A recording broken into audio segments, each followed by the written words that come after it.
loaders to kill afterwards.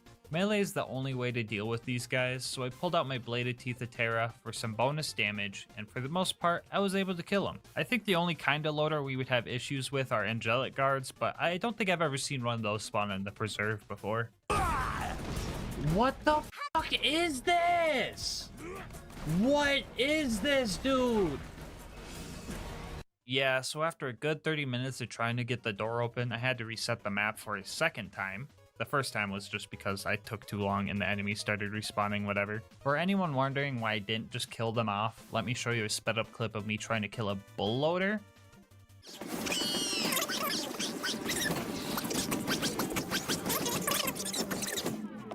This leads me to masochistic fact number 4. This is now just a glorified melee run. Looped. The second half of this game has very little amounts of combat with non-armored enemies, and since my shotgun heals them, I'm pretty much going to be in bonk mode for the rest of this run. It wasn't until our third attempt that we made it past the loader who skips leg day, and at this point we were probably in the Preserve for a little over 2 hours. Up next, I hired the loot homies to take out the skags for me, while also hiring the skags to take out the loot homies for me so I could snag their loot, but they didn't drop anything because they're lame. Usually the significant mobbing is all done by now, and we could go straight to Bloodwing, but the game is cursed and decided to give me 3 rabid skags to deal with. I tried some bullfighting strats, but those didn't work well.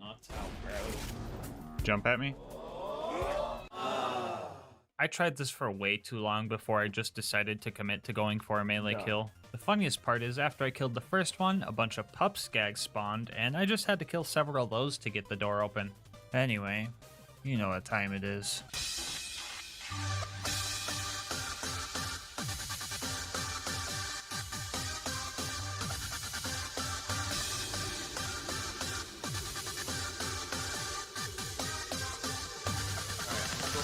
Returning viewers will know about Bloodwing and her baloney. You know, like the undodgeable attacks, elemental resistances, and this time around our attacks can't even hit her unless she's pretty much landed. So we were going to have to change up our strats.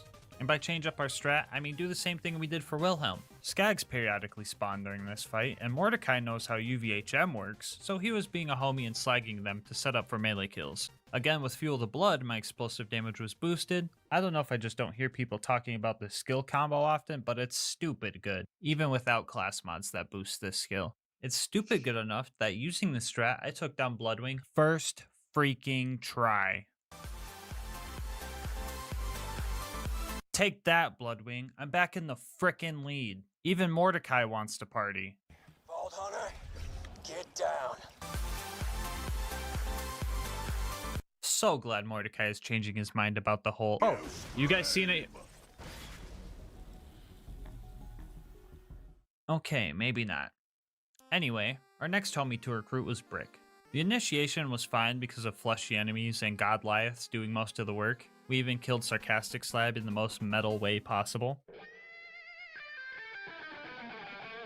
The loader combat afterwards went pretty decent too, since Brick was helping. Even looked like Brick watched my last video and learned some new combat techniques, so you know I had to hype him up.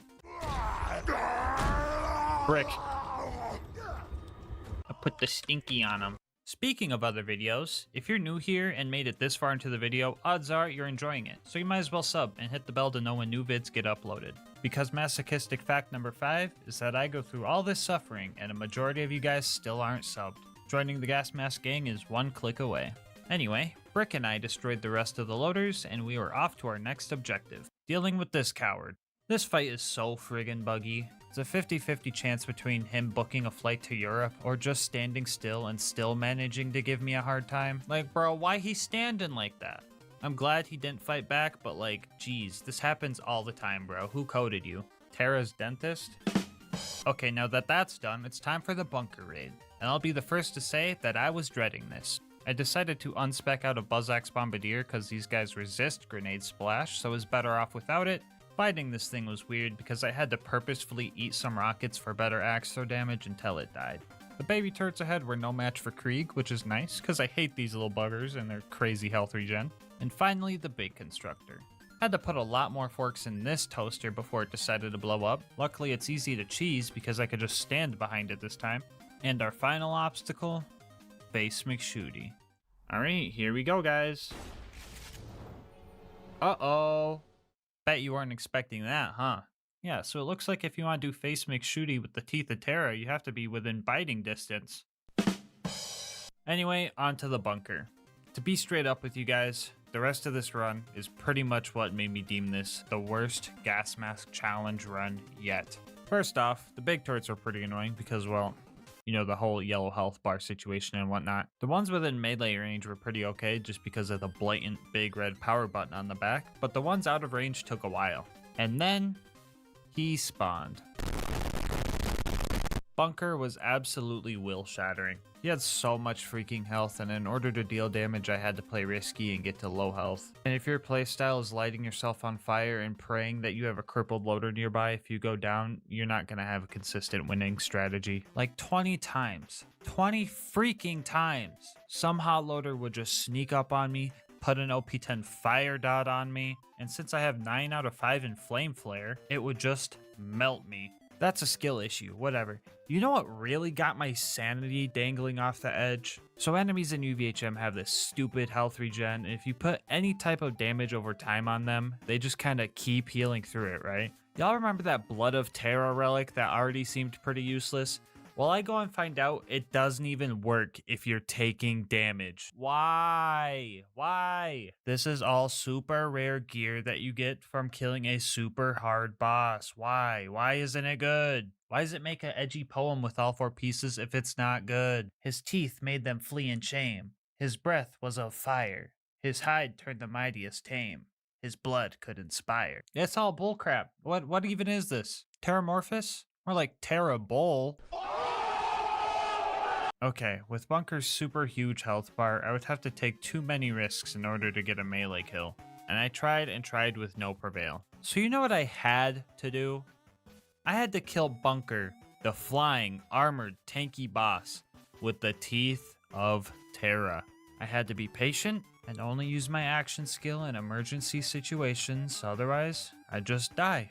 I was trying to kill this glorified frisbee for over 3 friggin' hours. The winning fight alone took an hour and 20, and I only used BuzzX Rampage to damage him twice. The rest of Bunker's health bar was drained all thanks to this guy. No, not you. This guy. I was so dead at this point. I couldn't even pop off anymore, so all I had to say was this witty remark. Oh boy. With the bunker destroyed, you can... Anyway, yeah guys, so that was terrible, but that wasn't the worst. Angel Core was the frickin' worst. I should have been fine. I knew I could melee kill loaders and even a couple angelic guards if I needed to. I even had Roland to help and Lilith to take out my anger on. But the absolute what the absolute worst thing that could ever happen happened. An angelic guard spawned with a slag sniper. Oh brother, dude, I hate watching this. I could not kill these 2 angelic guards for the life of me because slag was tripling all the damage I took. I really tried everything here. Separating these 2 and taking them on 1v1, confusing the robots by standing under them, trapping them in a corner, circle strats, but loaders have 360 view, so nothing was working. Also, I am now convinced that getting slagged also triples the chance for Silence the Voices to proc because Krieg would not stop hitting himself. I am not joking when I say this. I didn't make progress here for 2 hours. Literally all because of this one loader, dude. Some of you are probably thinking, I reset Angel Core, and that's fair. But this time around, I played with the hand I was dealt, because I knew if I gave the game a chance, they would spawn this guy again with an even stronger, faster slag sniper. So after 60-something losses to this guy, I finally found a strategy. So usually you can't circle strat these guys like you can with bandits because they rotate 360 degrees. But we can sprint around them in circles, which is fast enough to dodge their attacks. Mix this with the fact that Krieg can melee while sprinting during his action skill, and we get some of the most obscure 1v1 mobbing strats I have ever come up with. After the first kill, I managed to get the slag sniper guard, who I just realized was maximum possible level, so that's neat. Glitched out how I originally planned. After we took this guy out, I had a pleasant little pop-off. Okay, we're good. This one loader brought me more pain than any other fight in any challenge I've done so far. Even you, Bloodwing. This was by far the worst fight I've had to deal with, but it's over now. Now I get to suffer elsewhere. Ironically good. enough, when I got to Sawtooth head to Cauldron, bed. I was relieved. Because the enemies here Yeah. were all fleshy and I could get multiple kills before dying. Yeah, the fire damage is working. It's working. The gear's working as intended. Everything's great. I can use my grenades and just burn everything and melt everything. And it's so good and fun. Look at my health bar. It's staying pretty much full. You guys hear that optimism in my voice? Yeah? Okay, well watch this. Take out those buzzards. I don't need these buzzards, man. These freaking buzzards. It'd be one thing if they didn't have health regen. But every time I land a couple of shots, they just come back good as new. It wasn't until 4 hours of attempts that I managed to destroy one buzzard. And here's how I did it. First off, we need to rig some fights. Each attempt would consist of me spawning in, running to the buzzard nest, and checking the buzzard's level. If it was higher than level 89, I wouldn't even bother. After we found our level 89 buzzard, we would farm up stacks with our fire grenade and find a psycho or weaker mob. This wasn't always guaranteed. Sometimes I'd get nothing but scavengers, grave diggers, and juggernauts. Anyway, after we found a good setup with an 89 buzzard and easy mobs, we would do the good old punch and chuck strat using Fuel the Blood and Buzzax Bombardier. Once we had the setup, we had roughly 7 seconds to land 2 or 3 Buzzax throws on a buzzard. Which is tough since the first 3 seconds are wasted looking for the dang thing, but when the stars align, you could pull off a beautiful kill. Let's go! Oh, that's 2. 4 hours into Sawtooth, the first one got stuck. At 4.5 hours, we got our second. At 5 hours, we got our third. And at 6 hours, this happened.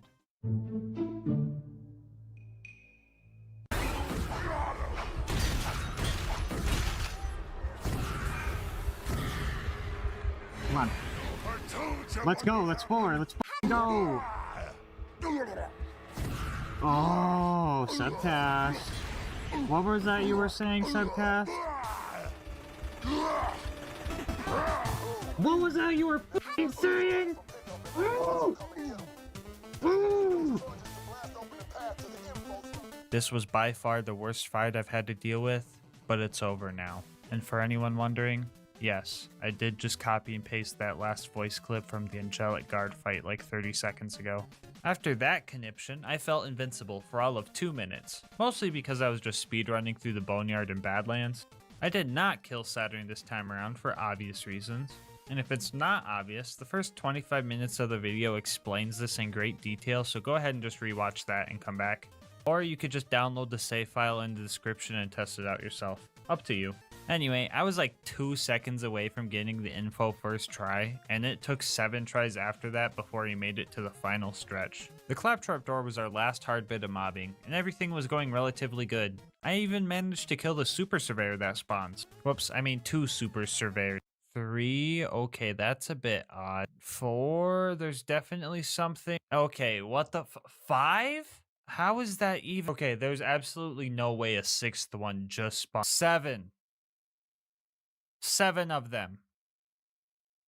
7 of them spawn. Sorry about that. I kind of blacked out for a bit. Anyway, at this point, I was so shattered internally that taking a break wouldn't help, because it would be all that I thought about. So I kept going. Brick and Mortar definitely carried me through Heroes Pass, but altogether the claptrap door and this place almost took 2 hours, and this challenge's playtime was really starting to wear on my mental. Jack and his stupid health regen was my last worry of the run. I made my few legit attempts before I decided that the good old block him at the terminal strat was going to be needed. Melee was definitely the way to go, but I wanted to show you guys my insane DPS I was getting with the shotgun. Mind you, this is point blank, doing nothing but crit damage. Glad I had 4 of these, because if I had to reload, I would just lose all my progress from the last mag anyway. So we took Jack out and started the warrior fight. And surprise, surprise, using a fire weapon on a giant fire-breathing fire demon from hell where fire comes from doesn't work great. And now that I think about it, whoever said fight fire with fire was an absolute bozo if I'm being frank. And I was being frank because the warrior is practically throwing me on his barbecue like a pack of ballparks. So we had to do something no one would have guessed. And go for a melee kill. Luckily, these crystal dudes are super susceptible to melee damage, except for when they're not susceptible to anything, of course. Anyway, the good old punch thing for explosive damage strat was working great, except for when it backfired on me, or the crystalisks would do more damage to me than I wanted it to, or Krieg would do more damage to me than I wanted him to. My favorite one is when I was throwing axes and this rack swoops in and takes it point blank, do it for the vine style, which downs me because that's just my luck. But I promised I wouldn't take the mask off until it was done. And there was one thing driving me. You know I haven't had a fucking monster all stream? I can't fucking drink a monster with this thing on, guys. You're driving me nuts. After 30 hours and 58 minutes, after 506 deaths, the warrior accepted his fate. I decided to finish warrior off using the Teeth of Terra, because I really wanted to savor this moment that I beat the hardest gas mask challenge so far. I proudly say, you can beat Borderlands 2 as Terramorphous. This run was 100 times worse than I thought it was going to be, but what matters is that we beat it, and the fact that you made it this far into the video makes it all worth it for me. If you want to see more runs like these, make sure to like, comment, and subscribe. It helps with YouTube's algorithms and helps the channel a lot. I also read all my comments and love hearing your guys' ideas for future runs. If you want to support me more directly, consider becoming a channel member. 99 cents gets you videos a day early and also supports me so I can get videos out faster for everyone. I'll have my Discord, Twitter, and Twitch channel where I stream these runs, all linked in the description, along with the socials of Mango Soda, who created this absolutely awesome thumbnail art. But until next time, breathe easy, homies.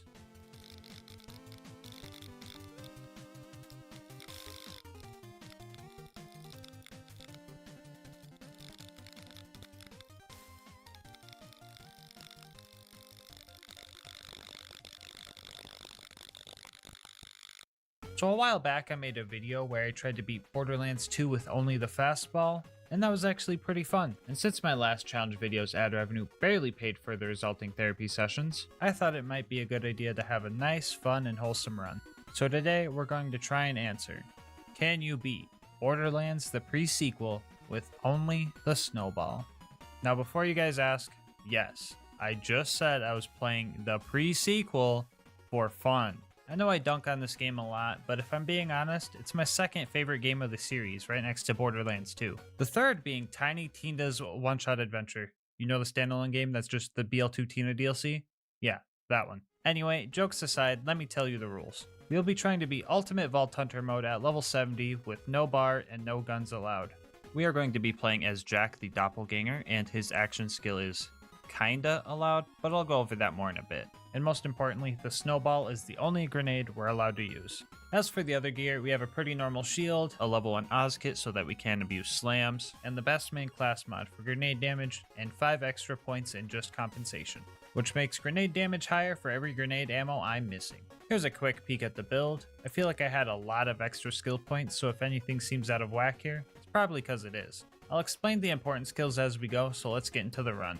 We arrive at Helios and immediately start doing what you would expect. Beaming these doll guys with nice, wholesome, totally not packed with ice and gunpowder, snowballs. Also, as one would expect, we ran out of ammo pretty fast. Compared to Axton and the fastball, we seem to be at a major disadvantage. We only get half the ammo, and we can't throw snowballs while in fight for your life. But I'm here to say, both those problems are only half wrong. Thanks to the skill Jack's Cash, we get a free grenade for every 4 kills we get. And since we're spec'd into leadership as well, every time a Digijack dies, it counts as a kill. So if we activate our action skill and immediately cancel it, we can farm ourselves up a free grenade.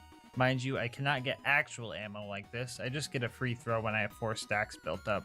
Another thing we can do after using our action skill is activate On My Mark, which makes the Digijacks throw a copy of my grenade mod at the bad guys. And let me tell you, these guys were surprisingly good at hitting their throws. Like sometimes they would just whiff, but other times they were super coordinated and would just destroy extra enemies I didn't even target. Anyway, lacking ammo isn't an issue anymore. But now what if I go into Fight for Your Life? Well, thanks to Potential, I'm allowed to spawn my Digijacks while in Fight for Your Life. And I can also mark a target for them to throw a snowball at and get up that way, or hope that one of my jacks dies. Because leadership can also get me second wins. And the most important skill of the build, Inspire, which makes Jack occasionally inspire us with words of greatness. Everybody, you're looking super handsome. Let's go. Honorable mention to promote the ranks, which would have made super Digijacks that might have boosted grenade damage, but they're kinda bugged out and don't throw grenades properly. Yeah, Gearbox kinda dropped the ball in this one. Since the Digijacks kind of have a mind of their own, they will occasionally shoot the bad guys with their wrist lasers. This didn't really have any effect on the gameplay because they're usually only out for a few seconds. So if anyone's salty because I used the Digijacks during this run, first off, stop being anti-fun. And second, the run would be impossible without them since I kinda need the ammo. Anyway, after dealing with these guys, we had to fight one of the several pyromaniacs in the Borderlands series, this one being named Flame Knuckle. Now if this was Pokemon, we would be pretty screwed right now. If this was Borderlands 3, he would be pretty screwed right now. But this is TPS, so the fight was pretty fair.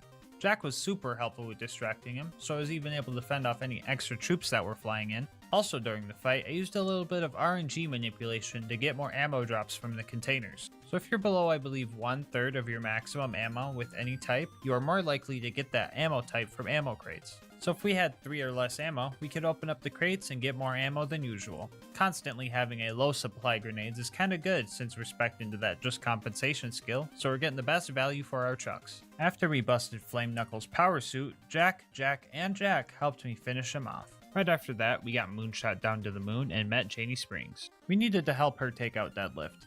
Deadlift tried to take her out, on a date that is, and when she said she wasn't into guys, he got all mad and stole her Moonzumi key, which we need to get to Concordia. If the Borderlands 2 players are confused, Concordia is just Sanctuary, but on the moon. Anyway, with a little bit of inspiration from Zarpedon, I guess, we set off on our journey to beat Deadlift in a snowball fight. But first, we had to take care of a bunch of his lackeys. My favorite part about using this grenade mod is that every time you kill a scav... Uh-oh, looks like the Borderlands 2 players are confused again. Okay, scavs are just bandits, but on the moon. Anyway, every time you kill a scav with a snowball, they get launched and literally break orbit. For real, they don't come back down. The scavs were getting so messed up by my snowballs that they eventually decided to chill out. We can finally fight Deadlift, and there's a lot more on the line than you think. This run was still on its first life, and when I'm on my first life, my focus and skill are tenfold, because I make diamonds under pressure. Just, don't quote me on that if you watch the last run, okay? Deadlift is like the Captain Flint of the pre-sequel. He's got enough annoying and unfair mechanics to absolutely torture you during your first playthrough. Talking electrifying the floor, homing blue balls, stop laughing that's not funny, evasive maneuvers, and a lot of minions to keep you on edge. Lucky for us, I know this guy's patterns pretty well and went straight for the safety stairs. Right here you have access to cover, you have an escape route, and the stairs don't get electrified. Patience was key to winning this fight. Well, that and a little Matrix style dodging in order to get all the ammo crates in the arena. After some close calls, we finally broke his shield and the rest was history. Still a 1 life, baby, woo! Anyway, we got the Moonzumi station working and carefully jumped the scap. There are 3 jumps in this game that are very wonky and will punish you with death if you mess them up. The next one being on the way to Concordia. My first death being a cliff would be super cringe, so I made sure to hit this carefully. Right as we get into town, the cop claptrap was trying to give us a ticket, and I didn't appreciate that too much. Anyway, we got shafted by the Marif, that's an elevator joke, and Roland was busy dealing with the secondhand embarrassment of Lilith doing the hokey pokey on the dance floor, so there was only one thing left that could solve our loneliness. Looking for me, sugar? What? No, not Moxie. I'm talking about a monster inhale style and some inspiring words from Crazy Earl himself. After we hijacked some cellular towers and found the location of the jamming signal, we were off to Crisis Car to shut it down so we could get Jack off of Helios. I was going to pick a cool icy looking skin for our car, but noticed that this one was literally my outro catchphrase, so I couldn't pass it up. Scavtrap said I had to show my worthiness of joining Red Belly's gang in order to get in, but I had a different idea. Second option, let me in. So the Darksiders were our next target. One of the main bosses here ended up dropping a Jackal cannon. Not sure if it was because we were playing as Jack or the fact that it was October at the time, but I'm willing to bet it was both. Anyway, after killing all the edgy guys, we finally were allowed into Crisis Scar. We were blowing right through Red Belly's defenses. That was until this super bad mugger showed up. To my knowledge, the scaling in Ultimate Vault Hunter mode is a lot different in this game than in Borderlands 2. I'm pretty sure every enemy gets their health boosted, but big guys get a bigger boost. So this info's from the wiki, so definitely take it with a grain of salt. But according to them, normal enemies get a 1.5 times health and shield boost from True Vault Hunter mode to Ultimate Vault Hunter mode, and big guys get a 2.5 times boost to their health and a 3.5 times boost to their shields. So these guys are pretty tanky. I had to make sure I played smart and fired my grenades safely. After killing Mugger number 1, I had to also kill Mugger number 2. Luckily, my mans fell right into my trap and I was able to get an early chunk of his health out of the way before I let the boys put the ice on him. We also ended up bullying the local grade schoolers, and that was pretty fun. And after that, we were off to fight Red Belly. The game made this pretty easy for me. Why farm up nades with Digijacks when I could just walk over to this vendor and trade all the loot I found for some more? We had a couple close calls early on, but Red and Belly split up, which allowed me to gang up on them one-on-one. Belly was a scary powerhouse who dropped us a striker, and Red was just kind of AFK for the most part. After we dealt with them, we shut down the jamming signal, got skimmed out of our moonstones by this chest, and found out the Marif was working for the bad guys. We started interrogating him, and he said Dahl was making him do it. So I was like, don't worry man, just be cool. Anyway, we were gonna let the Marif live, but he tried to kill Jack and started Jack's lifelong murderous trust issues. Now that Jack was rescued, we needed to start building an army to take Helios back. I tried using the snowball to put the door code in and was a little spooked when it didn't work, but I was able to just use the interact button to punch in the door code, so the run doesn't end here. Janie Springs helped us get a new vehicle. This one can fly, kinda, so I wasn't about to trust it with my life. A cool trick you could do with the Stingray is to boost up a little bit, press the slam key, and then boost again as you bounce to get more height for your jump. I was a bit rusty, so I took a couple of minutes to make sure I got this, because holy crap, how am I still alive? I don't know if the snowball is just that good, or the pre-sequel is just too easy, or if Jack is too OP, or what. Actually, you know what? I think it's just definitely Jack being too OP. Anyway, after meeting Pickle, we set off to get our military AI from the bosun. I had to do a bunch of annoying things to get to his ship, but for the most part, I was ballin'. And by ballin', I mean bawling my friggin' eyes out, because I finally died. Back. Beam him. No! No! You're being tall or being dead. Now pick again.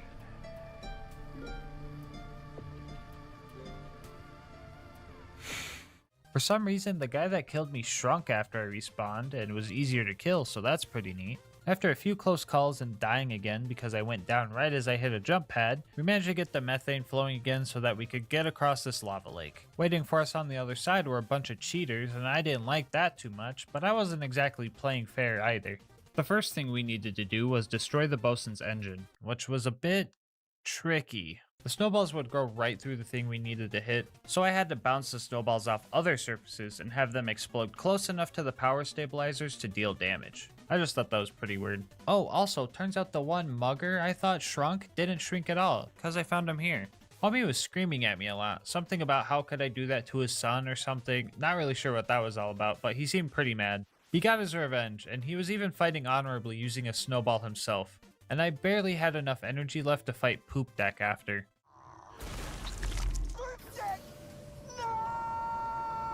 Stink. What's wrong with you, my love? Anyway, the bosun fight was up next and I had a game plan. First off, we had to take out his shield regen turrets because there was no way I was going to be able to farm grenades fast enough to outdamage them. And step 2 was to just let him have it. Me and the lads made an absolute hailstorm for him. Shields resist cryo damage, so that slowed us down a bit. But once he lost his shield, I found a plethora of grenades and the lads and I finished him off. Now that we had a military grade AI, we just needed an army to go with it.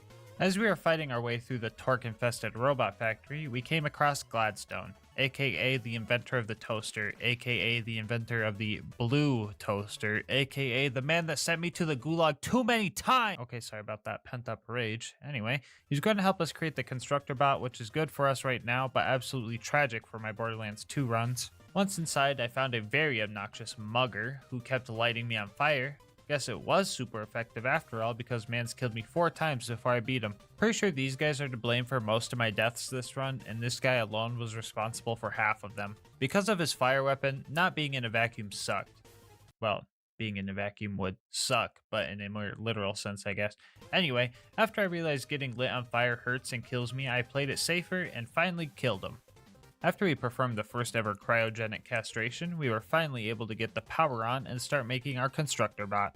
Step 1 was to create the eye of the constructor. By combining a bunch of other eyeballs from these guys who can't see where they're going, that might be counterintuitive. Step 2 was to secure the main body. Step 3 was to calibrate the turrets. To do so, they need to kill 12 bad guys themselves, and their damage is kinda bad.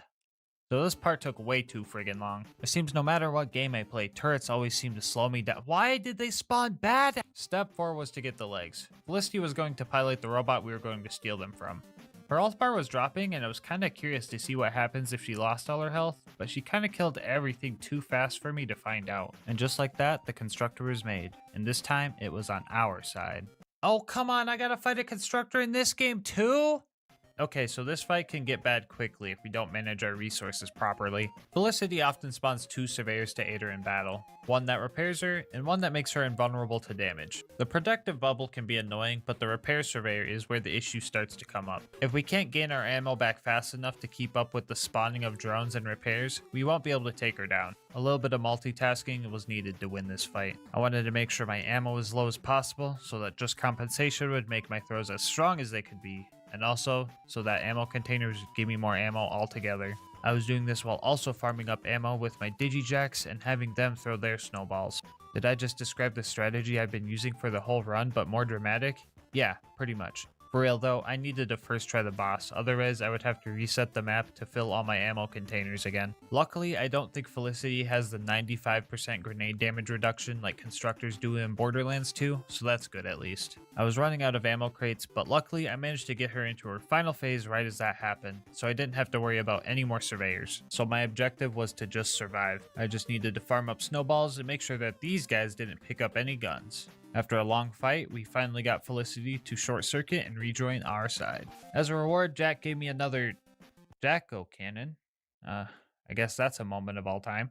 Now that we had our army, it was time to retake Helios. The first place we wanted to retake is Jack's office, and we needed the help of Claptrap to get in. I was in my element here, quite literally, since Claptrap somehow made a snowstorm on the space station. Hey doll guys, freeze!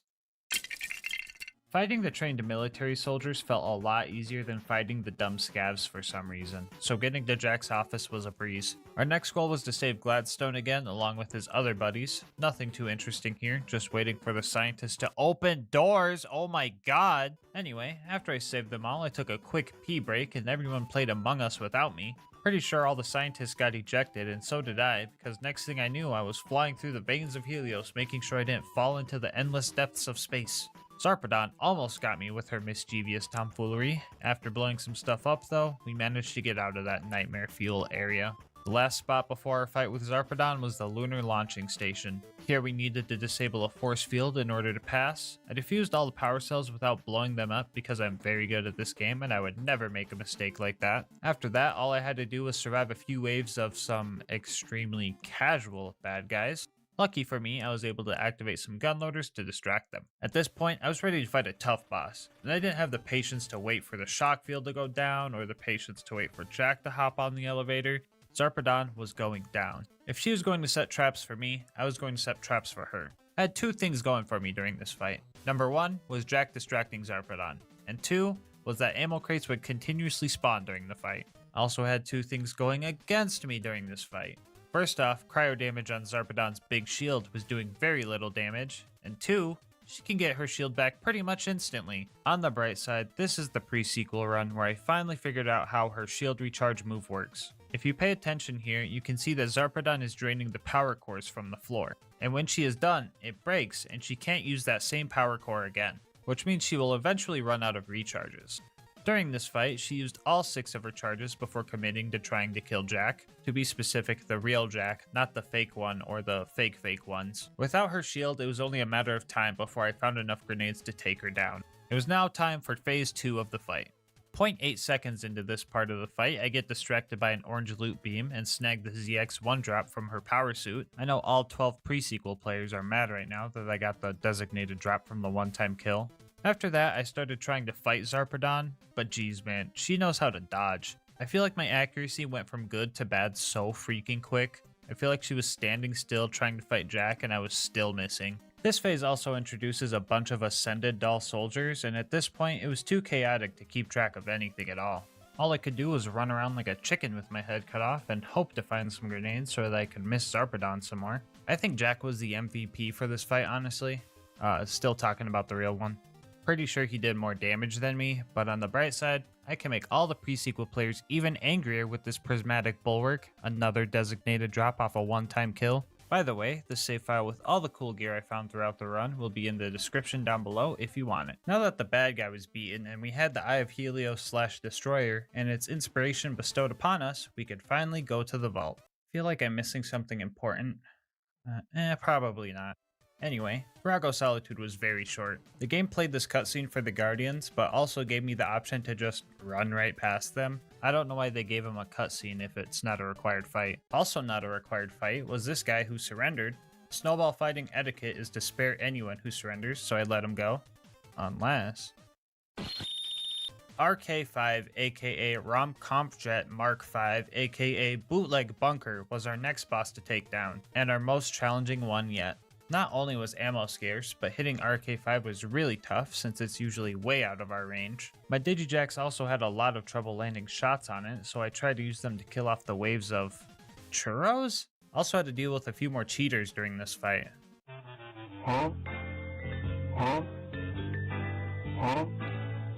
Much like Felicity, if I were to die during this fight, I would have to save quit to reset all the ammo crates, or I'd just be making the fight a lot harder than it needed to be. My best bet with this fight was to fight Flyer with Flyer. There are 2 jump pads on this map that gave me a great deal of mobility. On top of getting me out of sticky situations, they also helped me farm up grenades, because Digijax die if they're too far away from you. Our game plan was to conserve our ammo best we could and only throw snowballs if we were sure we could land the shots. There's one attack where RK5 gets really low to the ground, and I was able to land most of my shots when he did this maneuver. This boss fight ended up killing me 4 times before I managed to get a winning fight, and that winning fight required me to dodge bad guys and bomb strikes for 30 minutes. As a reward, the game gave me a Boomacorn. Was a little scared I was going to get another Draco Cannon, but that would never happen. Now that RK5 was out of the way, I was allowed to do the pre-sequels version of the whole percent speedrun. After that, we finally made it to the vault and we were ready to reap our reward. Oh, come on, dude! Anyway, after some inspiration from Tina, yeah, I'm not sure how that one worked either, and fighting off whatever the heck this thing is, it was finally time to fight the Sentinel. Just kidding, I went to Moxie's bar and got one of those drinks for 30 minutes of damage reduction because I knew this fight was going to take a while. The Sentinel is a 7-phase fight, but it has always been fair. This time around, I was really able to take advantage of his bullet deflecting move by simply not using bullets. However, the 3rd phase was an ice phase, so my damage really dropped off and it took a while. But the game plan was pretty much the same. The big Sentinel was a bit more tricky to deal with. Instead of just running around in circles, I had to play an elaborate game of the floor is lava. I also had to make sure I was nailing this guy in the head, because my grenades weren't doing damage otherwise. We had a lot of close calls during this fight, and towards the end we were running low on damage reduction. This is also where the Sentinel started doing some really cursed strats. I don't know exactly what was happening. All I knew is that I was taking knockback constantly. I think he knew the end was near, so he was trying to get me as far away from him as possible. It wasn't gonna work though. In the end, he set himself up for the perfect trick shot, which means you can beat Borderlands the pre-sequel with only the snowball. Before we go, I just wanted to say thank you so much for watching up to this point. I know this wasn't the hardest run in the world, but I had a lot of fun this time around. If you want to support the channel, make sure to like, comment, subscribe, hit the bell, and all that good stuff. I do read all my comments and love hearing your guys' kind words and ideas for future runs. If you want to support me more directly, consider becoming a channel member. 99 cents gets you videos a day early, and the support also helps me get videos out faster for everyone. I'll have links to my Discord, Twitter, and Twitch channel where I stream these runs in the description. But until next time, breathe easy, homies.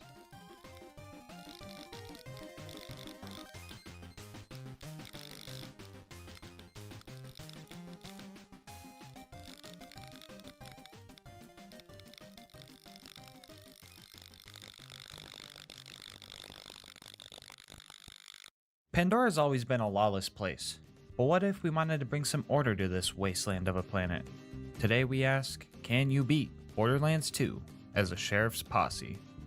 To start, let me tell you what exactly this challenge is. First off, the basic rules. We will attempt to beat the game at Overpower 10 Ultimate Vault Hunter mode. To the new Borderlands recruits, that pretty much just means the hardest difficulty and everything is 10 levels higher than us. Also, bar will not be allowed during this run. On to the fun stuff. I will play as the sheriff and the others will be my deputies.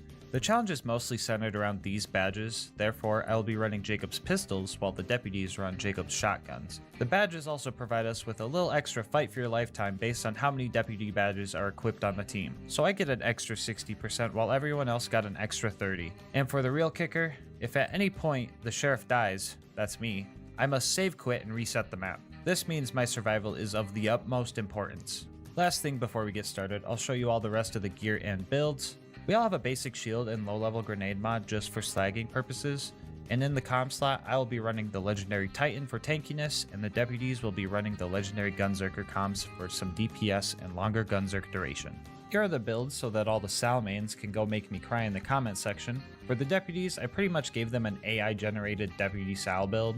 They all have 2 shotguns out instead of the usual Grog and Lady Fist in the main hand, so I had to change some stuff to compensate for that. As for the sheriff build, I decided to suffer a bit and not give myself too much DPS, but on the other hand, I have the most deadly seal combo in the game. That's right baby, we're bringing the stinky back. I put the stinky on him.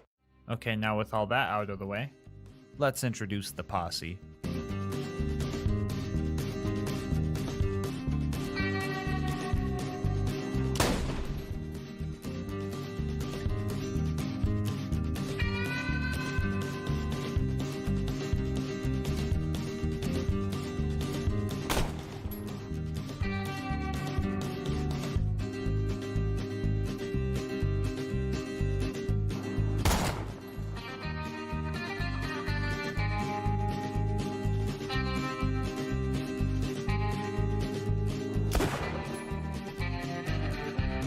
With my trained deputies, wait, you guys are trained, right? Raise your hand if you played Deputy Sal before. Okay, raise your hand if you've ever played Sal before. Oh god, what did I get myself into? Anyway, we started clearing out Tutorial Town and found that 6 shotguns all going off at once not only drops me to what I'm guessing was 30 frames per second, but it's also pretty funny to listen to. Oh my god, hearing all the Jacob shotguns go off, dude. Not too many issues came up here, and honestly, we kind of rolled the place. Anyway, we saved Hamulok and set off to take on Boom Boom. Along the way, we discovered that the accuracy and range of the shotguns was going to be the deputy's biggest challenge. Well, besides making sure my clumsy butt doesn't fall off a cliff or something, of course. I had a feeling that this would be an issue, so I made sure to give everyone 5 in insight and busts that can't slow down, so that we could get into the enemy's faces quickly and also rush to each other's aid in case we went down. Mix that with the fact that our bleed out timer is super long because of our badges, and the fact that you can fire your left gun while reviving, you get a strat that just might get us through this game. The plan for Boom Boom was to let me take the Cheese Bowl fight with my lower DPS while my deputies handled the other boom. They did a great job, but on my end, I was having some trouble. Luckily, Deputy Lucas came in and helped kick Boom Boom out of his turret. I didn't have much ammo to help with this fight, so I decided to promote myself to Medic Sheriff GASMASK and just help that way. I started to run back so I could top off my pistols, and the lads accidentally let all of the outlaws out by blowing up the gate, so I made the call to go in and risk it for my homies like they would for me. This time around, I knew I couldn't revive everyone in time, so I made sure to slag everything I could so that they had a chance to get themselves up, earning me another promotion to Support Medic Sheriff GASMASK. Anyway, we dealt with the very thrusty bad guys, and we all made it out of this fandango alive.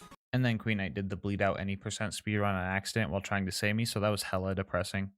Oh, this is a perfect time to point out that the death counter will only count my deaths. If you need an explanation on why, just go check out our other co-op challenge. I'm sure that will clear everything up for you. Anyway, after many armpit moistening battles and stinky plays, we made it to Flint. Initial results showed that this fight was going to be super tough. After a lot of really scary close calls, we retreated and went to make a game plan. We decided that we should just go in and milk the fight for your life timer and just spam shotguns at ankle biting range, while I would try and stay back and deal damage from a distance. I really didn't want to cheese Flint by punching him off his arena again. Flint, however, never forgot that day, and he came for his revenge.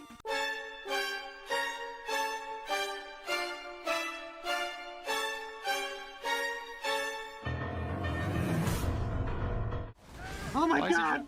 Oh my god! No! No! That was pretty scary, honestly. Anyway, you probably want to see Flint die, so here's the clip of that. Lock of me.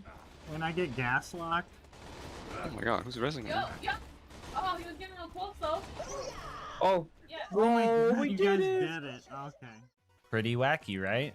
Nah, for real though. As soon as I fell off, the deputies all grouped up and did some kind of triangle attack and milked their fight for your lifetimers like we had planned. This fight provided me with another promotion to useless support medic gas mask. Whoa, wait, what? Wait, that doesn't sound... Anyway, we hopped on a boat and found ourselves in Three Horns, where I got my real promotion of support medic Sheriff Gas Mask, the Bullymong Whisperer. Oh, sorry. Darn it. A man You named make a Scooter run for controls it, these and I'll- casualty machines. Ow. He may be short a few chromosomes, but he's a savant Hey. when it comes to vehicles. He's locked the Don't say station that to about prevent the bandits from Lucas confiscated the keys to a car, and I decided to doll it up with some Jacobs logos. In order to get into Sanctuary, we had to help Corporal Reese and get a new power core for the shield generator. I have like almost no knowledge on the ranking system, so I don't know if him being a corporal means he was higher or lower rank than a sheriff, but all I knew was that the rules only cared if I died. Superior or not, I still made sure to tell the deputies to kill the 20 bandits to avenge him like we always do. Anyway, after not being able to afford the best gun in the game and forgetting everything that happened at Sanctuary, we went to Frostburn Canyon. I usually speedrun to the end of this place, but this time I got to do it with the homies. I decided not to play it safe and go for the spike jump skip since my deputies have been really good at not letting me die so far. Let's see if they can save me from a cliff, am I right? Anyway, fun fact, still never missed this jump, and I'm going to keep attempting it until I do. So we found Lilith and started fighting off the psychos with her. I couldn't kill a single bandit here. But then Tom recommended that I try killing 2 instead and everything started to work out. So since we're in... Oh my god, Lilith, shut the... Wait, actually, Lilith, this is the perfect time to use that one-liner. Holy crap. Okay, Lilith, we'll let you slide on that one. Back to what I was saying. Since we're in co-op, enemies have a lot more health, and in some instances, spawns are a lot different. If some of you guys remember the friendship run, you might remember we had to take on 12 big psychos as opposed to the usual 3 that spawn due to 4-player co-op scaling. If that doesn't ring a bell, you're probably new and should subscribe and check out the rest of my channel for some good laughs. Anyway, why slowly whittle down a bunch of health bars when you could just put the stinky on them?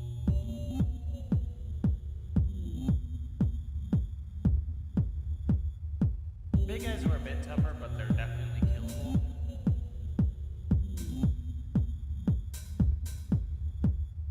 I think I was getting a little cocky and a little loopy though, because I started acting up. The sticky on them.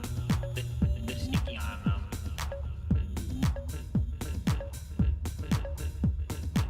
The sticky on them. The sticky on them. The sticky on them.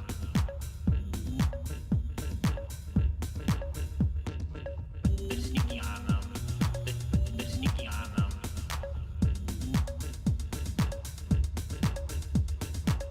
The sticky on them. The sticky on them.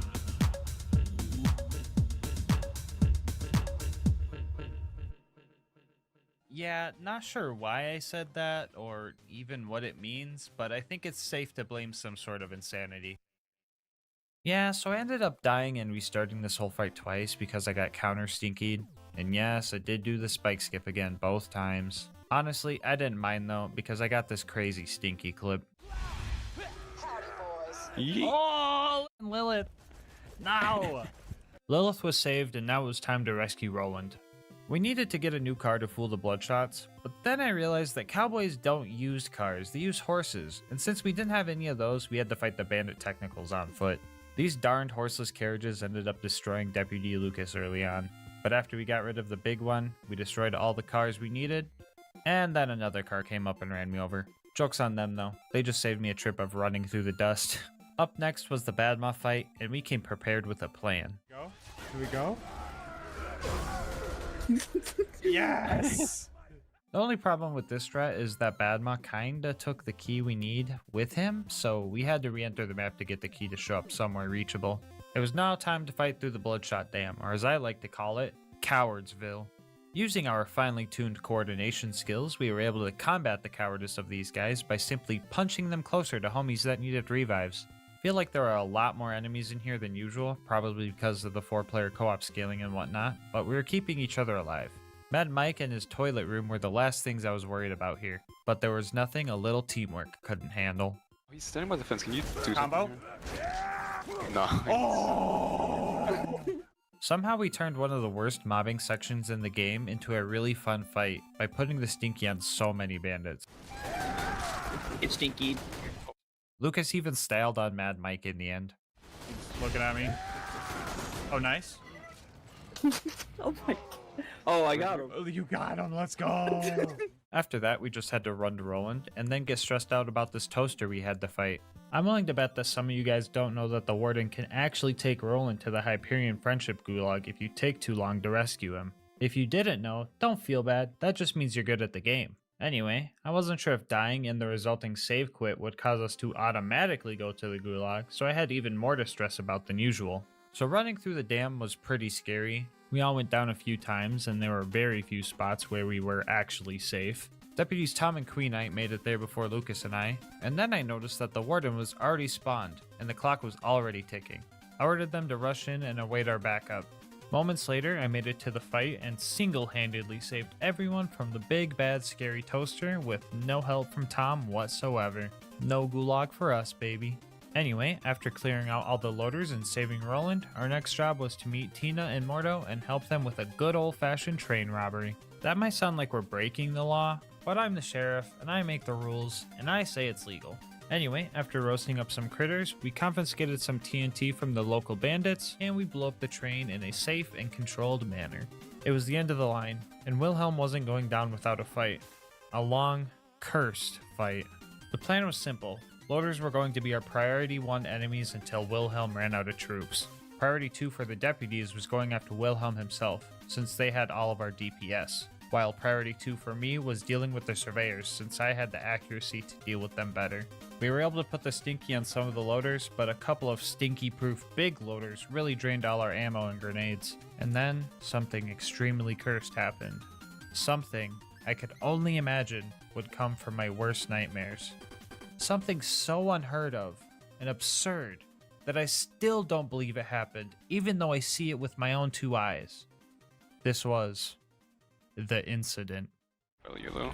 What? There's a badass constructor. Constructor? Why is it so small?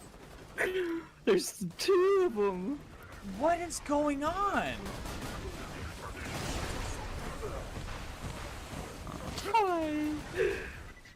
Yeah, bro, every time I think back to this fight, I genuinely feel like it's a fabricated memory. Like, even watching the footage right now, while editing, I feel like Ashton Kutcher is just gonna walk around the corner and tell me I got punked or something. Like, I still don't believe this happened.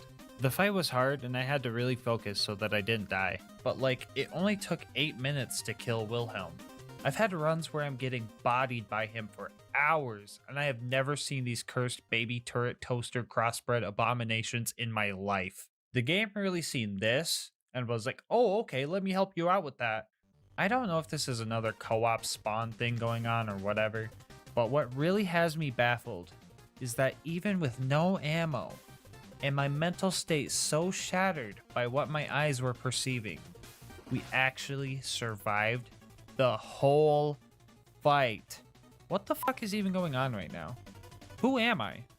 How am I? Baby constructors aren't real, they can't hurt you.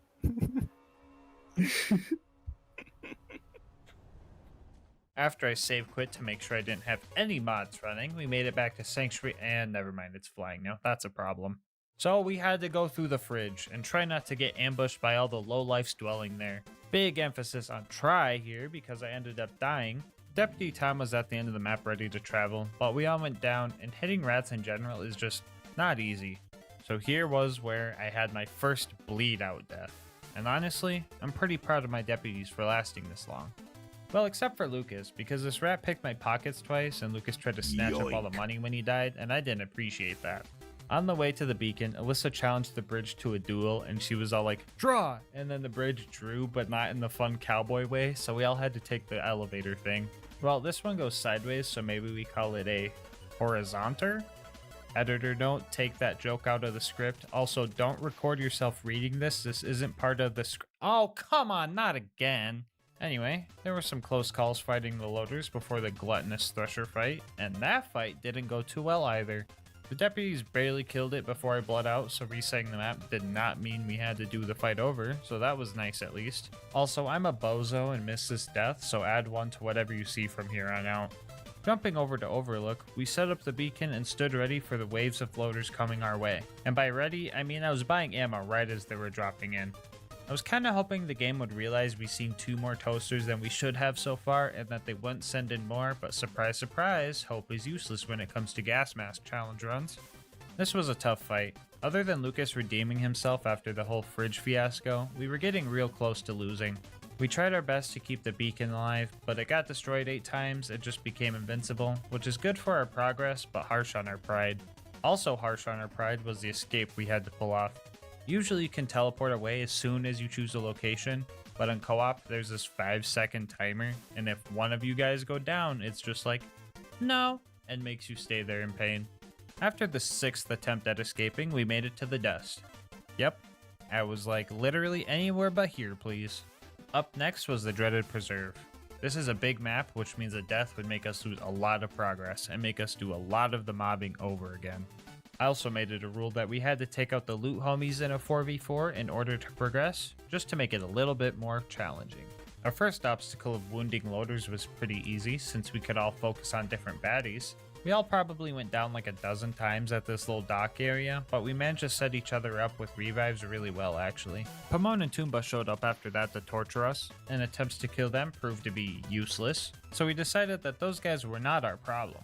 Instead, we bullied this loot homie we found on the way to the other loot homies. The primary mobbing section here was chaotic. Fighting the stalkers here felt like fighting a Minecraft Enderman with a bow. Shooting won't help you, you're gonna have to whack them with it. Anyway, after dealing with those guys, the ultimate loader was surprisingly easy to take down, and now it was time for the 4v4 with the... Hey, yo, Queen, wait, we're not ready yet, oh my god. Oh, brother, dude. Okay, so I was afraid that this would happen, so I made sure to grab the feather so that we could respawn near the creature slaughter dome instead of at the very beginning of the map, so that lessened the blow. So after that, we did all the mobbing again, re-killed the loot dudes, got a stalker, participated in a stinky conga line, killed all the mobs again, killed the loot dudes again, got a storm again. Wait, no, that was the first time that happened, right? Anyway, died again. Yeah, so this map really friggin' sucks, dude. Even with all these deaths, I'm pretty sure we're still on record pace for a preserve run. 4th time was the charm, and we finally had a run that got to Bloodwing, and we needed to make it count. So I fueled up to maximize our chances for survival. The last time the 4 of us tackled Bloodwing together, she brought a homie of her own in the form of a jet loader loot homie. This time though, she had nobody to back her. Okay, now hold up, wait a minute, let's talk about this. Besides that scary factor, Bloodwing was in for a fight. She thought the sky would be safe, but from my point of view, all the pellets in the air made it look like someone snuck in a conference call to the fight. And it didn't take long before Bloodwing made the mistake of landing, and we took her down. The Tubby dropped a legendary Gunzerker if anyone was wondering. Also, I have the save files with all the cool gear I found along the run in the description if anyone wants to try this for themselves. Everybody say cheese! After our 2.5 hours in the preserve, it was time to recruit Brick to the squad. I wanted to hire a temp deputy to help us out, but homie's helmet did not want to come off for the longest time. It eventually worked and we gave him the orders of punch the purple guys, and that plan was working for the most part. I mean, he was punching us and we weren't purple, but he was punching the purple guys too, so technically following orders. The big guy didn't take being fired too well, but he's the one who was forced into a temp job, so his fault. Anyway, after our initiation, we worked together to take the sarcastic slab over to a cliff to do exactly what you would expect us to do with the bad guy in a cliff. Everybody on 3. 1, 2, 3.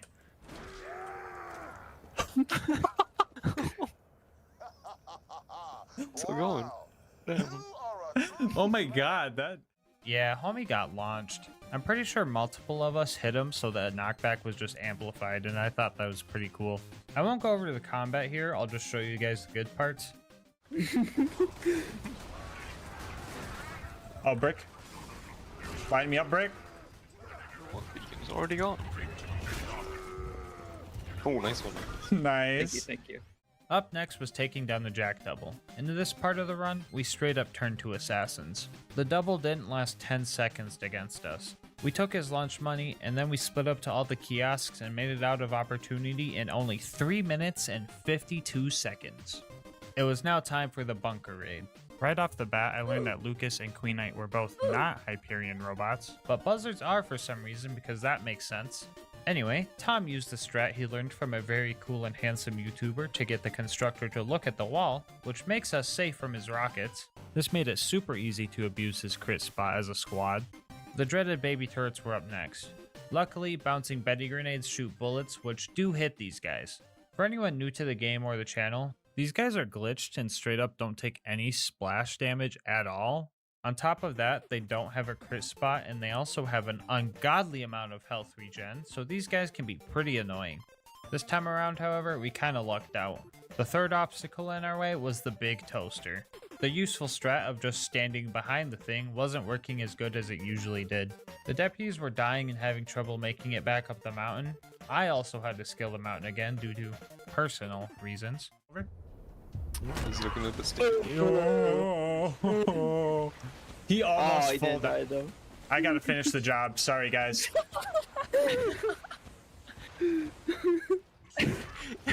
Wow. Okay, I'm coming back up. After about 10 minutes of struggling, we managed to all meet up and finally took it down.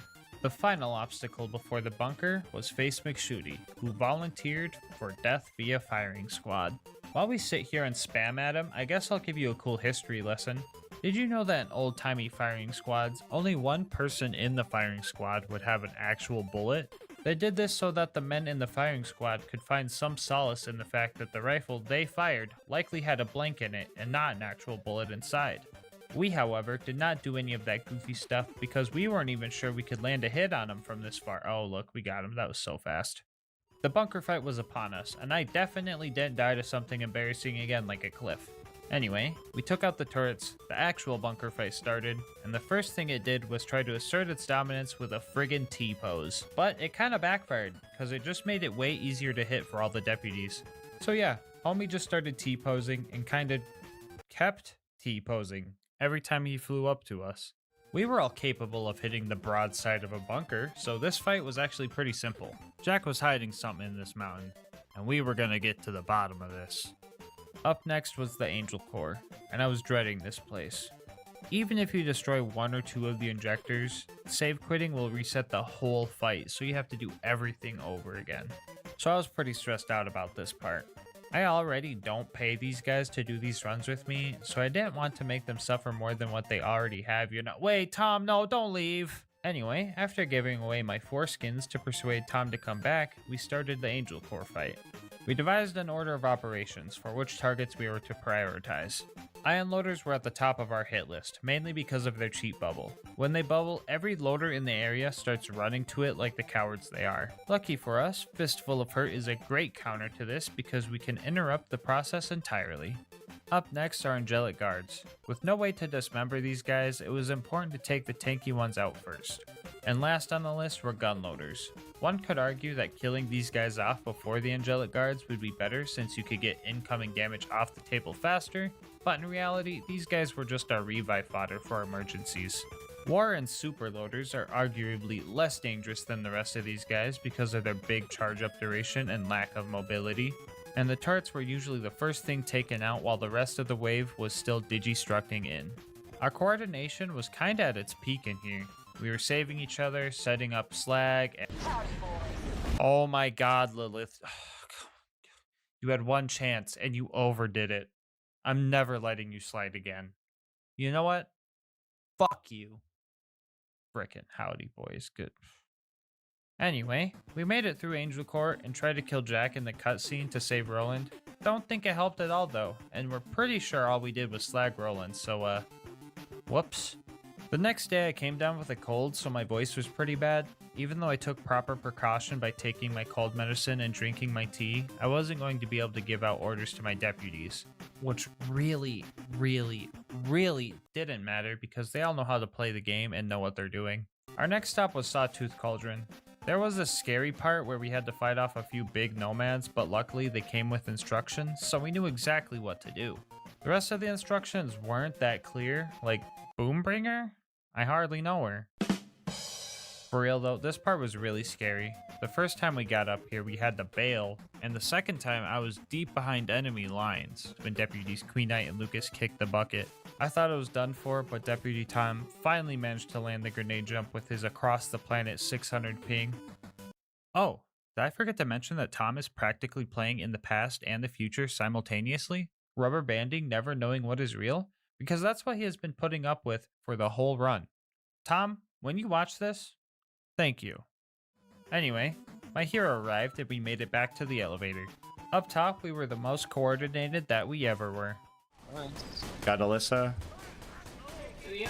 Yep. Sure about that? You don't? I thought I was reviving Alyssa. I'm so sorry. Whoa, wait a minute. That was the wrong clip. Hold on. I got you. Jump on, Lucas. Thank you. Hold on, is there a bandit to put the stink? Hold on, I want to put the stinky on him with Lucas on my head. Yes. Can I punch him? Yes!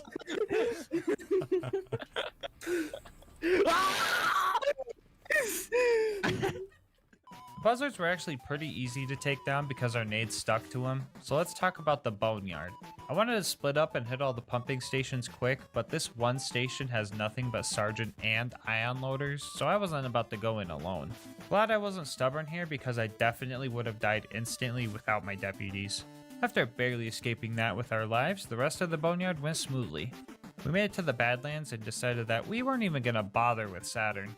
Deputies Lucas and Queen Knight went with me to grenade jump into the info stockade, while Tom hit the elevator checkpoint near Saturn for us.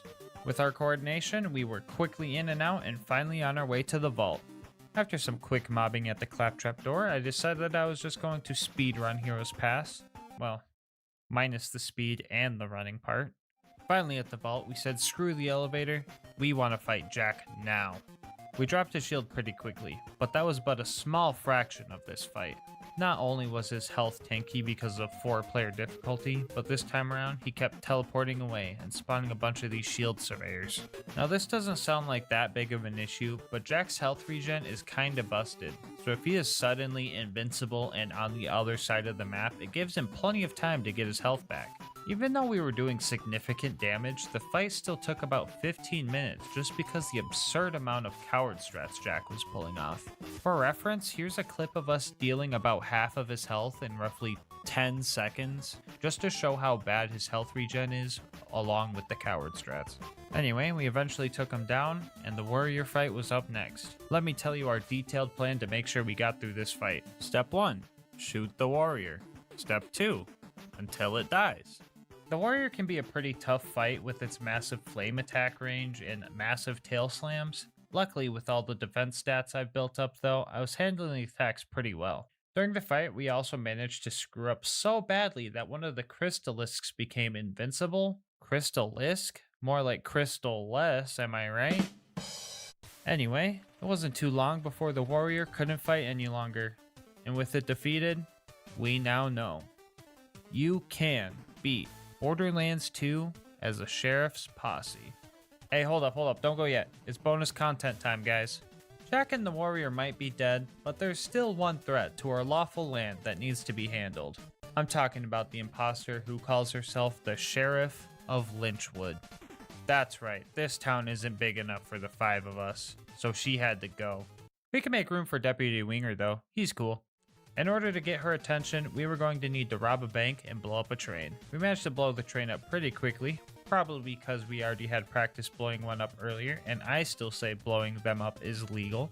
This was our first time robbing a bank though, so we were dropping the ball on this mission.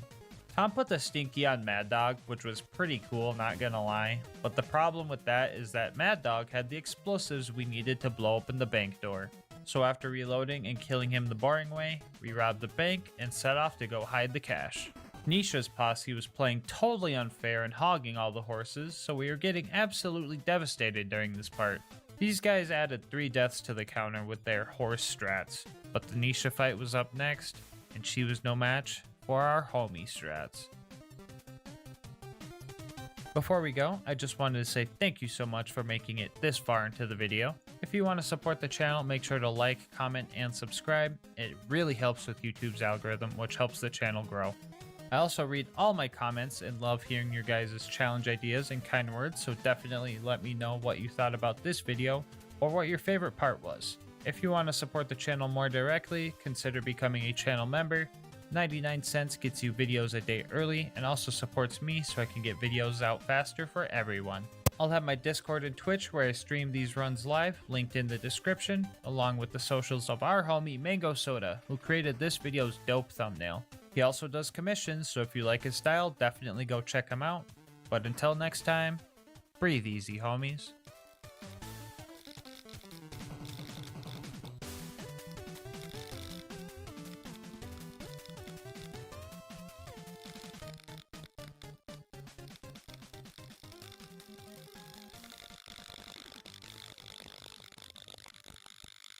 With millions of guns, Borderlands 2 gives you so many options for your loadout.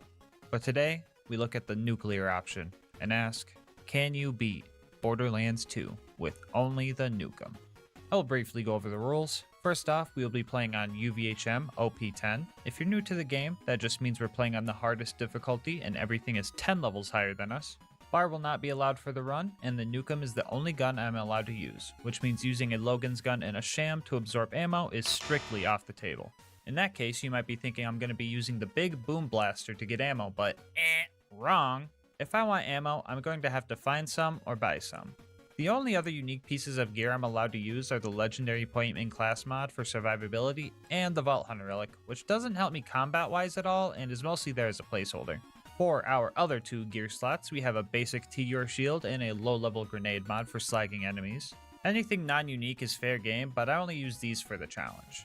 This run will introduce 2 emergency crutch items. If I deem that the run requires them, I will use a stockpile relic and or a non-unique absorb shield. As for the build, I'll show it here. Since this challenge is all about nukes, I decided that Axton's nuke skill was allowed.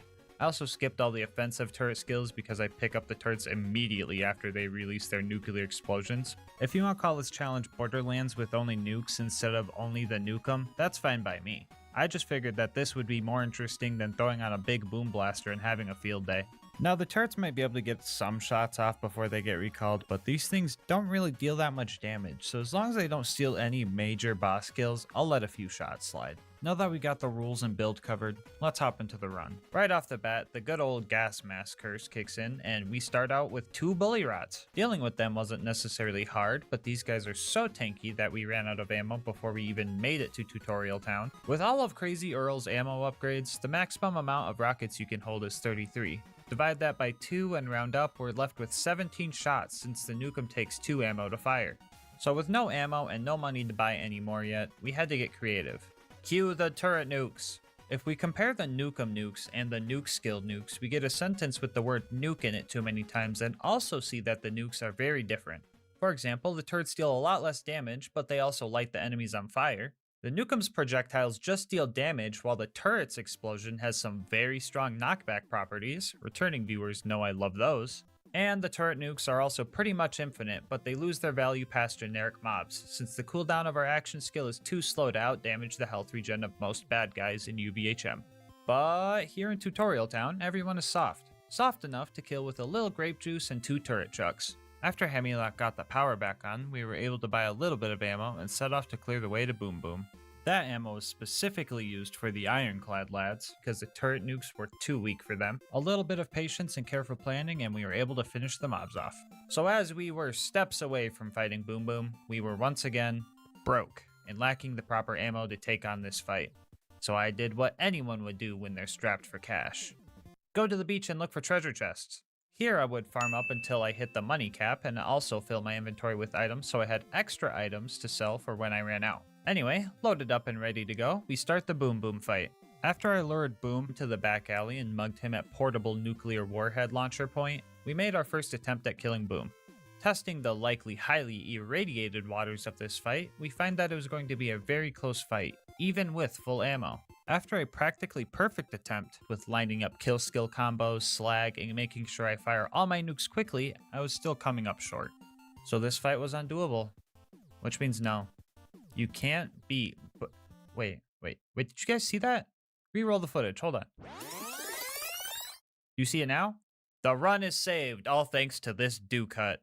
In Borderlands 2, when you pick up a gun or grenade mod, it gives you some ammo of the weapon type you just picked up. So when I opened up this porta potty and seen this long brown log looking thing, I was filled with joy. So on our next attempt, we made sure to set up everything perfectly, grabbed the launcher for the ammo, and managed to just barely kick him out of his turret. The moment of truth was when I ran back to fill my ammo, not knowing if he would just hop back into his booster seat. But lucky for us, he doesn't get back in unless you die, so we managed to finish him off for good.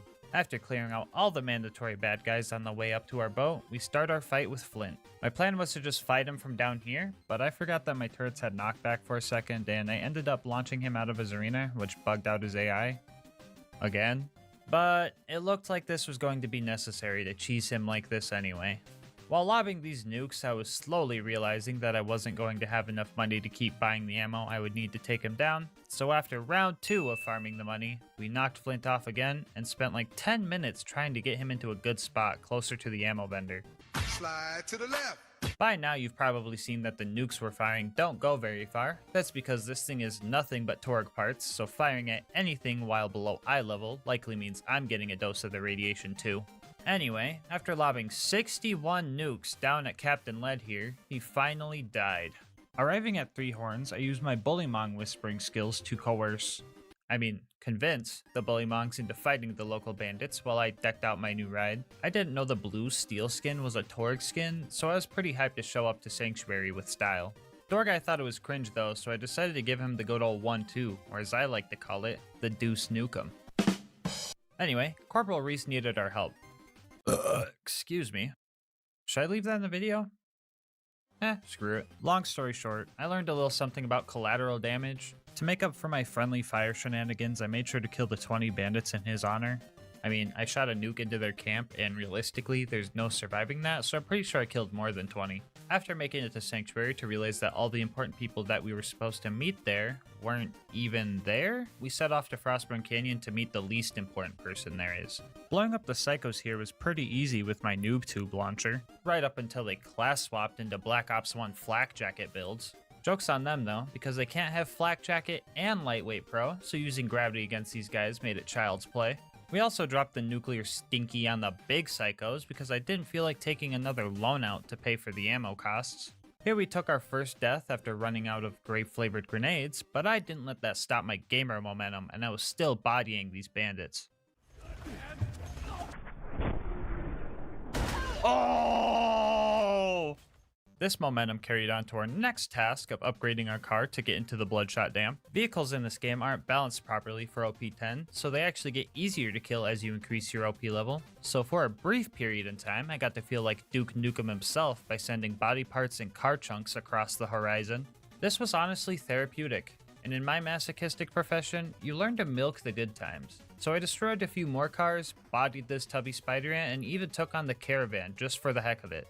I was going to ride the caravan back to Ellie's before this spider ant ruined everything, and I discovered some goofy stuff with the nuke turrets. I managed to hitch a ride on the back and experience the first ever Borderlands 2 cliche car chase mission, and honestly felt pretty cool doing so.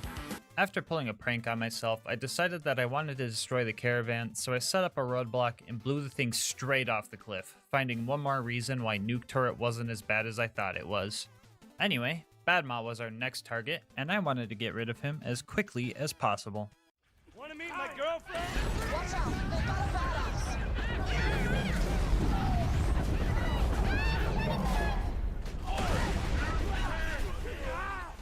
Yeah, haters are gonna be like, that wasn't a nuke, Brendan Valley, or whatever 8-year-olds like to say nowadays, but let's be honest, I was going to put the stinky on Badma anyway. After reloading the map to grab the key, we decided that we were going to need some more money in order to get through the Bloodshot Dam. After we filled up, we started clearing out the Bloodshots. I'll take this time to talk about some of the strats I've developed so far.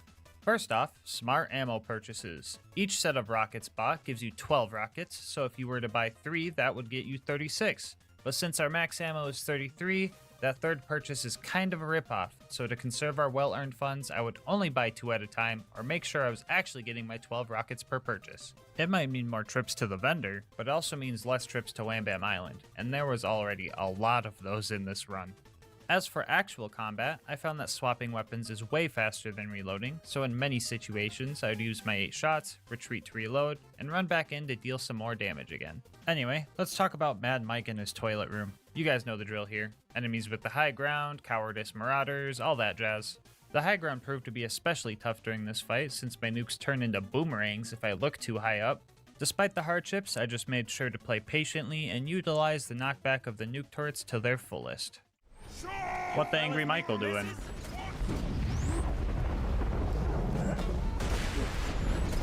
Oh!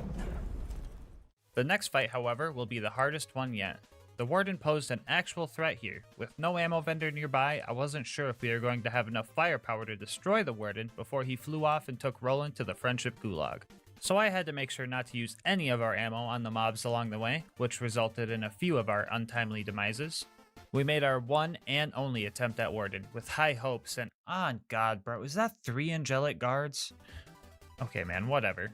Everything was going well, right up until the point it ran out of ammo. Grit, also known as the only thing keeping us alive, had an absolute field day with my health bar here to try and save the day, but I just couldn't find any more rockets lying around. And add insult to injury, these angelic guards were spawn camping the hell out of me, so all I could do was wait there and suffer until the Warden took off with Roland.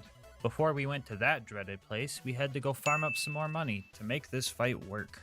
Here at the Gulag, the fight is usually a bit harder because now the Warden gets the ability to moonshot even more reinforcements in, as if 3 angelic guards wasn't enough. In order to nuke this toaster, we were going to have to use the good old vendor milking strat to get this fight done. It was hard to tell exactly how many nukes it took to kill Warden because I had to get like 4 second wins during the fight, but I counted at least 37 shots to destroy the Warden. After dealing with the rest of the loaders with Roland, it was time to meet up with Marto and Tina and blow up a train. I used the nuke turret's fire dot to light the Varkids on fire and felt way smarter than I should have for it. And then I had to help Tina get some bombs, even though there's literally an ammo vendor in her workshop, and also I'm literally holding a nukem. I feel like I could have just shot the train, but oh well. So we started our fight with Wilhelm and we ran into a very small issue. So I get his health down to here by the time my rocket ammo got down to here, and the ammo vendor was at the beginning of the map, which also required a grenade jump to get to. This long run to the vendor also gave Wilhelm plenty of time to recharge his shields. Luckily, the shields are pretty weak, and the shield surveyors also just kinda explode from the nukem's blast radius. Join the club, I guess. Anyway, it took 2 trips to the vendor and a total of 38 nukes to take Wilhelm down. Side note, since this vendor strat is going to be used very often during this run, I've decided to save myself the time and just call this strat Spud Running, because the nukem is kinda just a souped up potato gun if you think about it. Back at Sanctuary, I kinda accidentally the whole shield system and we had to evacuate the city. Like literally, the whole city had to leave. And I seen my opportunity to pull an assassination attempt on Lilith, which backfired. Not my proudest moment. Anyway, it was time to run through Ohio, or wait, I mean the fridge, sorry. This would have probably went terribly if it wasn't for Grit, but then again, you could probably say that for the entire challenge. Our next obstacle was the big old beacon-eating spaghetti squid. This guy gave me quite a bit of issues. Here's a list. 1. He has random shield regen, which means more rockets eaten up. 2. The loaders moonshot in to deal with the Thresher, just try and murder me instead. 3. Every time the Thresher tunnels underground, it removes the slag effect from him. 4. The ammo vendor was like a mile away, not to mention the way back. And number 5, the Thresher would wait for me right at this door and snipe me with its instant health gate needle attack. Woohoo. Anyway, it took like an hour to finally get this guy to die since I needed to go farm more money. When I went to grab the beacon, this happened. Thanks. Oh, game, don't fucking crack. Yeah, so another farming trip and another hour and a half later, we got him again, and we could finally go defend Overlook by dropping multiple nuclear bombs there. I didn't have high expectations for this fight, but to my own surprise, I was surviving and killing off all the loaders pretty well. I mean, the beacon got bodied like every 10 seconds, and it eventually went invincible, but I was on track to surviving all the way up until the fast travel showed up, which I did technically do. Anyway, compared to the rough rest of this run, that was a major dub in my book. The Preserve and the Big Bird were up next, and after a little preparation, we jumped in and started making our way through the bad guys. Wounding the loaders went fine, since wounding one loader at a time is super hard. Nukes aren't really the assassin's weapon of choice. Remember, I learned that the hard way. Anyway, after taking half an hour to kill Pomone and Toomba for literally no reason, and needing to refarm ammo again because of it, we pushed through and very slowly used spud running strats to handle all the mandatory mobbing before our 1v4 with the loot. I forgot Doctor's orders. Jeez man, I'm really dropping the ball, aren't I? Long story short, I decided to keep trucking towards Bloodwing, and then right before the fight, our homie Tom, you might recognize him from the co-op challenges we do, used his Twitch channel points to redeem Turn On PhysX, which is a Borderlands graphics setting that makes cool puddles of elements and stuff, but also makes your game crash from slag particles, especially during the Bloodwing cutscene. But we didn't realize in order for PhysX to be enabled, we would have to completely restart the game. Tom agreed that I could just turn it on after the fight, but he was also all like, I suppose, and I already felt bad for missing Doctor's orders, and I had to do it. So we restart the Preserve, this time with Doctor's orders and with PhysX on, with the agreement that it would stay on until the game crashed at least once. After refarming and remobbing, we killed the loot dudes and got one of the grenade mods of all time. After that, we made our way to our first attempt on Bloodwing.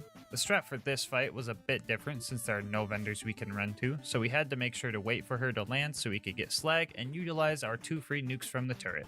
The fight was going good, right up until the very end. Maybe. The slags kick it. Oh my god! I was so close to taking this dub, but the game-winning rocket was a complete whiff of a shot. What could have been a spectacular ending set off a chain of events that really messed me up. Turrets, don't take my kill, that'd be cringe. Turrets, don't take my kill, that'd be cringe. I'm loading the trade dot.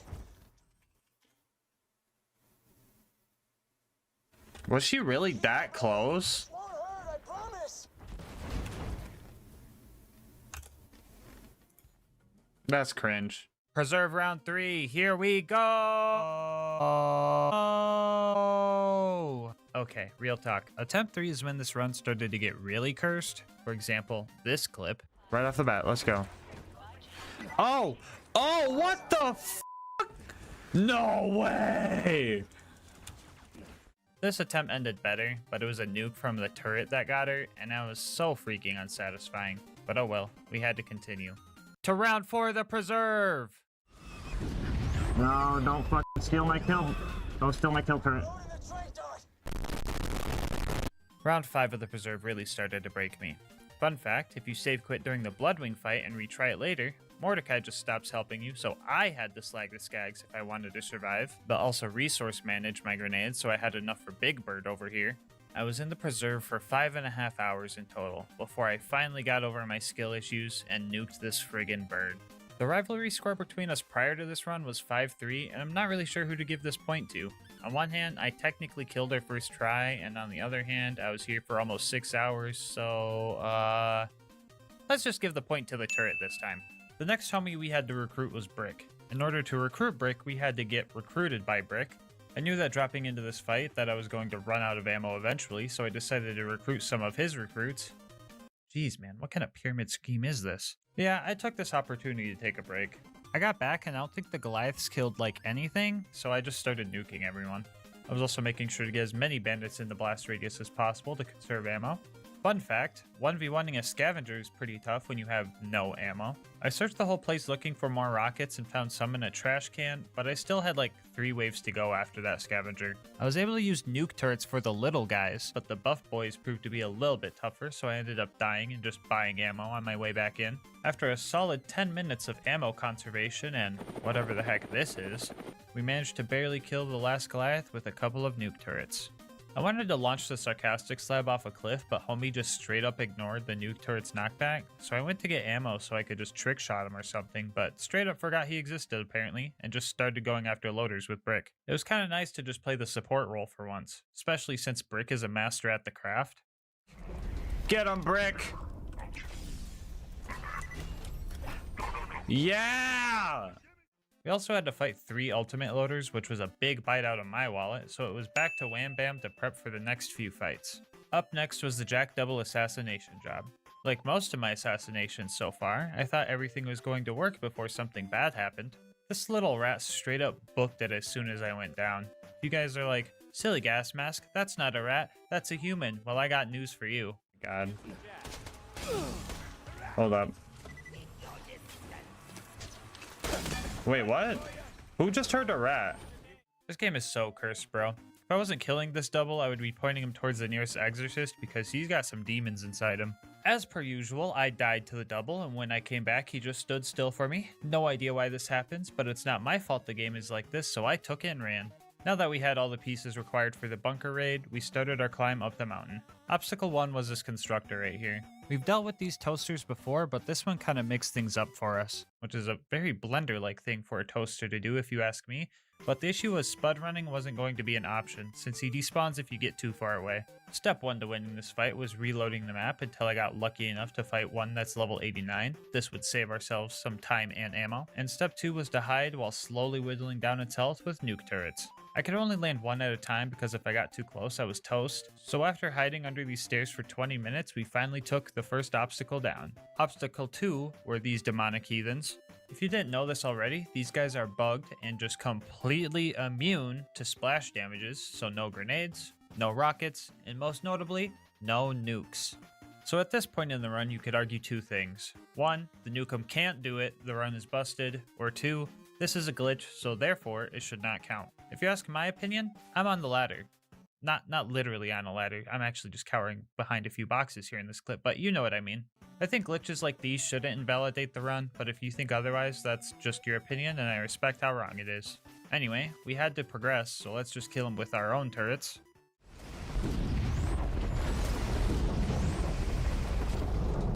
They actually take nuke turret damage? Why do they take nuke turret damage? Okay, so for once, this cursed, confusing game is on our side. Let's go. Okay, I know these turrets aren't nukem shots. I realize saying that out loud, it sounds like common sense, but I already know if I didn't, someone in the comment section would tell me as if I'm some bozo who didn't realize. Like I said before, if you want to call this challenge BL2 with only nukes instead of with only the nukem, that works for me. Especially because our next obstacle introduces another type of nuke that will help us get to the bunker.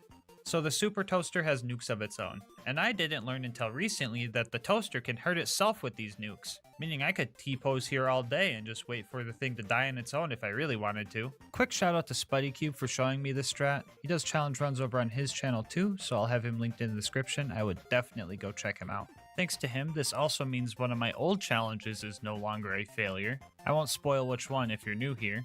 Speaking of new here, if you made it this far into the video, you're probably enjoying the content, and in that case, you might as well subscribe and check out my other runs while you're at it. I would appreciate it greatly, and would love to have you in the GASMASK gang.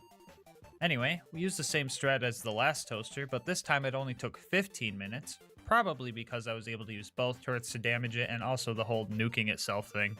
The final obstacle before the bunker fight. Face McShooty.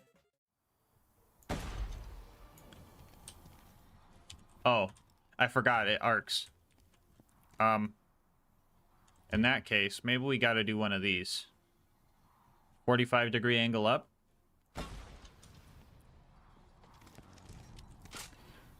Maybe we need a little bit more arc. Tactical nuke incoming! Yeah, so our nukums didn't have enough rocket speed, so I tried with a full Mollywan parted nukem to see if hitting him from this distance was even possible. And well, it kinda exceeded expectations. Sadly, we cannot shoot Face McShooty in the face, but we can make all of his skin fall off if we have the right parts on our launcher. It was finally time for the big bunker fight. I could describe fighting the big turrets as straightforward, uncomplicated, self-explanatory, etc. But when it comes to the bunker fight, the only words that come to mind are nothing but net. Yeah, the bunker's hurt boxes are friggin' weird, man. To help you guys better understand his hurt boxes, I ripped this diagram out of the game files to show you exactly what's going on. Here you can see that in order to hit the bunker, we kind of have to aim for its butt. I mean, I think that's its butt. I don't know. Ever since I heard Oboe Shoes call this guy a Crunchwrap Supreme, I just get hungry every time I see him, so I might not be the best person to ask about robotic anatomy. Anyway, so began the 2-hour fight with the bunker. After our first heartbreaking death, I developed a strategy. Step 1 was to chill until he did his flexing pose, I like to call it. He doesn't move at all in this position, which helps when trying to hit his invisible hurt boxes. Step 2 was getting the proper setup in the form of slag and kill skills. The slagging part was simple, I just threw a grenade at him, and the kill skills were gotten using a cool Axton tech. If you throw your second turret and recall the first one before it lands, the game gets confused and triggers your kill skills, which in our case gave us some more fire rate and gun damage. And step 3 was to repeat and just make sure I was being smart about my ammo purchases. At first the only thing I had to worry about was some loaders sneaking down and putting the stinky on me or something, but after half the bunker's health is gone, he starts using his giant slag laser, which made it harder to actually get to him. Instead of having 2 safe spots where I could deal damage during his flex pose, I only had 1 now because I needed this weird set of party glasses to protect me. While we waited, chat started bringing up cursed Borderlands enemy crossbreed ideas like angelic jet loaders, so I at least had something to talk about while we waited 2 hours in order to progress. We eventually got through the whole fight and destroyed the bunker for good. All it took was 2 hours and 109 nukes. While sorting all the loot to sell for more rocket ammo, I noticed something a bit odd.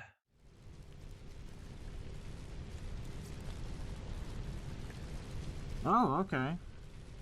Dude, I seen the Lil Molly one tip. I was like, if I get a motherfucking 94 sham in the run where I'm not allowed to use it, but it would be the best fucking thing ever, I was gonna fucking... The game was really tempting me. And I mean like, really tempting me, because it knew what we were going to have to do next. That being Angel Core. Let's do some math real quick. Multiple waves of loaders, including angelic guards, plus there's no vendor to buy ammo, plus if you leave or save quit, you reset the whole Angel Core fight, equals quite the predicament. I tried the fight and ran out of ammo pretty quick, and I waited around for like an hour hoping Angel Core would drop some rocket ammo, and at first I wasn't sure if it was possible to get more ammo. So with most of our hope lost, we started looking for answers. On a separate save, we tried testing absorbing super loader rockets for ammo. Yes, this would require the absorb shield crutch item, but I wasn't sure what to do otherwise. It didn't work anyway, but the crutch items would get us through Angel Core faster. Also while testing, we found that one enemy crossbreed chat was talking about. Actually, let's test your volley. Oh,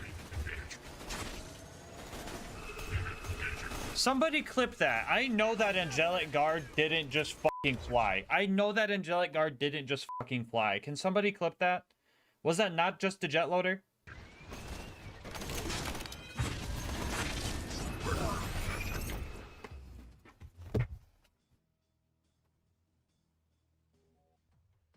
Who was fucking joking about the flying angelic guard earlier? Who was it? Which one of you motherfuckers was it? It's not funny because now it exists. Anyway, it was confirmed by Dark Smoke 11 that you can, in fact, get rocket ammo in Angel Core. So I had 2 options. I could suffer through it without the crutch items, or I could use them and get through the core faster. And oh boy, did I have a decision to make. After the testing, I ended the stream and took a few days off. I went to my hometown, visited friends. I even drank a Monster, normally for once. It was nice living life so calmly. I learned that not everything has to be balls to the wall all the time. It's okay to take the easy route and enjoy the ride sometimes. But this was not one of those times. Do you know what this is? It's an original Monster Assault. They don't make these anymore, and it's my favorite flavor of anything ever to exist. I've only got 21 left before I'm out for good. For life. To make sure I spread these out and don't burn through them, I said I get one for every challenge run I beat. Now, do you think I want to sit there after the run, sipping my assault, thinking to myself, Did I really earn this? Hell no. Do you think that monster would taste its absolute best with that question swimming around in my head? Hell no. Do you think I'm gonna take the easy way out? Say it with me this time. Hell no. I returned from my trip and I rode the elevator down to Angel Core. Not with dread, not with anguish, but with pure determination to get through this Angel Core without any unneeded aid. During the fight, I made sure to group up all the enemies to get the most out of each shot. Ion loaders were especially useful for once because they call all the loaders into one spot. But even with maximizing our damage per rocket, we ran out a few rounds in, and the waiting game began. I was able to slowly kill some enemies with slag and nuke turrets, but with the long cooldown, 95% of the damage I dealt was healed by the time I could throw more. On average, I was getting rocket ammo every 15 minutes, and each drop gives you 4 shots, which would allow me to kill about 1 angelic guards, assuming I didn't waste the ammo on failed kills. At some points in this, I was super helpless because I had 3 loaders and 3 laser turrets focused on me while I was trying to rush the ammo drops. So the death counter got a huge increase here. There was some hope along the way in the form of Roland and his turret. He was actually killing some of the loaders, but this help was short-lived when Lilith showed up. Don't get me wrong, with how dumb this situation is, I would take all the help I could get. But Lilith was literally doing no damage, woohoo. I got so excited every time I found a rocket ammo. It meant I was one step closer to getting away from Lilith and her aggressive cowboyism. Howdy boys, howdy boys, howdy boys, howdy boys, howdy boys, howdy boys. I was down in this place for 3 straight hours. Not to mention the hour of testing I did days prior. And would you guys believe me if I told you this wasn't even the worst part of the run yet? Up next was Sawtooth Cauldron. The ambush commanders here ate up a lot of ammo per kill, so I decided to launch them into the lava. Every time I have tried this strat in the past, they end up just slowly floating up and out of bounds because this game is cursed. But flying didn't save them this time. Flying away definitely helped the next set of bad guys we had to deal with though. The lack of range with the rockets really came into play here. On top of them being hard to hit, it would take at least 2 shots with slag, and that's if I can hit them consecutively. Otherwise, they just fly away and get all their health back. With one exception of the level 89 buzzard, who would only require 1 nuke while slagged. So now it was time to farm weak enemy RNG again. This was actually pretty simple since all you had to do to reset their level was jump back down the elevator shaft and just ride it back up. Even with this strat, it took upwards of an hour and a half to kill them all. I partially blame this uncontrollable Goliath who put the stinky on everything it saw, including me. I mean, it's respectable as hell, but not something I want to be on the receiving end of. Anyway, you might want to remember this math for later. Why will we need it for later? Well, I decided that I'm going to tackle both the Torg DLCs for the bonus content in this run, so stick around for that. Fun. Anyway, we stole all the explosives, which again, I have literal nukes, not sure why we needed these, and then hitched a ride on one of the buzzards all the way to the boneyard. Which, hold on, why didn't they just fly us over the bridge? Dude, these friggin' plot holes, man. After another money farming run, we hit all the pumping stations. Some went smoothly, others didn't. But in the end, we were able to hit the pipe with our car and managed to even fit the entire Bandit Technical inside. Now, I'm not really sure why, but I decided to kill Saturn on this run. Long story short, Saturn is a cheater. During multiple attempts, he would just disappear when he was almost dead. I found out that if the junk loaders respawned, that is what triggers him disappearing. It's like Hyperion was just like, this thing's almost broken, let's just scrap it, turn it to a bunch of junk loaders. Yeah, so I had to modify our spud running strats in order to kill Saturn fast enough. I threw the whole smart ammo purchases thing out the window and just full bot. We were spending too much time running back and forth and not enough time shooting potatoes, so this strat actually helped. Altogether, the winning kill took 164 nukes. Makes me wonder what would happen if we sent that many to the actual planet. To the scientists watching, feel free to teach me in the comment section. Anyway, we got the info we needed and set off to our last few fights. The claptrap door wasn't prepared for our spud running strats. Well, actually, it kinda was because running too far away makes the turrets respawn and now they're hostile again, so yeah, that sucked. But overall, the door wasn't too bad. Hero's Pass has no mandatory combat, so a couple of skips got us through here. And now we could finally fight Jack and the Warrior. I was honestly worried about both of these fights, but let's talk about Jack first. Destroying his shield was the first challenge. His health bar has like crazy regen, but his shield doesn't regen unless you just stop damaging him for like 10 minutes. Knowing this, I decided to use the nuke turrets on his shield to save the rockets for his health bar. My first attempt at fighting him without blocking him at the terminal turned out to be very bad, Slag being very hard to apply to Jack, and the shield surveyor he spawns making him immune to my nukes makes this fight super tough. Even with the blocking him at the terminal strat, nuking someone that you're practically hugging isn't the smartest thing to do, so this strat wasn't very foolproof. During a failed attempt at blocking him, I found out that he is very easy to slag while he has this bubble up for some reason, and I just kinda took the chance. Okay, everyone's slag.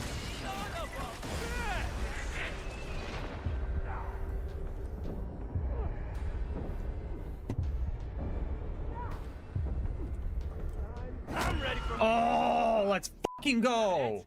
Yeah, so after an hour 40 of trying to kill him, I got the right setup of slag, kill skills, and the damage boost from last ditch effort to kick in to finally take him down. The final fight of the main game was here, and the warrior was going to be rough. I made a legit attempt at fighting him and realized that 17 shots barely dented his health, so I accepted that I was going to have to cheese this guy. I had two options to do so.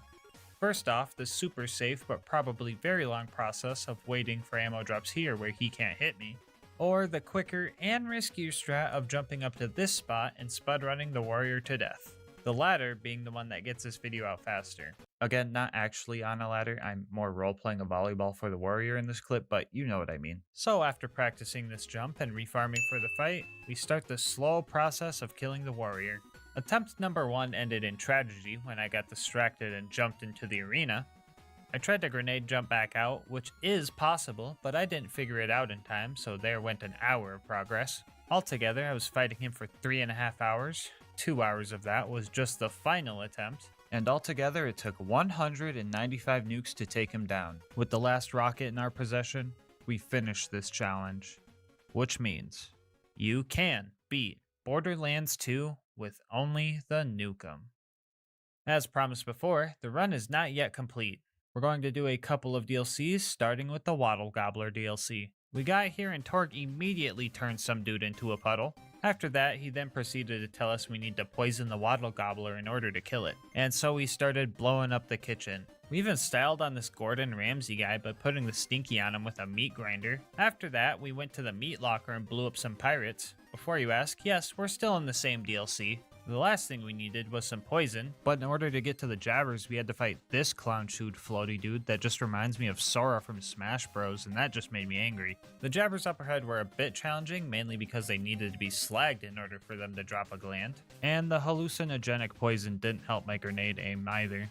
After a bit, I realized I have blast radius, I don't need to hit these guys directly, so I just martyr-styled the last one and started cooking. These kitchen crusaders did not want to let me cook, but my Nukem had something to say about that.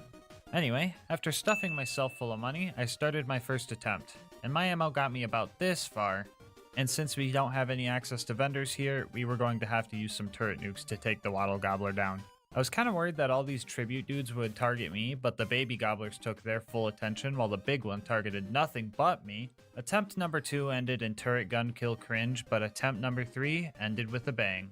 So yes, you can beat the horrible hunger of the ravenous Waddle Gobbler with only the Nukem. After relaxing with Grandma Torg a bit, we headed towards the Campaign of Carnage. Well, actually, I wanted to see if the Nukem could farm a Nukem really quick, and lucky me, she spawned first try, and she also dropped it on run number 1, so that was cool. Anyway, the Campaign of Carnage. Right after this this DLC jumps right into the action, as we have a small mobbing section before the game introduces the Coward. Yeah, screw this guy. At this point, he was our sponsor, I guess, and set us up with our first fight in the arena. At first, I thought this fight was going to have a timer on it, but we lucked out and there wasn't, so as long as we didn't die, which we did, we would be fine. Our second try, I decided to get as many nuke turret kills as I could so I could save ammo for the arena Goliath. Spud running wasn't an option here, so I was hoping to maybe find some launcher drops on the ground, but that's not exactly what happened. Oh no, there's another wave!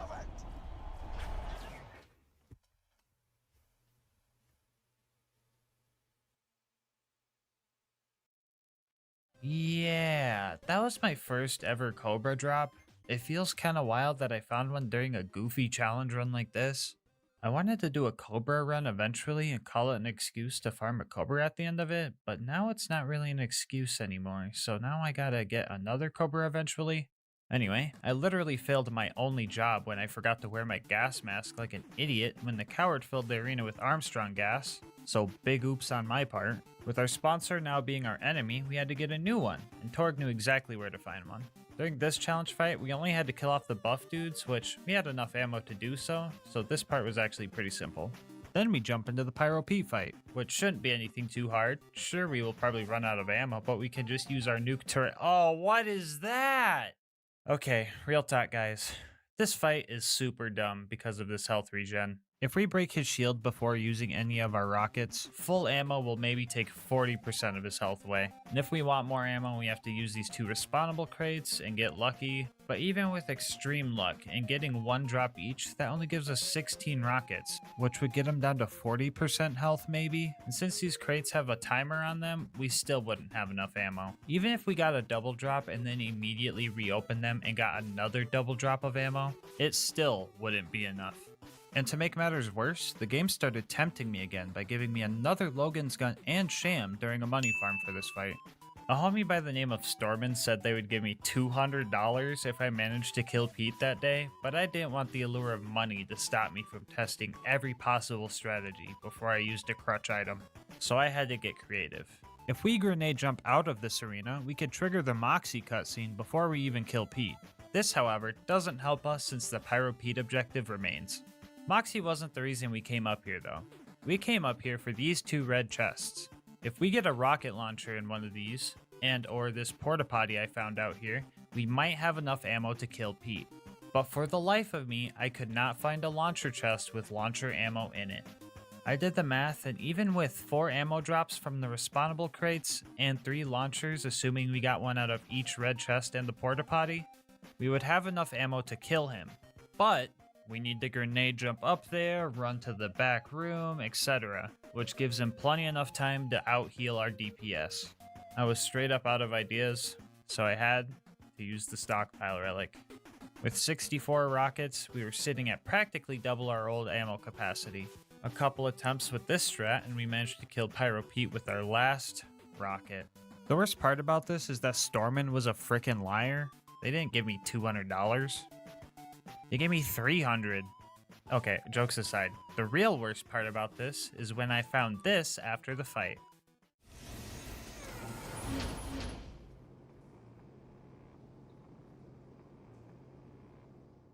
So, with this knowledge, I think this fight is possible without the stockpile relic. You just need to make an attempt and then open these chests when you're empty on ammo. Then pray for rocket launchers, I guess. If you're lucky enough and fast enough, I think this is possible. I made a few attempts like this, but with my hard drive running out of room for footage and some other fights coming up, I made the call to just put a bounty on this fight. The first person to show me that they can do this will get $20 on Steam. I'll have specific rules and the save file in the description for you, but I just want to see if someone with this build, this gear, and no stockpile relic can do this fight. If anyone beats it, I'll have a pinned comment letting everybody know, so make sure to check that first. Anyway, let's move on. We met Tina and blew up some heathenistic cookies as a training segment, and after that we did Death Race to get the attention of Motor Mama. Motor Mama didn't have health regen because, well, I'm not really sure actually. It's kind of weird who they do and don't throw the health regen at, honestly. Anyway, we blew up her ride and started phase 2 of the fight where we had to simultaneously dodge rockets and make sure her shield didn't recharge. Ammo wasn't too much of an issue since we were practically hugging a vendor the entire time, and after a while she eventually kicked the bucket. We now had the number 3 ranking and needed to go after Flyboy for the 2nd place spot. So we headed towards the Forge. We all think dunking on Sawtooth Cauldron is fun and funny, whatever. But after this run, I don't think I'm going to be able to come back to this map and not relive trauma. Let's talk about these buzzards I gotta kill first. Now, I usually wouldn't have to kill the cargo ones, but the Nukem can't break these wooden boxes for some reason, so the only way to get them is to just destroy the whole buzzard. And these guys are also way tankier than the normal buzzards, so that's neat. I've blown up buzzards before, so this should be doable, right? No. Yeah, remember that math I was talking about earlier?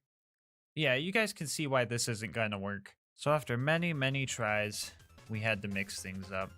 So I figured it was time to switch up the nukem. I wasn't going to use the full Molly-1 nukem from Face McShooty because all I needed was to switch from damage prefix to rocket speed prefix, and I was able to do this fight. And after only 3 hours, we were able to progress.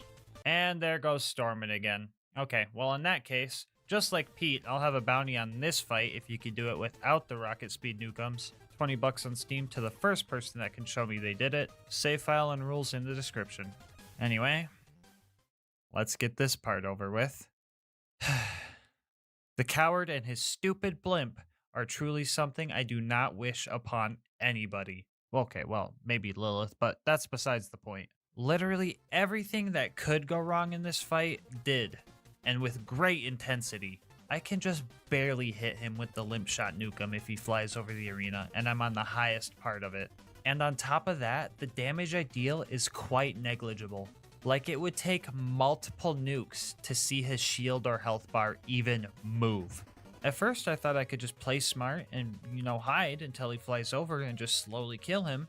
And by slowly, I mean very slowly, since the ammo vendor was a mile and a tower climb away. If I played well and didn't nuke myself by whiffing a completely vertical shot, I could destroy his shield in 2 hours.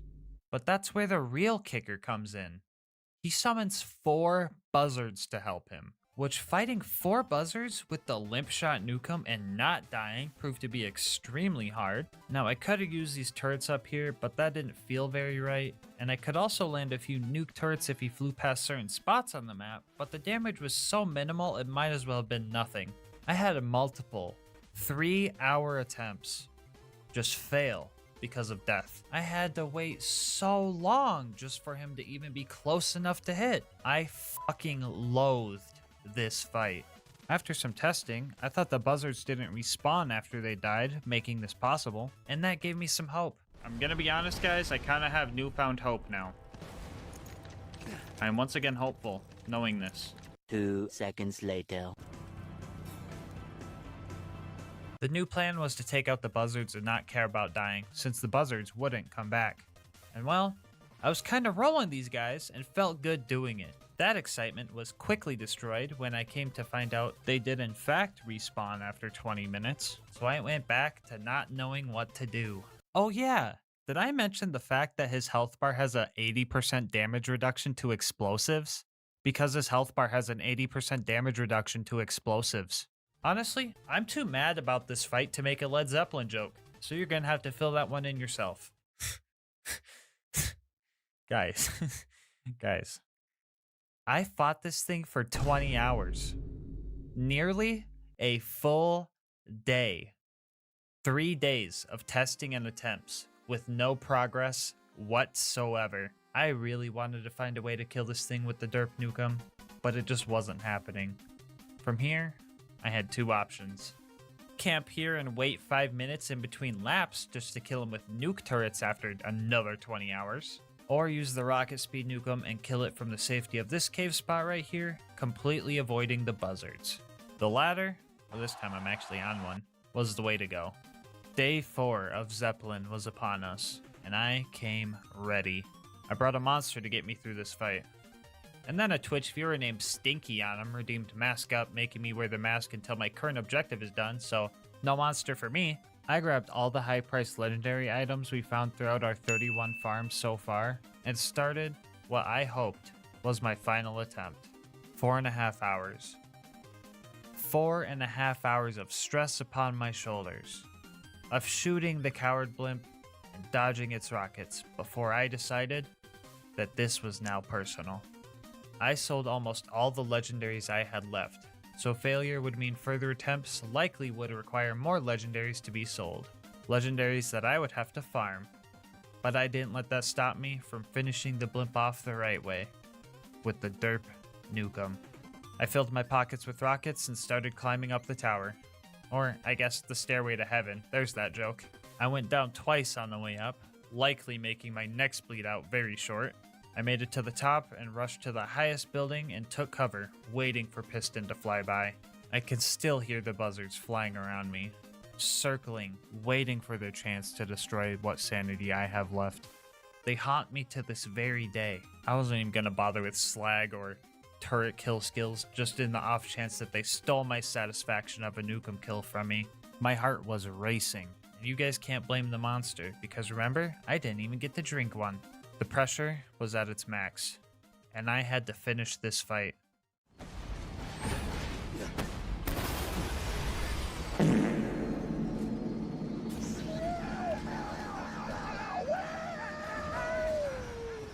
Vault Hunter, you are now the #2 badass in all of Pandora. That's my Get nay. I put the stinky on him. I'm still alive, coward. You couldn't stop me. Well, let's fucking go, Starman. You did great. Let's fucking go. Now get back here and we'll see about finishing Piston. Can someone please tell me, in what world does it take 378 nuclear bombs to pop a fucking balloon? I can easily say this fight was the worst fight in GASMASK challenge run history. Honestly, this was the true final boss of the run, and I'm going to be a bit bold here with one last bounty. $100 on Steam to whoever can do this with the derp nukem. Rules, save file, etc. all in the description like I said before.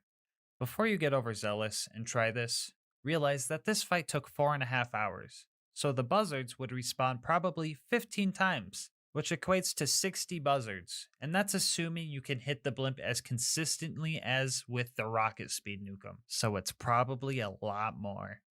Good fucking luck. The coward was the final thing I needed to take care of this run. His dumb dinosaur should have been fine with spud running strats, but I would randomly just blow myself up because my nukes hit some invisible wall, I guess. To combat this, I just made sure to poke out of my hole a little bit more, and it took about an hour to kill him. And it was time for the final fight in this hard drive filling godforsaken run. On the last run of our last money farm, we got our first pearl from the chest, which was pretty neat, and it would even come in handy. A few things stood out in this fight. First off, I don't recall his shock attacks looking this goofy. Probably a PhysX thing. Oh my god. How is the game not crashed yet? Imagine if it crashed during the You know what? It's too soon. I can't think about that. I will die. Anyway, the other thing I noticed was Piston's shield starts rapidly recharging if you don't hurt him for like 6 seconds, which is not good considering it takes full ammo to break his shield. In order to combat this rapid recharge, I devised a strategy. When I would need to retreat to buy ammo, I would try to have him close to the barrier so that the nuke turret I threw put the fire dot on him, and then I would throw the other on the way back. This, however, was a tight window, and he often got most, if not all, of his shield back. A few heartbreaking attempts later, I was on the edge of victory, and the edge of bankruptcy. I had to make a sacrifice. The storm we got earlier would save the run and secure our win against Piston. Fuck you, Piston. Fuck you, Piston. Afterwards, we sold all the loot to buy the storm back, but sold too many items, and it wasn't in the buyback anymore. But after taking a victory lap, we got a different souvenir from this run. And I'm glad to say, you can beat Mr. Torg's Campaign of Carnage with only the nukem. Before you go, I just want to say thank you so much for watching up to this point. If you want to support the channel, make sure to like, comment, and subscribe. Helps with YouTube's algorithm a lot, which helps the channel grow. If you want to support me more directly, consider becoming a channel member. 99 cents gets emotes and videos a day early, and the support helps me get videos out earlier for everybody. I'll link my Discord and my Twitch channel where I stream these runs live in the description. And last but not least, quick shout out to our homie Mango Soda, who made this video's thumbnail art. He does commissions and he will also be linked down below. But until next time, breathe easy, homies.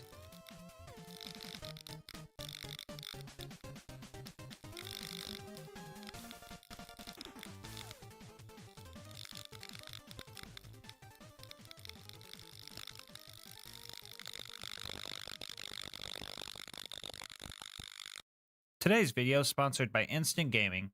More on how you can save money on the games you love later in the video. The date was March 15th, 2021.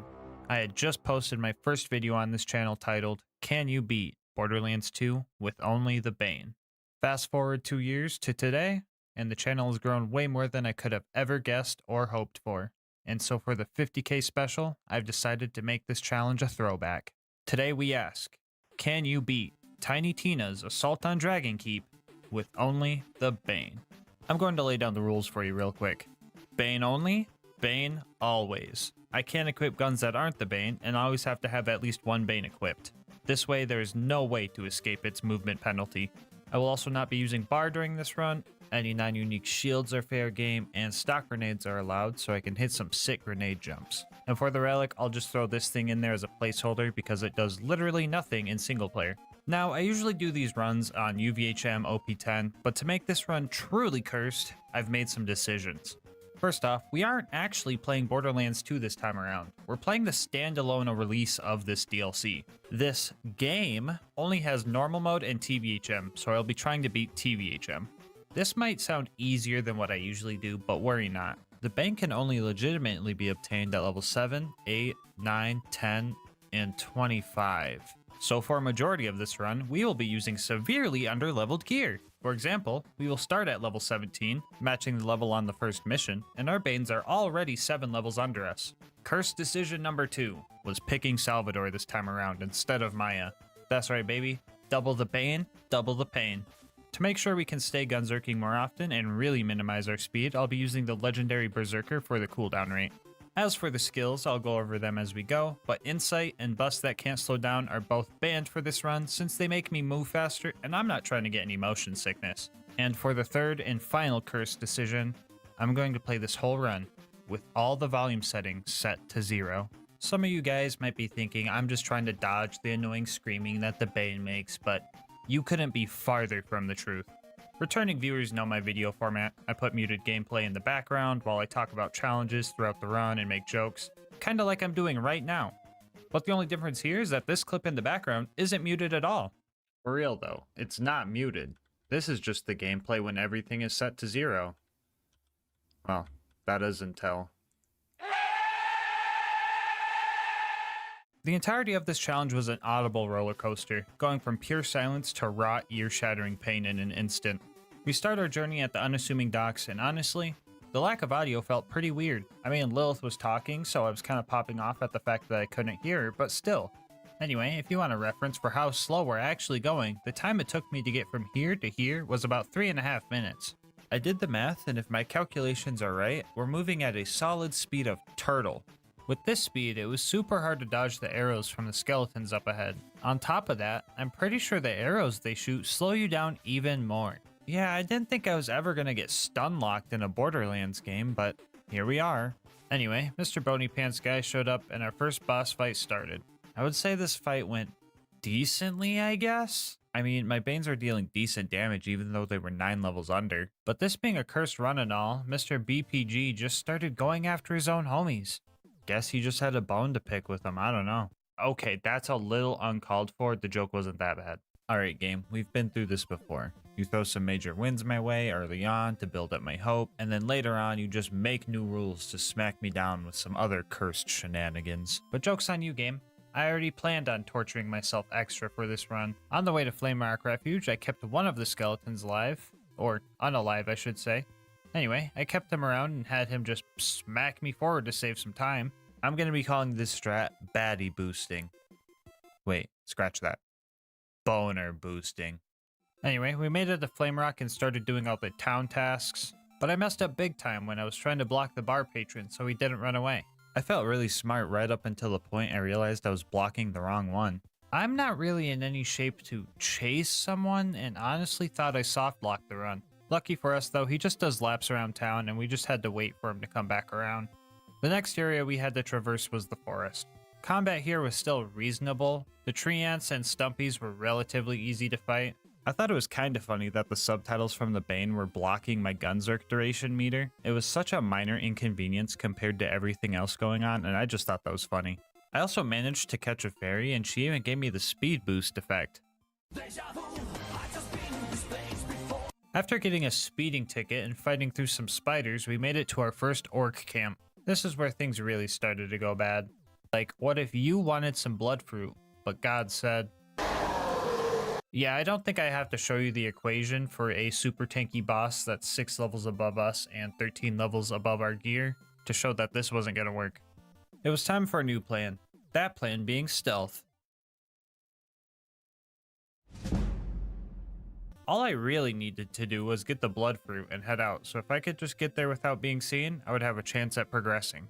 A few tries in, we just barely got out of his reach, and he ended up getting stuck on something, so I took this chance to get some free XP. Also, you guys can't get mad at me for cheesing him like this, because he's technically hitting me, so it's really just a skill issue on his end. Yeah, this is gonna take a while. In that case, now is the perfect time to talk about today's sponsor, Instant Gaming. If you're sick of waiting for games to go on sale, Instant Gaming is the site for you. They've got all your bases covered. I'm talking Nintendo, Xbox, PlayStation, and PC. It's also super quick and easy to get access to that game that's been on your wish list for way too long. Don't make the same mistake I did when I bought this game for full price when I could have had it half off and saved $5. In GASMASK currency, that's like 2 whole monsters.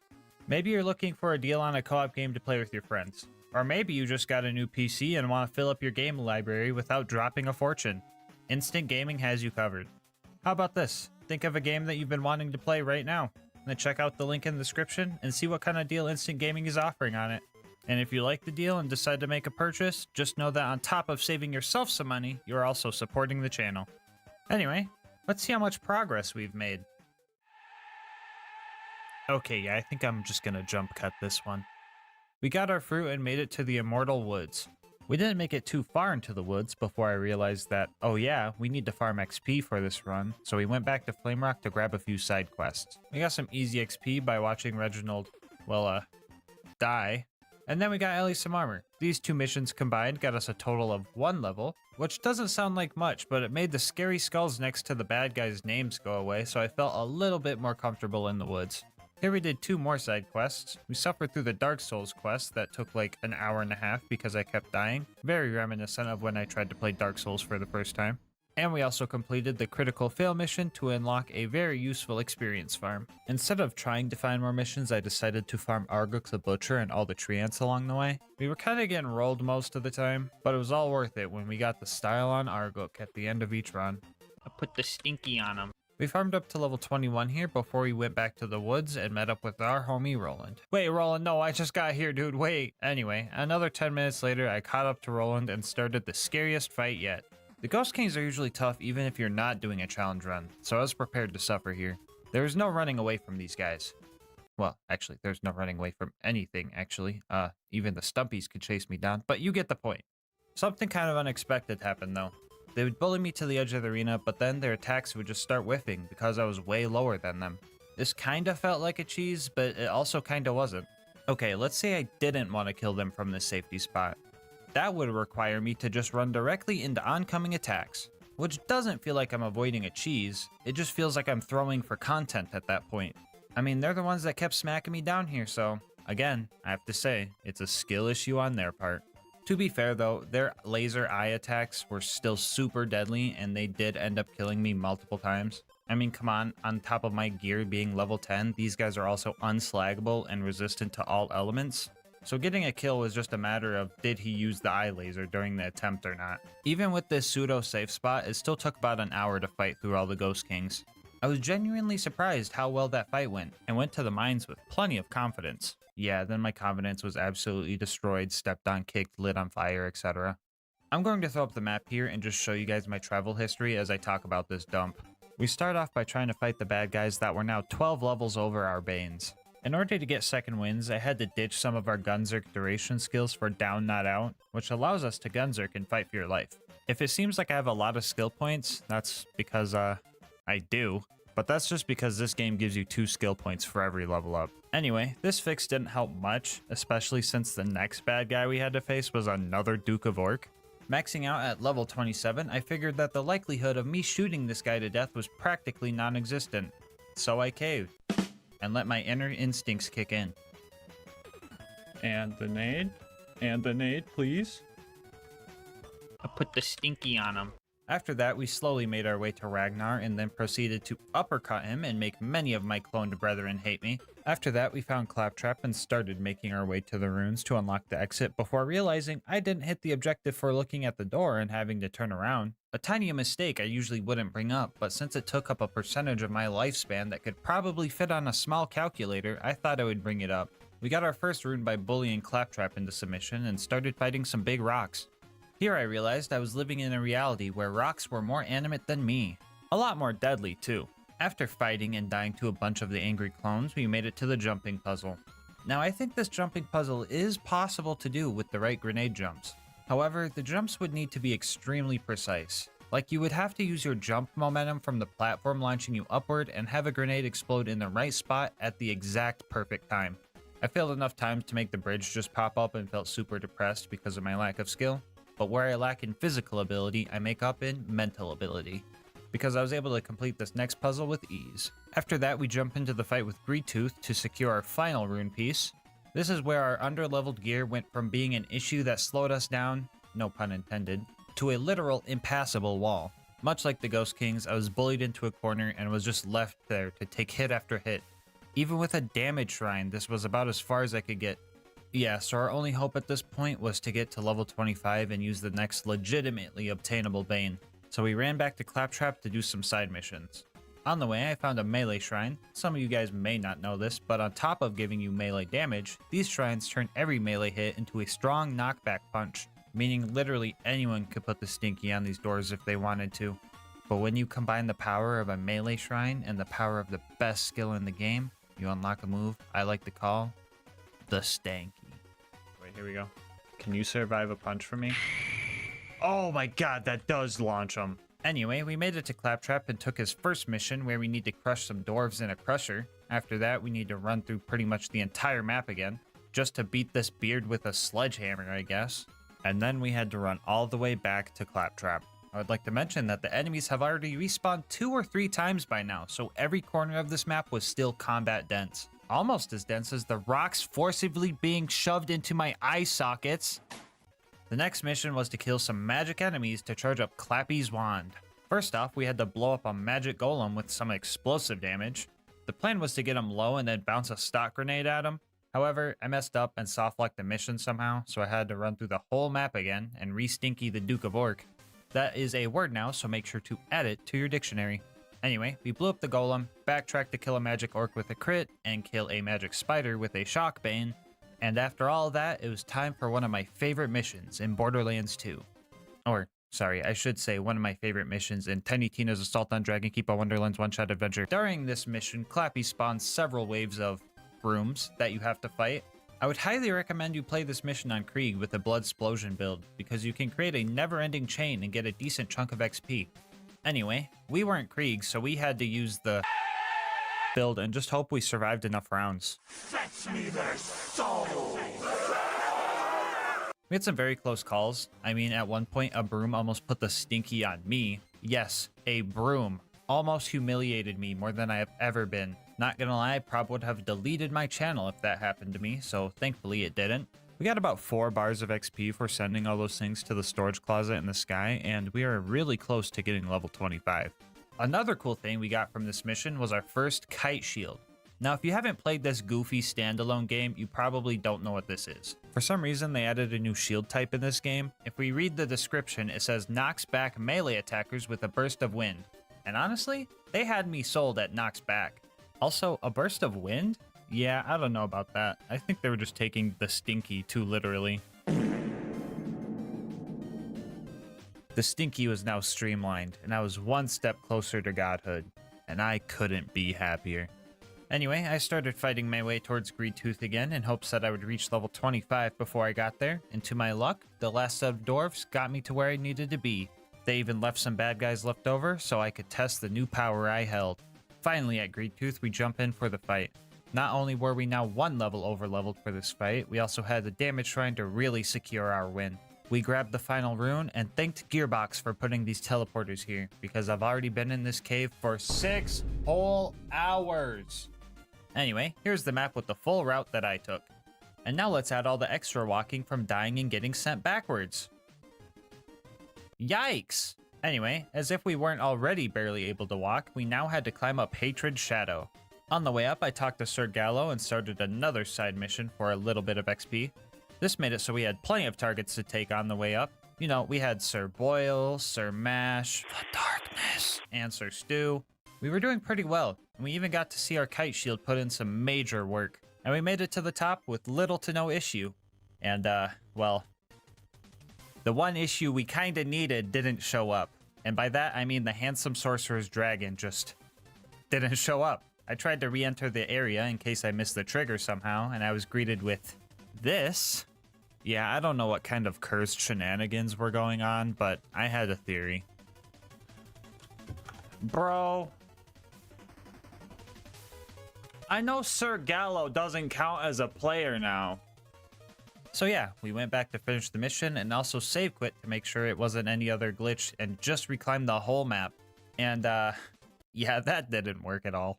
I had one theory in the back of my head from the very start that I thought was so unlikely that I didn't even try it. I thought to myself, there is no way the game is that spaghetti coated, that messed up, that cursed. You would think after all my past encounters with cursed occurrences, I would have learned my lesson and never doubted how scuffed this game is. Welp, here's how I fixed it.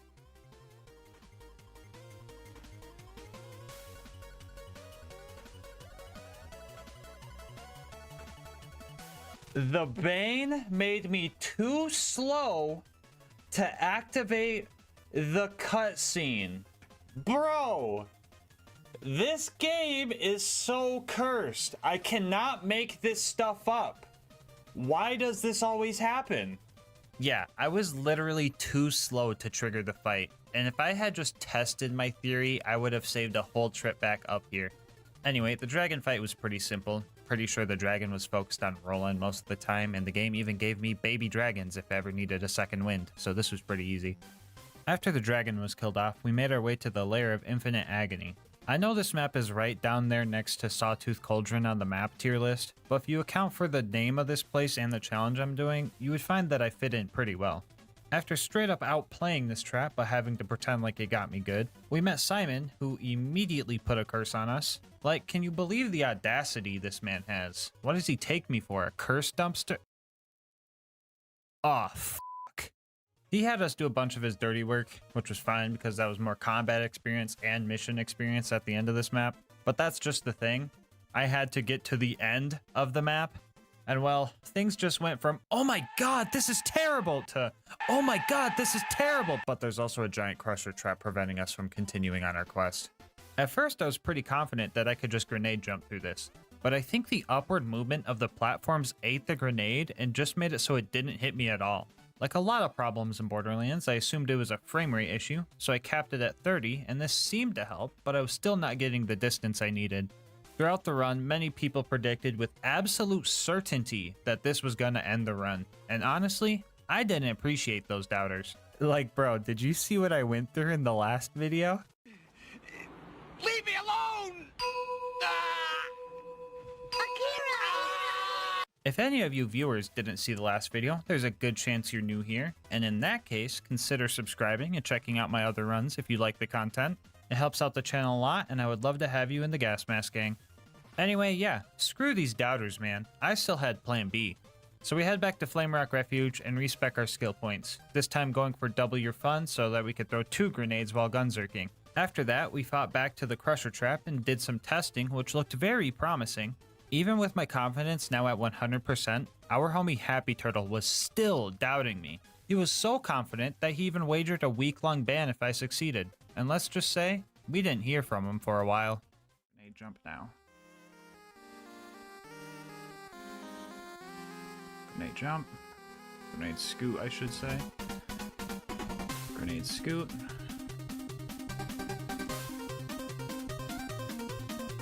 Grenade scoot. Happy Turtle, say goodbye to everybody. Your seconds are numbered. Any last words, Happy Turtle? Bye-bye, friendos.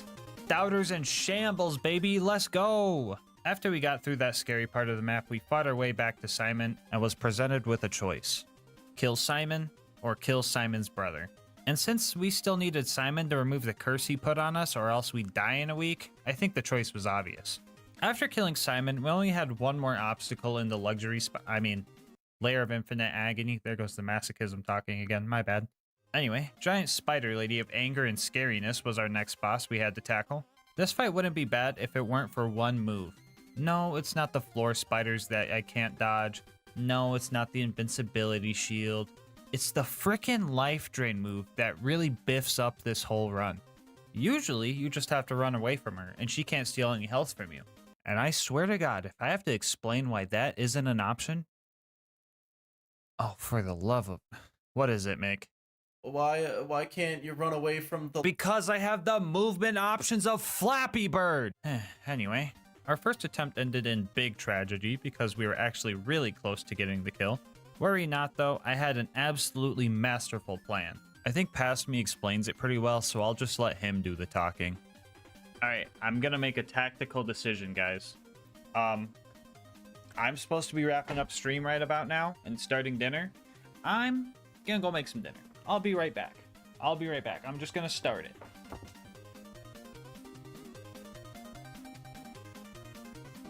Hey guys, how's it going? I'm back. Actually, my desk is kind of messy. I'm gonna clean it up real quick. All right, I'm back. You know, actually, I have to use the bathroom. I'll be right back. And we are going to fight the sorcerer's daughter now. You know what? Hold on. Actually, I'm pretty thirsty. I'll be right back. I'm gonna go get a monster. All right. We got a monster.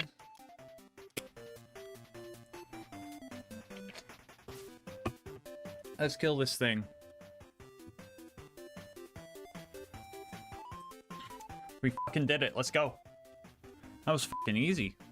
The final thing in our way was the fight with the handsome sorcerer. Climbing up the tower proved to be pretty difficult.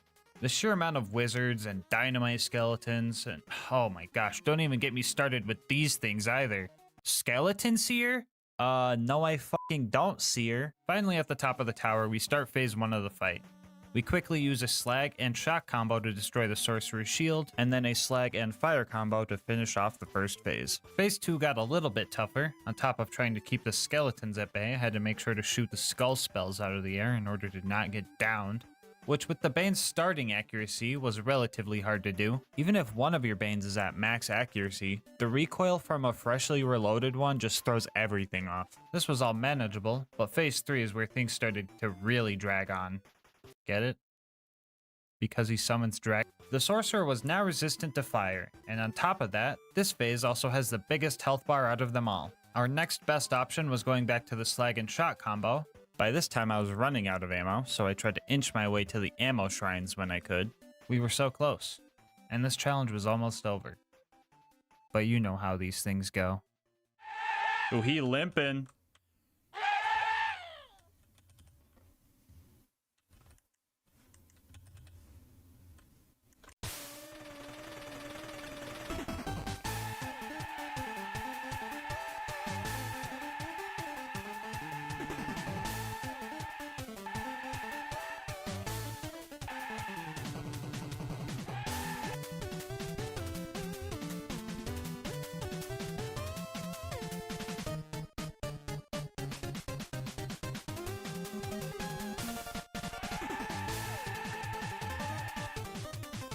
And just like that, now we know. You can beat Tiny Tina's Assault on Dragon Keep with only the Bane. Bonus content time, woo! In my other Bane video, I did the Bane side quest as a way of saying goodbye to the run, and I'll do the same here. In this game, you can find the Bane quest in the Mines of Avarice, and oh my god, it turns out you could get a legit level 22 Bane.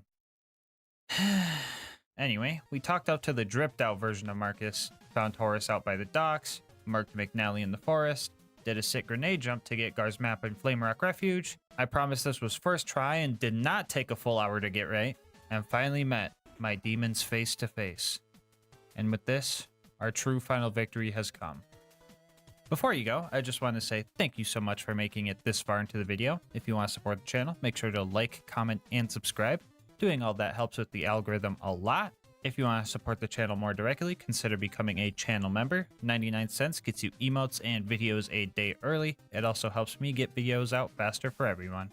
I will link my Discord and Twitch channel where I stream these runs live in the description. And for everyone who is already subbed, I want to thank you again for helping me hit this 50k milestone. I promised to do a Wanderlust only run at 100k subs because I truly despise that weapon. And after that, who knows? I could use the Bane in the other Borderlands game that has it for the 200k special. Anyway, shout out to Instant Gaming for being this channel's first sponsor. Make sure to check the description below and save some money. And also shout out to Mango Soda for this video's thumbnail art. He does commissions and he will also be linked in the description. But until next time, breathe easy, homies.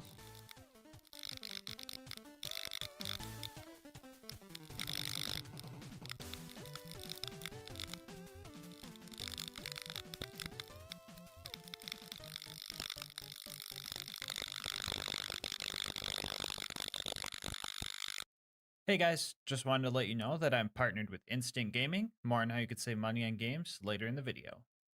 So a few videos ago, I posted the Sheriff Posse Challenge run, and I got a lot of comments asking why I didn't use the Law and Order combo to make the run even more on theme. Which honestly was a fair question. I literally opened the video like, Pandora's always been a lawless place. But what if we wanted to bring some order to this wasteland of a planet? While that little tease wasn't on purpose, excluding the Law and Order was, because I wanted to make a challenge out of the combo on its own. So here we are.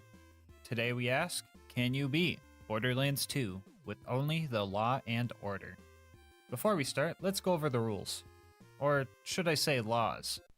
We'll be playing on Overpower 10 Ultimate Vault Hunter mode. If you're new to the game and not sure what that means yet, it just means that everyone has 4 times health, health regen, and they're all 10 levels higher than us. No big deal.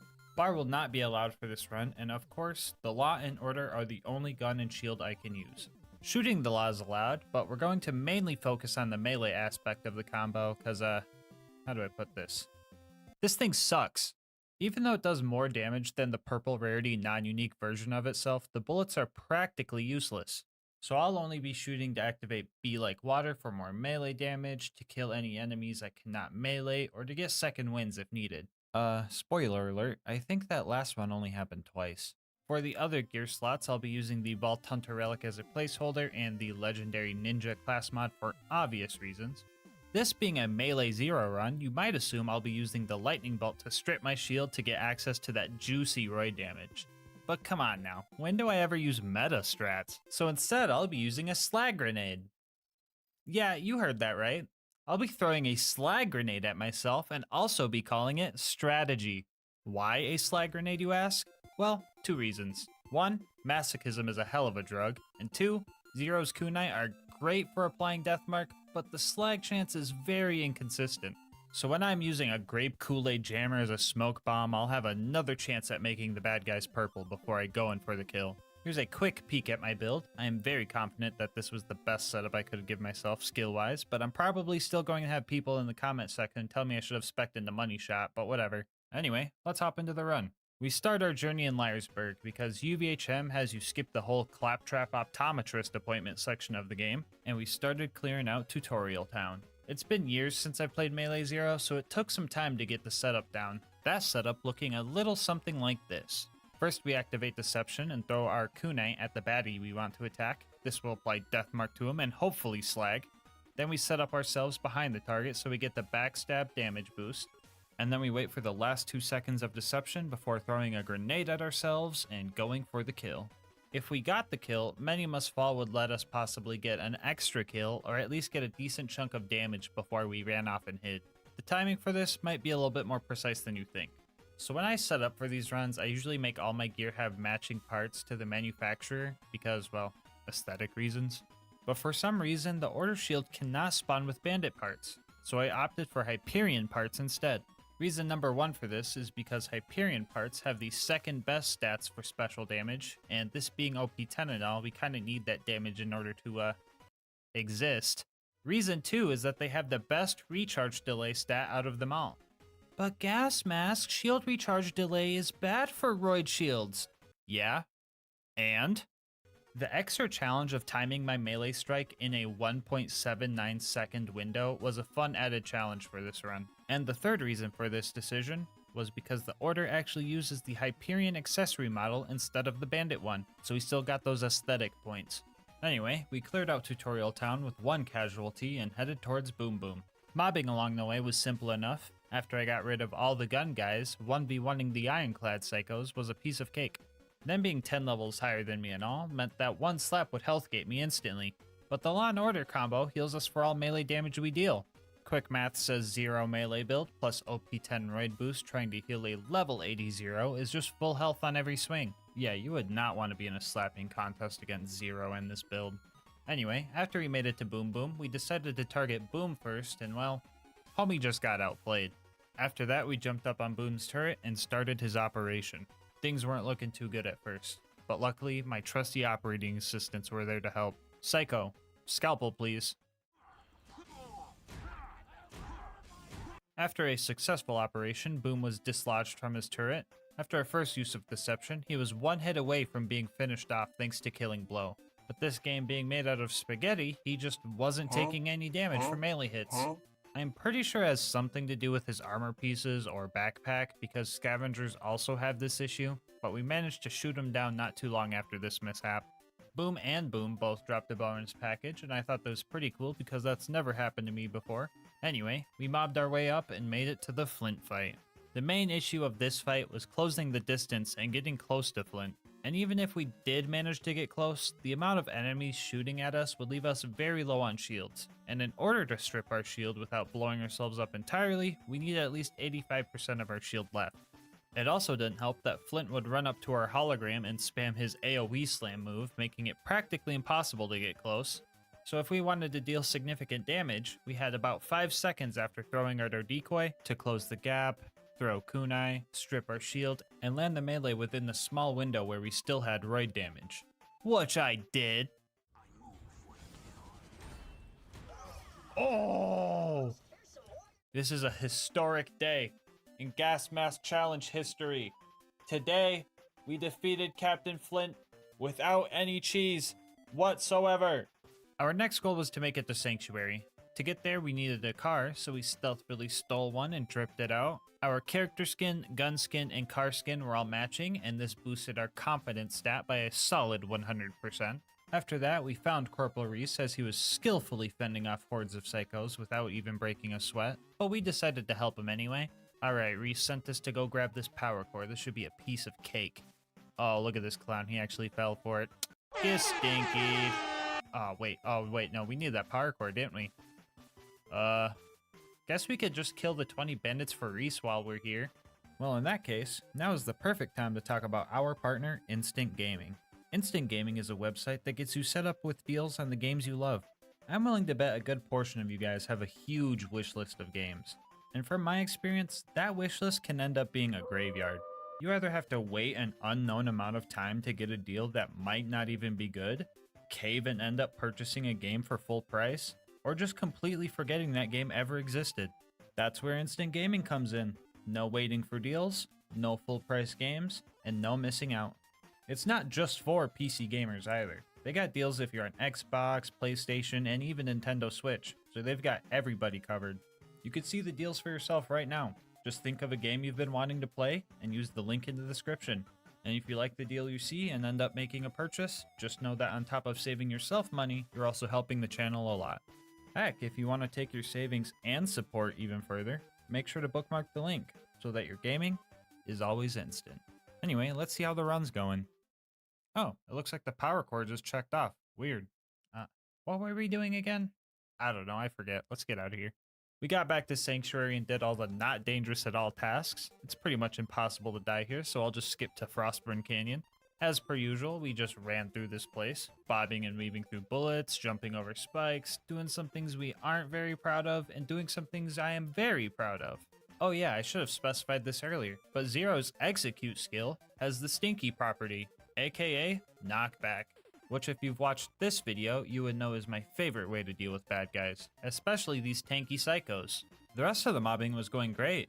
As long as Lilith didn't say her cringe one-liner, everything was gonna be... Okay, Lilith, I'm going to be extra nice one last time. I'm going to let this slide since we're kinda doing a cowboy run. But this is the last time ever. Okay? You got that? Thank you. Anyway, after all that, we had to go rescue one of the cool vault hunters. In order to get into the Bloodshot stronghold where Roland was being held, we needed to go to Ellie's and get a new bandit car to sneak in. While fighting the cars with cars is allowed for the run, I usually like fighting them without them, because these guys aren't balanced properly for Ultimate Vault Hunter mode, and I just like the power trip. I mean, just throwing my kunai at them would likely handle the situation on its own. We decked out our new whip and headed towards the Bloodshot Dam, where Bad Ma was already waiting for us. And well, we made pretty quick work of him, honestly. While I was kinda sad that we didn't get to put the Stinky on Bad Ma this time around, it was nice seeing the little homies rejoice in their freedom. The stronghold was up next, and the main problem we ran into here was the non-stop onslaught of bullets coming from every angle. Usually the Law and Order's healing can keep us alive in one-on-one fights, but against a horde of crazed marauders, you know, the bandits that run really far away after they down you for some reason, we run into some issues. Here we got our first second wind from an actual bullet. To be fair though, I'm pretty sure they forgot to balance these turrets past normal mode, so literally anything can one-shot it, so it wasn't really that impressive. After struggling through the first part of the map, we made it to the toilet room. And this place is usually the hardest part since the bad guys all have the high ground. But Zero's deception kinda turns the tables in our favor, since we could get some great strategic positioning. Oh! Angry Michael showed up, and well, he just straight up started flying. What the hell? It didn't take more than 2 seconds before my brain's prime directive kicked in and I seen my opportunity. Duh.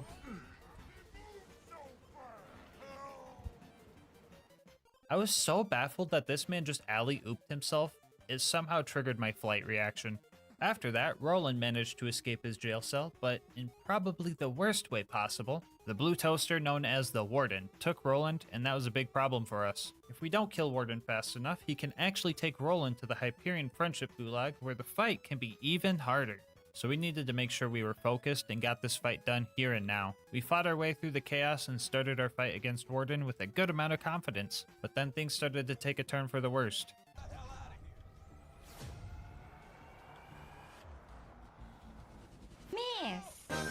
The Warden spawned in a super loader that would kill me before I even got to see him. The Warden also has an AoE slam that would launch me far enough to the point where I couldn't make it back and heal in time before my health gate ran out. And all these things just piled up.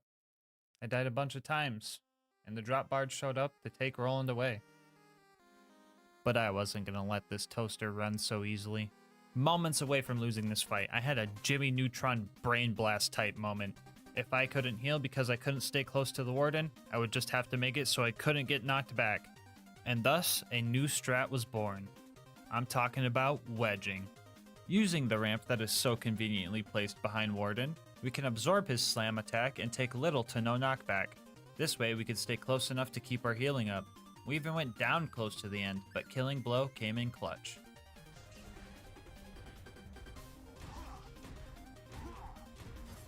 Fuck you guys. Doubters in shambles. This had chat rioting because there was a prediction going on the outcome of this fight. People seen that the fight was going bad and dropped all their points into the Gulag side and had a major upset because of it. And honestly, it serves them right for doubting me. Let's go, baby. Up next was the train robbery mission, bringing back some more cowboy vibes. We met up with Mordo and Tina, who helped us secure some bombs to blow up said train, and everything went according to plan. And then it was time to fight Wilhelm, which, didn't go according to plan. This fight was actually pretty tough. Getting close to Wilhelm was a big issue because of his knockback spin attack. Gone were the days of sneaking up on a bad guy and pulling a silly little prank on them. On top of that, hitting Wilhelm with melee attacks feels incredibly buggy, almost like it's a 50-50 chance whether or not your melee just whiffs or not. My game plan was pretty much to wait until he started making more shield surveyors and then land a hit then. This was a slower process than I could have hoped for, especially since between hits he would just build up a chunk of his shield to buffer my next hit. A few deaths in, I noticed some conveniently placed health vendors following me around in the arena. Utilizing those gave me a bit more wiggle room when it came to setting up for attacks, and I eventually got him down to killing blow range. And yeah, that skill is really good.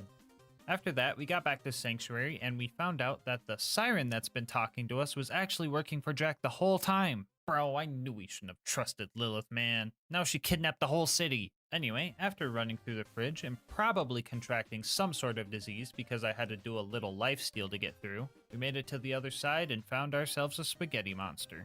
I died once here, but after the loaders showed up, they distracted the Thresher so I could line up my shots.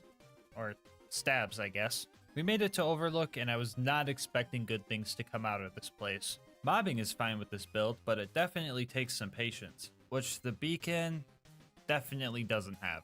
I tried my best to hold off the loaders, but the beacon got busted 8 times and became invincible, which is fine and is helpful, but it's also just kind of embarrassing, especially because all of this happened in under 2 minutes.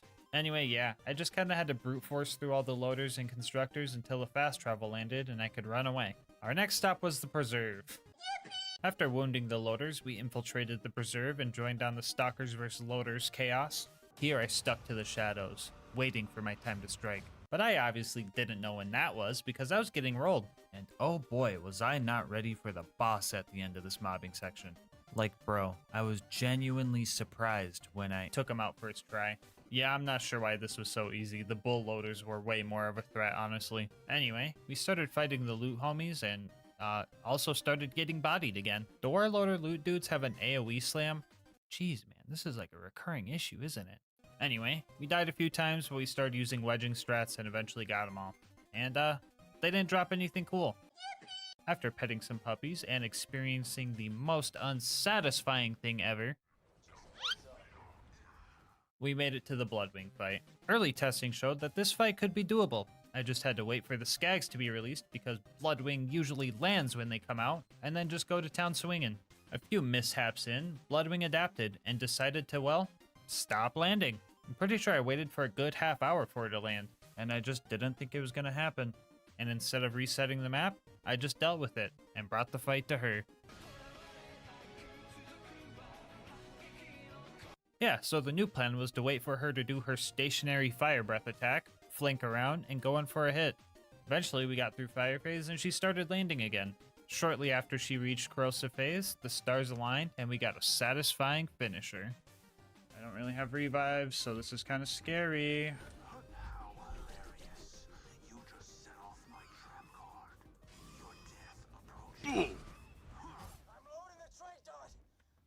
Scary? What was I even saying? This brought our rivalry score to 6-4. Let's go, we got a few buffer points, let's try and keep them. After bodying the bird, we had to go recruit our next homie, Brick. On the way there, we found Face McShooty, and sadly, we can't slice his face off and have it count for the mission, so we were gonna have to snipe him later. Anyway, we started Brick's initiation and died immediately, but that didn't stop this ninja cowboy from summoning a Godliath for some extra challenge. And that's all of them. Wait, why isn't the cutscene triggering? Oh, wait, silly me, I really forgot about this guy. I really can't believe I almost forgot about Back McStabby, bro. What the heck is wrong with me? Anyway, we started clearing out loaders with our homie Brick, and after the first wave, we came back to deal with the sarcastic slab. Using the knockback property of Execute, we slowly but surely pushed him over to this cliff for hopefully obvious reasons. Since we're playing as Zero, I wrote a little haiku in honor of this moment. He was near a cliff. I put the stinky on him. R.I.P. bozo. Anyway, yeah, Brick and I were styling on these loaders. We even got the good luck Brick Stinky. We secured our final homie in the roster by finishing off the super loader, and there was one more task before the big bunker raid. That would be the Jack Doppelganger assassination job. A quick hit job here would be pretty cool, and since we're kinda built for this exact type of job, I thought it'd be fun to see how fast we could get in and out of here. So I threw up the speedrun clock and started some attempts. After a few tries of dying before I even got to Jack, I managed to line up a clean stealthy kill and started rushing to the info kiosks. We made ourselves a pocket watch and made it out of there in just under 3 minutes. You know, I really needed some stealth combat gameplay in my life, and this run is hitting the spot. Never mind, I just realized the bunker was up next. The climb up to the bunker proved to have a few challenges. Problem number 1 was this death wall that I couldn't get past. mainly because I'm a bozo and forgot to tell Claptrap to pull up to the function. After I got that situated, the real first challenge was this toaster. In order to get past this guy, I first ran up and threw my decoy to the left of it so it would face the door, and after that, I could use my runaway prankster strats to whittle down the health bar. After a few attempts, we got lucky and had a low level one, so we were able to finish it off even though we went down. Up next were the baby turrets. Now, I want to say Execute helped us destroy these guys by letting us dash up towards them, but in reality, I think Infinite Vertical Melee was the real culprit. On the way up to the Super Toaster, we found another bonus package, making that our third one for the run. Is this a sign that we should do a bonus package only run? No, of course not. It's just pure coincidence. Don't be silly. Anyway, the big toaster got me a few times before I realized I have Boar, which allowed me to destroy a good chunk of the constructor's health by shooting the side turrets off. This also got us our second win with a bullet, while also putting the constructor within killing blow range. The last thing before the bunker was Face McShooty. Ahem. Face McShooty? I said Face McShoot. Oh, here we go. Anyway, Zero, being the skilled assassin he is, also imbued with the true spirit of the West, took aim and easily got the headshot first try after 40 warm-up shots. At the bunker, we start taking out the turrets. Most of these guys were pretty simple to fight, but 5 of them were a bit tricky. First off, 2 of them required the infinite vertical melee that this game has in order to take them out, and another 2 just couldn't be meleeed. There's an invisible wall right here that prevents me from getting close enough to destroy these things. I even tried to grenade jump over it, and that didn't work either. So for the first time in this run, we actually had to shoot something for the kill, which is, yeah, kinda lame. But if we're being fair, it's a whole lot harder since this thing sucks for bullet damage. I'm pretty sure they would out-heal my DPS if I didn't have them slagged, so yeah, this was definitely harder than just smacking them a few times. The final turret could be meleeed though, but at a cost. Since this thing is straight up hanging over the void, I just had to make sure I could kill it before I hit the death barrier, which happened a few times.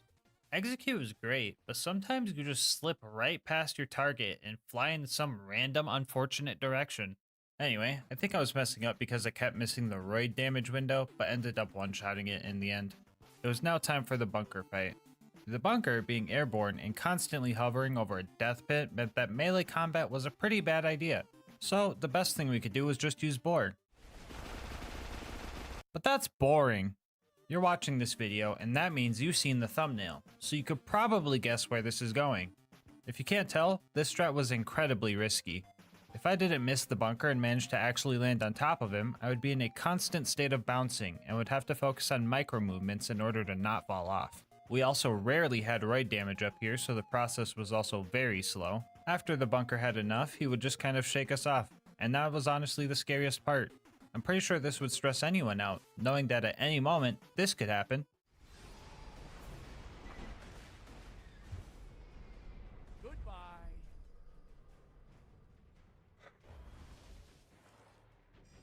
Parasite, you jinxed it, dude! Why is everybody jinxing it, dude? That was truly a heartbreaking death, but I wasn't going to let it deter me. I was determined to not take the boring way out. When a cowboy falls off the bull, do you think they just give up and forget about it? No way. They get back on the saddle and keep going, and when they inevitably fall off again, they learn how to land. Oh god, no, not this again. Someone find a loader. Okay, right there, right there.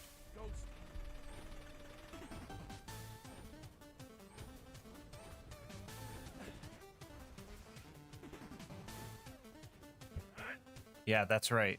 The cowboy keeps going until the job is done. After over an hour of this cycle, the bunker reached killing blow range, and victory was in our sight.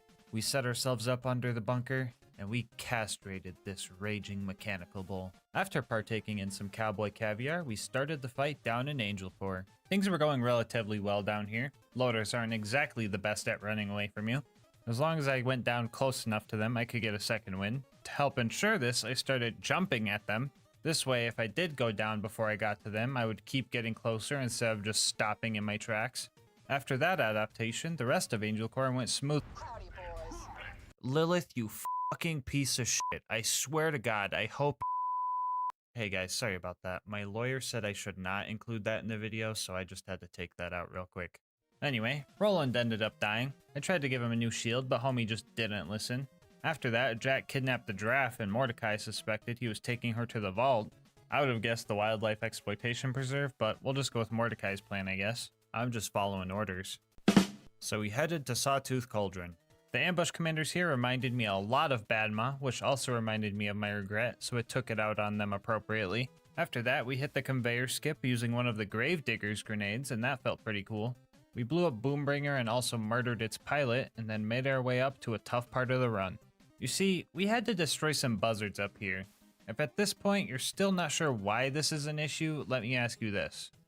Have you ever tried to box a helicopter? If the answer is yes, are you okay? And if the answer is no, yeah, me neither, because it just wouldn't work. Zero is also way cooler than your average person, and he still had trouble fighting these things. So how did we deal with these things, you might ask? Well, each kill went a little something like this.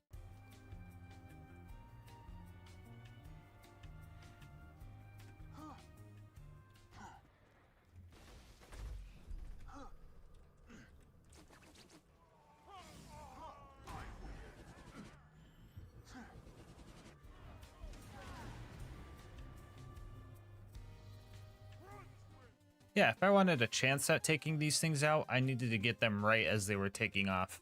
And descending the tower to get them to despawn and respawn was the best way of doing so. It took about an hour, but we managed to get all 5 buzzards and steal the bombs we needed to get to the boneyard. Everything here went as usual. We got away from the bad guys at the first pumping station, died to the sergeant loaders in the second one, almost had our car blown up at the third, and then rammed that same car into a pipe and end up in the Arid Nexus Badlands.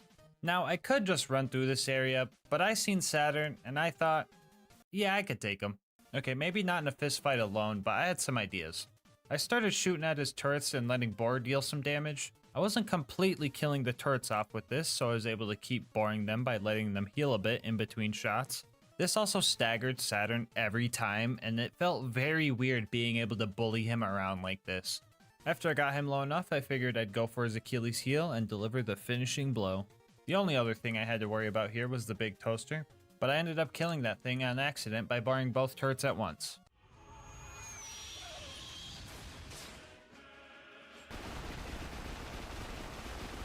Anyway, we got our info and made our way to the claptrap door.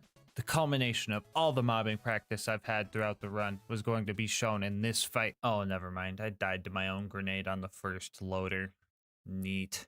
Real talk though, the mobbing here is pretty simple. A little too simple if you ask me, because almost every surveyor decided to just start bugging out, making them super easy to kill. On the other hand, I kept blowing myself up by meleeing hot loaders. These things will always explode after they die, and when everything is blue thanks to deception, all the loaders start looking the same. And then it turns into a fun game of, am I attacking a robot or a propane tank covered in landmines? Guess we'll have to find out. I tried to use this to my advantage by targeting the hot loaders first, using their explosion to reset the 1.79 second delay on my shield, and go for a more consistent second kill, which felt pretty cool. After all those loaders were dealt with, we were able to sprint through Heroes Pass, avoiding all the unnecessary combat, and finally start our fight with Jack. I had some trouble with this fight at first.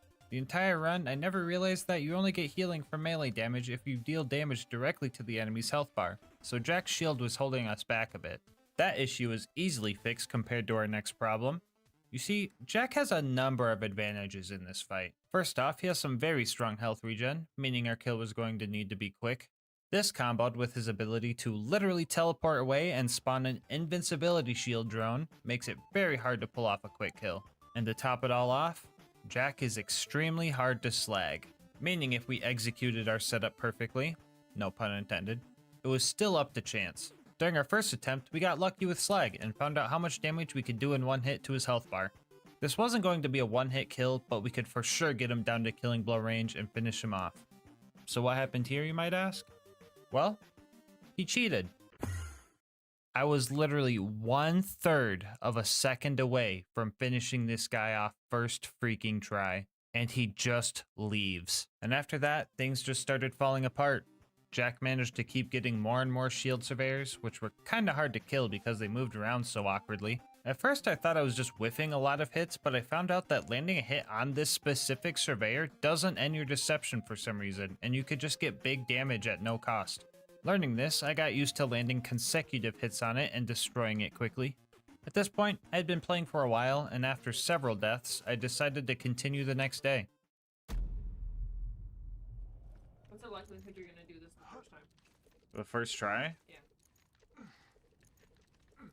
1 in 20, please.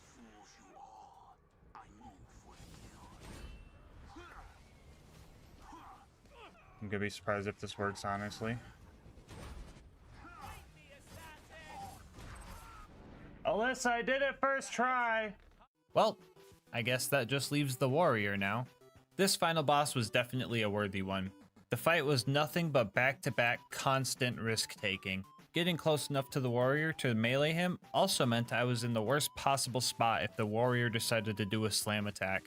On top of this, if a Crystallisk, Rack, or the warrior somehow landed a hit on me right before I tried to strip my shield, the whole attempt would just be lost. I had some strategies to combat these issues. First off, I made sure to always know where the nearest Crystallisk was in case I needed some quick health and or a second win. I would utilize the wedging strat we learned earlier to maximize damage when the warrior was in this spot, and use this bridge to stop us from flying when he was in the other two spots. Our first attempt made it pretty far before we lost to our own mistake. Usually breaking all the crystals on a Crystallisk would be enough to kill it, but since I let this one live for so long, it managed to regen enough health to survive having all its crystals broken. If this happens, the only way to kill is if you have enough explosive damage, which we didn't. Attempt number 2 also ended pretty far into the fight. But just like before, we kept hopping on that bull, learning every time. After 20 minutes of fighting in our third attempt, we managed to get him down to killing blow range, and victory was in our sight. We landed one last power move and finished him off with one final blow to the heart.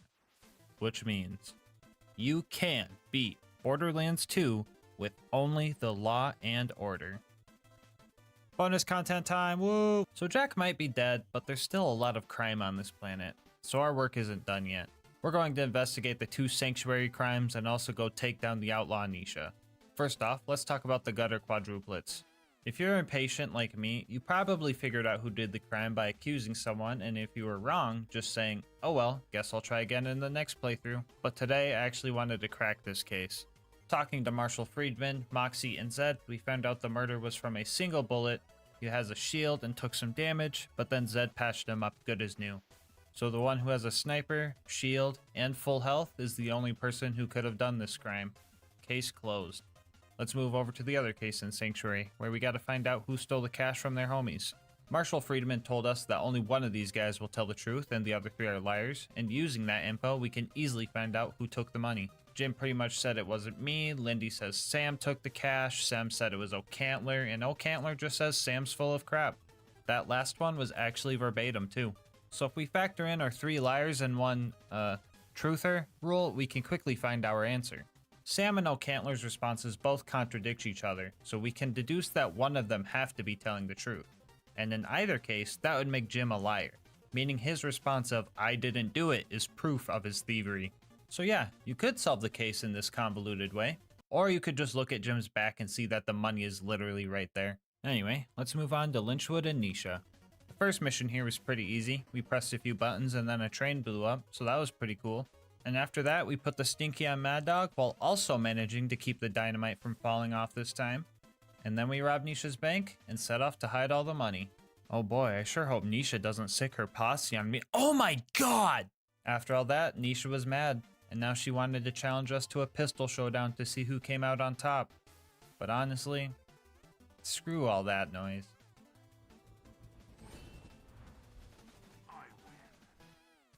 Before you go, I just wanted to say thank you so much for making it this far into the video. If you want to support the channel, make sure to like, comment, and subscribe. Doing all that helps with the YouTube algorithm and helps the channel grow. If you want to support the channel more directly, consider becoming a channel member. 99 cents gets you emotes and videos a day early, and also helps me get videos out earlier for everybody. You could also check out my link in the description to Instant Gaming. I am partnered with them, and they have some great video game deals over there, so definitely go check them out and save some money. I'll leave my Discord and Twitch channel where I stream these runs live in the description as well. And last but not least, I wanted to give a shout out to our thumbnail artist, Mango Soda. They do commissions and will also be linked below. But until next time, breathe easy, homies.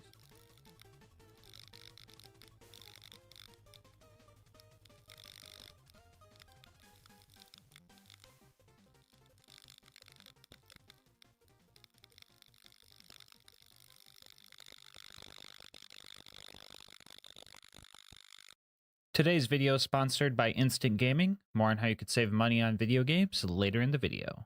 So on my channel, I usually explore the viability of cursed, low tier, and just downright bad gear in endgame Borderlands. But today, we're going to explore the viability of one of my favorite skills of all time. Today we ask, can you beat Borderlands 2 with only light the fuse? I'll go over the rules real quick. First off, we will be playing on Ultimate Vault Hunter mode and starting out on OP10 and then lowering the OP level as we go if necessary. The goal is to beat the game at the highest OP level possible. Bar will not be allowed for this run, and last but not least, all damage dealt to enemies must be a result of light the fuse. So damage from things like Bloodsplosion or barrels is allowed as long as it's initiated by light the fuse and not some other source like melee damage. And before the run and valid 8-year-olds get to the comment section, jump damage will be allowed because it's so insignificant in UVHM that it wouldn't kill anything anyway. We are also allowing the use of pull a pin to drop a stock grenade when we end up dying. These also deal barely any damage, but I decided to allow it because it's kind of on theme with the run and the funny knockback property is just too hard to pass up.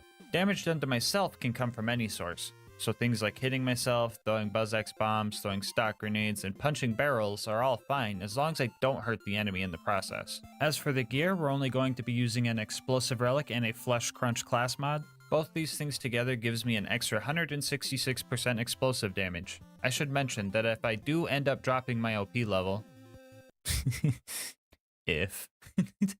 I will also drop my gears level accordingly, which doesn't matter much. The difference in damage boost is like 8% from OP0 to OP10, but I decided to keep the playing field level anyway. Here's a quick peek at the build. If you're wondering why I picked some of these skills, it's probably because I ran out of useful skill points. So I threw them in random spots so I didn't have to see the blinking in the corner of my screen. Alright, with that out of the way, let's hop into the run. Right off the bat, we get a nice taste of gas mask luck. We got good starter spawns. Okay. Yeah, so surprising nobody, light the fuse was not working in OP levels. The first set of Bullymongs already had us drop down to OP7 before we could chain together a kill. Using this knowledge, we could play a fun game. You should comment down below what OP level you'll think we'll be at by the end of the run, and see if you're right. Anyway, the bandits in Tutorial Town are usually the really squishy kind, but even so, we still needed to drop down to OP6 to get through this part. So yeah, OP6 is possible, but I definitely couldn't have done it without.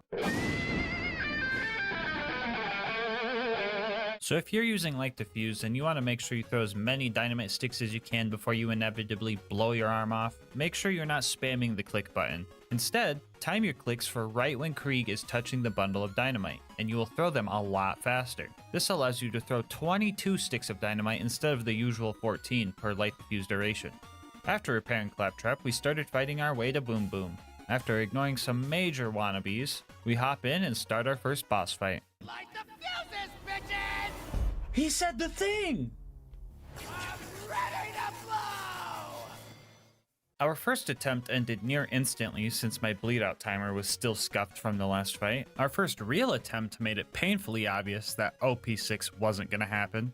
OP5 was better, OP4 was close, and OP3 was just barely doable. We were able to kill Boom, which triggered Psychos to start spawning, and these guys were vital to our victory. The plan was to stay close to the Psychos as I was chucking my evil candy canes at Boom's turret. This way, when my timer ran out, I would get a revive off of them and potentially deal some extra damage via Bloodsplosion. This strat worked well for knocking him out of his turret, but not as well when it came to actually killing Boom. Boom's AI makes him run pretty far away from you when you go down, and it's kinda hard to hit him when he just jumps out of range. But lucky for us, we know about. If you're sick of the bad guys running away as you're trying to feed them the scary looking candles, totem trolling is just what you're looking for. When in light the fuse, you won't bounce off enemy heads. This allows you to effortlessly keep close to them and deal your damage. The bad guys are also so dumb that they literally don't even know you're up there. Anyway, after we killed Boom and Boom, we blasted Claptrap and made our way towards Flint. Along the way, we saw some bad guys bullying Claptrap, so I decided to join in, and then we made it to Flint. And yeah, this didn't go good. I spent 2 hours trying to set up a Bloodsplosion chain using all the mobs provided, but it just wasn't happening. It also didn't help that he would just light himself on fire and get some goofy damage reduction. Oh, not to mention that every time I failed an attempt, I had to save quit to get all the bandits to respawn, which meant running all the way back over to Flint. Well, since we still have a minute before we get back up there, I guess now's a good time to talk about our partner, Instant Gaming. Instant Gaming is my go-to place for getting deals on games I want to play. Just recently, I decided to try to get Fallout 4 and replay it because it's been a while, and I managed to snag the Game of the Year edition with all the DLC for under $9. The best thing about it is there's no waiting for deals here. Sure, you could just wait for Steam to have a sale, but who wants to wait? And even if you did wait, the odds of their deal beating Instant Gaming's deal is pretty slim. I just checked the price on Steam, and even with it being 75% off, it's still cheaper on Instant Gaming. And now I may be on PC, but Instant Gaming also covers all of our console homies. So do us both a favor and think of a game you've been wanting to play, and use my link in the description to see if you like the deals they've got. And if you end up making a purchase, just know on top of saving yourself money, you're also supporting the channel. Anyway, let's see how far we made it. Oh, we are resetting again already. I guess I should have expected that. Anyway, blood explosion chains are really hard to get without slag tripling your damage on every explosion, so I decided that OP2 was going to be necessary. This was still hard even on OP2, but after a while, we got a god chain.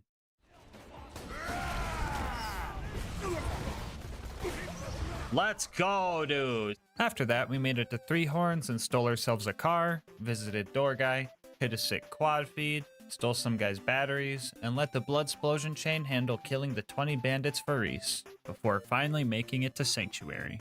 Ah yes, home sweet home. We can kick back and relax. Come to Frostburn Canyon or people will die. Okay, we're off to Frostburn Canyon then.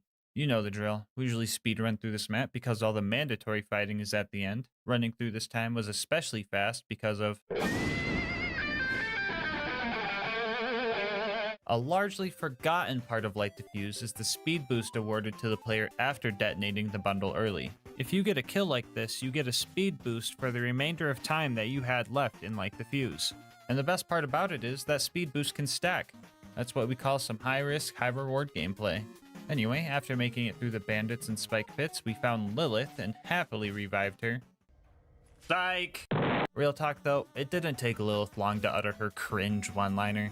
It was literally her second phase blast, and I just wasn't having it. At this point, some of you guys might be thinking, I thought Light Diffuse was bad. How the heck is this man AFK eating chips and French onion dip and still winning? And yeah, fair enough. I've heard a lot of people say that this skill is terrible, and while I could agree that this skill is definitely not optimal, terrible is kind of a harsh take. Ironically enough, I think that Light Diffuse excels in the third playthrough. Did you know that this skill receives a 600% damage boost in UVHM? Because it does. If we take the health multipliers from each playthrough, we can see that Light Diffuse has the best potential in UVHM. I also find it kind of funny that TVHM is the worst time to use this skill. Anyway, yeah, Light Diffuse isn't bad. It's just not as strong as swapping to a Norfleet. What the f***, amigo? Vos estás re loco. For example, I still can't kill these big psychos, so that sucks. I had two options for these guys. I could wait for Lilith to take care of them since they don't have health regen, but relying on Lilith plus waiting on Lilith isn't something I want to do. So I just lured them over here and let Pull the Pin handle it. You can't see it in the clip, but they definitely got launched off the cliff here. After all that noise, we set off to Ellie's to get a car upgrade. I couldn't afford a new car, so I got a local job working on a food truck. They put me on hot dog duty, we destroyed the competition, and I managed to make enough money for a new car, and then we set off to the Bloodshot Stronghold. Bad Ma was waiting for us, and I had a plan for this fight. Come closer. Come closer, big man. It was at this moment that he knew. He f***ed up. There we go. Easy. It was now time to fight our way through the ramparts. They thought they were going to be able to stop me with their numbers and manpower, but they didn't know about my main goal. My main goal is to blow up.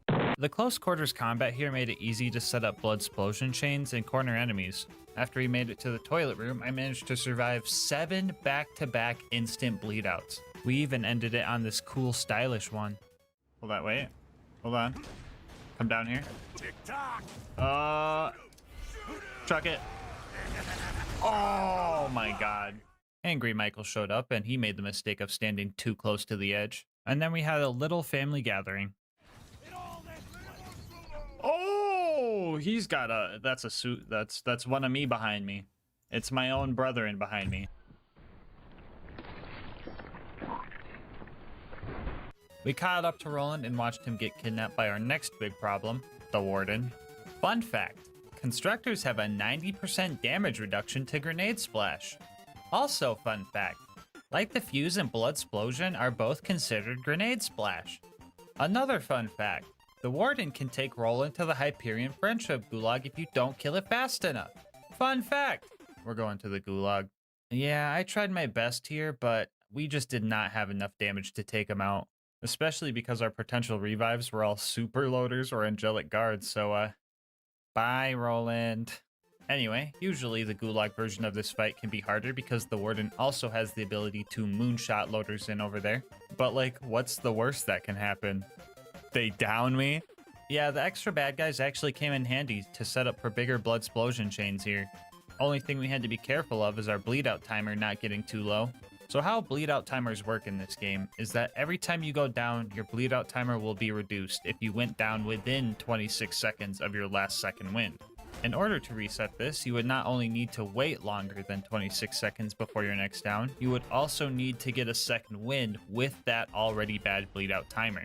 If your next down is going to make you instantly bleed out, no amount of waiting alone can reset your timer. So you need to really set up for your next second wind to reset it back to normal. So after a few kills, I started counting out loud, making sure I hit that 26-second mark, and we patiently waited for Warden to keep spawning our revives. On the 14th activation of Light the Fuse, we finally managed to take this toaster down. After Roland and I finished off the rest of the loaders, we made it back to Sanctuary. Our next mission was to go steal the vault key, train robbery style. Right as we got to Tundra Express, we lost a fight with a snowman and took a shameful shower with the VAR kids because of it. After that, Mordo and Tina helped us blow up a train, and it was now time for the Wilhelm fight.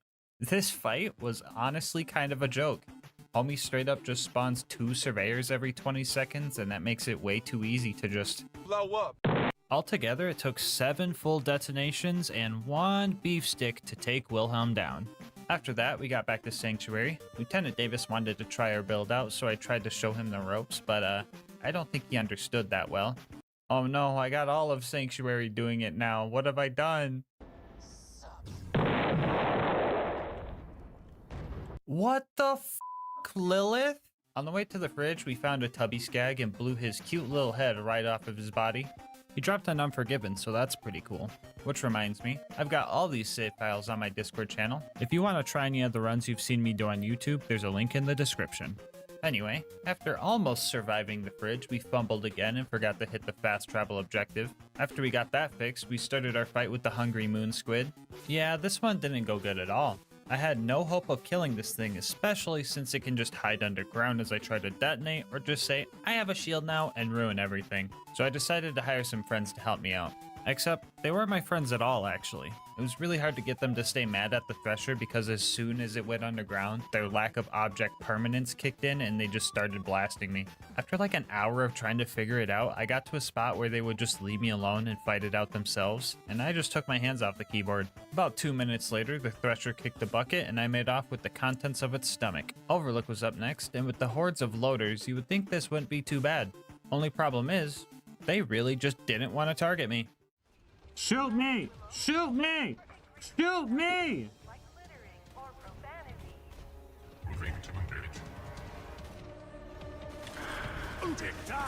What the fuck? Yeah, they were just dead set on destroying that beacon, so it eventually became invincible and these guys were still shooting at it. I had to adapt, and this is probably the first time in human history that adapting was running up and trying to eat the bad guys' guns.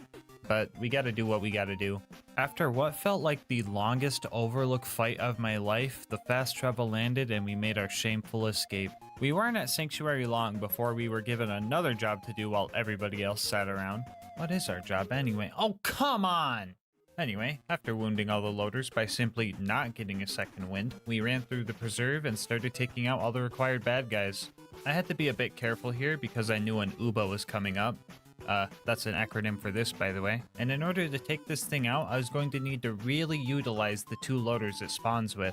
I was really scared that I was going to have to farm map RNG for this barrel to be slag for the kill, but I was lucky enough to kill him without needing to do that. And I was even lucky enough to do it a second time because I forgot to grab Doctor's orders. We started fighting the loot dudes, and this time around I figured bunching them all up would increase my odds of surviving. I died anyway, but on the bright side, the corrosive skag killed all the jet loaders for us, so that was cool. We ended up getting a legendary Psycho class mod and an Infinity, so that's pretty neat. And after playing fetch with the local puppies, we made it to the Bloodwing fight.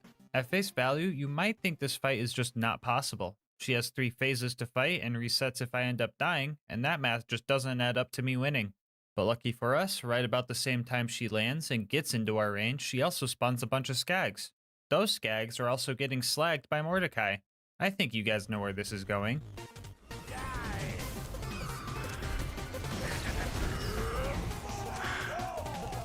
There you go, guys. Good job.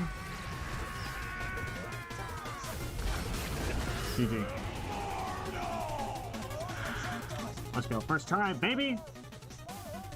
The new rivalry score is now 7-4. I think we need to give Bloodwing a chance, so maybe comment the challenge that Bloodwing can score a point on. Anyway, we got the Claptrap upgrade and finally had a chance to high-five our homie. Our next goal was to recruit Brick and his buzzard support. He has a whole army of crazed bandits, so I thought I would fit in pretty well, but nope, I needed to do some dumb initiation. This guy is literally begging to get shot in the face, and he's still part of the gang. I'm running around with lit TNT and blowing my arm off every 4 seconds, and I can't join? What the heck is that logic? So I started the initiation and immediately went AFK to just go eat more snacks because I could. Anyway, after I killed all those guys, Brick agreed to help us out. We also got to tell Sarcastic Slab about our main goal. Blow up. After getting a loader to take out Face McShooty for us, we fought off all the loaders with Brick. I was having trouble doing our usual strats, but luckily Brick knows what he's doing. Brick. He did it. We seen it! The last thing we needed for the bunker raid was Jack's voice. We tried our totem trolling strat on the Jack double, but 1 light diffuse duration wasn't going to be enough. After that attempt, he started running away, as he does, but I bet he didn't know about. When you're in Fight for Your Life, enemies change up a little bit and try to move a bit further away from you than they usually would. Normally you can't use this to your advantage, but with Light Diffuse, we can run, jump, and herd all the bad guys right to where we want them. After using the fear of the engineers to our advantage, we were able to kill the Jack double and steal his voice, and now we were finally ready for the climb up to the bunker. Obstacle number 1 was another toaster. Believe it or not, this guy was way more of a hassle than Warden. You see, all the Warden does is just keep spawning bad guys. He can't shoot missiles or nukes or anything like that. On the other hand, these guys have a limit to how many loaders they can spawn. So if I didn't get enough damage done with the provided bad guys, I would have to reset the map. Which I did over, and over, and over, and over again. Yeah, some of the most random problems just decided to show up. To list a few, bad guys would die way earlier than I thought they would, and that would waste their blood explosion damage. A loot homie showed up and that ruined everything. Enemies wouldn't get close enough to the constructor. Surveyors would fly out of my range at the last moment. The toaster would nuke my revive last second. Random pieces of geometry would eat my detonation. What? Or, you know, I would just casually be held hostage by a jet loader. Yeah, just a bunch of generally annoying crap that you would totally expect when you're trying to kill a grenade splash resistant toaster with grenade splash. 1 hour, 6 resets, and 11 deaths later, we finally managed to take the thing down. Man, I sure hope the next fight isn't as bad as... Well, I guess this is the end of the run. Until next time, breathe easy, homies. Psych! Yeah, I'm not counting these guys, because what you're seeing here is 100% a glitch. These guys are super weird and just don't take a lot of splash damage for some reason, so since they're cheating, we're gonna do a little cheating too, while keeping to the run's theme. If we allow ourselves 2 very specific grenade mods, a long fuse sticky homing slag bouncing Betty, and a short fuse sticky homing corrosive transfusion grenade, good god that was hard to say and record, that took like 18 tries, we could kill these guys with pull the pin. First off, we die right about here with our slag grenade equipped. We want to die as far away as possible, but still have the grenade be close enough to home into the turret. The sticky property is important here because the grenades would just bounce off otherwise. The slag Betty will now get stuck in the turret and slag it with bullets while we respawn. After we come back, we need to quickly go equip the corrosive transfusion we dropped on the ground, take enough damage to get health gated, and then open and close our inventory to get rid of the invincibility window from health gate. And then we would instantly bleed out and hope that we were fast enough. And also hope the grenade went for the right turret. This was a pretty tight window. It probably took about 15 tries before we nailed this kill. For the further turret, we had to get a little creative. Instead of bleeding out normally, we would have to jump into the death barrier in a level spot where our grenade would drop, bounce directly upward, notice the turret, and start homing in before we equipped our corrosive transfusion and tried to bleed out with that one. Surprisingly enough, we somehow got this one first try. Well, glad that fight is out of the way. Can't possibly get any worse than... Yeah, I'm be honest guys, this was probably the worst Super Toaster fight I've ever had. I literally couldn't do anything to this thing, so I just had to wait for it to slowly nuke itself. This was unbearably slow, so I tried to manipulate it by baiting out slams every time it chose to shoot missiles instead of nukes. And honestly, I thought it was working, but I was actually just slowing him down. The optimal strat here was literally to wait pretty much AFK and just eat some hot fries. 2 hours I waited there before I couldn't see his health bar anymore. He was practically dead, so I decided to finish him off the proper way.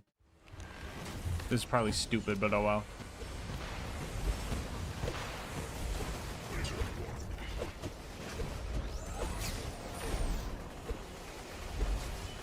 Just do it.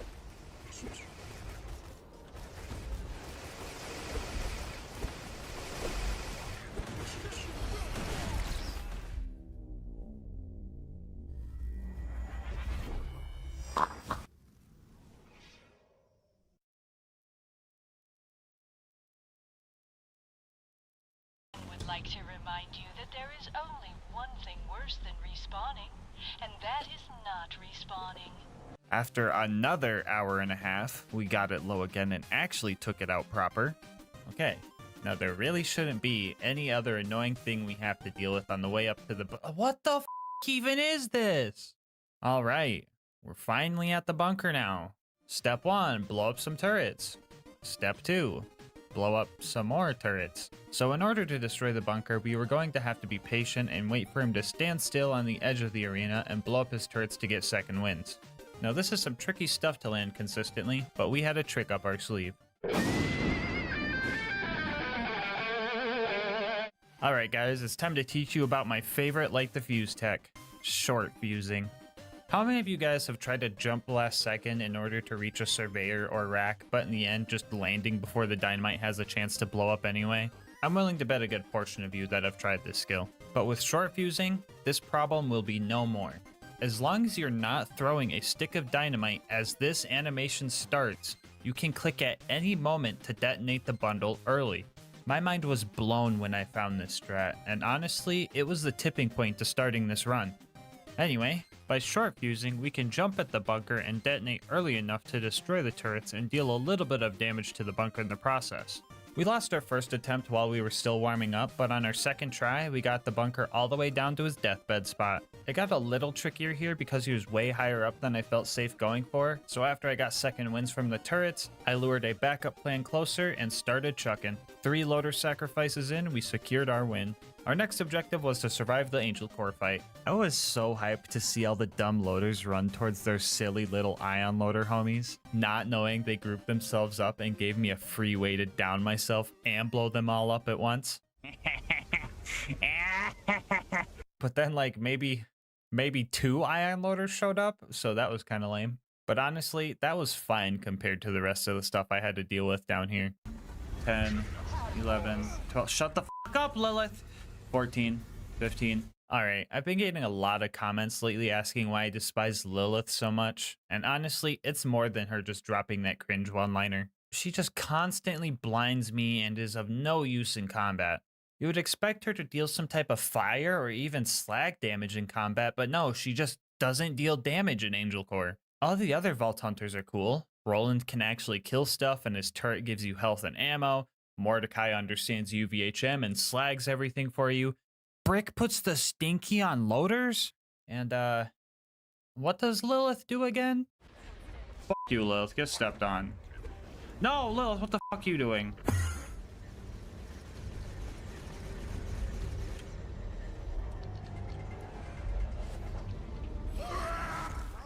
She takes me to the fucking back rooms?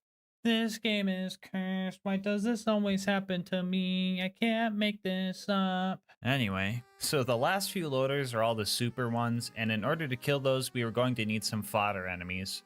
If we somehow messed this up and we're stuck in a 1v1 versus one of these things, we were going to have to restart Angel Core entirely. I was down to the loader and one turret, and needed that loader to be as close to the turret as possible. And of course, Lilith kept distracting it. Oh my god, bro. We eventually managed to take it out and did not need to redo the entirety of Angel Core, thank goodness. Anyway, Roland Gott died. That is literally what I wrote in the script, so I'm just going to go with it. And Jack kidnapped Lilith. Great, now I won't have to listen to her. She's in my brain now, come on! We made it to Sawtooth Cauldron and started taking out the ambush commanders. This place was pretty crowded with bandits, so herding them to the big guys was actually pretty simple. I may have had a few minor blunders, but they all died in the end, and that's what matters. After those guys, we bombed Boombringer and accidentally looked at the explosion, but it somehow still counted as me not seeing it, so I'm basically a cheater now. We found Mortar and decided to let him live. We totally didn't try to kill him and failed miserably. No, that would never happen. I needed him to damage me for this next fight. So, buzzards. Not exactly something I could just chase down, so for this fight, we're going to need to do some shenanigans. Man, do I just make the same funny edit as I did in the last video? Screw it, why not? Time's up.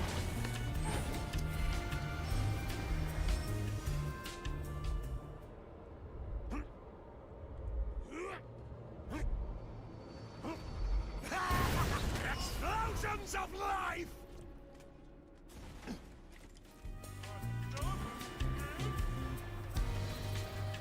Anyway, yeah, we had to pretty much just get the buzzard as they spawned in order to get all these guys taken down. It took a while, but we got all 5 and stole a bunch of explosives.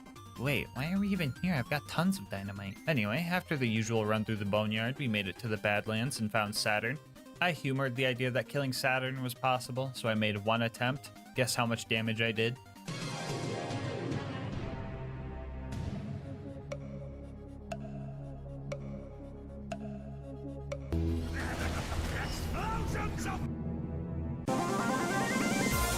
Anyway, yeah, we got the data and it was time for the final stride towards the vault. The mobbing at the claptrap door? Easy. Skipping Heroes Pass? Even easier. Fighting Jack? Pretty much impossible. I could go on for hours describing how everything in this fight adds up to us losing, but instead, I'm going to try to cover all the basic stuff really fast. Here we go. At first, the Jack fight seems easy because he spawns all these clones that die to one dynamite stick, but after his shield breaks, those clones don't show up anymore and your options for revives are loaders or turrets. This wouldn't be an issue if it wasn't for Jack's crazy health regen, the fact he has grenade splash resistance just like constructors, and an invincibility drone. So in order to kill Jack, you just need to get his shield really low and then pray you get a good enough chain using all the clones. But most of the time, you get the god chain when his shield is still full and just ruin the attempt. This is also very hard because the clone AI is incredibly unpredictable. Sometimes they chase you down, sometimes they try and gun you down, sometimes they just don't move. Which isn't helpful considering that we have to lure them all over to the spot for the blood explosion chain, because when Jack's shield breaks, he instantly teleports to the console, meaning the chain has to end here. But getting an actual chain is super hard because if you have too many runners, they clump up and it doesn't actually chain and it doesn't stack any damage. And if you have too many gunners, they're not close enough to get hit by the explosions. So you have to deal with their already buggy AI and spread them far enough to make the fight work. Also, apparently if multiple enemies die at the same time, only one of them will blood explode, and 99% of the time is the one that wasn't near any of the other bad guys. Yippee. I was honestly lucky to even enter Light the Fuse because these guys barely deal any damage. I could slag myself using Lilith's laser, but she can't slag Jack or any of the doubles because she's a She could slag the rack though, so maybe we can add those to the chain. Nope. You have to hit them with a stick of dynamite to get them mad, but that usually just kills them. And even if you do get them mad, they usually only do one swoop before forgetting about you again. We also need a bunch of bloodlust stacks for the chain to work, so we have to make sure to activate BuzzX Rampage after our initial detonation so that Taste of Blood gives us 45 stacks per kill instead of just 1. And then we have to try to keep these stacks by jumping on the bad guys' heads. That didn't go good. Jump on him, I swear to God, thank you. Jump, jump, jump, you fuckers, I hate you. Just give me my 100 stacks, please. Oh my God, this is fucking Sisyphus! Sisyphus! Other than the actual fight, there were some other things that slowed me down. Like when the mailman sent me this picture saying my 24-pack of monsters was delivered, that's not my front door. So I ran around my apartment complex and discovered that's nobody's front door. This was actually just a picture of a package that wasn't even my monsters delivered to the back door of the main office. Why? Back to Borderlands, I also had Shift telling me I couldn't connect to my account even though I was in offline mode, which wouldn't be an issue, but they decided to tell me every time I paused to save quit and again in the home menu. It was messing up my fast save quits and I was getting really tilted. Insert dramatic sigh and pretend that I did all that in one take. Wait, hold on. Anyway, after 6 hours, I decided that OP2 Jack just straight up wasn't possible. So this fight is going to have two endings. The normal ending and the stinky ending. If we allow ourselves to use pull the pin with a singularity grenade, we can win the fight like this.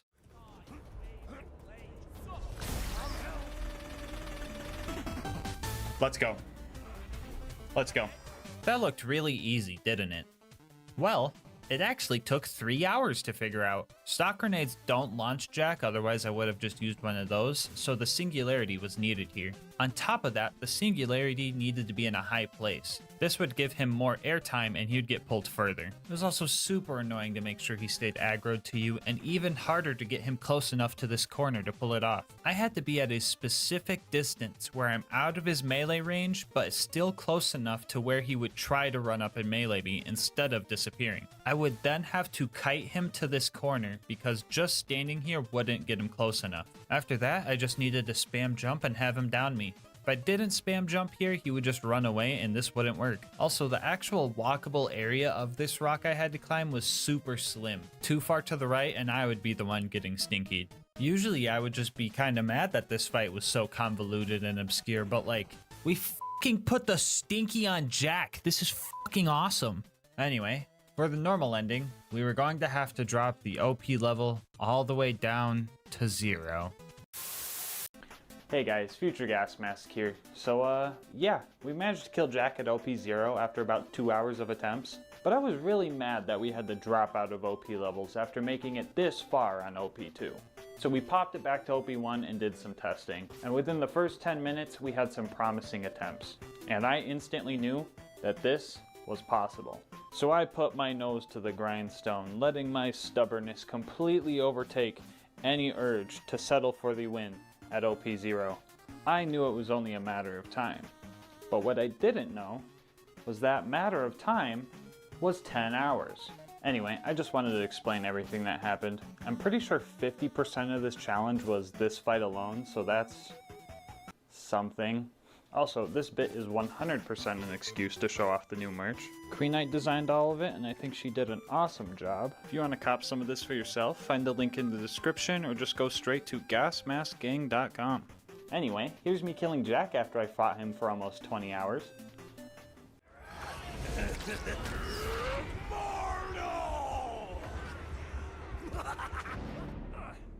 That it? Huh?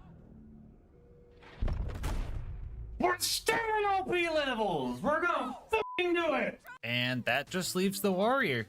The plan here was to lure the crystalisks over to where the warrior stands and use them for revives while damaging the warrior with our thrown sticks. This fight was honestly so much easier compared to the Jack fight, but we still ran into some issues. 19, 20, 21, 22. Mori! With all respect, shut the fuck up. You're gonna jinx it. I love you, but don't say that, okay? What's the rule? We know the rule. We don't celebrate till it's over. Okay? Okay? 2 seconds later. Quicker than I'd hoped.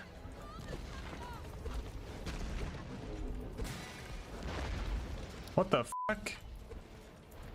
Whoa. Hold on.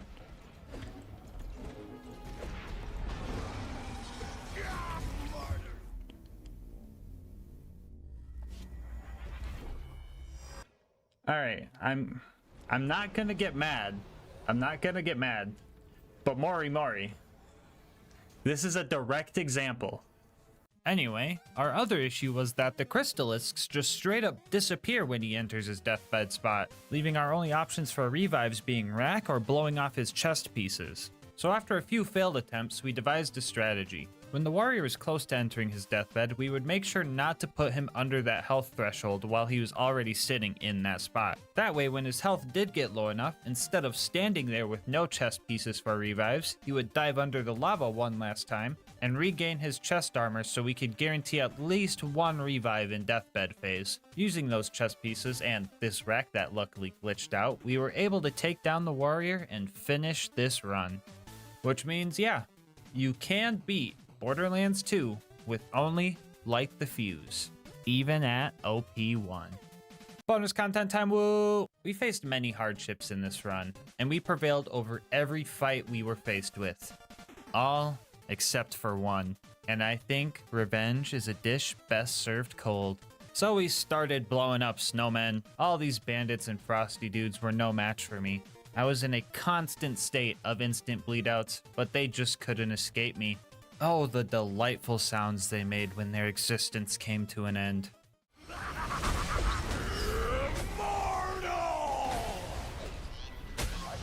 Those satisfying crunches drove me to keep going right up to the very end when we faced off against the abominable Mr. Tinder Snowflake. He threw every last one of his soldiers at me, but with my ballpark Franks in hand, he suffered a cold, cold defeat. So in case anyone ever wondered this, you can beat how Marcus saved Mercenary Day with only Light the Fuse. Before you go, I just wanted to say thank you guys so much for making it this far into the video. If you want to support the channel, make sure to like, comment, and subscribe. Doing all that helps the channel a lot. I also read all my comments and love hearing your guys' ideas and kind words. If you want to support the channel more directly, consider becoming a channel member. 99 cents gets you emotes and videos a day early. You could also save yourself some money over at Instant Gaming using my link, or you could check out the new merch store. I will leave my Discord and Twitch channel where I stream these runs live in the description. And last but not least, shout out to Mango Soda who drew this video's thumbnail art. They do commissions and will also be linked down below. But until next time, breathe easy, homies.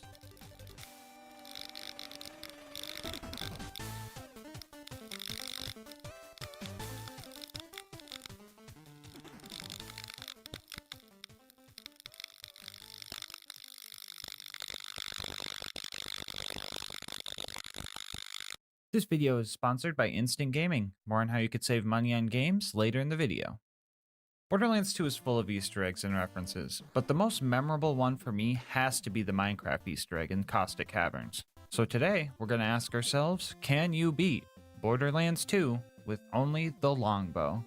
Here are the rules for this run. First off, this will be an Ultimate Vault Hunter mode Overpower 10 playthrough. For the Minecraft players that have never played this game, this just means enemies have 4 times health, health regen, and are all 10 levels higher than us. Bar will not be allowed for this run, and the longbow is the only gun I can use. The longbow being a sniper type weapon means that Zero is the character to pick for this run. To complement his skills, we will be using the legendary sniper class mod for a bunch of sniper buffs. This class mod also has us trade off 2/3 of our shield for some pretty intense crit damage bonuses, so we will be super squishy for the whole run. Melee attacks in Zero's kunai will be allowed for applying Deathmark and Slag to the bad guys, but I can't kill enemies with the melee damage. If any of the run invalid babies want to complain about this, I literally put it in the rules, so don't make a fool of yourself. As for the other gear, we have a basic shield and the Vault Hunter relic as a placeholder. Here's a quick peek at the build. Pretty basic sniper build stuff, so let's hop into the run. We start our journey in Tutorial Town, a village recently overrun by pillagers and their fearsome ravagers. And just like any Minecraft raid, I used my bow to start taking these guys out from afar. Lucky for us, every single longbow you find in this game comes with a flame enchantment, making combat with these fleshy bandits and creatures relatively easy. I used my time here to learn the arc of the arrow shot so I could hit crits more efficiently. The longbow being one of 3 snipers in the game with no scope and also shooting Minecraft arrows at an upward angle made it a little goofy to aim. The 10 out of 5 in velocity, tripling our bullet speed, also made this pretty chaotic to learn. I found we were really accurate when we used the top of our crosshair to aim instead of the middle. Anyway, we met with the town's only surviving villager. He helped us fix up our iron golem friend, and we made our way towards the first boss fight, Boom Boom. Here we learned a pretty valuable lesson for this run. No crits, no damage. This sniper is definitely a skill cannon, especially when it comes to armored fire resistant enemies like Boom Boom. Even on basic enemies, body shots won't get you very far, but if you set it up and land the headshots, you get the results you need.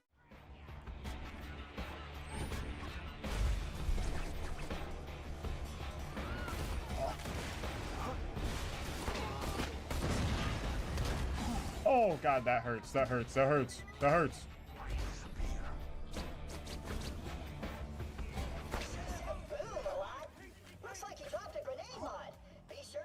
After we dealt with those guys, we fought our way up to Flint.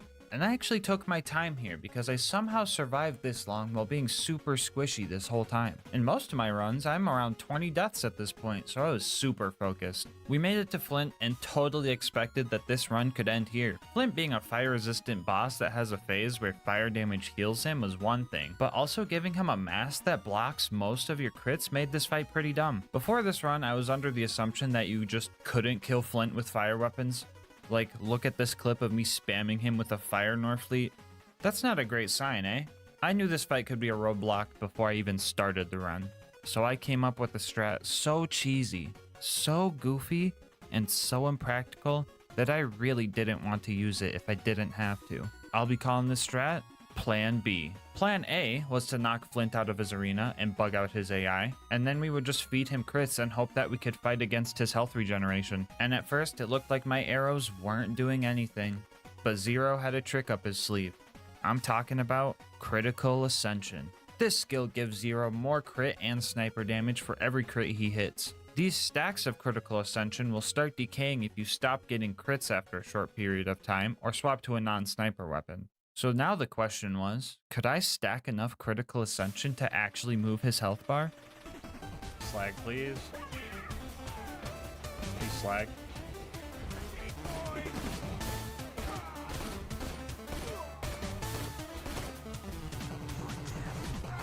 Oh? Oh, what the f? Oh, that was a grenade. We're good.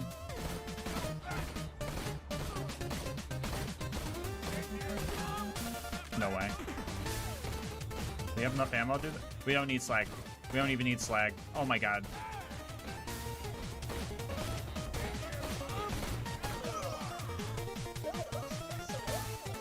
Well, I could be wrong, but I think I might be the first person ever to kill Flint with a fire weapon at OP10. I was honestly really glad that that worked out. Looks like we're gonna have to save Plan B for another run. Anyway, we got Claptrap's boat back, made it to 3 horns, used my Bullymong whispering skills, stole a car, made it villager color, hit door guy, changed my mind about the vehicle color, met Corporal Reese, sniped the crap out of a guy that stole his battery, made a snow golem to avenge the 20 bandits for Reese, and finally made it to Sanctuary. Alright, so we're going to be waiting for Private Jessup to open this door for a while, so now is a great time to tell you about how instant gaming can save you money on your next video game purchase. Picture this, all your homies get a new game and you see them over there having a blast, so you decide to get the game for yourself, but uh-oh, it's going to set you back $70? Yikes! Yeah, video games are getting expensive nowadays, but that's where instant gaming comes in. They have deals on tons of games, and I'm willing to bet they've got deals on some of the games that have been rotting away in your wish lists. And the best part for me personally is that there's no waiting for deals here. That's why they call it instant gaming. And to the console homies watching, instant gaming has you guys covered too. So if you're on PlayStation, Xbox, or even Switch, they've got deals with your name on them. So how about this? You think of a game you've been wanting to play and use my link in the description to at least see what kind of deal they're offering on it. And just know if you do end up making a purchase, not only are you saving yourself money, but you're also supporting the channel. Anyway, let's get back to the run.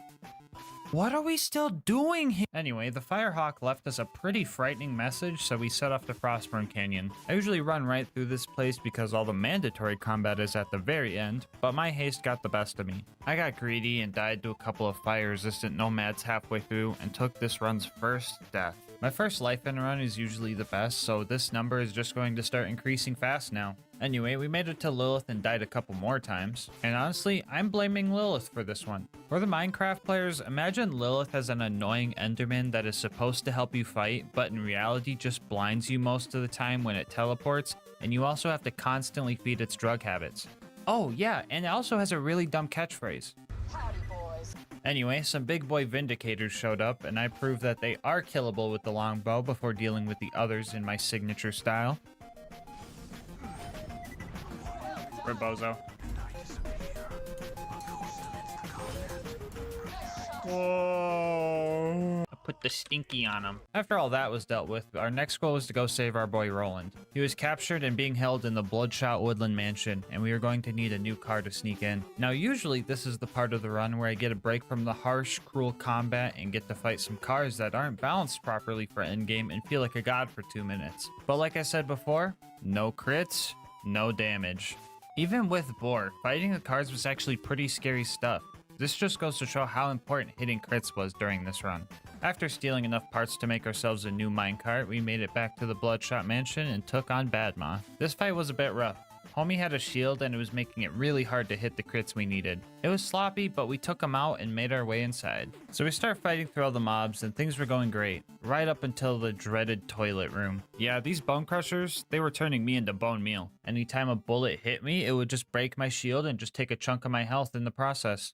Like, imagine getting shot, but all you have to block the bullet is a piece of cardboard. It's not gonna do much, but you're getting shot, so you're gonna take what you can get. The bad guys also had the high ground here. I wish I had some ender pearls to gain some height advantage, but all I had were these invisibility potions that only last 5 seconds. After a few deaths, I changed up my strategy a bit. I decided to leave some of the psychos alive and just keep them close by. This way, when I ended up getting shot twice, I had a totem of undying ready to get me back into the action. We eventually took out enough bad guys for the door to open and Mad Mike showed up. I don't know why, but he just decided to jump into the end portal without placing a bed first. Guess I wish him luck on fighting the ender. Oh, okay, that's unfortunate. Oh well. We found Roland and he was in big trouble. Homie set off a skulk sensor and the warden came and nabbed him up. We had to be quick here because if we didn't kill the warden in time, he would take Roland to the friendship gulag where the fight is a lot harder. On the run up to him, we fought our first loaders and honestly, that didn't go too well. These yellow health bar armored enemies are fire resistant and we end up doing about a quarter of the damage that we should be doing. So if fighting these basic armored enemies is rough, how is a giant armored enemy that spawns more armored enemies going to go? Well, extremely well considering that he has a giant crit spot and doesn't move at all. Yeah, I was able to get a good amount of critical ascension stacks using this Rainbow Six Siege type angle, and I managed to take out the warden before it could even spawn any bad guys. Anyway, we fought off the rest of the loaders with Roland and made it back to Sanctuary. Our next mission was to blow up a train and steal the vault key. For the first time in a while, we were able to light the 3 Varkids on fire without needing a fire melon. And after that, Mordo and Tina helped us make some TNT to blow up that train, but not before it could take another victim.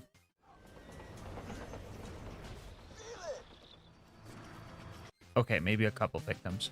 Anyway, we started our fight with Wilhelm, and this fight was pretty rough. Between him spawning loaders and surveyors with no crit spots, he himself also hits pretty hard, so I had to initiate the gamer posture for this fight. Step 1 was to get the loaders dealt with. This would give me less to worry about and also help me build up some critical ascension stacks for Wilhelm himself. And after that, I would just target Wilhelm and try to fight against his shield being recharged. I tried to leave the surveyors alive in case I needed a second wind, but that wasn't a guarantee. No crits, no damage, so if I was going to kill one of these, I was going to have to hope they would line themselves up for a boar shot.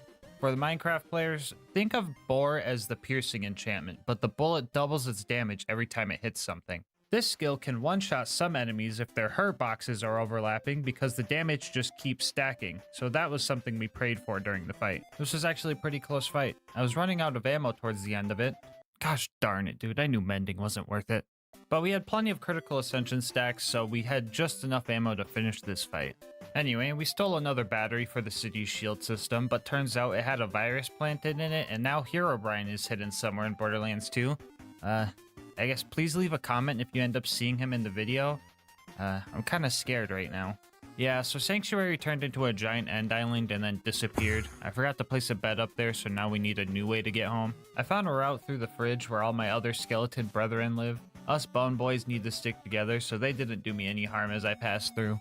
We made it to the Outwash and found the beacon we needed to get back to Sanctuary. Only issue was an angry glow squid ate it, so we were gonna have to kill that thing. Our first attempt went pretty bad, and I thought this fight was gonna be tough. But then I came back, beamed it in the eyeballs, and killed it in like 5 seconds. Now that we had our beacon, all we needed to do was set it up and defend it. I didn't have 164 iron blocks to get any stat boosts, so when Jack moonshot 50 loaders at me, I was pretty much beat right there.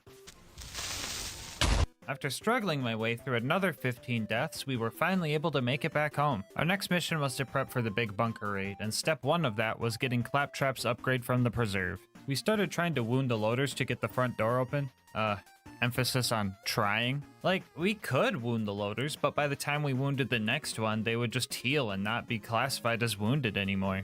Lucky for us, this game is spaghetti coded, and if you end up dying while one of the loaders is still wounded, the game doesn't realize that they heal back to full health, and they still count towards the 3 wounded loader requirement. So after a few tactical respawns, we made it deeper into the preserve and started fighting Pomone and Toomba. I didn't really need to fight these guys, but I just kind of felt like it. That was until I actually started trying to hit Pomone's crit spot and instantly regretted it. Those guys died eventually and I continued on. The first mandatory mobbing section here was, well, it was fine until the stalkers started throwing the loaders around, making it really hard to hit crits.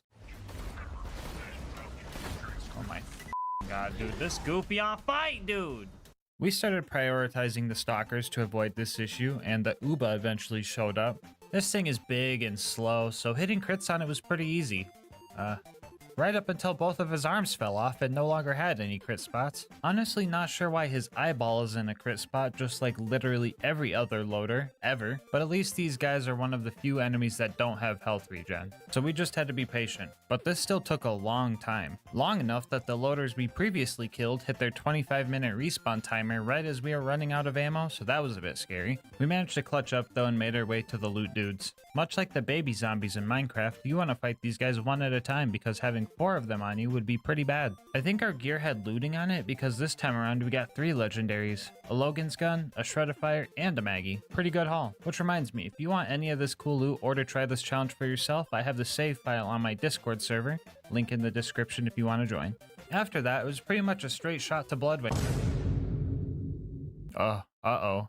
Wolves, my sworn enemy. Anyway, after losing a few ribs, we made it to Bloodwing. So this fight had the potential to be pretty tough, because it's a 3-phase fight where she goes through fire, shock, and corrosive phases. During my last run where I was tied to a gun lock to one element, this fight took a long time because that last corrosive phase had so much damage reduction. Lucky for us in this fight, we take on the fire phase first, so all the pressure isn't built up to the last phase. We could die during this fight and it wouldn't be a big deal since the first phase is the only one to worry about. But honestly, we're getting ahead of ourselves and worrying too much.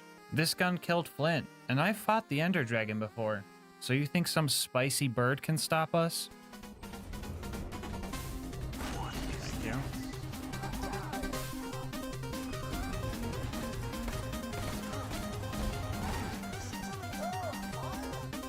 No, stop. Please kill it, thank you.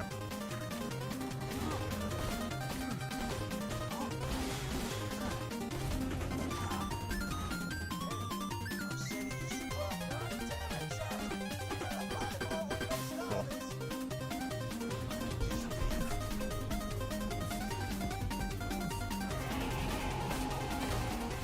Let's go. Let's fucking go, dude. Alright guys, Bloodwing is starting to get bodied. I've got a feeling she won't back down easily though. Anyway, after stacking a bunch of critical ascension off of Bloodwing, we grabbed the Claptrap upgrade and made it back home. The next thing we needed for the bunker raid was Brick's air support, so we made our way to 1000 Cuts. And yeah, at this point the game just started falling apart. I think I tried to do that when I died. No.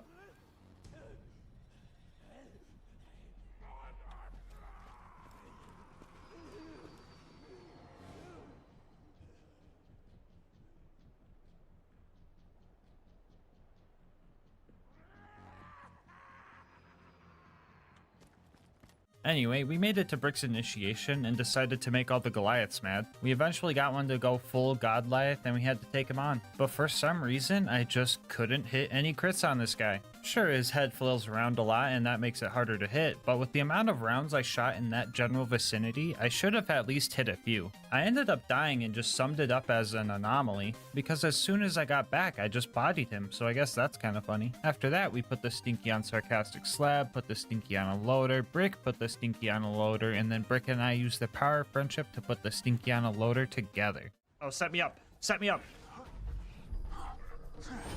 We now had Brick's air support backing us up, so all that was left was to go assassinate the Jack Double and steal his voice. We caught the faker by surprise and filled his face with arrows before he had a chance to run away. We stole his watch and pressed a few buttons and made our way out of there. With all the tools we needed, we made our way up to the bunker. Claptrap snuck us in, and our first door was guarded by this toaster right here. Usually we just use our constructor displacement strat to get him to look at this wall so all of his missiles just hit the door, but this time we tricked it into looking the other way. That way we could hit its crit spot from over here and take it out efficiently. Our next target wouldn't be this easy though. Long-time viewers know about the issues with these baby turrets. These guys are fire resistant, don't have crit spots, and are fueled by regeneration 2 potions.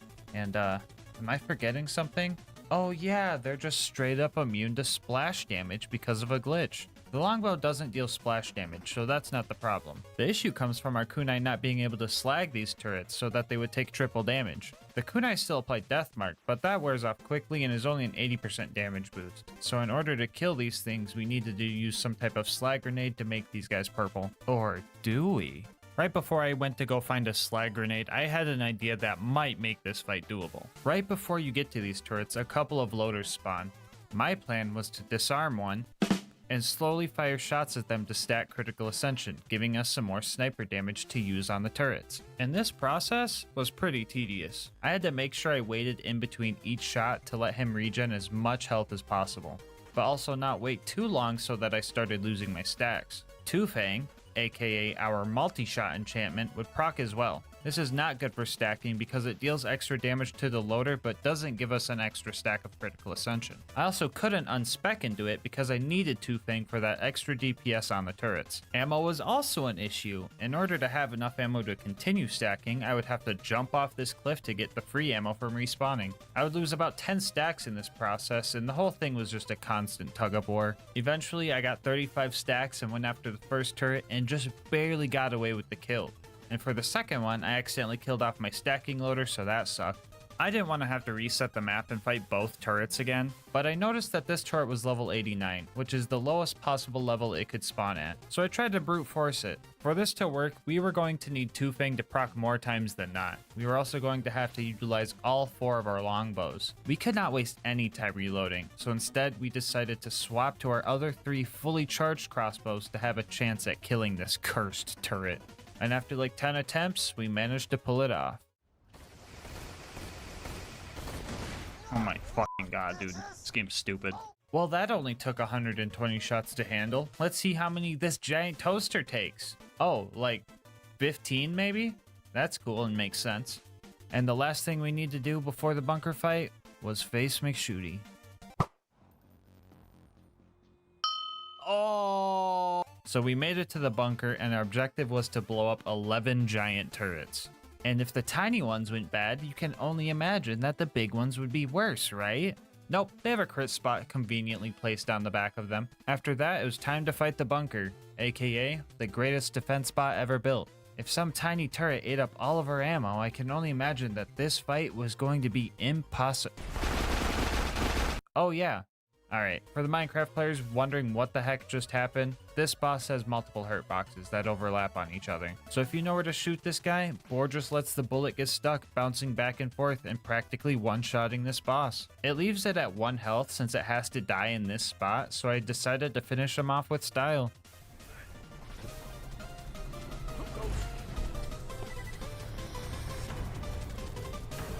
Let's go.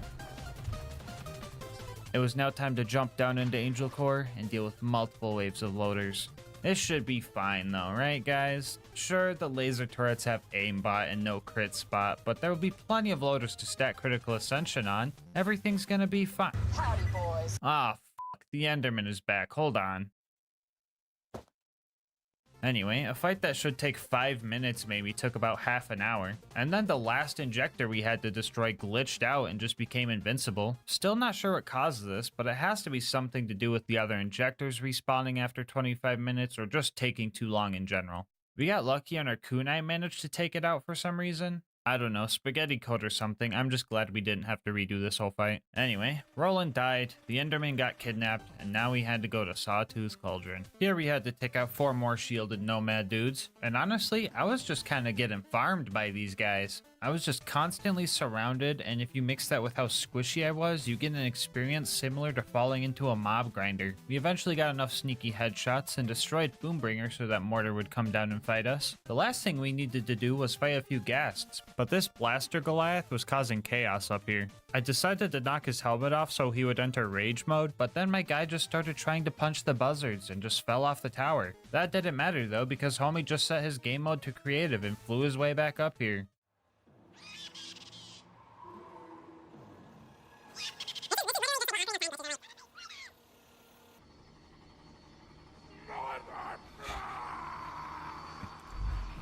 Round 2.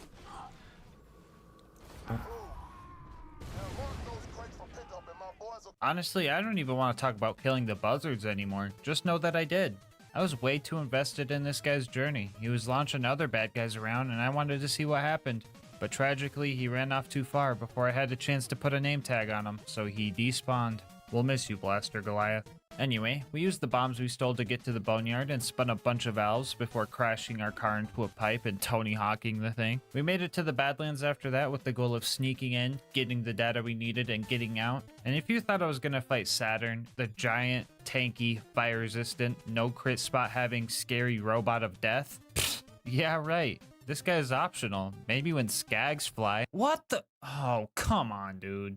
So the plan to kill Saturn was to use his little turret attachments to rack up bore damage. These turrets have separate health bars and have health regen, while Saturn doesn't. So after hitting one of these turrets, I would let them regen a little bit before continuing to use them against Saturn. After one heartbreaking fail, we managed to get the kill, sneak in, steal the data, and make it out. Were you expecting me to stay alive? Well, that's your own fault. We were finally ready for the final stride towards the vault. Combat at the claptrap door was going to be pretty scary because super surveyors spawn. Normal surveyors are an issue because they don't have crit spots, and now imagine one that's 5 times tankier. The plan for these guys was to lure them into a trap by wounding other loaders and hoping we could slag them with kunai and just brute force it. Or, you know, it could just fly too close to another surveyor and just get bored. We managed to stack a good amount of critical ascension during this big fight, and that helped us finish it relatively well. After that, we did the parkour map known as Heroes Pass and made it to our fight with Jack. The first phase of this fight isn't anything too special, but when Jack's shield breaks, 2 things happen that could cause some issues. First off, he's got some crazy health regen.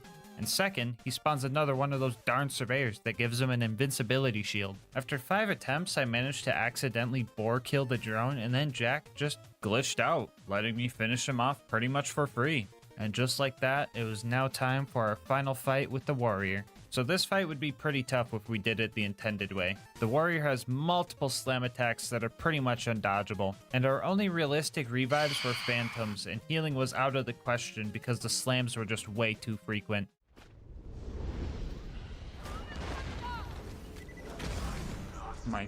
Yeah, that's exactly what I'm talking about. I'm literally getting comboed in the air. I'm getting juggled. Now we could use one of the 64 different safe spots next to a respawning ammo crate on this map and just take him out the boring way. Or we could do something funnier and trick the warrior into stepping on a Lego and taking him out the boring way. As the warrior sat there with 1 HP left to spare, we set ourselves up and ended this run.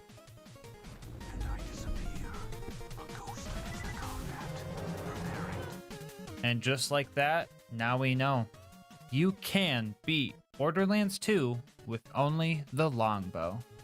Bonus content time, woo! Alright, so we might have beat the game, but we didn't find a single diamond the whole run. So we headed towards Caustic Caverns to go mine some. We made it to diamond level and were ambushed by a horde of creepers, but we weren't going to let them stop us from finding what we came for. A trophy to commemorate this run, and some diamonds. Why are they purple? Before you go, I just wanted to say thank you so much for making it this far into the video. If you want to support the channel, make sure to like, comment, and subscribe. Doing all that helps with YouTube's algorithm a lot. I also read all my comments and love hearing your guys' kind words and ideas for new runs. If you want to support the channel more directly, consider becoming a channel member to get videos a day early, using my link and saving yourself money on instant gaming, or checking out the merch store. I will link my Discord and Twitch channel where I stream these runs live in the description. But until next time, breathe easy, homies.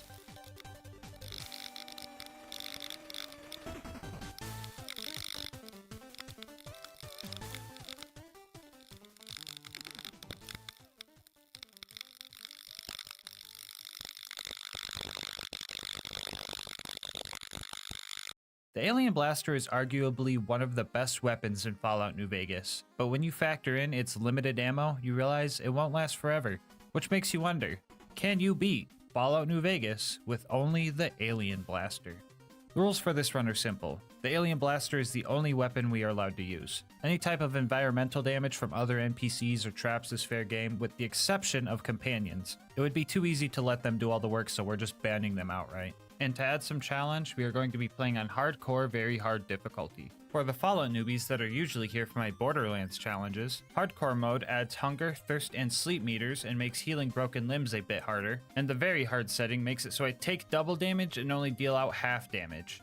Since a big part of this challenge is trying to conserve the finite ammo we get with the Alien Blaster, I figured letting the game aim my shots for me using bats would be kinda weird, so I disallowed that too. Alright, with the rules out of the way, let's get into the run. Our journey starts as a handsome man leaves us for dead in a desolate wasteland, which felt oddly familiar, but to our luck, Doc Mitchell managed to save us. As we wake up, we can't help but feel anger and hatred towards the human race. I came in peace, and they brought violence, so they needed to be punished. The Doc will have my mercy, since he went out of his way to save my life, and made me the most handsome alien in the universe on top of it. A new me means a new name, so I chose the most appropriate one for the alien who will destroy the human race. I set up my stats like this. I don't need strength for anything. I made up a rule that I couldn't use speech to cheese my way through this challenge, and the Alien Blaster has a 100% critical hit chance, so luck wasn't that useful. For my tag skills, I chose medicine for the damage I'll be taking on very hard, energy weapons for obvious reasons, and science because I'm an alien. And for my starter traits, I chose trigger discipline to help with landing shots and conserving ammo, and wild wasteland because the Alien Blaster does not spawn without it. On our way out, we grabbed everything of use from the dock and sold everything not of use to Chet. We also stopped by the schoolhouse to grab some extra food and a stealth boy before plugging in the coordinates to the nearest alien ship, which was pretty much on the opposite side of the map. So while we try to sneak past these death claws, I'll tell you guys about our partner, Instant Gaming. Instant Gaming has been my go-to place for video game deals. Thanks to them, I got Fallout New Vegas for under $3. That's $7 I saved to buy myself a monster and get me through this challenge. And Instant Gaming has deals on all sorts of games, and their deals are hard to beat. No more full price games, no more waiting for deals, and no more games dying in your wish list. Are you a console player? Not a problem, because they've got you covered no matter if you're on PC, Xbox, PlayStation, or even Nintendo Switch. My favorite part about Instant Gaming is the whole instant part. Once your account is verified, getting a new game can literally take less than a minute. You get your code, plug it in, and I bet downloading it will be the longest part of the whole process. So stop waiting, make your gaming instant. How about this? Think of a game you've been wanting to play and use my link to just see what kind of deal they're offering on it. And if you end up liking that deal and making a purchase, just know that on top of saving yourself money, you're also supporting the channel. Anyway, let's get back to the run. Uh-oh, looks like we cut too soon. Skip ahead? Skip ahead! After a few scary creatures and a few close calls, we finally made it to the alien ship. It turns out that the ship belonged to a rival alien faction and they were immediately hostile towards me. I needed the captain dead in order to steal his blaster, and I was determined to not use any of the humans' disgusting combat contraptions, so I had to lure the captain into a trap. Some of the locals nearby were of the extremely violent variety, so they shot at anything they saw, including me. Oh! That's a fucking grenade launcher. I just had to make sure they fought each other as I dodged their lasers and grenade launcher rounds. Usually NPC versus NPC combat is pretty quick on other difficulties, but on very hard, the alien captain was an absolute tank that could easily annihilate all the Vipers in its vicinity. I even tried to lure the captain into a landmine that was laying on the ground, and he pretty much ignored it. If I wanted a proper blaster, I was going to have to separate the captain from his henchmen and have him focus his fire on me while the bandits focused their fire on him. I was getting annihilated by lasers, so I attempted to eat some of the human food I found at Doc Mitchell's. These so-called stim packs tasted horrible and were extremely painful to eat, but my survival was more important than my comfort, so I choked it down. But don't even get me started on the super stim packs. Ugh. I eventually got the captain surrounded and was able to watch as the humans turned his gray matter into red matter. We stood nearby hoping he had a lot of ammo to get us through this run. He could drop anywhere from 140 to 250 shots for the blaster, and as long as we get around average, we should be Okay, 165, that's actually terrible. Oh, curse this planet. Well, as long as we don't miss, we should be Anyway, now that we had our blaster, we could finally start hunting down the checkered man who tried to kill us. Before we were shot and left for dead, we were masquerading as a postman, and the human that attacked us was after something we were delivering, so we set off to the Mojave Express in Prim for clues. Discovering the location leveled us up, and I dropped all 15 points into energy weapons and chose the intense training perk to increase my luck, which increases all my other skills slightly. Some heathens took the place over, and their deputy was also taken captive. Usually I wouldn't get into human affairs, but this deputy beagle had some answers. Leave it to the humans to leave a dog in charge. I entered the building where the deputy was being held and started looking for his kennel. I also killed some guards and stole their hats to blend in with the other humans a bit better. I look almost undistinguishable. After lurking in the shadows and dealing with all the savages, I found the deputy, who was in fact not a floppy-eared dog. Humans are murderers and now they're liars too? Despicable. Either way, he would not give me answers unless I let him free, so I did so begrudgingly. He told us that the checkered man was heading to Novak through Nipton, so we made our way in the same direction. It's like looking in the mirror. Wah, wah, wah.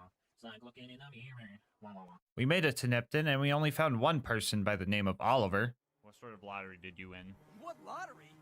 The lottery. That's what lottery. Are you stupid? There we go. Lottery ticket. It's mine now. I won the lottery. After that useless encounter, I started to head towards Novak. Along the way, I learned what a Deathclaw felt like, put my 9 agility to the test, and experienced what I believe the humans call fear. Oh god. Oh. Oh!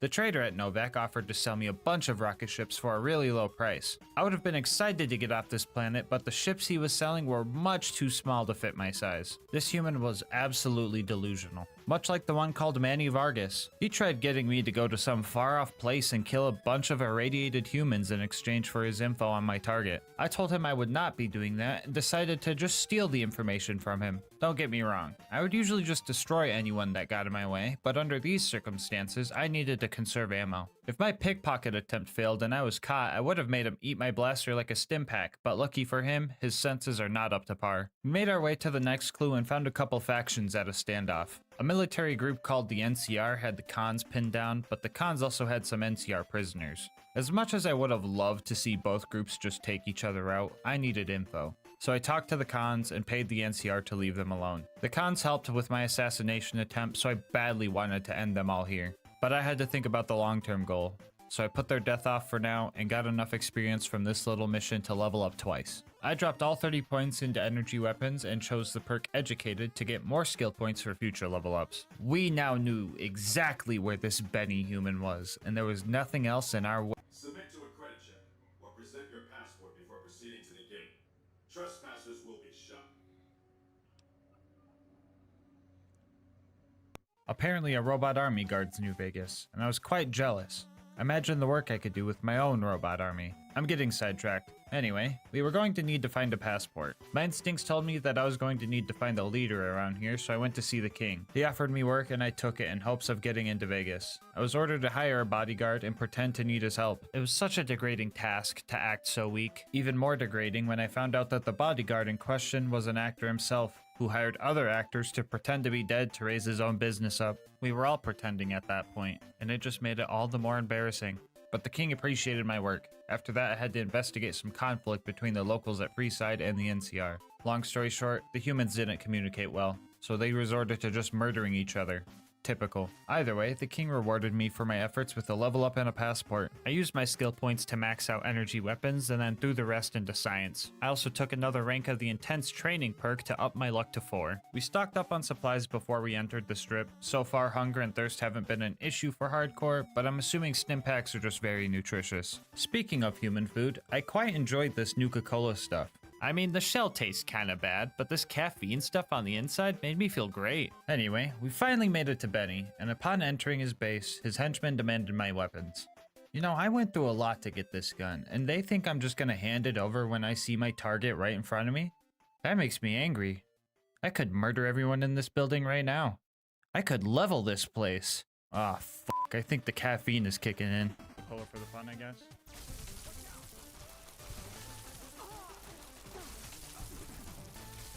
Oh god. Good.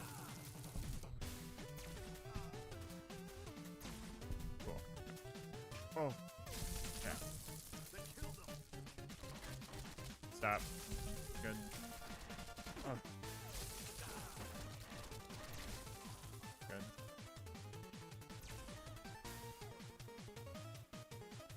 Dude, what the f***? Did I knock them down? Holy shit. Oh my god. They actually do. Holy shit. Why are they fighting me? Womp. Who's next? Womp. Anyone else? Okay. Note to self. Human food causes anger, mania, and blackouts. Anyway, after all that, I was pretty dehydrated, so I drank a bunch of water from one of the humans' dispensers. I also leveled up 2 more times and threw all the points into science. It will come in handy later, I promise. I also threw another intense training point into luck, bringing me up to 5. After that, I found a robot that wasn't a cringy cowboy or threatening to kill me. And honestly, I like this guy. He pretty much gave me the plans, blueprints, and ideas to take over the strip and build my own robot army. We had to find Mr. House, the head honcho of the New Vegas strip, and overthrow him. I was expecting another lie, much like the Deputy Beagle situation, but to my surprise, this Mr. House guy was kinda the entire building. But for being such a powerful leader, this guy was extremely dumb. He pretty much invites me over to his house, or I guess himself, shows me how to upgrade the robot army, lets me sell him a couple of useless snow globes for 4,000 caps, and left the password to the terminal that leads directly to his safe room so out in the open, I didn't even realize I picked it up. Sure, he's got a bunch of Securitrons guarding the door, but the stealth boy I got from the schoolhouse let me walk right in.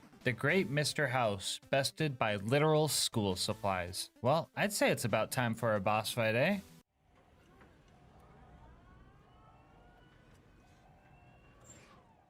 Man, what the fuck is this? I got catfished. Man, well, in that case, let's just end this guy with a headshot. Boom.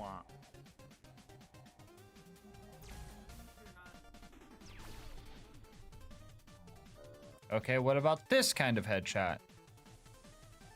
Balls. Anyway, after House was dealt with, I maxed out my science skill and plugged Yes Man into House's old system. Yes Man wanted us to go meet all the other factions and decide what we wanted to do with them all. I told him I wanted them all dead, but he really wanted me to go meet them all, so I humored him.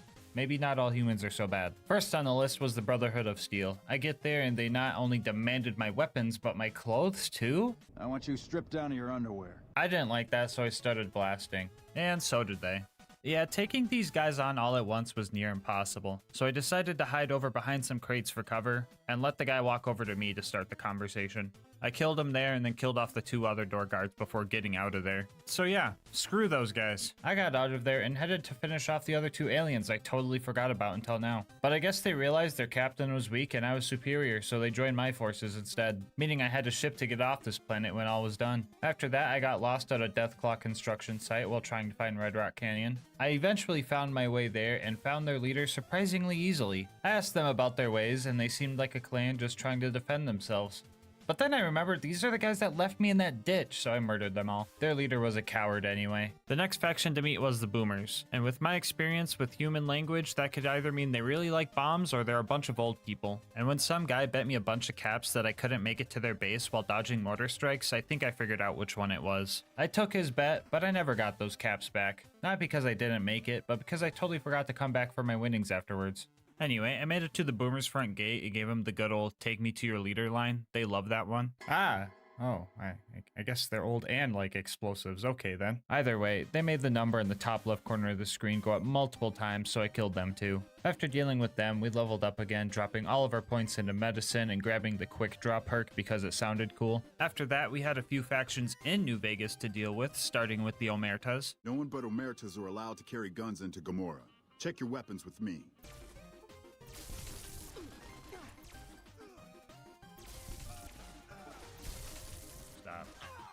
Stop moving. Good.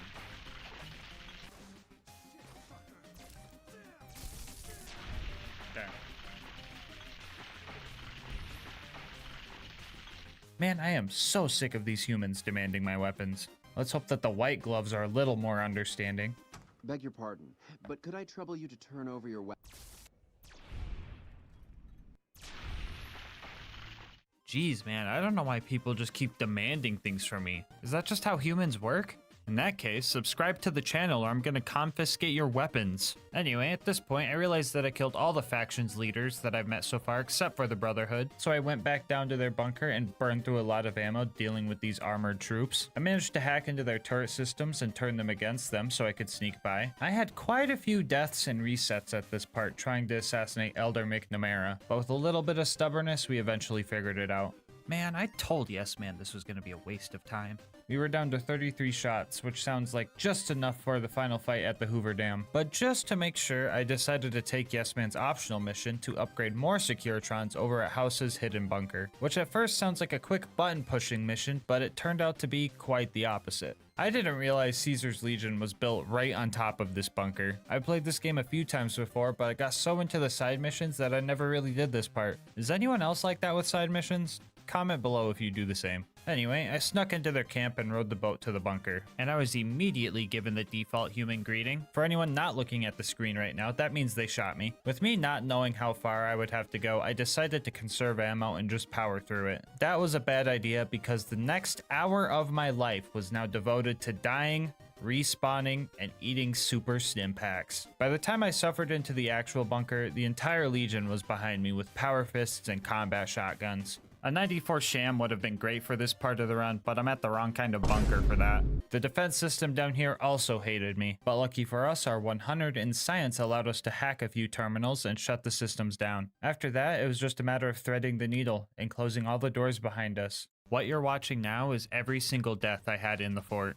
This isn't even including the manual reloads when I knew survival wasn't an option. Starting now, the death counter is no longer accurate, so think of this number as a conservative estimate from here on out. We eventually found the right buttons to push and upgraded the remaining Securitrons. Now for the hard part, making it out alive. At this point, I had already eaten most of my food. Stim packs and super stim packs don't taste so bad when you use them to wash down gunfire. The medics in my system was working overdrive, and I used my last doctor's bag to make sure that if all else failed, my legs could still carry us out of here. I was tempted to take out their leader while I was here, water bottle at a concert style, but decided to let his brain tumor handle it for me. I was going to need all the ammo I could get for the final fight. Through sheer willpower, stubbornness, luck, and multiple chems, I made it back to the boat and swam to safety. At this point, I was starving, dehydrated, addicted to multiple chems, crippled everywhere from the waist up, and had absolutely no medical supplies to my name. So I went to the only human I could trust and had him patch me up. And after that, I went to all the vendors I could find and bought all the supplies I could for the final fight. The battle between the NCR and the Legion at the Hoover Dam will determine who takes control over New Vegas. And my plan was to swoop in with my upgraded robot army to take it all for myself. We let the humans do all the fighting amongst each other and made our way to the real target, Legate Lanius. With 33 shots in the alien blaster left, fighting some human with a sword should be a piece of cake. Yeah, emphasis on should? Yeah, I did not expect this guy to be so tanky. He's only the final boss of the game after all. We probably could have killed him here, but we wouldn't have enough ammo to deal with his henchmen. So we had to load back and make some more preparations. This whole next chapter of the run sucked. Basically, I wanted to get a perk called Better Criticals that would make all my critical hits do 50% more damage. And since all my shots are critical hits, that would be a flat 50% damage boost for me. Even a human could do that math. I thought all I needed to do to get this perk was to level up one more time now that I had finally gotten my luck up to 6 with the intense training perks and met the requirement. But there were two issues with this I didn't think about. First off, you only get a perk every other level, so I'd need to level up twice. And the second issue that I just now noticed while editing, I would need to level up 4 times to hit the minimum level requirement. So my whole goal of leveling up 1 time was a complete waste of time, but I'll go over my struggles anyway. First off, we went back to Prim and made Prim slim the sheriff to secure some mission XP. We then picked all the safe locks in the storage room for a little bit more. After that, we decided to do the tutorial mission, but didn't want to waste ammo shooting a bottle and felt like punching them would have been against the rules, so skipped all that. So I just picked their locks and hacked their computers instead. I went to Novak and finally decided to sleep for the first time. While I was there, I also did this mission for Boone to get some extra XP. He was not a companion at any point during this mission, so this was still fair. My next set of jobs would be the most degrading yet. I tried to do the bodyguard job with the Van Graffs. They demanded my weapons at the door, and I begrudgingly let them handle it. but only because I needed this job, and at least these humans know how to use energy weapons. Simon was a little grumpy that I brought my own weapon to work, but oh well, he did all the violence for me. I just got to sit here for 7 minutes as humans awkwardly walked up to me in the slowest manner possible. I thought this was a pretty easy job, but it wasn't over yet. For part 2 of this mission, Gloria sent me on a delivery. This was a bit of a hassle because that horde of legionnaires from the bunker finally caught up to me and kept scaring the client away, and even after that I didn't get my experience. The mission still wasn't over. They wanted me to bring some human named Cass to them so they could murder her. They didn't even give me any coordinates or anything, but luckily I've played this game before so I knew exactly where she was. But still, there are 2 issues with this. First off, I wasn't persuasive enough to get her to follow me, and second, even if I was, she's a companion, and that just didn't feel right, even though she wouldn't be doing any combat. So this whole thing with the Van Graffs was just a total waste of time. If I had the ammo, I'd go back and slaughter them all. While I was here, I decided to talk to Ranger Ghost and do her mission where I check on Nipton. I thought I was going to have to go talk to some people there, but alas, Caesar's Legion still hates me. I thought this lottery ticket I stole from the annoying guy here earlier meant they would let me live. I guess that's what I get for trusting humans. Anyway, yet another waste of time. I was running out of ideas and decided to see if the king had any work. His dog was looking halfway upgraded and I offered to finish the job. Long story short, this was another issue where I would have a companion follow me. Yet again, another waste of time. These 3 failures led me to change up my plan. I couldn't trust completing missions, so I decided to hack my way to leveling up. And no, I don't mean cheating, I mean hacking all the computers I could find. Repcon HQ had 8 computers we could hack, and Camp Searchlight had a few too. The radiation levels here were quite high, and the lizards, ghouls, and scorpions all coming for my life didn't help either. The very last terminal here pushed me past the threshold, and we finally leveled up. Make this next part easier.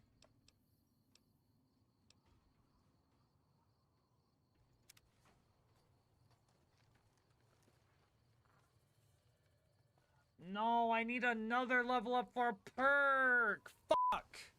Yeah, like I said before, I totally forgot that you only get a perk every other level. So I decided, screw it, we don't need better criticals. We'll just eat some Psycho and hope it works. So we had Doc Mercy Gosh, dude, the amount of times I've said Doc Mercy instead of Doc Mitchell is not surprising, but still a lot. Anyway, we had Doc Mitchell patch us up one last time and we set off to the final battle. Dodging bullets was a lot harder this time around since my armor was broken. Luckily, I took that checkered suit from Benny's corpse. Still not sure how that works because he was cremated in it. I don't think it actually helped me that much, but I took what I could get. We made it to the Legate's camp and started taking the bad guys out. I was really abusing the quick saves here because every shot counted.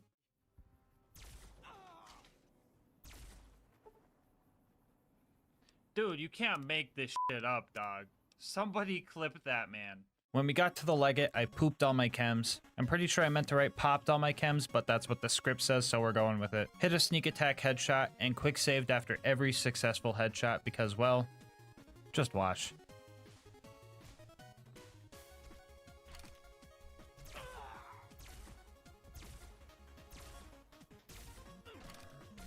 Oh, dude, everything in this game moves so goofy, and I hate how goofy everybody moves.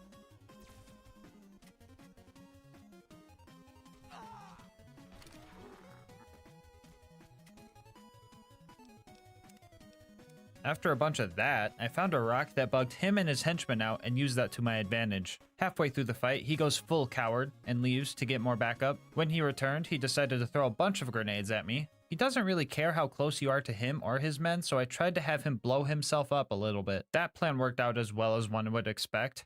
That means it didn't. After I finally managed to survive his bombardment, we went back to our spot to finish the Legate off. At this point, I was worried that I wasn't going to finish this fight. I had 12 shots left, and it takes 2 to kill one of these guys. And I counted more than 6 bad guys, so things were looking grim.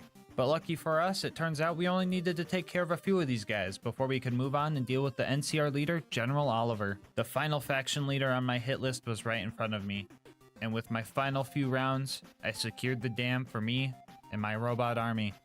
So yeah, it looks like you can beat Fallout New Vegas with only the Alien Blaster.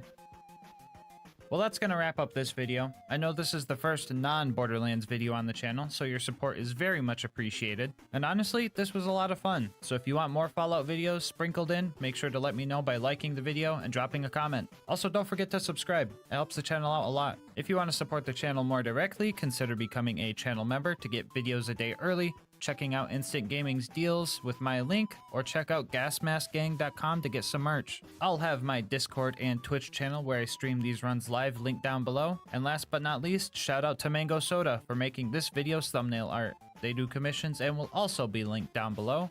But until next time, breathe easy, homies.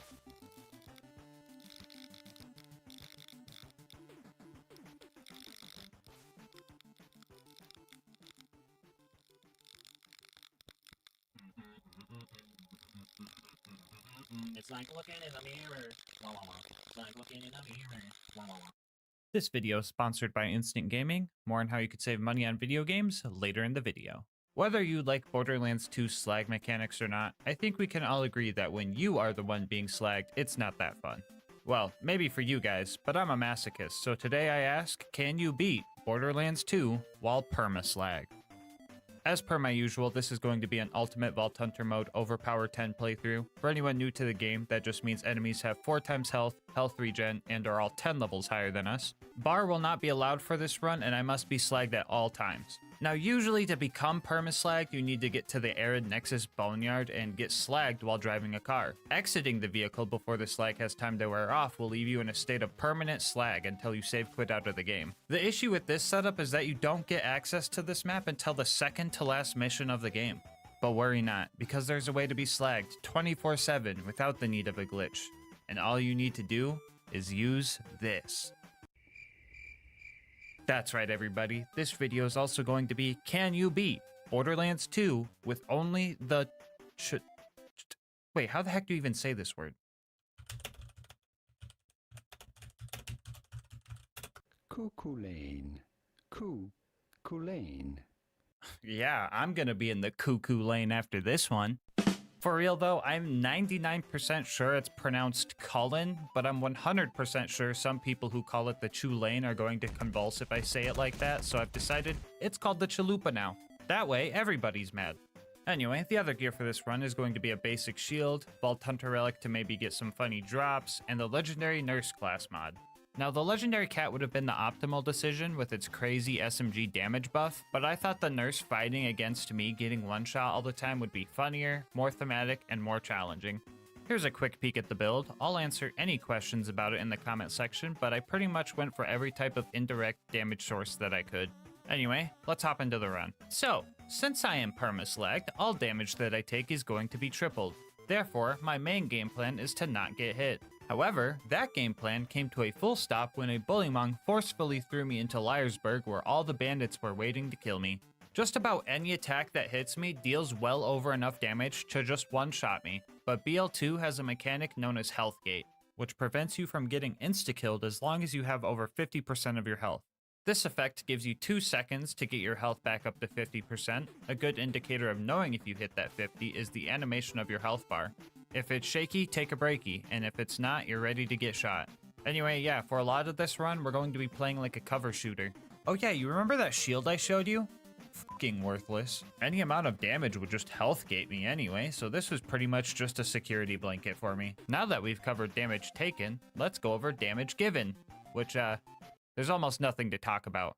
Enemies that are slagged would be taking triple damage, but since I'm never swapping elements, I'm not getting the full bonus. Slag damage on a slagged enemy gives you a 50% damage boost in UVHM, which is cool, but not very helpful. To offset the bad gimmick of constantly slagging the user, the Chalupa also is a dual element weapon, dealing both slag and shock damage. But even with that shock damage, this gun is just straight up bad. Lucky for us, Maya has 2 skills to help with this. First off, we all seen it coming, Cloud Kill. This skill adds corrosive damage to the mix. If any buzzkills want to complain about Cloud Kill making the run too easy, here's my argument.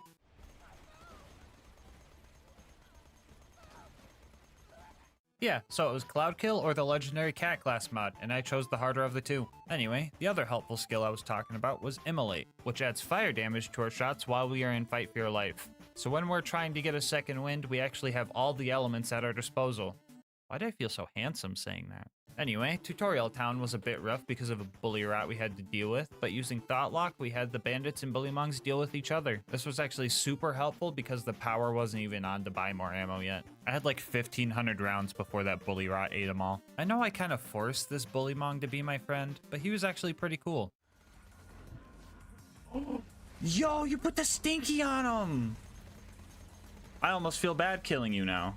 After we met Hammerlock and got Claptrap all fixed up, we made our way towards Boom Boom. Some of the local rack decided to help fight the bandits guarding the place, which was weird because I didn't thought lock them.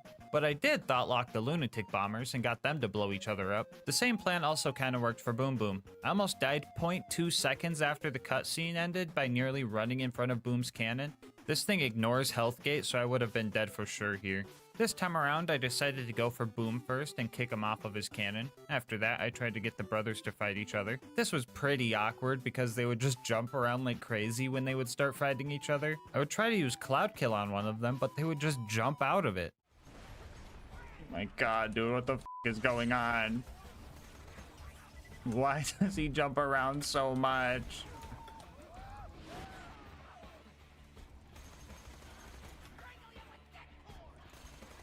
Oh my god. What the hell is he doing? What is he doing?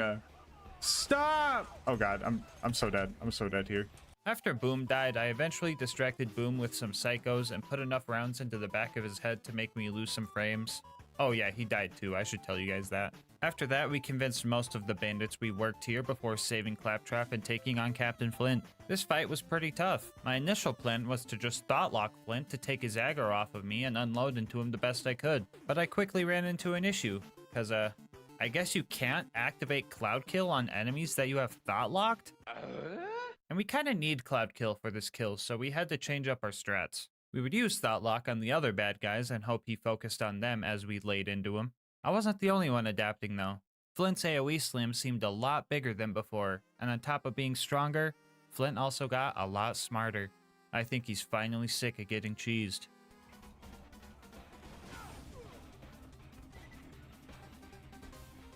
He's had enough! He's had enough!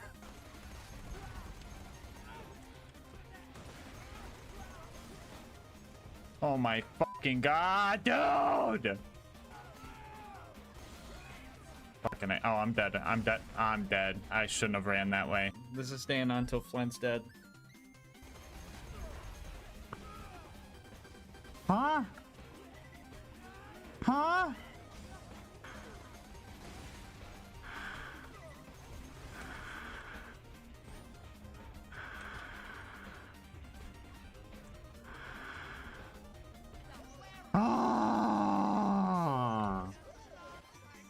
Well, that was obnoxious, but we managed to kill Flint with a f***ing grape shooter, so that's cool. Anyway, we made it to Three Horns and needed a car. I used my Bullymong whispering powers to have them deal with the bandits while I snuck in and stole the adapter. I got in my car and realized that I wasn't slagged while driving, so I made the rule of no cars right then and there. Instead of ramping over the gap, I just had one of my Bullymong homies throw me across and started our run to Sanctuary. We made it there and killed Door Guy in a solid 4 frames per second. I should probably explain why this is happening. Anyway, we had to go save Corporal Reese. He would have been fine, but I accidentally slagged him, so he ended up dying. I grabbed the power core and almost forgot to kill the 20 bandits to avenge Reese, so I went back and thought locked the Nomad to get the 20 kills for me. After that, we made it to Sanctuary, and Private Dressup got stuck in a slag puddle. So while he tries to get out of that mess, I'm going to tell you guys about our partner, Instant Gaming. How fast do you think you could get a game on Instant Gaming? Take a guess right now. Once your account is verified, getting a new game can take less than a minute, and to prove that to you, I will now speedrun buying Fallout 3 Game of the Year Edition on Instant Gaming. Time starts as soon as I open Instant Gaming's website, and the time stops when I get the confirmation from Steam. Ready? Go! Instant Gaming's website, here we go, Fallout 3, bam, enter, Game of the Year Edition, buy now, there we go, go to payment, blur out all that personal stuff. Now this is the longest part of the speedrun right here, guys. The loading screen. Once we find tech to skip this part, the speedruns for this are going to be crazy, dude. Any second now. And code. There we go. Reveal. Copy it. Go to Steam. I accidentally clicked on my OBS. So that was a major time loss. But anyway, time. Sub 30. And bam. In less than 30 seconds, I got Fallout 3 Game of the Year Edition for $3. That's $7 going towards more Monster for me, baby. So stop waiting. Make your gaming instant. How about this? Think about a game you've been wanting to play and use my link in the description to just see what kind of deal they're offering on it. And if you like what you see and end up making a purchase, just know that on top of saving yourself money, you're supporting the channel. Anyway, let's see how Jessup's doing. Oh no, Jessup, be careful! Anyway, after getting all the hub world tutorial stuff out of the way, we headed towards Frostburn Canyon. Along the way, we found a tubby spider ant and killed it for its loot, so that was pretty cool. After that, we found a tubby spider ant and killed it for its loot, so that was pretty cool. Besides those guys, nothing crazy really happened. The siren went that way! Idiot. The spike jump this time around was way scarier than usual because I was slagged, but we still made it, so it was all okay. Never mind. I managed to photobomb the cutscene here, and geez bro, do I really look like that? Lilith felt left out, so I gave her a grape flintstone vitamin so she could be purple too. To clarify, this is not me being nice to her, this was just mandatory to progress. This was the first time in the run where I was able to play the support role. I would use my Chalupa and Maya's Scorn skill to make sure all the enemies were slagged, and Lilith would take them out with her phase walk ability. That was until she dropped the one-liner, and then I just started doing all the work myself again. I'm just asking for one run where she doesn't try to be a cowboy. Like, come on, please. Anyway, after some mobbing and watching some World Star type stuff, we got out of there. Our next goal was to save Roland, and in order to get into the Bloodshot Dam, we were going to need a car upgrade. So we went to Ellie's and started taking bandit cars out for parts. Not being able to drive there really sucked because the buzzards would just smell us from a mile away and hunt us down. Usually this part of the run is pretty easy because the cars aren't balanced properly for UVHM, so they only take a couple shots to kill. Don't get me wrong, they were still pretty easy to kill, but it just felt wrong having to shoot these things this many times. I thought Cloud Kill would have insta-killed these things, but unless they're perfectly still, they just drive out of the cloud before it has a chance to destroy it. We got all the parts we needed and walked back to the dam and punched our new car towards the front gate and quickly got in to honk the horn. I know I'm not allowed to be in the car, but I chose the Iridium metal skin, so just pretend we're slagged for a second, okay? Badma showed up and started giving us a hard time. I wanted to use Converge on one of the basic mobs around here in hopes that it would yank Badma off the cliff for us, but they just weren't cooperating. So I stuck to the usual strat of hiding, distracting, and spamming rounds at my target. I eventually took him out and made it inside the Bloodshot Dam. For being this far into the run, 6 deaths isn't so bad. I sure hope that number doesn't quadruple from one mission alone. Anyway, you guys have probably noticed something I haven't talked about yet, so I'll take time to address this purple haze effect that's been showing up on my screen. Does it bother me? No, not really. My brain is really good at drowning that type of stuff out. Like during the Bane only run, for example. I stopped hearing the screams by the time I hit Overlook, and life just felt normal. Anyway, something you shouldn't have noticed because the gameplay is muted was the slag whispers.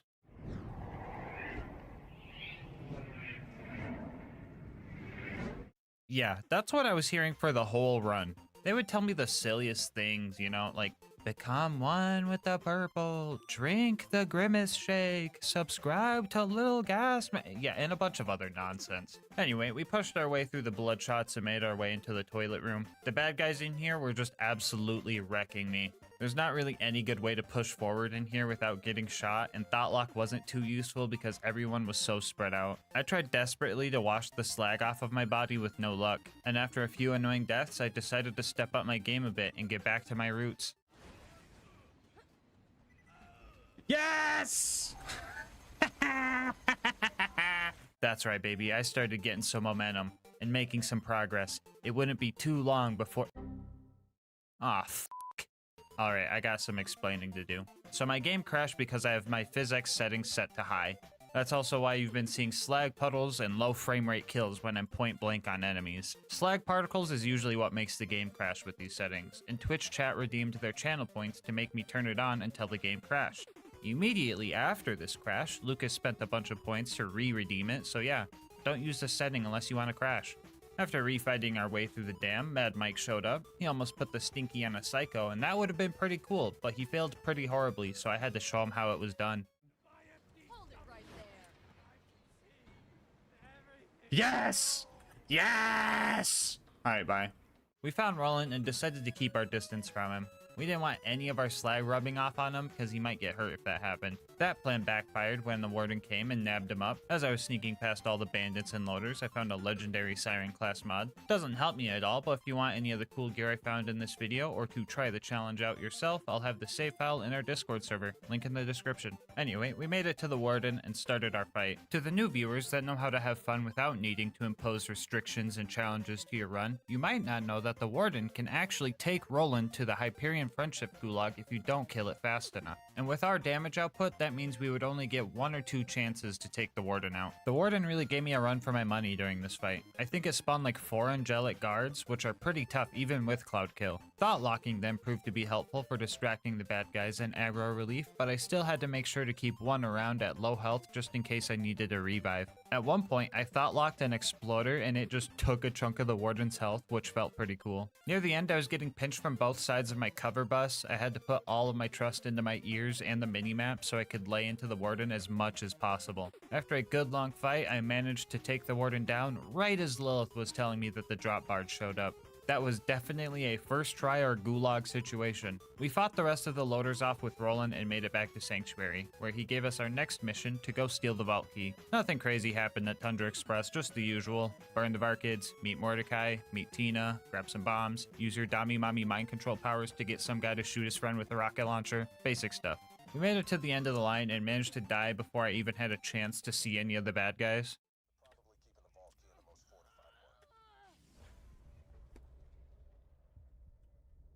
Did a fucking fire pit seriously just kill me? Oh, what the? After that, we found Wilhelm. This fight was honestly not bad at all. I was able to thought lock his surveyors, which got him all confused, and he would just spam his Beyblade move, which meant he would just kind of sit in my cloud kill and let me lay into him. I also tricked Wilhelm to put the stinky on one of his loader henchmen, and that was pretty cool. The rest of the fight went pretty smoothly, and we snatched up the power core for Sanctuary. As I carried it into town, some of my slag wore off on it, and Jack took the opportunity to take out Sanctuary. Sorry, guys.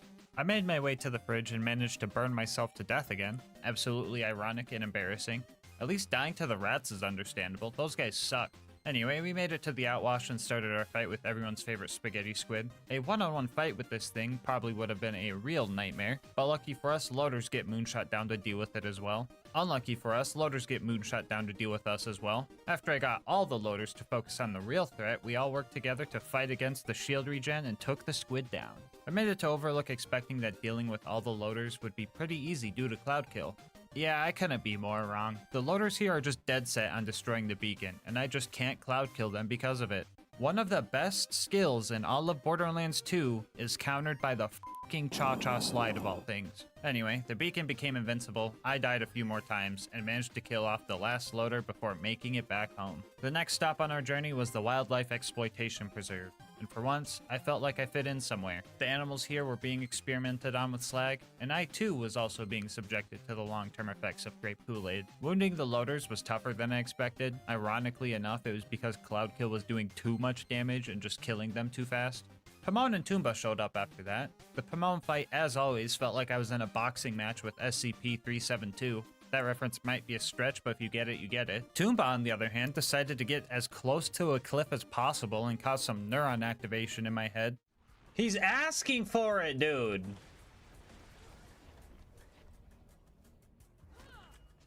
The ultimate loader up ahead was pretty easy because you can trick it into just standing in your cloud kill, but the loot dudes ended up being pretty annoying. I tried to fight them 2 at a time so I could get them to fight each other, but I kept getting jet loaders that would just glitch out of bounds, so that was lame. Anyway, we made it to Bloodwing and somehow the game didn't crash from PhysX and all the slag particles in this cutscene. Looks like hydro-cooling your PC with slag is a working solution for that. Anyway, the Bloodwing fight itself actually sucked. Each phase was just harder than the last. Fire phase was alright, shock phase she became resistant to most of my bullet damage, and then corrosive phase she was straight up ignoring cloud kill. Mordecai wasn't really helping as well as he usually does, because my existence just kinda means things are going to be purple already. His ammo and health vials were very helpful though, because surviving Bloodwing's elemental dot damage just wasn't possible.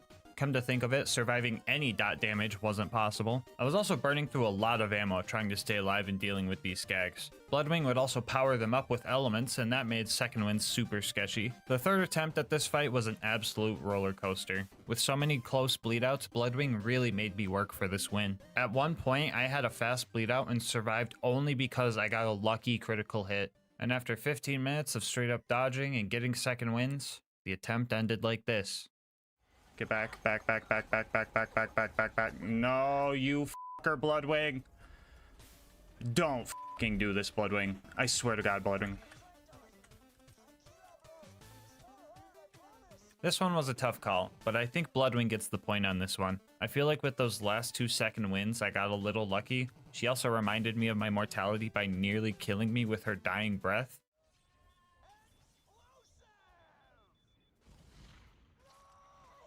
That almost fucking killed me! From one perma-slagged individual to another, GG Bloodwing. Anyway, with Claptrap upgraded, we set off to 1000 Cuts to recruit Brick and his air support. Things got off to a rough start as I blew myself up with a barrel because Converge just destroys any barrels in its range. Barrels are also considered environmental damage, so they just bypass health gate, so yeah, I was super dead. We eventually made it to the initiation and went back to playing the support role, helping my Godliath homie the best I could. Our homie started beating up some kids though, and that wasn't part of the deal, so I ended up murking him and finishing the initiation alone. I decided to let Sarcastic Slab live this time around, not before nearly killing him and leaving him slag so he knew how I felt. Yeah, you're not clapping now, are ya? After that, I played support for Brick. I don't know where he came from, but a little Goliath ended up putting the Stinky on a loader. I thought that was pretty cool, so I ate his soul Dragonborn style to absorb his powers. Brick disappeared after that, and I found him murdering Sarcastic Slab. This game is so incredibly cursed. What are you Brick! Brick, what are you doing, Brick? Brick! Brick!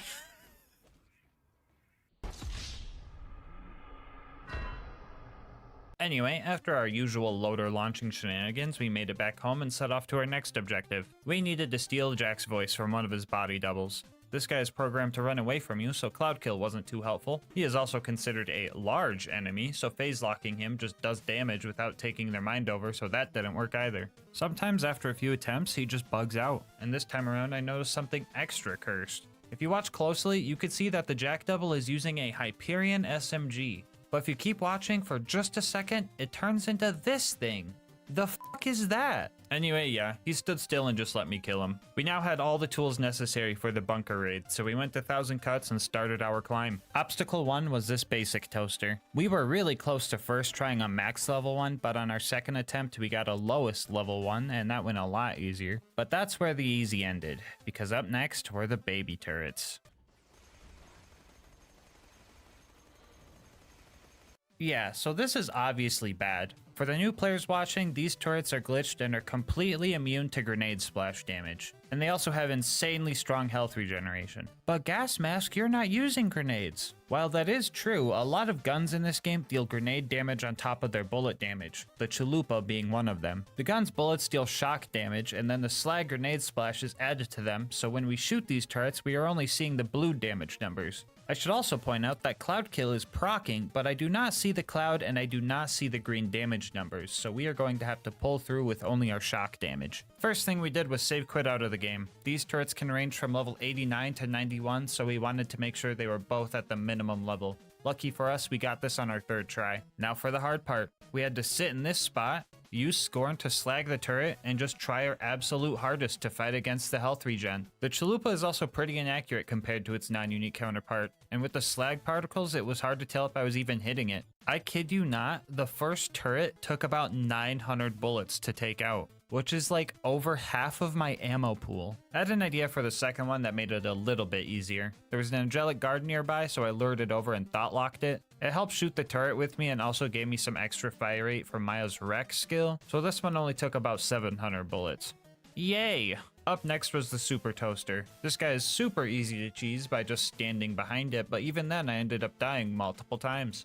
By this time in the run, I just seen all enemies completely differently. An RPG loader was just as dangerous as a gun loader because any amount of damage would just bring me to a sliver. A rabbit skag bites you, you're dead. You get hit by a stray bullet, you're dead. High five claptrap too hard, you're dead. The list goes on. Anyway, I got sick of dying so many times, so I locked in and found this cool spot right here that makes it so the constructor just starts bouncing, and that made the fight way easier. After that, all we had left was sniping Face McShooty, and honestly, this was probably the worst Face McShooty snipe on this channel, except for that one time I died 3 times trying. But that one doesn't count, we're just gonna pretend it never happened. Like I said before, the accuracy on this thing is terrible, and I ended up trying to do this for almost an hour. I gave up trying to tap fire to conserve accuracy because there was no accuracy to conserve in the first place. But after 30 non-headshots and 7,000 misses, we finally got him in the face. Thank God, dude. Oh my goodness.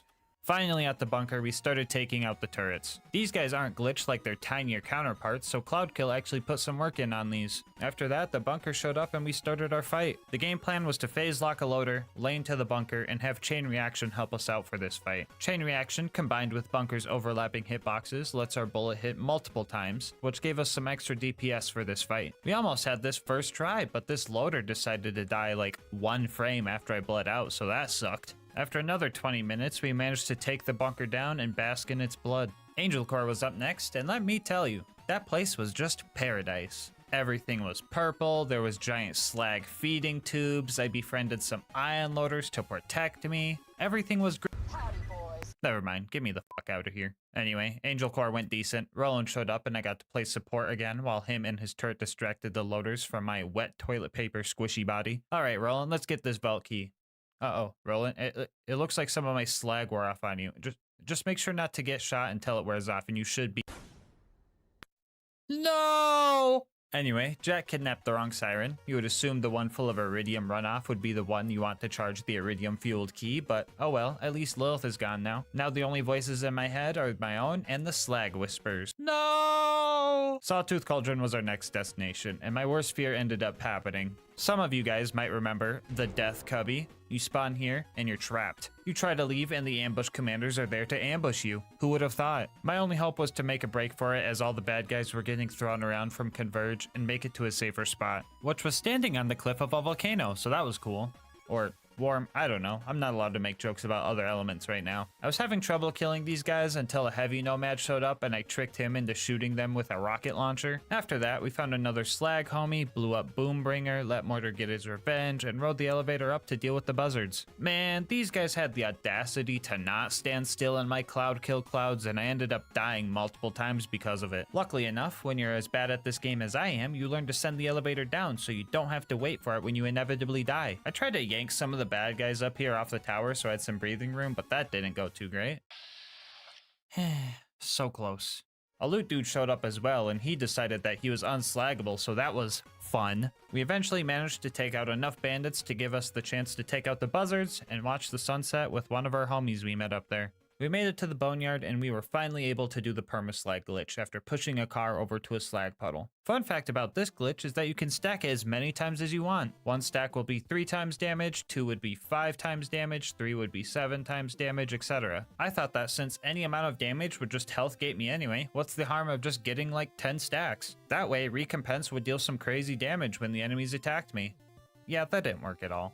Anyway, we cranked some valves, listened to the whispers, got another stack of permaslag, turned some more valves, listened to the whispers again, got another stack of permaslag, watched our car almost explode from bumping into a skag with all of our stacks of permaslag, got another stack of permaslag, watched my car explode from hitting a skag with all my stacks of permaslag, and made it to the Arid Nexus Badlands. 10 seconds after I got here, I forgot that whole list I just read to you guys and tried to grenade jump over this gate and just died because of it. No grenade jumps means no Saturn skip, so we started trying to take this overgrown loader down. Honestly, Cloudkill did most of the work here. I did not have enough ammo to just lay into him, so I played it patiently until I felt safe not playing patiently anymore. The big toaster after that made it pretty hard to get into the info stockade, but my patented try again and hope they miss this time strat prevailed as it always eventually does. It was now time for the final stride towards the vault. The mobbing at the claptrap door went relatively well. Loader combat was easier than bandit combat for this run, and I also kind of just got to play support for the turrets, so nothing much to note here. After that, I save quit the game so that I could do the hero's pass skip without dying and made it to our fight with Jack. I'll be real with you guys,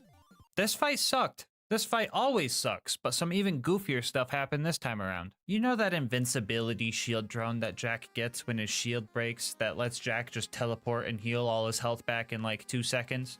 Yeah, that thing can't get cloud killed. Like, it just doesn't activate when you shoot it. I mean, I can kill these things, it's just kinda hard. But even after that, it only takes Jack like 20 seconds to teleport away and spawn another one. Which, considering Jack's health regen, that's pretty frickin' quick if you ask me. I decided to try some Converge shenanigans and use a rack to yank him into a death hole, but that just wasn't working. So we had 2 options. Keep trying an impossible fight until Jack glitches out and stands still, or just use the good old block him at the terminal strat and skip all the pointless stuff. They both have the same result, but the latter gets the video out sooner. So here's my PowerPoint presentation on how to kill Jack.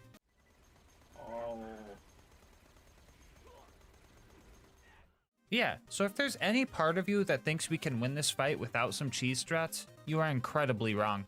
Even doing this strat, I almost lost because Jack is super hard to slag, and if he's not slagged, his health regen matches my DPS pretty much exactly. With less than 200 bullets left to my name, the slag kicked back in and we were able to kill Jack just barely. Now all that's left is the warrior. My first attempt here ended real quick because the warrior just used fire breath 4 seconds after the cutscene ended, but the attempt after that, we managed to get to some safer spots and just ran between ammo stations. It took a while, but the rest of this fight played out pretty normally. The warrior usually health gates you in one hit at OP 10, so this fight was pretty basic. Heck, most things at OP 10 will just one-shot you. Wait, did being slagged even affect the challenge at all? Is OP 10 really that unbalanced? Have I become so used to its abuse that I didn't even realize I've been subjecting myself to this the whole time? Oh no, I gotta end the video before you guys see how low the death counter— You can beat Borderlands 2 while permaslag. Bonus content time, woo! So usually during these runs, I like to see if the gear I'm using can obtain itself. Yeah, that was a bad idea for this run. You get the chalupa from Mick Zafford at the end of the Clan Wars quest line, which was probably 80 times harder than you think? 81 maybe?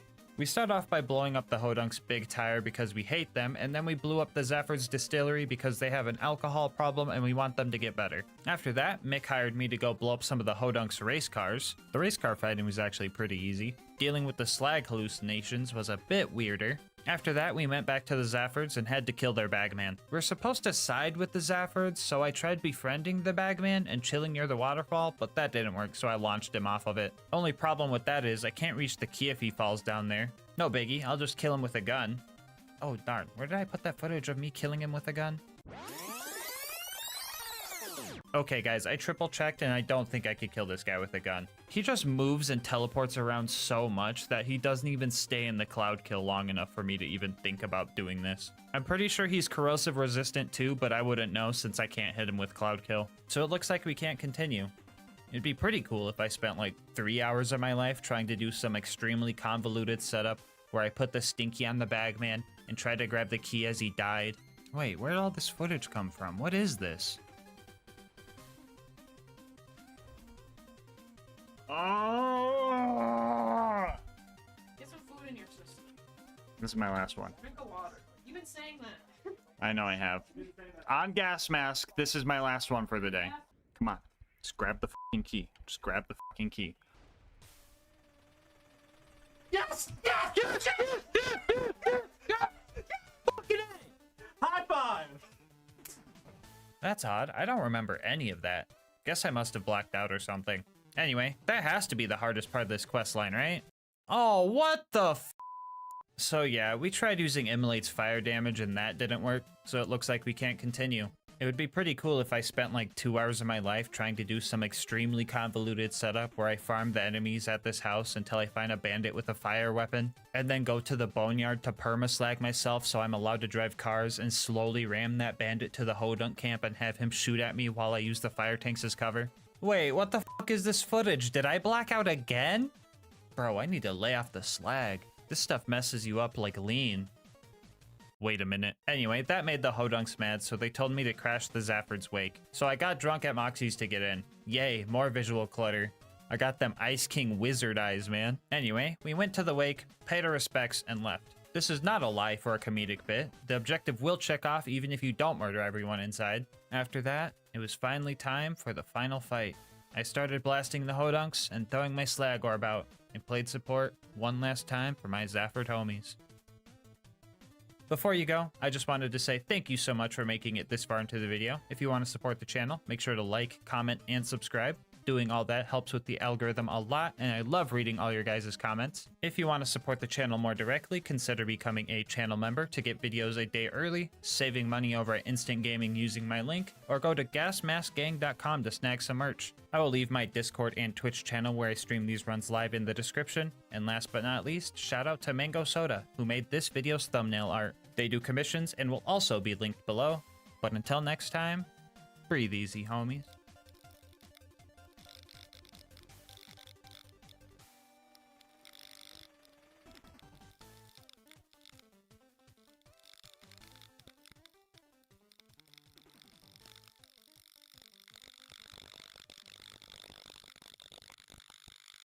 Today's video is sponsored by Instant Gaming.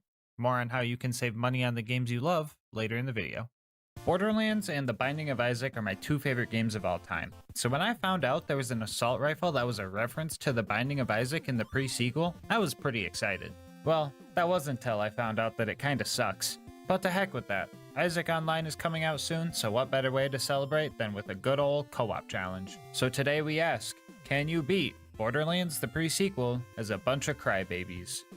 As for the rules, this is going to be a level 70 Ultimate Vault Hunter mode playthrough.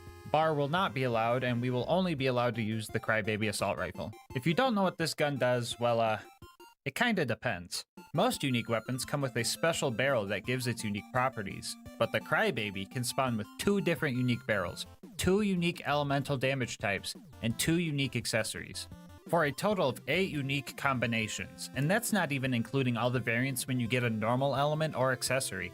Each variant shoots a different type of projectile, mimicking different types of tier effects you can get in The Binding of Isaac.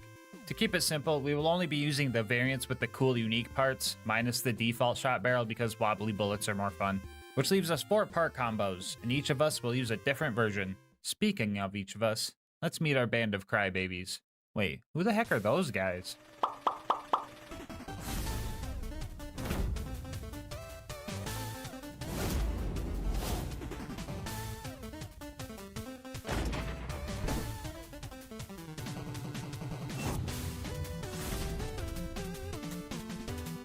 Our journey begins on Helios Space Station, which is currently under attack by some insane doll military forces. Things were a bit rough at the beginning. We had to get used to the low to the ground POV, our unpredictable action skill getting us killed, and some very unclear mission objectives. Follow the claptrap unit. Which one? Oh no. Upon starting our first few fights, the chaotic nature of this run became apparent. Tears flying everywhere on top of the randomness of Claptrap's action skill make it so you can't really plan for anything. Since I'm pretty sure 80% of all Claptrap players are the people you see playing with me right now, I'll tell you guys about Claptrap's action skill, vaulthunter.exe. This ability causes your character to analyze the battlefield and chooses one of 15 unique action packages based on your surroundings, which is just a fancy way of saying it's fucking random. A good chunk of his action skills also affect all the other players. Some combos can be extremely strong, while others can be quite unfortunate, and I'll be tier listing them as we go. Also, there's your first Isaac joke. First among B tier is Blightbot, which causes Claptrap to throw out a siren-style minion that flies around and burns and corrodes enemies, which sounds and looks pretty cool, but the damage isn't that great. This still could be a blessing compared to some of the other ones we'll get to later. Anyway, after saving Jack, Tom almost cut the challenge short by killing Zarpedon during her intro cutscene using the pirate ship action skill. More on that one later. After that, we pushed through the moon base until we met our first boss, Flame Knuckle. We all activated our action skills and the true chaos began. I rolled Gun Wizard, which doubles the fire rate, reload speed, and mag size of everybody's guns. It also completely refills our ammo reserves, so we never really ran out of ammo because of it. Alone, this skill is an A tier, but when combined with others, it's probably the strongest skill out of the bunch, so it rightfully lands itself in S tier. Anyway, as you can see, this is a joke because you can't actually see anything. Our guns aren't necessarily melting the bad guys, so we had to work together and make sure we were reviving our homies through the fight. 10 minutes later, we busted his power suit and bullied Flame Knuckle into a corner,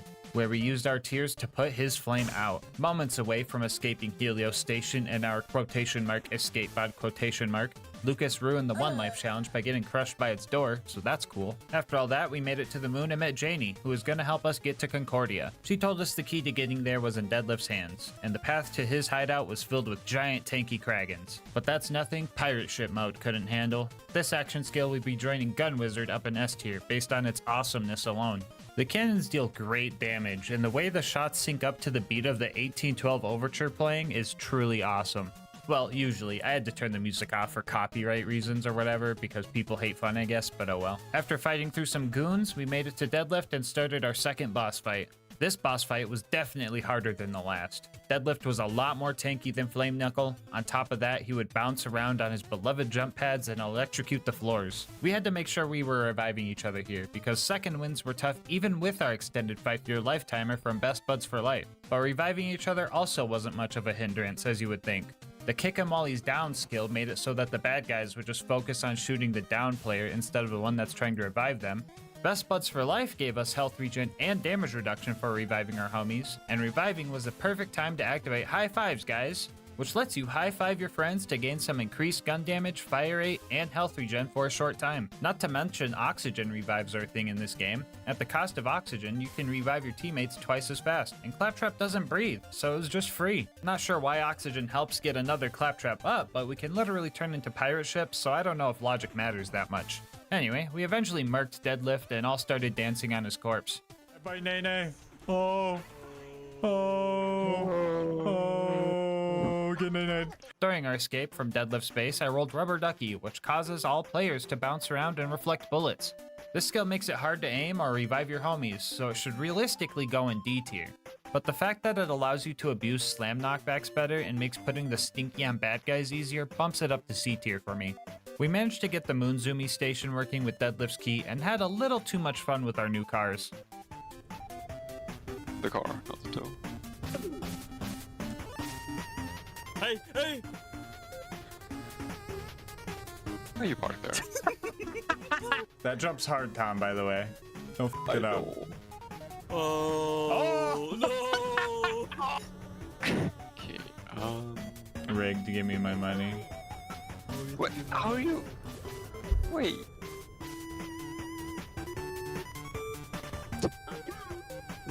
Oh no! Oh no!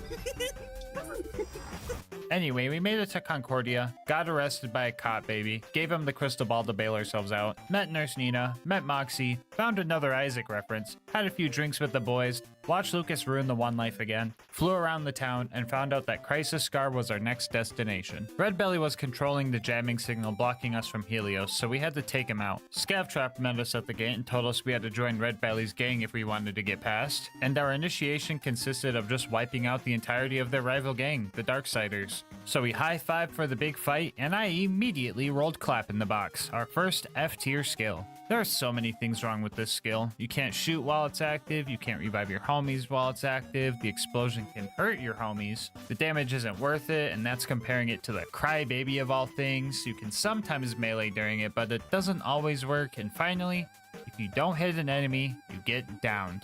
This skill is more hassle than help. Anyway, after that first fumble, we actually got some good combos for some maximum chaos, and Scavtrap was pleased with our work, so we got the password to get into Red Belly's base. Okay, wait guys, let's prank these guys. Prank him? Wait. Let's all throw a stock grenade at them, you ready? Hit at these people right here, okay? Funny prank, alright. Ready? Okay. Set, go. Oh! Dang, why they Oh my god! This is where the difficulty of the challenge kicked up a notch by introducing these big guys. These guys are extremely tanky and required all four of us to focus on them in order to take them down. Tom and I both had triple shot crybabies, meaning we would have to get pretty close for all our shots to hit, and I was struggling pretty hard. But we had each other's backs, and that's what got us through this. After bringing a pirate ship to a playground fight and fighting another 3 of those ultimate mugger guys, we made it to the Red Belly boss fight.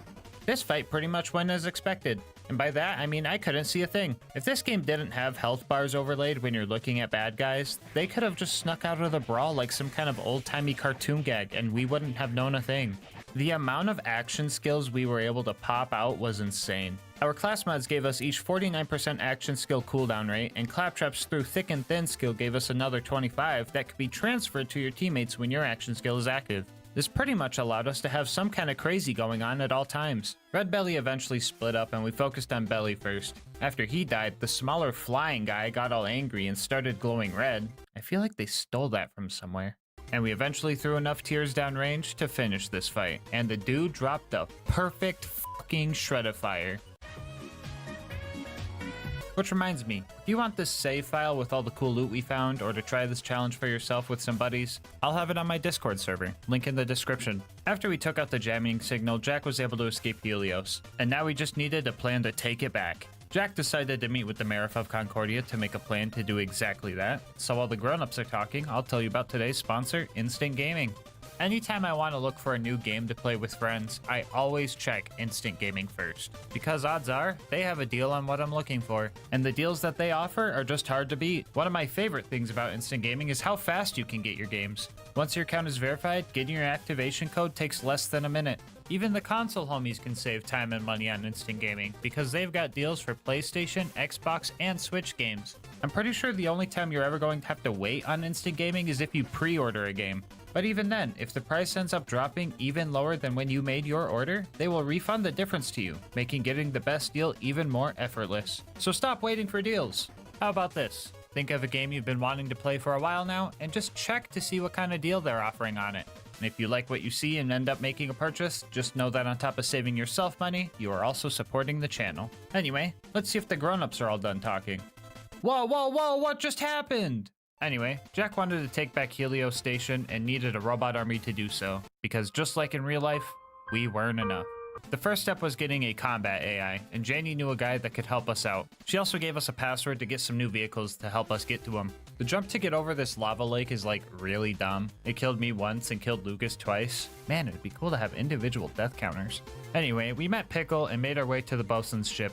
There were a lot of big bad guys along the way, and we were reviving each other left and right to keep the fight going. But then, Funzerker threw a rock into that plan. Joining A tier, Funzerker causes the player who activated it to dual wield the gun they're holding and makes you fire your guns whether you want to or not. It also glues down the trigger of all your friends' guns too. I mean, I will say it's nice to rest our trigger fingers here and there, but when the action skill is up, we can't sprint or revive each other, making it extremely dangerous. We had some very close calls, but the big guys weren't the most deadly thing we had to deal with. After the clap, you run, okay?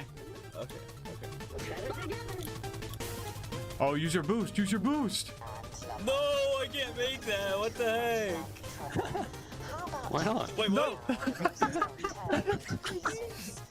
It's like maybe my freshman year. What? You gotta make your moan first. You know that hole in the middle? Lucas, did you fall into the hole? I was gonna tell you to run over it, but you jumped in it on your own?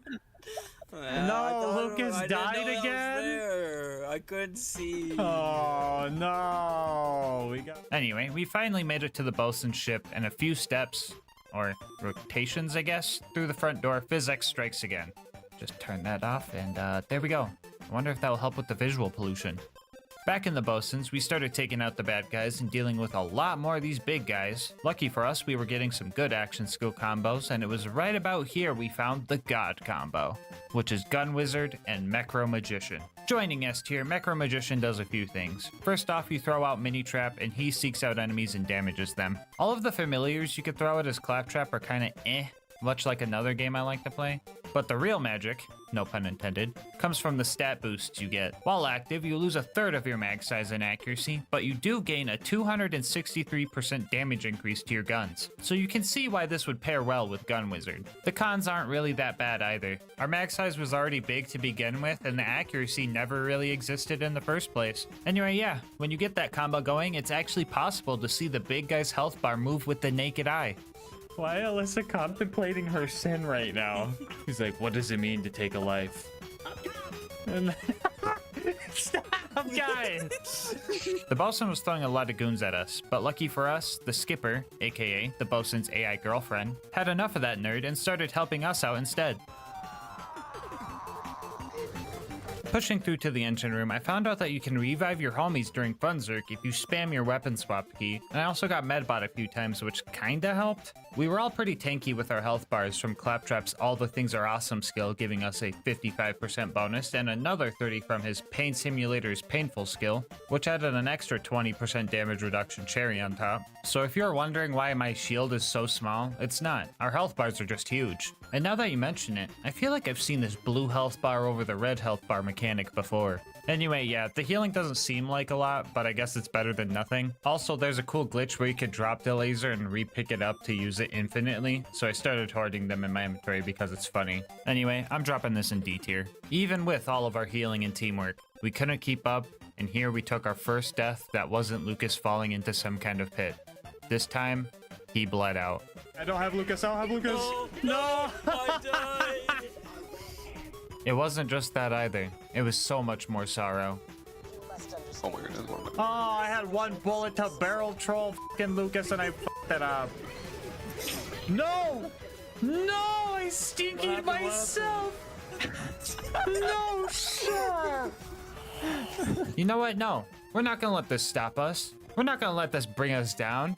We will become numb to the sight of Lucas plummeting to his death. We will beat this game. And if you think we're gonna curl up into a ball and cry about it, you're goddarn right we are. Lucas, Tom, and I may have died, but our rock, Queen Knight, is still rocking her first life. So let's take the bosun down. I always clicked the wrong one.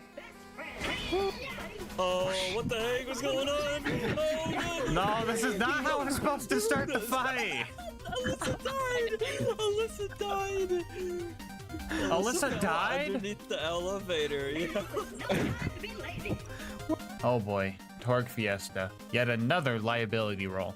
This one causes everybody to throw one grenade and gives us all free grenades for the duration of its effect. The person who rolled it will also start lobbing out contact grenades at random angles in front of them that can also damage teammates. Mix that with a rickety old cramped elevator and you get what you just watched. Anyway, once we actually made it into the fight, everything got chaotic. Big surprise, I know. Tom and I used our triple shot guns on the bosun himself, while Alyssa and Lucas used their more accurate version on the little shield turrets. Halfway through, I started getting really up close and personal to the bosun, and I ended up using the same strat that Master Chief used on Regret and Halo 2 to deal a bunch of damage. Right at the end of the fight, the stars aligned and we got the God combo while I had the high 5 boost and finished this fight strong. I will say though, I am very disappointed that I burned the whole Ice King Wizard Eyes joke on the last video because good god, look at all this visual clutter. After that, we stole his girlfriend, which was the military AI we came for in the first place, and made our way to the nearest robot factory. Speaking of combat robots, we finally rolled Minion Trap while waiting for the train to show up,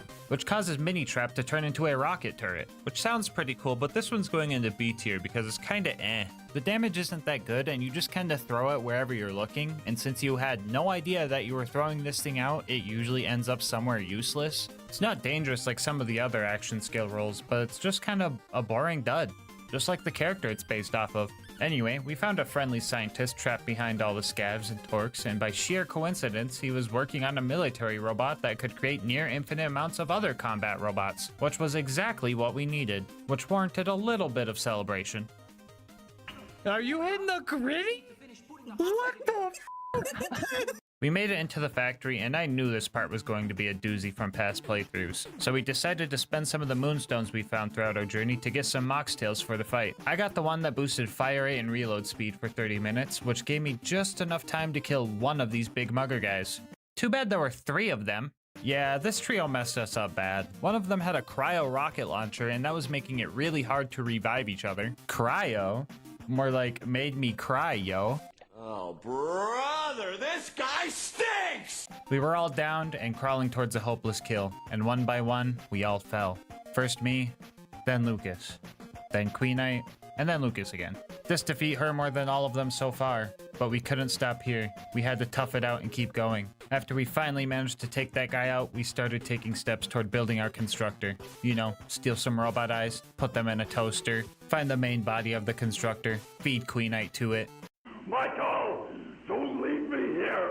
Watch as we lose half of our Moxtail duration waiting for the turrets to calibrate themselves. Feel embarrassed that they're still doing more damage than us. Have Felicity steal the legs from another robot. Wipe Felicity's memories against her will. Have her get angry about it and try and kill us. And then start crying about it until she dies. Dang, between this and the Marath, I kind of feel like we're working for the bad guys here.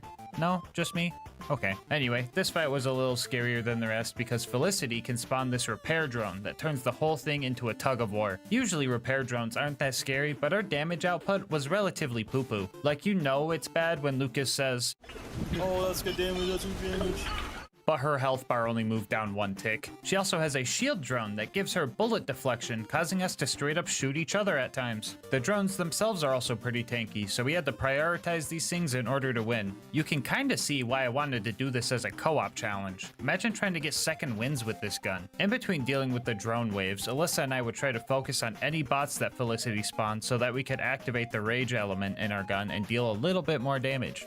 Not really sure how well the rage element was working, but I'd be lying if I said I wasn't high on placebo. But just like real life, all your problems can be solved with a little teamwork, high fives, caffeine, and a whole lot of crying. We eventually took her down and did a little bit more celebrating. Everybody start hitting the gritty around her. Oh. Oh. Oh. Oh. Oh. We now had the robot army we needed to take the moon base back, and there wasn't anything that could stop us. So we all topped off our moxtails and fast traveled up to the moon base to start our assault. Oh, Lucas! Lucas! Why'd you die, dude? You killed me too! That would have been fine if you didn't do that. So we got up to Helios, but the weird thing is that I didn't see any of the robots we spent 3 missions trying to make, so that was weird.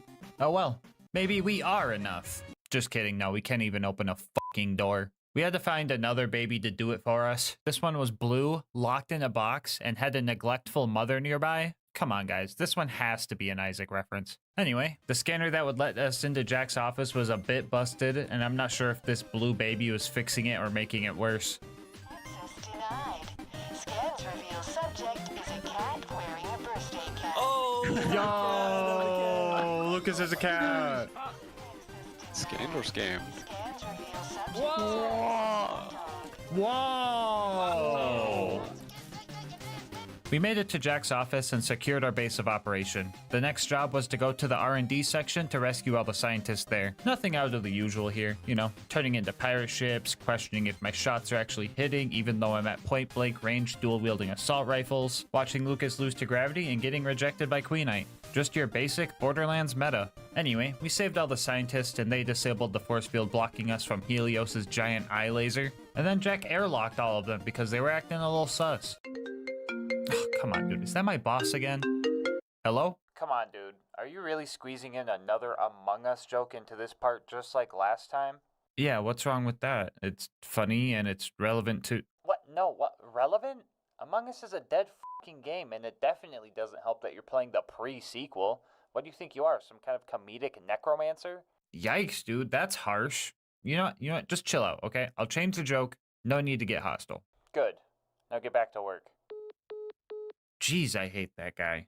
But he's the boss, so, I guess those guys didn't meet the profit quota. Anyway, we finally made it to the Veins of Helios, aka the jump pad parkour section. I really like this part of the game, but I know a lot of people hate it. And, I think I know what side Lucas is gonna be on. Mid-air high five, Lucas, behind you. Wait, I'm already high five. Oh. Oh! No way! Again, Lucas? What are you doing? Lucas, you see those pipes over there? Yeah. Go stand on them. Let's jump it over here, Lucas. Oh, Are you trying to kill Lucas? what? No, not again. We had to fight some of these fighter jet guys, and while it looks super cool to see 200 bullets all flying at the ship at once, they were pretty hard to kill. Hopefully there isn't like a boss version of one of these things later in the game. That would suck. Anyway, we made it to the lunar launching station and started disabling the final force field in our way. I somehow found a Rheogenator in a locker, so that was pretty weird. But anyway, yeah, a little bit of survive until the timer runs out gameplay later. We made it to the Eye of Helios and started our super intense boss fight with Colonel Zarpedon. Honestly, this fight was cursed in so many ways, good and bad. First off, our first roll of action skills gave me pirate ship mode with a double gun wizard boost, which let us melt her shield super quick. And that would have been awesome if she didn't just get the whole thing back right away. All of our rolls after that just kept synergizing poorly. Like one time somebody rolled nonsensical sacrifice, which downs the user but revives everybody else. But none of us were down, so that was just straight up useless. I'm still gonna put it in A tier because it did come in clutch a few times during the run. Also, just watch this clip for me. Not needed. Anyone? Yeah, I got you, Tom. I'm gonna get you. Who the f just threw a pumpkin at Tom? What'd I just watch? So, did you guys see that too? Yeah, when I said pumpkin, I didn't actually think it was legitimately a pumpkin. At first, I thought Queenite or Lucas just accidentally shot a Jackal cannon they found, but from where they were standing and the angle of the pumpkin, that just wasn't possible. But slowing down the footage, we were able to see the real culprit. You see that orange? That is 100% the barrel of a Jackal cannon that is in the hands of that basic enemy. I had no idea that these guys could spawn with the unique blue rarity drops in this game, but there he is, causing more chaos, as if this run needed more. I didn't even notice this until I started editing this video. Numerous pumpkins flew across my face and into the faces of my homies, and we didn't even know. Anyway, we eventually took down her power suit, and that's where the curse shenanigans started being good. Before this whole second phase, we all hid on this ledge to lure Zarpedon over, and I went out to get her attention to bring her closer. I went down, but Lucas's dying actually kind of came in handy. I'm gonna get a revive by my action skill. Oh, no way! I died anyway, but when I got back, Zarpedon was in the prime position. Yes, come on. Come on. Here. Put the stinky on. So if you're ever having trouble with this fight, just know that all you need is a few stock grenades. We finally had the Eye of Helios under control and found out it was actually powered by the Eye of the Destroyer. Or another Isaac reference, I'm not sure. Anyway, Moxie said we could disable it if we overjuiced the thing to activate the failsafes, but that was a big lie, and she turned it into a giant black hole in an attempt to kill Jack because, plot twist, he's the bad guy. But we still survived somehow, and Jack was so happy that he started throwing it back on us, so that was pretty cool. All that was left to beat the game was to find the vault and secure the alien technology inside. This place was guarded by a bunch of these creepy looking alien dudes, but those guys weren't anything compared to the Eternal Doll Soldier guys. If you don't kill these guys fast enough, they just evolve and get all of their health back, and through conventional methods, there is just no way we would be able to kill these guys fast enough. But lucky for us, this is Borderlands we're talking about. There's always something we can exploit, and in this case, it's the slam attack from our level 1 Oz kit. Using our slam would stagger the Eternal guys and prevent their evolution, and as long as we could stun lock them like this, we could take these guys out relatively easily. One of the doll guys we found ended up surrendering, and we gave Lucas the choice in killing him or letting him go. Now kill him. Alright guys, let's see what's in this vault. Whoa, wait, did you guys see that? What the heck is that? Is it a bird? Is it a plane? Oh no. It's a giant boss version of the jet fighters. No. Alright, real talk guys, this fight was the hardest one yet. I'll give you a breakdown. First off, 90% of the time this jet was pretty far away from us, making it so we would have to lead our shots far in front of where we thought it would be, which is 10 times harder when your shots have a mind of their own, and they're literally children's tears. It would sometimes get low to the ground with some missile strikes, but that was so rare it might as well have just not happened. Our action skills were also just not that great. Anything except for Gun Wizard, Mecro Magician, or Funzerker were just straight up useless because we couldn't utilize them even if we tried. This wouldn't have been too much of an issue if we actually got those good ones, but all we would get is triple clap in the box rolls or Queen Knight's personal favorite. No! Dude, how many Torque Fiestas was that? 3. No. Oh my god. Oh my god, not the Torque Fiesta. Rubber Ducky Fiesta. Fiesta. Oh my god. Fiesta. Yes. Fiesta. What the? Okay, Fiesta. Fiesta. Fiesta. I got Fiesta. I just keep getting to like bomb myself, punch myself in the face. Fiesta. Fiesta. Fucking Fiesta. I can finish up the tier list here. First off, shh, trap is in C tier. This was the first time I got it during the whole run, and all it does is make you invisible to enemies. Not super useful when the giant airship decides to just nuke the whole arena, but I guess it's pretty nice if you ever want to revive some of your homies. And finally, for the absolute worst action package yet, Meat Unicycle, which causes you to switch out your gun for a Buzz Axe and start dealing fire nova damage. You can imagine trying to punch a jet fighter if you want. I'd be a liar if I said I didn't try, but even if I could, the damage from these melee attacks is just so abysmal. You know it's bad when the most optimal strat for Meat Unicycle is to not even try and just go high five your homies so they can deal some more damage. Easy F tier. A couple of honorable mentions. We could not get One Shot Wonder or Disco Inferno because we weren't using the right skills for them, just in case any of the Claptrap mains say we forgot them. I don't want to make all 4 of you guys mad. Halfway through this fight, our Moxtail power-ups wore off and Lucas had to go AFK for a bit to get his dinner, so we had to worry about protecting him now too. RK5 added 4 deaths to the counter by the time he reached his Fate Acceptance phase, where we could just lay into him. And together, we finally took it down. Macro Magician, that's it. Let's go. Yikes. Other bosses so far have taken upwards of 10-15 minutes to finish, but this one took over an hour. Anyway, we jumped into the giant scary alien hole and fought through some more of those tanky guys. We definitely took a wrong turn somewhere because we got super lost, and we were stuck here for a while too. There were a ton of bad guys we had to kill here just to get out, and they were all just absolute tanks. After a good hour of totally optional fighting we didn't have to do, we finally made it to the vault and we were ready for anything. It can't get much worse than these creepy guys. Oh no. What happened? Everybody close your eyes unless you want to witness childbirth. Ew. Ew. Oh my god, it got way worse. Jeez, these things just keep getting tankier and tankier. What if we just like... Yeah, there we go, much better. Anyway, we eventually entered the vault and started our last boss fight of the run. Let's do this.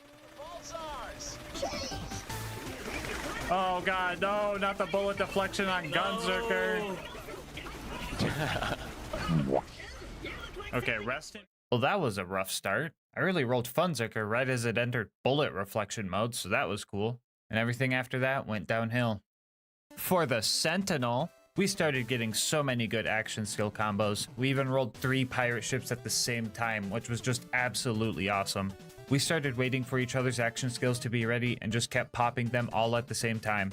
Doing so let us take down the first 4 phases and spawned the true final boss. Imagine that, a multi-staged boss fight to finish the game. Who would even? This is where us triple shot homies really started to shine. For the first time in the run, we could have all 3 projectiles of our shot hit a bad guy's critical spot at the same time. We got the God combo and managed to finish off the first mask. After that, Tom popped a nonsensical sacrifice so we could secure phase 2, and thus began the final and hardest phase. Claptrap being made of metal means that he takes increased corrosive damage, so when he started vomiting acid and causing big eruptions of it from the floor, we had to play a bit differently. You ever play the floor's acid? It's a lot like the floor's lava, but it's for robots. Reviving teammates in the acid was pretty much impossible, so we either tried to set up a second wind enemy for them, or just catch them mid-air and fly them to safety. I got you, Tom. I think. We had a really close call when we all went down at the same time. If we all had to respawn and left the arena empty, we would have to restart the whole fight. At the very last second, one of those Sarah Guardian things spawned, letting Tom get up and prevent the full reset. And as soon as we went back in, we went guns blazing with a Funzerker Wizard combo, and another Macro Wizard combo after that. Lucas came in clutch with another sacrifice, securing a triple revive from it right at the very end. And we finished the fight with pirate ship mode, leaving just enough rounds for some victory shots, signifying that yes, you can beat Borderlands the pre-sequel as a bunch of crybabies. Bonus content time, woo! So this run was a great balance of fun and challenge, but I felt it could have felt a little more roguelike to keep on the Isaac theme. You know, where death is a lot more than just a number going up, so I decided that we're going to tackle everyone's favorite DLC. 6 rounds of wave-by-wave combat where death means you have to sit on the sidelines, capturing that roguelike vibe I'm looking for. That's right, put on your blue light glasses because we're going to the Hollow Dome. Right off the bat, we met a ghost baby. Kinda feel like this one is required at this point. Anyway. Not much to say about round 1. This is pretty much just a warm-up. Flame Knuckle made a return, but we threw him into the big hole, so that was cool. Round 2 was pretty much the same. We had some more of these creepy Opha things show up, but again, the giant hole made them pretty easy. Lucas got Queen Knight killed. You can clearly see that I'm looking at her, trying to revive her, but Lucas somehow snuck in between us, causing her to fall into a million pieces. On the bright side, we were able to test the individual death counter Tom coded. Thanks, Tom. Other than that, though, the Eternal guys started showing up again, and you guessed it, we used the hole. This round introduced the giant spinning blades of scary death and stuff, but if you know anything about patterns, you would know that we use this to our advantage. This is where things really started to devolve. Most enemies were extremely tanky, and it would just be more optimal to put the Stinky on literally any enemy that wasn't a basic mob. Also, Lucas could not follow the bonus objective and fucking died on wave 1 of 6. Oh! Lucas! What'd you do, Lucas? It sucked me in. Oh. Good God. We put the stinky on everything. And on our first try, we got way too comfortable, and we all went down against an enemy way too tanky for even all of us to kill, and all died on wave 4. On our next attempt, things got really dicey. Queen Knight and Lucas both took a dive about halfway in, so Tom and I had to lock in and stick to each other like glue. It kind of worked out because Queen Knight and Lucas had the more accurate long-range crybaby rifles, so they could just kind of distract the enemies from afar and use their action skills to juice us up. We fought hard, and it came down to one last enemy. This alien that glitched out. So if anyone's wondering, yes, you can beat the Hollow Dome Onslaught as a bunch of crybabies. Before you go, I just wanted to say thank you so much for making it this far into the video. If you want to support the channel, make sure to like, comment, and subscribe. Doing all that helps with the YouTube algorithm, and I love reading all your guys' nice words and ideas for new runs. If you want to support the channel more directly, consider becoming a channel member to get videos a day early, saving some money with instant gaming using my link, or going to GASMASK'S.com to get some merch. I'll leave my Discord and Twitch channel where I stream these runs in the description below. And last but not least, shout out to Mango Soda, who made this video's thumbnail art. They do commissions and will also be linked below. But until next time, breathe easy, homies.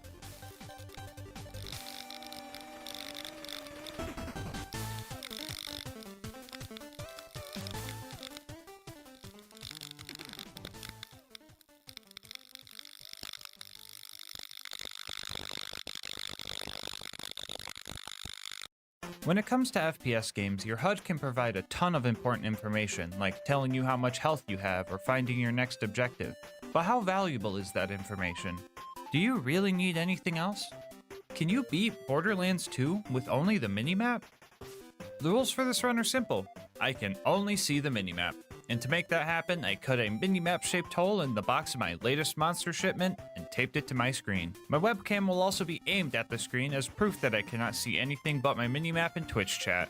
Also, you should go follow me over there and hang out with us while we do challenge runs. Anyway, you guys will be able to see everything, don't worry. The video won't look like this. Suffering through that is my job. This run will be a bit different from my other runs because we're actually going to be doing this in normal mode as opposed to OP10. I figured the XP farming and side missions I would need to do to level up might add a little bit more pizzazz to this type of run. As for the character we picked, Gage was an obvious choice with her bouncing bullets and death trap and whatnot, so we started our run by following our seeing eye robot home and watching him get his eye ripped. Oh, great. Now we're both blind! Before we took on Knuckle Dragger, I had to get some experience and catch my bearings. So after finding the fast travel station, I held up on the menu to travel to the Giraffe DLC. If you don't know why we call it that, Mordecai can kill some of the level 30 doll guys here, and that gives us a ton of experience. You could keep repeating this process as long as you save quit before the cutscene starts, so I decided to rack up some early XP here. So while we wait for Mordecai to level us up, I'm going to tell you about today's sponsor, Instant Gaming. Instant Gaming has been my go-to place when I'm looking for game deals. Game prices nowadays can be pretty crazy, and we all want to save money when we can. Even you might be waiting for a game to go on sale right now. And if that's the case, odds are that game is rotting away in your wishlist, and by the time it goes on sale, you could have already moved on or forgotten about it. And that's where Instant Gaming comes in. They have deals on a ton of games, and odds are there's a deal that you will like over there. My favorite part about Instant Gaming is that it's super fast and easy to get your activation codes after your account is verified. I've tested it myself, and it could take less than a minute to get your hands on a new game, as opposed to the indefinite amount of time you could be sitting, waiting, hoping, and praying a game goes on sale. Console homies can save money too, because they have deals for PC, PlayStation, Xbox, and even Nintendo Switch. So stop waiting. Make your gaming instant. How about this? Think of a game you've been wanting to play and use my link in the description to just see what kind of deal they have on it. If you like what you see and end up making a purchase, just know that on top of saving yourself money, you are also supporting the channel. Anyway, let's see how the XP farm is going. What? No, who let the cut cutscene play. Anyway, that farm is busted, so plan B. I found the fast travel again and held down this time all the way to the bottom to go to Digistruct Peak and open a door, which went surprisingly well. Since I have to edit this video and rewatch all the footage, I can see that we made it to level 4, but I had no idea what level I was at the time. We made it back to Claptrap and started following the silly sounds of his voice until the scary red dots showed up. After getting angry at a small cliff, my overleveled melee power took out the first batch of Bullymongs. Knuckle Dragger showed up after that, and I absolutely trick-shotted his little brother out of the sky. We killed Knuckle Dragger after that and started looking for Claptrap's eye. Luckily, the minimap gives an objective marker for most things that we need to pick up, so we had an idea of where to look.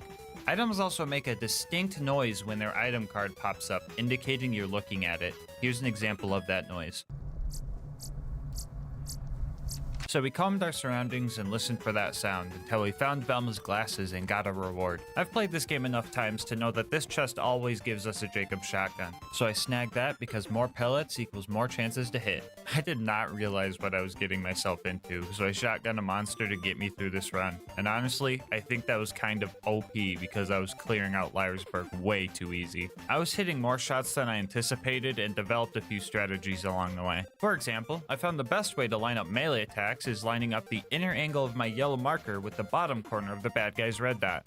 The minimap can tell me what cardinal direction I'm looking in, but it cannot tell me if I'm looking too far up or too far down. So to combat this issue, I would look all the way down and then estimate where the enemy would be, and I felt pretty cool doing this. But rewatching the footage makes me feel a lot less cool because it was not working as good as I thought. I took the Bullymon clearing mission for a little bit more XP and ended up taking the first death of the run. The second, third, and fourth ones too. We also took the Echo collecting mission here, but that didn't go too well. I'll point out the transparency of the minimap now, since I'll probably get comments about it. Parts of the map where there is no terrain are a bit transparent, and I can sometimes get hints to my surroundings. But with a 120 FOV, even if you see the thing you're trying to interact with, it's not exactly free.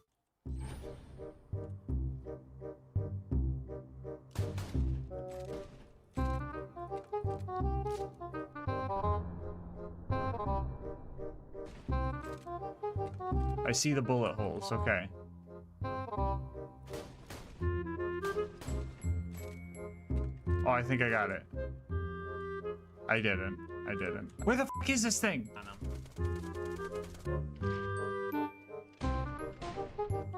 I'm about to skip this mission. I don't know if it's worth it. Yeah, so the moral of the story is that even though I can see through parts of the map, it never really came in handy because learning lineups with the actual map proved far more consistent. Anyway, 5 minutes after I leveled up, I finally unlocked my action skill. So let's bring out Death Trap.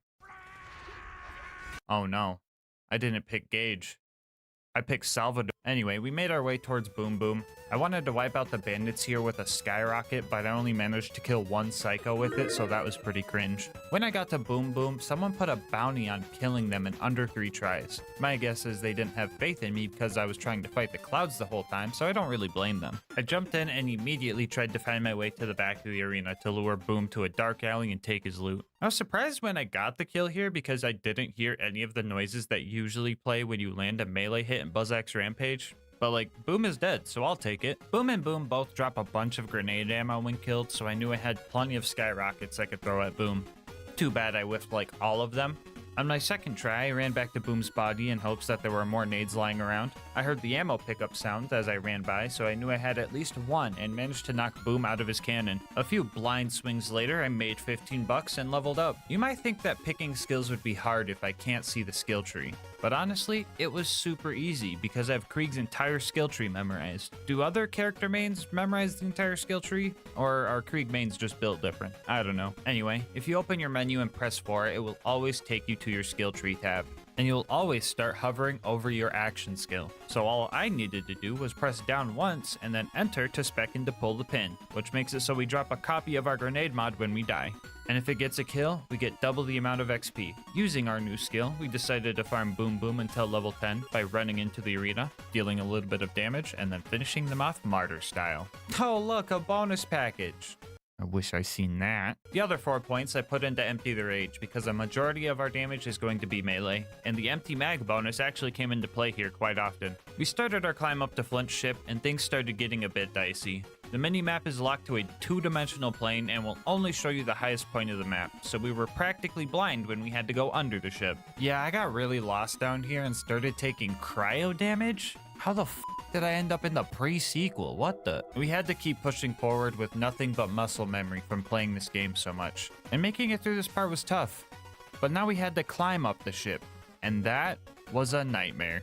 Staircases, tight ropes, walls, bathrooms, holes, skyrockets, enemies that could be below or above me, I don't freaking know. All these things made it just absolutely abysmal to traverse. I again had to go entirely based on memory. Dying would also send me so far back that it was just headache inducing. I got to the point that kept messing me up and decided to just go for a leap of faith over what I thought was a hole. It was actually just a wall. After that, I slowly tiptoed up to the lever to hoist Claptrap up, hit a new use station, and took a sigh of relief. Up next was the Flint fight. Now usually to get him to jump down from his throne, you have to hit him at least once. Insert joke on why that is hard to do. So we died a few times before we had a chance to get close to him. And when we did manage to get close to him, I found out that Flint was easier than to climb up. Never thought that would happen. After that, we made it to Three Horns and ran into a new issue. We needed an interface adapter to get a new car, but the objective marker was a big area circle. I had a general idea of where to go, but this one took a while to find. Wait a moment while I hack the catch-a-ride.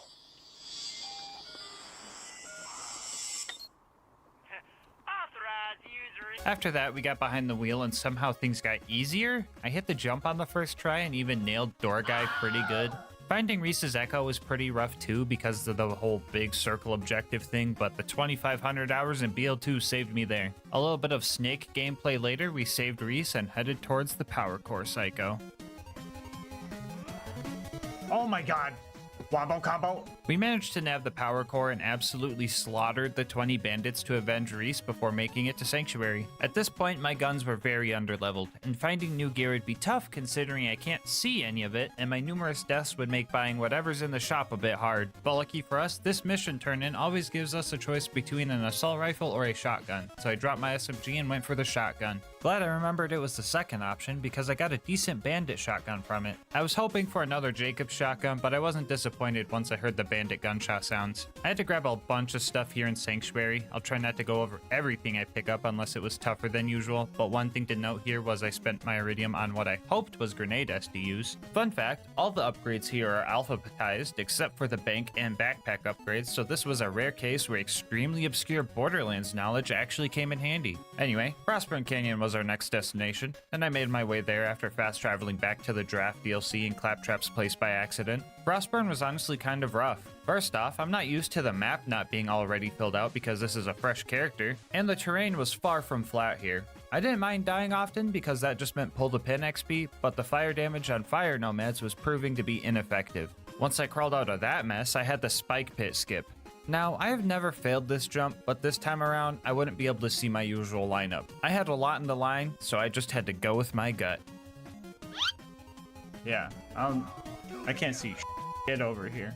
All right, hold on. I'm gonna John for a bit, okay? I still think my success rate is 100%. Screw you guys if you think otherwise. My player icon is way too friggin' big to see anything. Not to mention this objective marker screwed up my lineup. I'm not crying, you're crying. Anyway, we got the skip eventually, and honestly, I don't think it could get much worse than oh, I forgot about Lilith, never mind. The bright side to this challenge is that I don't have to see Lilith, but the downside is that I can still hear the one-liner. Oh, Lilith, why? Even though Lilith loves to torment me, she did manage to give us our first class mod. It happened to be the best one we could have gotten for this run, which was a blister comm with a +6 grenade count. I didn't know this until editing though, so it probably didn't matter that much. Up next, we had to save Roland, and in order to do that, we were going to need a car upgrade. And honestly, destroying the cars proved harder than I anticipated. Half the time, I was just trying to figure out if the red dot was a buzzard or a car. I bet you guys can't tell the difference. My first plan was trying to tail the technicals while aiming up and down and hoping that enough bullets would hit. That didn't work. I then tried to hold all the way down because I knew the cars couldn't look too far down. That didn't work. And we also tried the good old pull the pin kill. And that didn't work. What was the game-winning strategy, you might ask? Well, I got one word for you. Explosions! With the rocket launcher runner and the looking as far down as possible strat, we were able to more consistently take out bandit technicals, and we eventually got enough parts to sneak into the Bloodshot Dam. Bad Ma was up next, and let me tell you, I died so many times trying to fight this guy. Death after death just kept piling on, and there wasn't anything I could do about it. I mean, I guess I could have tried to survive the fight, but then how would I get the double XP from pull the pin? You guys think I'm gonna farm up to level 16 and not take the twice as fast option? Come on now. Alright, real talk. We farmed Badma up to level 16 so we could get the most important skill of the run. Light the fuse. Now if we end up falling into fight for your life, we will have an extremely useful tool for revives. No more lack of movement and no more estimating how high I'm aiming because the splash damage means I could just get close and throw them at the ground. And if I'm feeling extra confident, I could just hold E to go full Minesweeper mode and murder everything around me. Doing this made the Bloodshot Stronghold relatively easy, right up until the toilet room, where my archenemy, Verticality, found us yet again. It was back to being an absolute guessing game. And boy, am I glad that I took the time to get Light the Fuse here, because even with it, closing the distance between me and these crazed marauders was harder than normal. Anyway, Mad Mike eventually showed up, and I decided to use my out of sight, out of mind card here and just ignore him. I hit the next new U station and planned to run away after I came back, but my Skyrocket murked him without me knowing, so I'll be taking that card back, thank you. After finding Roland, I got stuck in this hole and just could not find my way out of it. I ended up having to die to get out, which felt pretty cringe and embarrassing. And after that, we made it outside and I put the stinky on myself. Actually guys, this was 100% on purpose. You could tell because I got a pull the pin kill. Yep, After I paid the toll, I started fighting my way through the bad guys. Nothing too crazy, but I did put the stinky on this loader, so I'm glad we got at least one this run. After fighting through all those loaders, we made it to our next fight. If you're new here, you probably don't know that the Warden can take Roland to the Hyperion Friendship Gulag if you don't kill it fast enough. Yeah, and with our current setup, I estimated that chance was pretty high. I went in for my first attempt and got a few second wins before dying about halfway through his health bar. It honestly felt like a tough fight, and I had no idea how close or not close I was to killing the Warden, so I scrambled to get one more good attempt in before it was Gulag time. Can't tell if I used my BuzzX Rampage or not, and I burned it or not, but...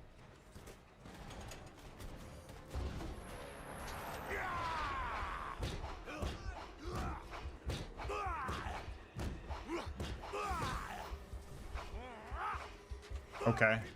Yeah, the Warden is weird. I feel like its shield gets weaker when the surveyors decide to start juicing it up or something, because that was pretty baffling. After saving Roland, I replaced my first shotgun with a sniper before realizing that didn't make any sense, and then swapping to a TDR SMG I found and heading back home. At this point in the game, my memory of enemy levels is a bit skewed, so I decided to do the Marcus dummy missions for a little XP boost and to secure a slag pistol for future fights. It's not the best option, but it's the only guaranteed slag weapon I could get realistically. Anyway, I also missed Michael Mamaril right here. I never see this guy, and this challenge run made sure to keep it that way, but oh well, off to Tundra Express. Burning the Varkids here was kind of annoying because I messed up and lost my free tinderbox, and my Skyrocket was just way too strong.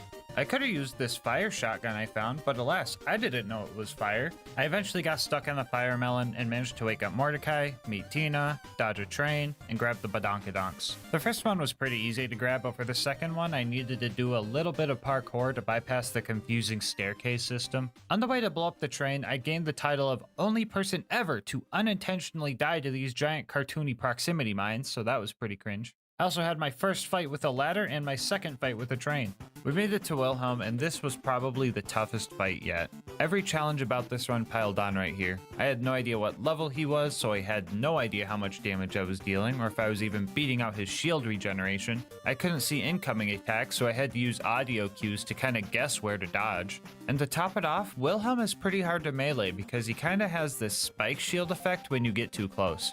I gave it a few attempts before almost calling it quits for the day. But on my last attempt before that, I heard Wilhelm start doing callouts indicating his health was low. So I gave it one more shot, this time with a newfound strategy I will be calling menu leveling. I found that opening and closing your menu put your crosshair at a consistent eye level, and using that we found our combat loop. We would run around, dodge, and throw pot shots until we heard him or seen him start spawning surveyors. At that point, I would pull out my slag pistol and level my crosshair to hopefully get some slag. I would then run at him with BuzzX Rampage if it was charged, or just my plain self and intentionally get downed.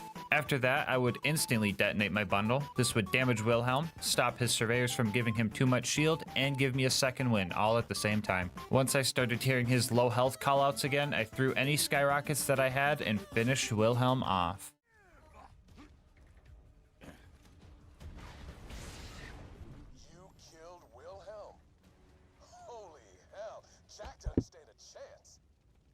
When we got back to Sanctuary, I got rid of my Vault Hunter relic because I knew Lieutenant Davis was going to give me a new relic, and the one we got was probably the most useless thing I could have gotten. Honestly, I didn't know what it was, but I liked it anyway. It was way better than Lilith's gift of literally taking my home and my minimap. Like, bro, what am I supposed to do now? I ended up running towards the cliff to spawn next to the door, which was unnecessary because an objective marker did show up. But if you watched my vids before, you know that I'm all about the high road. If you haven't watched before, consider subscribing. It helps the channel a lot, and if you've made it this far into the vid, there's a good chance you'll want to watch more. Anyway, we made it to the fridge and had a surprisingly easy time finding the levers to open the doors. Getting across the Hyperion Bridge went well too. I was a little worried about using the gondola to get across because I wouldn't be able to see it, but the thing is super loud, so I knew exactly when it stopped right in front of me. We made it to Mr. Noodle, and I was pretty scared of what this fight could entail. But then, like, the kill almost looked like it was ripped straight out of a casual playthrough. Like, if you haven't spammed skyrockets at this guy before, have you even really played Borderlands? Anyway, so that was like 3 wins in a row. Overlook, though. That was an L. Things started strong, but quickly took a turn when the toaster showed up. Yeah, I didn't think I was going to be able to kill this thing, at least not fast enough to make it worth my time. My favorite part about this whole section is when I got to watch myself try to repair the beacon while I was in Light the Fuse because I had no idea I was even down. Yeah, that was just really funny to me for some reason. Anyway, the beacon actually didn't go invincible this time around. I thought it did, but I guess it didn't. I still had to shamefully fast travel away from the evil toaster that was shoving nuclear bombs into my soft spot, so that sucked, but progress is progress. We made it back home and went for our next vital piece of gear, the Law. Getting it was easy. I just had to empty a weapon slot, correctly identify a killer, accidentally desecrate a corpse, and bam, double melee damage for the rest of the run. The preserve was our next destination, and finding the place was way harder than it should have been. I got stuck in a cave somewhere, and for the first time in the run, I had to save quit because I just couldn't find a way out. Second try took a while, but I made it to the dreaded preserve. Wounding the loaders here went, just kinda got lucky with Light the Fuse and the door opened. But I did start feeling a bit under-leveled here, so I made sure to kill every tiny dot I seen. Anyway, I pushed through all the mobbing and realized that I still get red dots for stalkers even though they're invisible. Didn't make them any less hard though because they just love running away from me. Also a very weird thing to do if you're literally called a stalker. Anyway, the ultimate loader showed up and worried me a little bit. The game plan was to slag it and just hope that a Buzzax rampage duration was enough. I forgot to mention this during the Wilhelm fight, but enemies do have callouts for when they get an element applied to them. In the case for slag, they say something like unknown substance or unit slagged. So I was able to tell when they turned purple and knew exactly when to strike. So I was gonna do a bit here where I said I murdered all the loot dudes super easy while swinging at nothing because I didn't take doctor's orders, but I got lucky and one of them showed up anyway. I checked for a drop and ended up with quite the surprise. Okay, we got like something, I guess.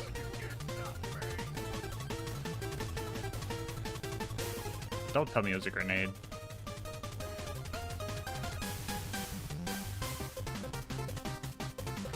Dude, is that a nasty surprise, dude? 3, 2, 3, 4. That's my shield, that's my grenade mod.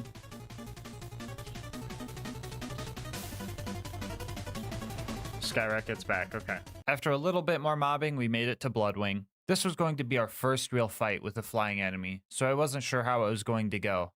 But I've been practicing for this fight the whole run. So let's do this.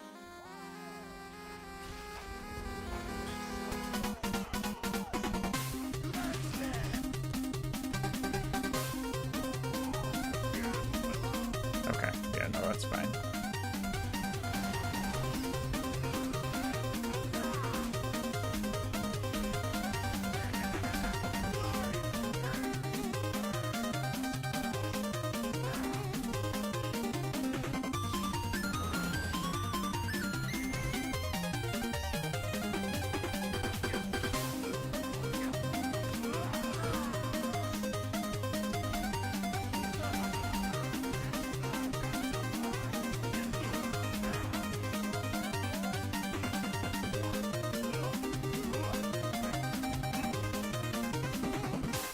Okay.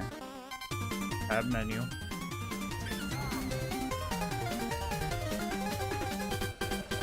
Okay.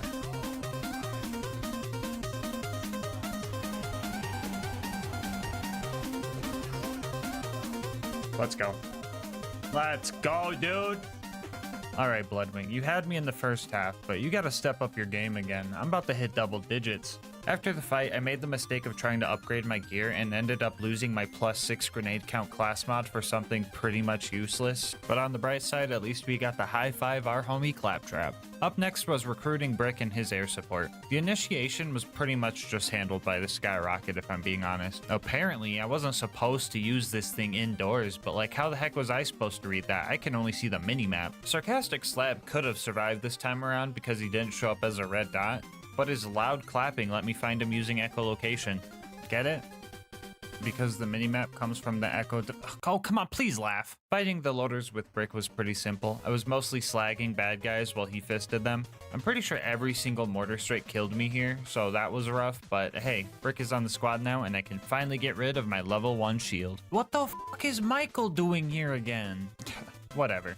Anyway, Roland will always give you a rocket launcher or a roid shield for turning in this quest, so not only do we have a usable shield now, we also get a melee boost when it's broken. Hopefully I don't have to explain why that's useful. Up next was Opportunity, and oh boy, I had to have jammed my shin on every crate, statue, bush, and railing in this map. It took me 10 minutes to find the Jack double as per the usual 10 seconds. Killing him felt about the same, but good golly, finding the info kiosks was horrid. I could get close, but actually finding the little buttons was harder than most objectives. I also had to find it while loaders and toasters were bombarding me with everything they had. It took a bit, but I managed to get them all. But that wasn't the biggest issue. I still had to upload the voice data, and to do that, you had to find this little cave, find the right door to get into, and place the watch. I think you guys know where this is going. The minimap only shows the top layer of the map, so this was just complete guesswork on top of tripping over every step along the way. I was going at this for a while, and I was getting very frustrated,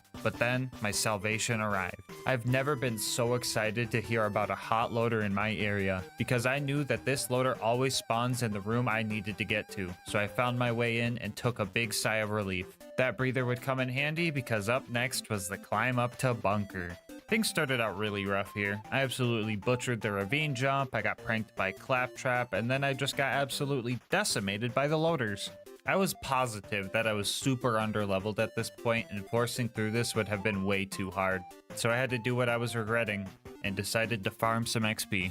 I was hoping that farming the mutated Varkids would be some quick XP, but that proved very inconsistent and I had to find this door valve every time. So regrettably, we had to do the entire Clan Wars quest line. Instead of just walking you guys through the missions, let's just count how many times we needed to interact with a small object.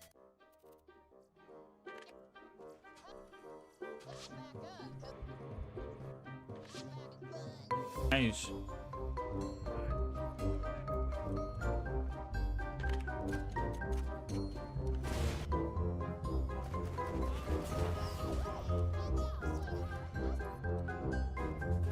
Clarify.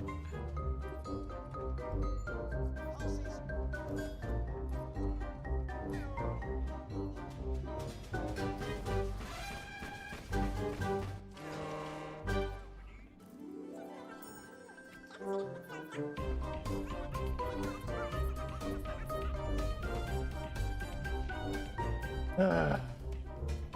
42 painful interactions, not including fast travels and car spawns. And what do I get as my reward? I get to do this for the next hour. I was hoping Mick was at least level 22, but he was only level 20, and the experience falloff was rough. So this last jump from 24 to 25 was a majority of that hour. How many Maggies did I miss? I have no idea. I couldn't see. And rewatching an hour of footage to give you guys one number seems like a silly thing to do. Hey, whoa, editor, don't show him that. Get that out of here. Anyway, after accidentally going to the Hammerlock DLC, we made it back to 1000 Cuts and tried climbing the mountain again. Things felt a lot better this time around. The toaster only took a few tries, the baby turrets were a pushover, and the big toaster got cheesed the good old-fashioned way. And all that was left was Face McShooty. This is gonna be so cringe if I'm way off.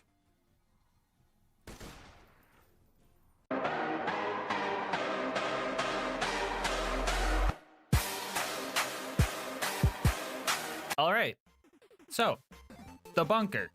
Screw the turrets, those guys were whatever. The bunker was genuinely scary. It flies out of melee range, and unless I'm throwing buzz axes, I have no indication if my shots are actually hitting it. It is also classified as an armored enemy, so the fire resistance made me think skyrockets were not gonna help that much. My game plan was to wait for the bunker to do what I call the flex pose, which is the one where he's just stationary floating in the air. When I noticed the bunker stopped moving, I would try to slag it before entering Buzz Axe Rampage and throwing axes until I hear the axe hit marker and just holding that angle. There were a few spots where I could melee hit it from the bottom, but I didn't know how great that was. This is Can You Beat Borderlands 2 with only the mini-map, not Can You Beat Borderlands 2 with only health bars. I found a spot down here where I heard the melee hit marker sound, but I guess I was just hitting a dead turret hurt box or something.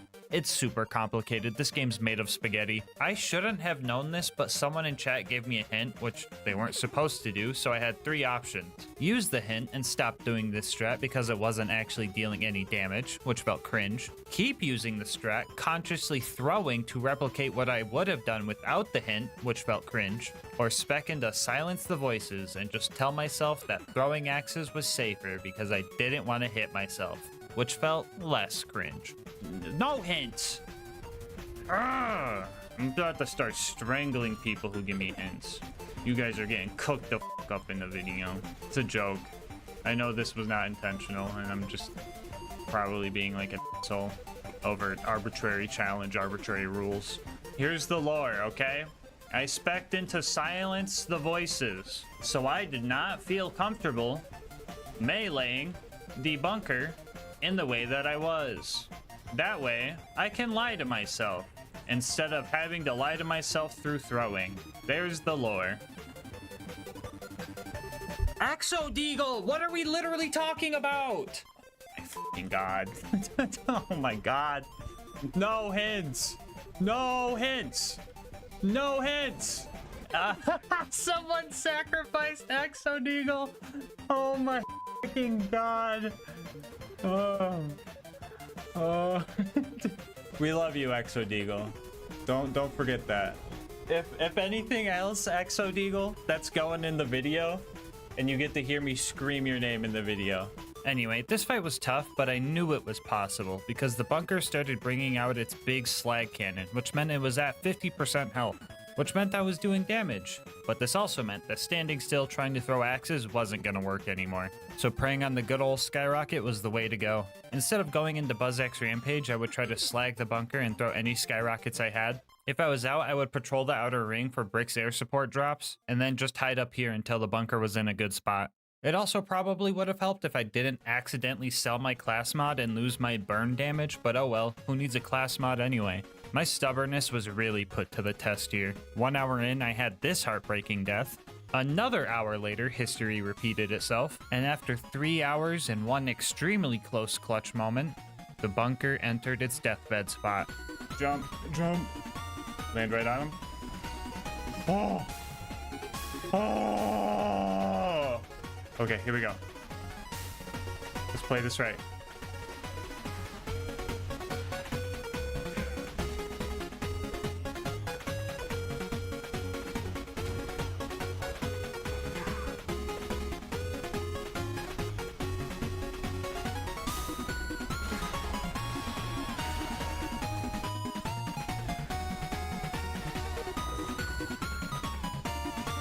Oh, thank God, dude. After finding the bitch that the bunker dropped, I descended down to Angel Core, where the only challenge was pressing this button every time I died and trying not to cringe at Lilith. I couldn't really tell where the injectors were, but some trial and error with my skyrockets was all I needed to fix that issue. Some other stuff happened that I couldn't really see. I think Roland's fine, but I know one thing's for sure. Lilith stole my friggin' mini-map again. Anyway, after making it out of Marcus's closet, we got the Order Shield to combo with our Law Pistol and made it to the Iridium Blight. We took a few side missions here because I thought they would be easy. Yeah, I was totally wrong. I tried to visit Jack's grandma, and it took me 10 minutes just to find the door to get in. The other mission was actually pretty easy. Jack just gave me a bunch of Iridium to jump off a cliff, but I've been doing that the whole run, so that was pretty easy. After those 2 side missions, we made it to Sawtooth Cauldron. Yeah, do I really have to tell you guys why this place sucked? Oh, I do? Okay, well, cave. I've been over it before, so this time I'm just gonna show you what I went through. Nope, this is being generous. You're gonna get exactly what I went through. This whole cave system was full of stairs, railings, boxes, bad guys, and lava pits, and it was completely untraversable because the map was displaying the top of the buzzard nest instead of the cave where I needed to be. My only hope was to go around to the west entrance of the cave where I knew the surroundings a bit better and try to take out the ambush commanders there. For once in my life, I was actually glad to constantly respawn at the Death Cubby. After I got there, I pretty much roleplayed like I was playing one of those games where the objective is just to completely dismember yourself to make the score go up. You would have thought I had a Mountain Dew addiction with the amount of double XP I was getting down there. Alright, so guys, how was that? Was that fun? Did you guys have a good time watching that? That was like 30 seconds of only being able to see the minimap. Okay, now try doing 22 hours.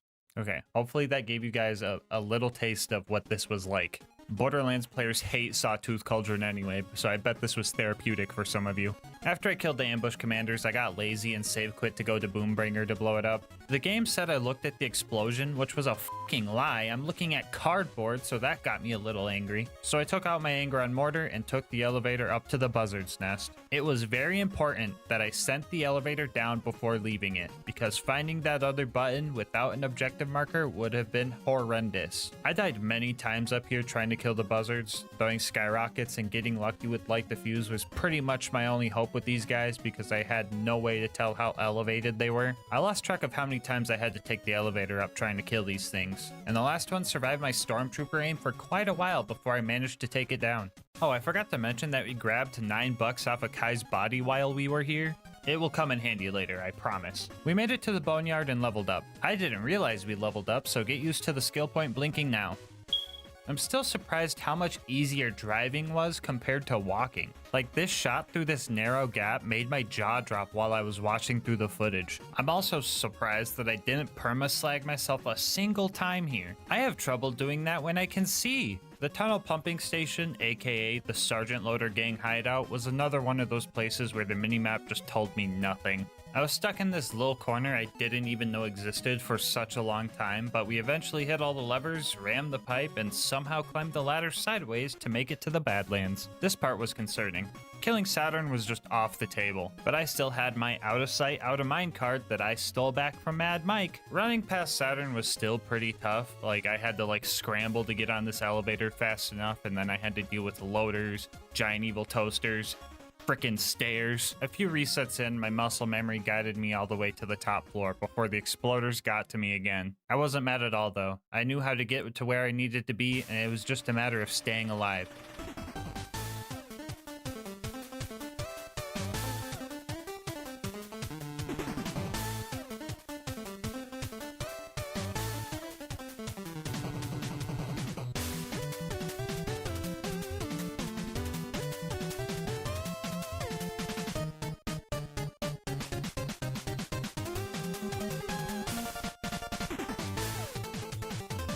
Focus. Okay.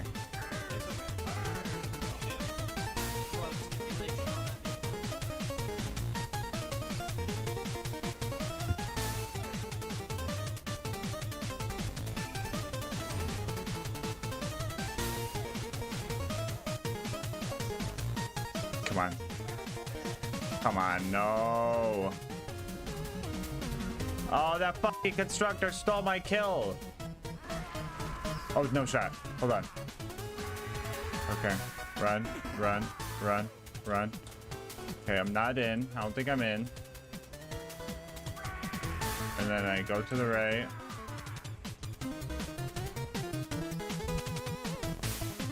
Holy shit. Okay, guys. I genuinely think that was going to be the last hard part. It was time for the final stride, and to prepare, we upgraded that useless sniper relic we got earlier with a damage resistance relic that Tannis gave us, and we gave that $9 back to Marcus to get the evil smasher. I know what you're thinking, just trust me on this one, okay? The claptrap door combat went fine. It actually went pretty fast, but Heroes Pass, on the other hand, took a bit longer than usual. I didn't think I was going to be able to do the skip, and taking my skyrocket off to do grenade jumps sounded risky, so this time around I fought with Brick and Morty until the path was clear. If I do this skip, I'm just saying, if I hit this skip,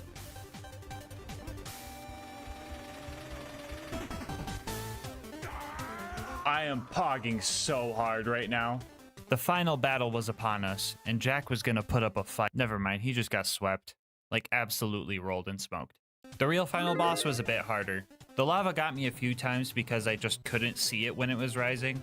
But GASMASK just listened to Lilith's warn- Oh, shut the fuck up. No, shut the fuck up. We hate Lilith around here. The Chrysalisks were decent revive fodder here, but I had to trust my ears because their red dots would just disappear often. But as long as I could find one, I could usually get a second win. The warrior took my life 6 times before I found a working strategy, and this is how I did it. I positioned myself where the rising lava, Crystalisk projectiles, and warrior's fire breath couldn't get to me, and I pulled out the evil smasher. Guys, stop laughing at me. I'm being serious, guys. Just listen. Anyway, for the people who haven't used this since 2013, back before the nerf, this gun has a 7% chance to proc a bunch of stat boosts every time you reload. So while I was waiting for the warrior to show up in my line of sight, or route of sight, I don't know. Someone tell me a better map joke, please. Anyway, while I was waiting, I would just keep spamming the reload until I heard the activation sound. If it did activate, I would dump my mag into him when he got there, and if it didn't, I would try for slag and throw buzz axes instead. The Evil Smasher is widely regarded as a terrible weapon nowadays, but I think it's actually pretty good.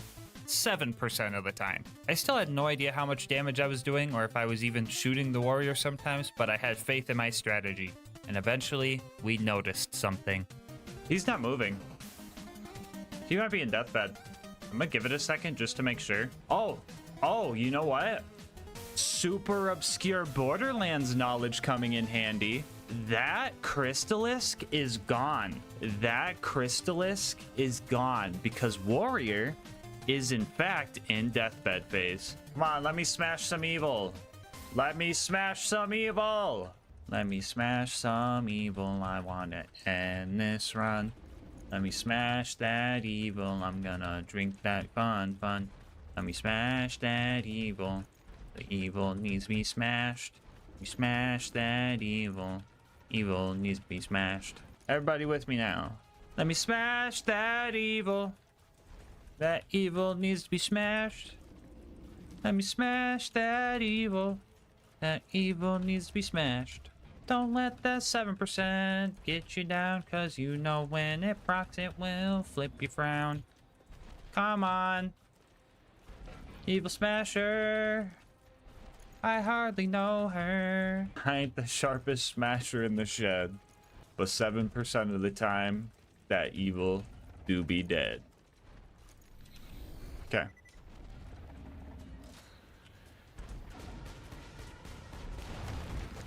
Get named. Let me smash that evil. That evil needs to be smashed. Let me smash. Ah, fuck. Bozo. No, I was the evil all along. Oh, first try. You want to know why it was first try? Because it knows that we're about to be smashing some evil. And just like that, now we know. You can beat Borderlands 2 with only the minimap. Bonus content time, woo! So we managed to conquer every challenge that this run threw at us, all except for one. So I decided that it was time to go back and snipe Face McShooty. This is how we're gonna do it, okay? Everyone think of a number right now. You pick 1 or 2. Everyone think of the number in their head. Don't say it in chat. Everyone pick 1 or 2. If you picked 1, you're gonna give me hints. If you picked 2, you're gonna lie to me and pretend you're giving me hints. Bit more left? I don't know about the left, guys. I think you guys might be fooling me. Yeah, left down. You're too far up. Right there. That moment when everyone picked 2. Get out of here. Up. Okay, everyone saying up is a fucking liar. I've caught you. More left cheeseburger, more. How about that? How's that? Okay. No Mask Jr. First time chatter. No, okay. I can trust No Mask Jr. They weren't here for the rules. Oh, No Mask Jr. Let's fucking go, dude. Yes! Holy shit! Oh my god! Before you go, I just wanted to say thank you so much for making it this far into the video. If you want to support the channel, make sure to like, comment, and subscribe. It really helps with the YouTube algorithm, and I love hearing your guys' kind words and ideas for new runs. If you want to support the channel more directly, consider becoming a channel member to get videos a day early, saving yourself some money over at Instant Gaming using my link, or going to GASMASK'S.com to get some... Editor, what is that? No, fix it. There we go. Or going to GASMASK'S.com to get some merch. I'll leave my Discord and Twitch channel where I stream these runs live in the description. And last but not least, shout out to Mango Soda, who made this video's thumbnail art. They do commissions and will also be linked below. But until next time, breathe easy, homies.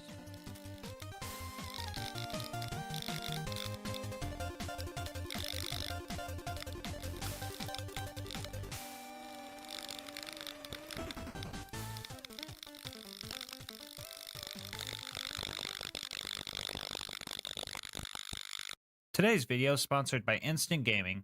More on how you can save money on the games you love later in the video. The date was April 2nd, 2013, and Gearbox just released the patch that would drive the evil Smasher into an early grave, never to be taken seriously again. 10 years have passed since then, and archaeologists have rediscovered the remains of this once powerful weapon, and instead of letting it rot away in some museum, they gave it to me, because the world needs to know. Can you beat Borderlands 2 with only the evil Smasher?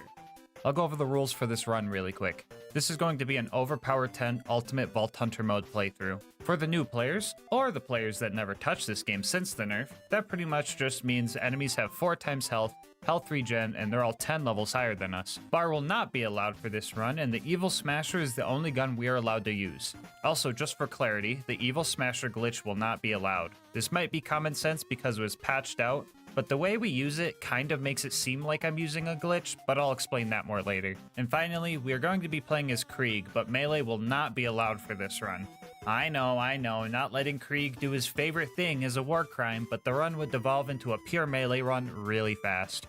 As for the gear, I'll be using a basic shield, Vault Hunter relic for funny drops, and a low-level slag grenade because Krieg has no slagging skills. But if you're one of those people and want to see the slagless version of this run, I'll have a link to that down in the description. As for the class mod, we'll be using the Legendary Reaper, mainly for Bloodbath and the extra kill skill duration. And here's a quick peek at the build. Feel free to ask questions about it in the comment section, and I'll answer them when I can. With all of that out of the way, let's hop into the run. Right off the bat, we can't really fight anything, because the Evil Smasher is garbage. Instead, we have to start farming to activate its effect. Every time you attempt to reload this gun, you have a 7% chance to get a bunch of stat boosts that last for the duration of the mag. For simplicity, I'll refer to these powered up mags as Smasher mags. So yeah, you kinda see what I mean when I say this looks like I'm doing a glitch. All I'm doing is canceling a reload animation by swapping weapons and then trying again. Anyway, after we see this explosion in front of us or hearing the activation sound, we have 26 rounds to fight with, which lets us kill about 2 bad guys, assuming they're slagged, before we have to run off and try to get the 7% again. This is where Krieg's skills come into play. If we can keep our Bloodlust stacks high as we get our next activation, blood-filled guns can increase the mag size of our next Smasher mag. And if we get more stacks, the next mag can be even bigger. These are the basics of our momentum-based combat loop that we're going to be using throughout the run. We managed to clear out Tutorial Town with no deaths because of some good Evil Smasher luck and good planning. In between fights, you might expect me to farm Smasher mags on all 4 of my guns, so I had 4 guns to use right off the bat, which would be a good idea if Smasher mags weren't so fragile. You swap weapons, it's gone. You enter BuzzX Rampage, it's gone. You buy ammo, it's gone. You turn in a mission, it's gone. You open your menu, it's gone. Back before the nerf, you could stack this effect infinitely and then just apply it to other weapons, which allowed you to just one-shot anything. It was so busted that speedrunners downpatched their game for the AllQuest speedruns to kill Terramorphous 20 levels under-leveled. It made sense to nerf the ability, but leaving the Evil Smasher in the state that it is was just criminal. Pushing towards Boom Boom, we took our first death after messing up and losing a Smasher mag to reload spamming too fast. Fight for Your Life was extremely hard to survive without a Smasher mag. You would think that I could maybe kill someone without the boost, but the damage, accuracy, fire rate, and literally every other stat listed on the item card makes it just not worth it to go for a kill like that. Even with the 150% assault rifle damage boost from Bloody Revival and the 30% explosive boost from Strip the Flesh, you couldn't hurt the enemy even if you managed to land a shot. We made it to Boom Boom and started shooting at Boom's cannon, which looks like it was just straight up pointless, but damage wasn't our goal here. We wanted bloodless stacks. After I got max stacks, we started looking for our Smasher Mag, and I got one pretty quick. We had 80 big boy evil smashing rounds, so I decided to slag Boom and take him out. After that, Psychos started spawning in, and that was good for us, because now we had some Bloodbath fodder. Getting a kill with a grenade would activate Bloodbath, which gives us gun damage based on how many Bloodlust stacks we have. With 10 out of 5 in this skill and 100 stacks, you get a solid 500% damage boost to all gun damage. Mix that with our extended kill skill duration, and the momentum-based combat loop really starts to take off. The only issue with this is getting a kill with a grenade. Lucky for us, we don't have to get a kill with an actual grenade because a lot of guns in Borderlands 2 deal bonus grenade splash damage, the Evil Smasher being one of them. In addition to the damage on the card, the Evil Smasher gets an extra 90% damage as grenade splash, giving us about a 47% chance to activate Bloodbath with each kill. Alternatively, I found that shooting the ground near the bad guys made it so only the grenade damage would hit and give it more consistency. Anyway, nerdy Borderlands mouth out of the way, we used the Psychos to activate Bloodbath and dumped a huge Smasher Mag into Boom's cannon. All of that worked just for mediocre damage output. Yay! We managed to take out Boom Boom with no deaths, and then we were immediately bodied by the basic mobs afterward.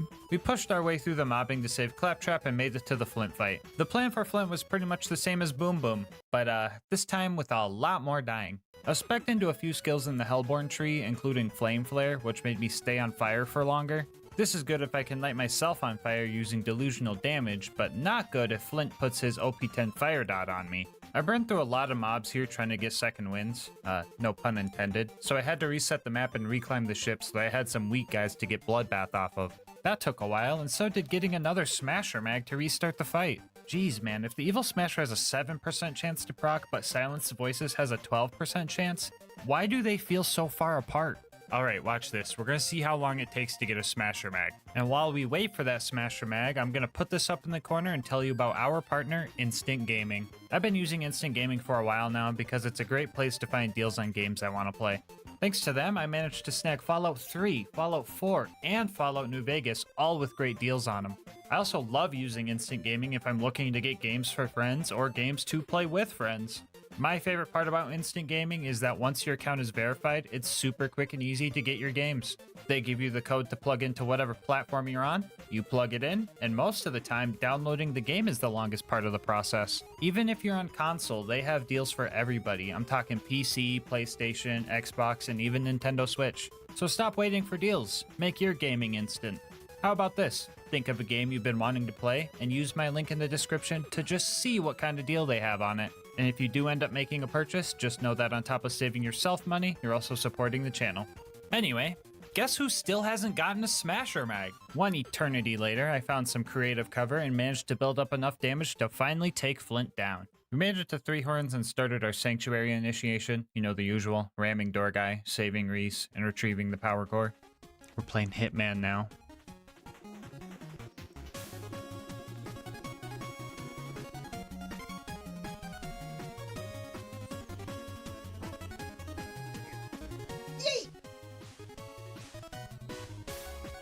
Put the stinky on him.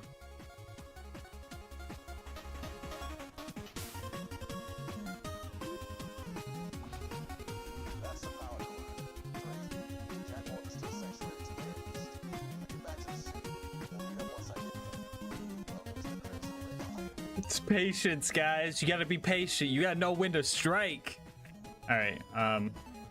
So based off that math, about 1 stock grenade is 2 kills. So if I have 4 grenades left out of 10, subtract the 6 over the 18. 18 divided by 6 equals 3. These grenades should kill the 20 bandit. One more for just in case. Okay, those should get the 20 bandits for Reese. After we made it to Sanctuary and did all of our non-evil smashing chores, we made our way to Frostburn Canyon. We decided to just run through the place like we always do, skipping all the non-mandatory combat. I almost died to this big psycho, but clutched up, and the spike jump skip after that was easy as always. I never miss this jump. Totally unrelated, but please do not go watch my last video after you're done watching this one. Thank you. Anyway, we made it to the Safari Zone and started taking out the psychos. I managed to build up my momentum pretty quick, and mobbing honestly felt pretty good. Bloodbath was proccing and things were dying. I thought grenade ammo was going to be a problem for this run, but then I remembered Bloodbath gives enemies a higher chance to drop grenade ammo. And by higher, I really just mean guaranteed. Speaking of grenades, I gave our grenade mod a super long fuse time to add a little bit more challenge to the run, but then I remembered that the longer fuse time could be used as a good get off me tool for when I'm trying to find my next smasher mag. Anyway, my evil smasher started giving me a lot of smasher mags shortly after Lilith said her one-liner. It's almost like the evil smasher sensed the evil. Up next, we needed to go save Roland, so we met Ellie and started destroying bandit technicals to get a car upgrade. The cars here aren't properly balanced for endgame, so I kind of expected to be able to kill them without smasher mags, but even these guys were too much for this gun. I managed to stop the caravan and was going to use it as a ride back home, but the last technical I needed to kill force-fed me its bumper, so I ended up having to walk all the way back. That means I just save quit. With our new car, we managed to sneak into the Bloodshot stronghold and start our fight with Badmaw. Honestly, this guy was kind of wrecking me. Circle strats on this guy have always been really tough, and getting smacked with his door makes a second helping of car bumper sound appealing. I was even failing at cheesing this guy because 2 loose shots would just leave me dead. All of my healing came from Thrill of the Kill, which makes 140% of my overkill damage come back to heal me. And since all of my guns are basically level 90, using that overkill damage to heal my level 80 health bars like Zenyatta popping all on a baby. Doesn't feel good? Let's hope that they don't rework that game again, so this joke makes sense for at least a month. Anyway, my point is, I had no way of healing if this was going to be a one-on-one fight. So after dying like 8 times, I save quit and used all his goons to build up momentum. As long as I could get kills fast enough, I could keep healing, and I managed to finally take Badmaw down. Inside the dam, we started experiencing a little bit of a smasher mag drought. It was bad enough that I resorted to trying to kill a few of these guys without smasher mags, and to my surprise, it was kinda working. Oh, never mind, that was just Bloodbath. Yeah, this skill's really good, guys. I also had some help along the way. Little dude, go get him! Oh, little dude, grow up. We made it to the dreaded toilet room and started having some real trouble. Ooh, call me constipated because I be stuck in the toilet room. Note to self, delete that last recording. Okay, there we go. Anyway, we managed to take out most of the baddies here, but the last few crazed marauders had some pretty crazy aim, and I just could not get close enough to these guys to kill them. I had nearly 20 deaths in just this room before Mad Mike showed up and added 10 more. It took some work, but we managed to deal with Mad Mike the way we always do. Mad Mike, get over here. Jump over here, dude. Do it. Let's go! Bye, Mike. Anyway, we managed to find Roland and started chasing after the toaster that kidnapped him. That wasn't the only robot giving me trouble, though. Oh my god, really? Every surveyor in the fucking world came to fucking power this dude up. Alright, I'll be real with you guys. I was 100% ready to go to the gulag. Constructors have a huge 90% damage resistance to grenade splash, which was pretty much half of our damage we dealt. Not to mention that this thing can't be slagged. Nonetheless, I decided to give it my all. I used a loader nearby to pre-stack and start the fight strong. And I played like I could win. Because I could win.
We had so much momentum going.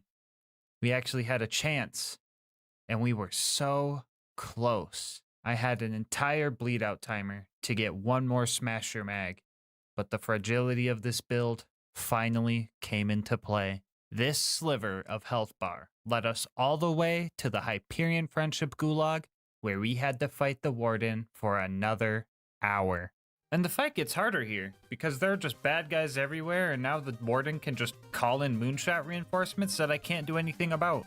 My only real hope for this fight was to kill off any of the moonshot loaders and then start taking the arms off the gun loaders that the Warden specifically spawned. From my experience, toasters have a limit to how many bots they can have on the field at once, so having all 3 of them unable to attack me gave me a chance to fight the Warden semi-one-on-one. I really shouldn't have been here for an hour, but the Warden just would not stop spawning angelic guards, big loaders, and oh my goodness, so many exploders. That's fun. Okay. Okay, they're all exploders.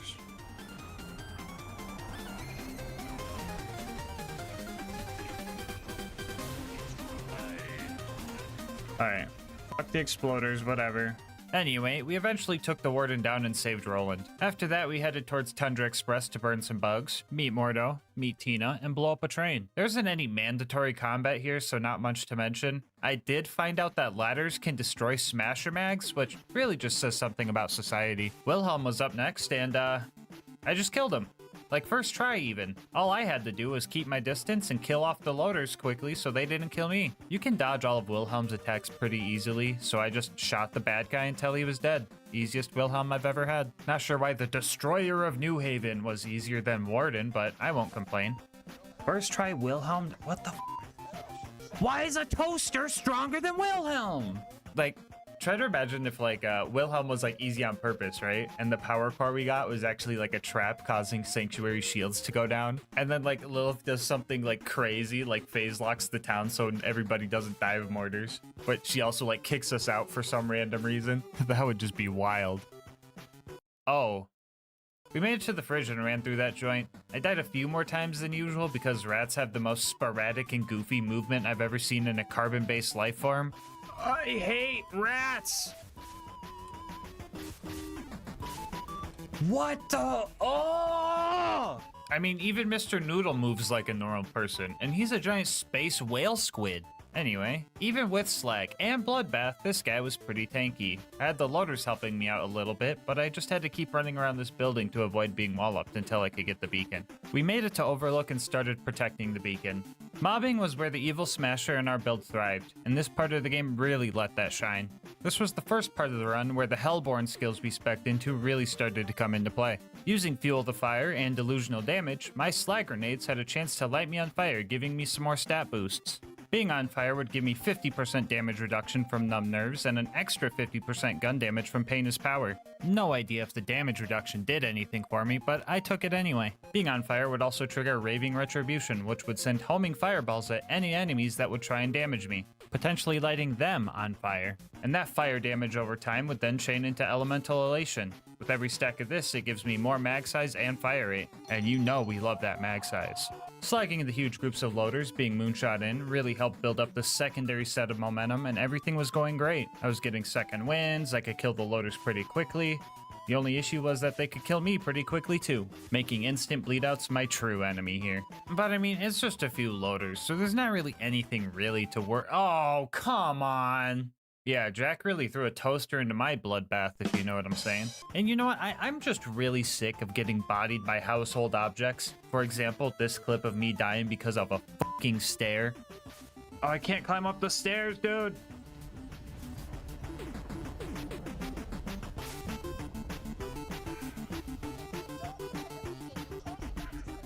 Oh!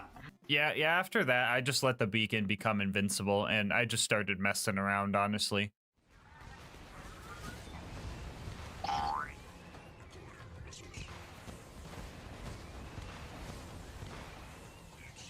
Anyway, yeah, the fast travel landed, but the constructor was camping it, so I just save quit and used a different one. We have now entered the bunker prep chapter of this run. First up was getting an upgrade for Claptrap over at the Preserve.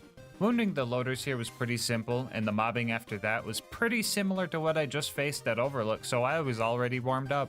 I got through most of the mobbing section and only started dying when the big loader came out to play. This guy wasn't really an issue though. The loot dudes were a lot more annoying to deal with.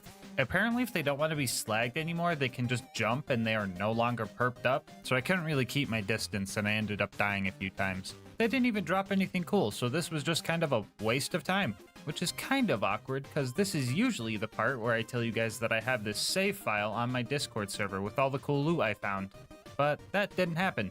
And you guys definitely don't need 4 evil smashers, but I have them anyway for the masochists watching. Anyway, we gunned down a few pup skags without remorse. My gun said they were evil, so we shouldn't feel bad for this. And then we made it to Bloodwing. That fucking bird that I hate.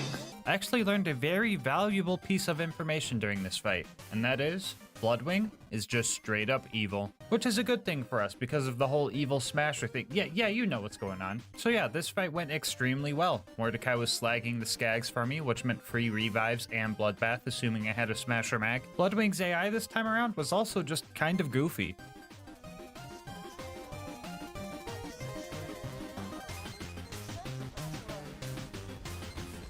This game is so cursed. I don't even know what to say anymore. Anyway, Bloodwing took less than 5 minutes, and the whole preserve took less than an hour. You know, when I went into this challenge, I really thought this area was going to be tough. Oh well, I guess Bloodwing is just weak to explosive damage. Ooh, that's 10 to 5, double digits. Let's go, baby. Up next on our to-do list was recruiting Brick and his air support. The evil here felt a lot more scarce. In a desperate attempt to distract the bandits, I tried to knock a Goliath's helmet off with a non-smasher mag and couldn't even do that properly. We started our initiation and got some of the Goliaths angry so they could deal with all of the non-evil bad guys in there. It also helped take some of the aggro off, which helped their survivability. I still went down quite a few times, but it was right about here I started tap firing or burst firing to conserve accuracy for long distance kills. Even with the accuracy bonus on smasher mags, this thing can still get out of hand. I only wanted to get one Goliath angry, but if you've ever tried to kill a Goliath with a Torg weapon, you know you don't really have that choice anymore. Anyway, we passed the initiation and it was Sarcastic Slab's turn to be tested. Evil Smasher, Evil Smasher. Is Sarcastic Slab evil? He's not evil. Otherwise we were a proc and would have smashed the evil. Sarcastic Slabs, it's good to go. Good job, Slab. Anyway, we started taking out the loaders with Brick and things got a little goofy. How was a gun loader all the way over here, bro? Is he gonna run backwards on the bridge now? And then we're gonna run across the bridge again?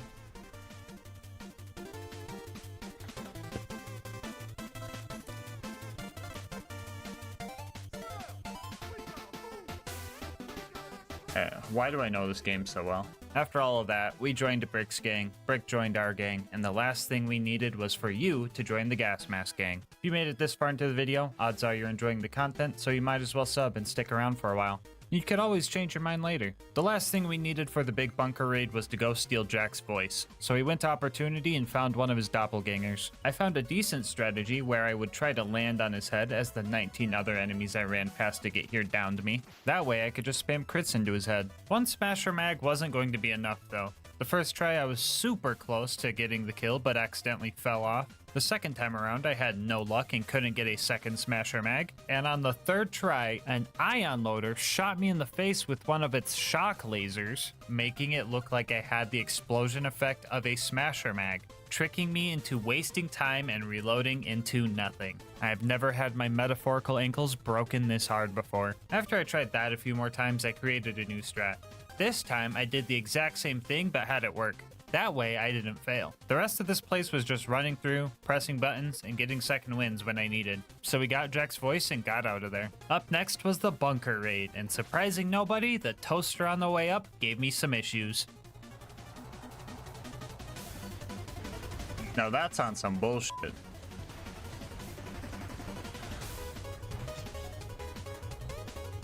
Anyway, the baby turrets went surprisingly well considering they are glitched and are just straight up immune to any type of splash damage. I can still get the actual bullet damage to hit, so we're still keeping around 53% of our damage as long as we hit them directly, but I thought this was going to be a lot more of a hassle. And that's a win I'll just take, because after that, we had to fight the big toaster. This guy is usually cheesable by just standing behind it, but but even then I ended up dying a few times due to some major blunders on my end. I managed to figure myself out, and my gun finally decided that all toasters were evil, and I moved forward onto sniping Face McShooty. Yeah, this took a while. Full auto fire without smasher mags was just straight up bad, and full auto with a smasher mag wasn't much better. So I started farming up smasher mags and just tap fired for the next 40 minutes. Honestly, the monotony was kind of getting to me, so I played some motivational stuff to give me a dopamine boost.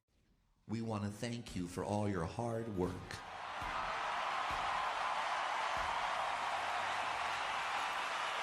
You're the one who steps up and gets things done around here. Dream you're going for, that career you want, that recognition you're seeking, it is yours! You can't do anything right. You're a hopeless, miserable waste of space. We all hate you. We think you suck. We believe you'll fail. We guarantee you'll be feeling worse about yourself and your life, or we'll give you a concussion. Call 1-555-478-25682. Is your shoulder strap too tight and annoying? Introducing the Titty Bear, the cute little guy that eliminates all those problems. Move the pressure wherever you need it. My shoulder strap used to pull so tight I could Why hardly the f did I get it to Titty Bear, bro? Passenger seat and fits all makes and models. Just snap it on, slide it where it relieves the pressure, and drive away. We made it to the bunker and dealt with the turrets before taking on the bunker itself. I had a lot of stuff going for me on this fight. Plenty of cover, big large bad guy that's easy to hit and stack on, and weak auto turrets that could activate our whole fire setup to get 20 elemental elation stacks. It was here I found my maximum mag size of 117, and I felt powerful. Sure, the bunker was pretty tanky and I had a long fight ahead of me, but I was feeling good. Maybe a little too good though, because I ended up letting my guard down. Turns out the bunker wasn't the only enemy in the sky I had to worry about. 15 minutes into our first attempt, one of my favorite enemies, the jet loader, unleashed this long shot grenade throw. I had no time to react to it, and blam, the slag bomb set me up for death. After that, one of the bunker's missiles sneaks up on me and gets the finishing blow. I had no second wind in sight, and the bunker flew off, securing my fate. I just couldn't get my momentum back for the next 2 attempts. I would get about halfway before one tiny mistake set me back to square one. And on attempt number 4, the bunker decided to play dirty. Oh my god, he's kidnapping that buzzard. No, my ammo! After one more close call, we managed to take the bunker down and made our descent into Angel Core. Honestly, this place went great. Roland showed up and he came with his own Torg assault rifle representing the Evil Smasher squad. And when Lilith showed up, the Evil Smasher detected a disturbance and I was getting Smasher mags left and right. It wasn't too long before we secured the vault key. Whoa. What's wrong, Evil Smasher? You sensed something? No, don't worry, that's just Lilith. She can't... No! Jack killed Roland, kidnapped Lilith, and the entire bunker raid was in vain. We now had to find Jack in the vault before he had a chance to take the warrior for himself. Our first stop was Sawtooth Cauldron to steal some explosives, and the ambush commanders here were giving me a rough time. It was quickly apparent that we were going to need to have some existing momentum going in order to take these guys down, which is kind of a hard thing to do when you're getting curb stomped as soon as you spawn into the death cubby. My only hope was to abuse the 3.6 fuse time on my grenades to keep the bad guys back and just pray that I could get a smasher mag before they could get to me. Even with momentum, I would get absolutely slaughtered, and every kill was a second wind. Now, normally when you're in Fight for Your Life, your kill skills get canceled out. The cool thing about Krieg, though, is that he has 3 kill skills in his Bloodlust tree that don't get canceled out while in Fight for Your Life. I call these the Bloodlust trio, but I hear them more commonly called the fake kill skills. Anyway, Bloodbath is one of these skills. If we stack that with the Bloody Revival bonus and the Strip the Flesh bonus we talked about earlier, you can actually get second wins without a Smasher Mag. Well, assuming they're slagged, you already have high stacks, and you're within spoon feeding distance of them, of course. After a few attempts with some questionable tactics, we managed to take out the ambush commanders, Blast Boombringer, Merc Mortar, and rode the elevator up to the Buzzard's Nest. Fighting the buzzards up here was kind of annoying. Trying to match up timings with smasher mags, high bloodlust stacks, and buzzard flight patterns, all while not dying, was no simple task. It was all pretty RNG dependent, and before you say, oh no shit Sherlock, that's been the whole run, it's the evil smasher, that wasn't the issue. Getting the buzzards slagged was very inconsistent. I pretty much needed to slag them with the initial explosion of a grenade or the first or second bullet the Betty shot out, because after that, they would just fall out of the sky. Now this might not sound that bad, but for reference, I had 12 grenade sticks in a row fail to make the evil metal pigeons purple. I didn't even need momentum to kill these things. A basic smasher mag and slag was enough to take out 2 buzzards, but I was still here for nearly an hour praying for slag. But after a few dozen elevator rides, we took them down and made it to the boneyard. The main scary part of this place is pumping station 2. I managed to crank all the valves in there, but the loaders had me on the edge of death. They absolutely thrashed my bleed out timer, and I had a close call on the way out of there. The rest of the boneyard went as expected, and we made it to the Badlands.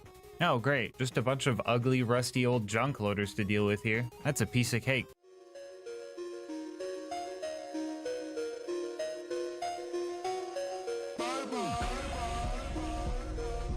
Oh yeah, that guy. I hate this guy. I thought I would be able to kill Saturn as long as I used up all my ammo with smasher mags, but I only dealt like 2/3 of his health bar. I went back to buy some ammo to finish the job, but he just disappeared. If you take too long fighting Saturn and try to buy ammo, the junk loaders respawn and that messes with the spawn cap, and then Saturn just disappears. So I had to redo the whole 30-minute kill. If max ammo equaled 2/3 of his health bar, I figured that if I just used half my max ammo to deal 1/3 of his health, and then go top off ammo before the junk loaders came back, I would have enough ammo to handle the other 2/3. And guess what? It looks like I'm good at math because that plan worked perfectly. Now it should be a breeze to get into the info stuff.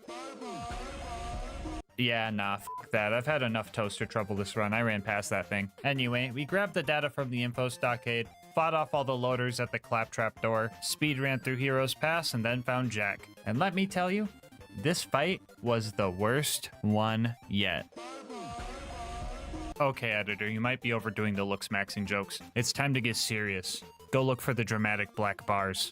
Jack took his vitamins, and as a result, he has as much grenade splash resistance as the toasters do. Tanky bosses usually aren't an issue if you just don't die, but Jack also has health regeneration. Strong health regeneration, making this one of the most RNG dependent fights I've ever had. I pretty much had one chance to kill Jack after I broke his shield, because he would just teleport away and keep making invincibility shield surveyors. After a few test runs, I developed a strategy, and it went something like this. First, I would lure Jack over to fight him one-on-one while I was getting my stacks up and trying to get his shield as low as possible without breaking it. I would then need to roll a smasher mag and break Jack's shield, causing him to teleport to the main console. From here on out, I need to act quickly and precisely. The first thing I would do here is preemptively throw a slag grenade at the console to try to slag Jack and his surveyor. Usually Jack is like a 1 in 10 per grenade because he's just hard to slag, but he somehow seems easier to slag when he's invincible. Spaghetti game, I don't know. Anyway, it was also very important that the surveyor was slagged, but that was super hard because I would just need to get lucky and have it fly low enough to get hit by the Betty. While that was going on, I would try to kill one of the clones to proc Bloodbath, and if I didn't get Bloodbath, I was screwed. After I got Bloodbath, I would then try to kill the surveyor with as few shots as possible because I was going to need every shot I could spare for Jack. I pretty much needed to reproc Bloodbath on this kill too for this to even maybe work. And then finally, I would just try to lane to Jack as best I could without dying, throwing an extra grenade for a chance at reslagging and praying that I could get a smasher mag directly after my first one. I needed a perfect run to even hope for a kill here. I contemplated using the block 'em at the terminal strat, but I got so close so many times that I knew that I didn't need it. I just needed the Evil Smasher to cooperate with me. I think Jack's ambiguous motives led the Evil Smasher to hesitate. Yeah, Jack was an asshole, sure, but he also wanted to rid the planet of all the bandits plaguing it, which makes you think, does anyone truly believe they're evil? Or do we all think ourselves the hero from our own point of view? Is true evil even real? Or were we just smashing through everything we perceived as bad? Well, if you're asking me, nah bro, Jack's the worst.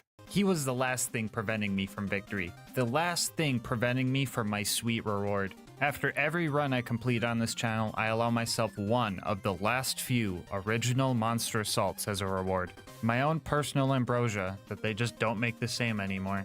To me, it's pure joy in a can. And Jack decided to prevent me from that joy. And if depriving a person of their happiness or joy isn't evil, I don't know what is. Hey editor, did you find those dramatic black bars? Awesome. Come on, here we go.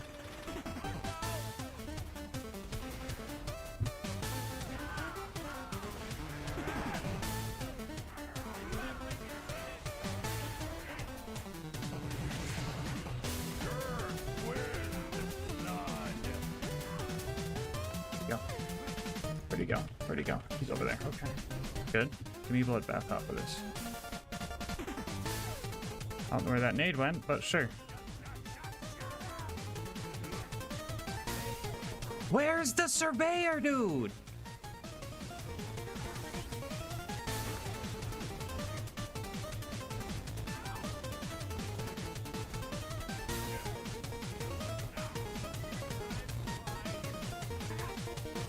Let's fucking get you. Put the sneaky on. Put the Oh, let's fucking go. After 3.5 hours, Jack was finally defeated and the warrior was summoned. This guy's pretty easy to avoid and therefore just took some time to kill. Honestly, Jack was the true final boss of this run and the warrior was more of just a victory lap. So I spent our final moments of this run chanting our theme. I think this is the final mag. Let me smash that evil. Evil needs to be smashed. Let me smash that evil. Don't go shoot the rack. Let me smash that evil. Evil needs to be smashed. Let me smash that evil. Evil needs to be smashed. Not today. Not today. You know, maybe Jack wasn't so bad after all. I wonder if this monster would have tasted as good if the fight was easier. Maybe he intentionally put me through that hardship to make my victory all the more greater. What do you think, Evil Smasher?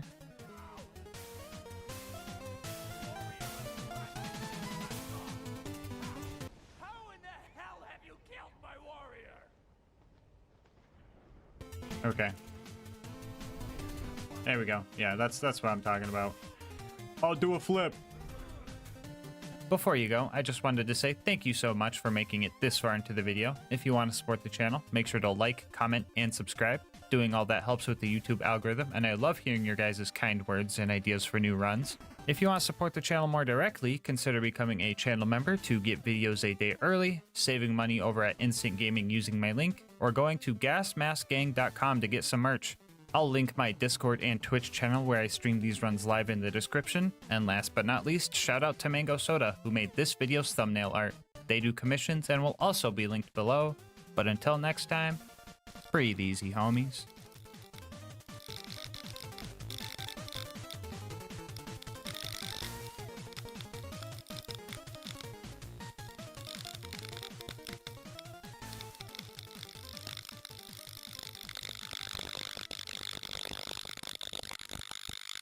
Every single day, for an entire year, Derber commented on the latest video on a quest to get a chopper-only run, even going as far to account for it being a leap year. And I told him if he could keep it up for a year, he would have a deal. So here we are with today's video.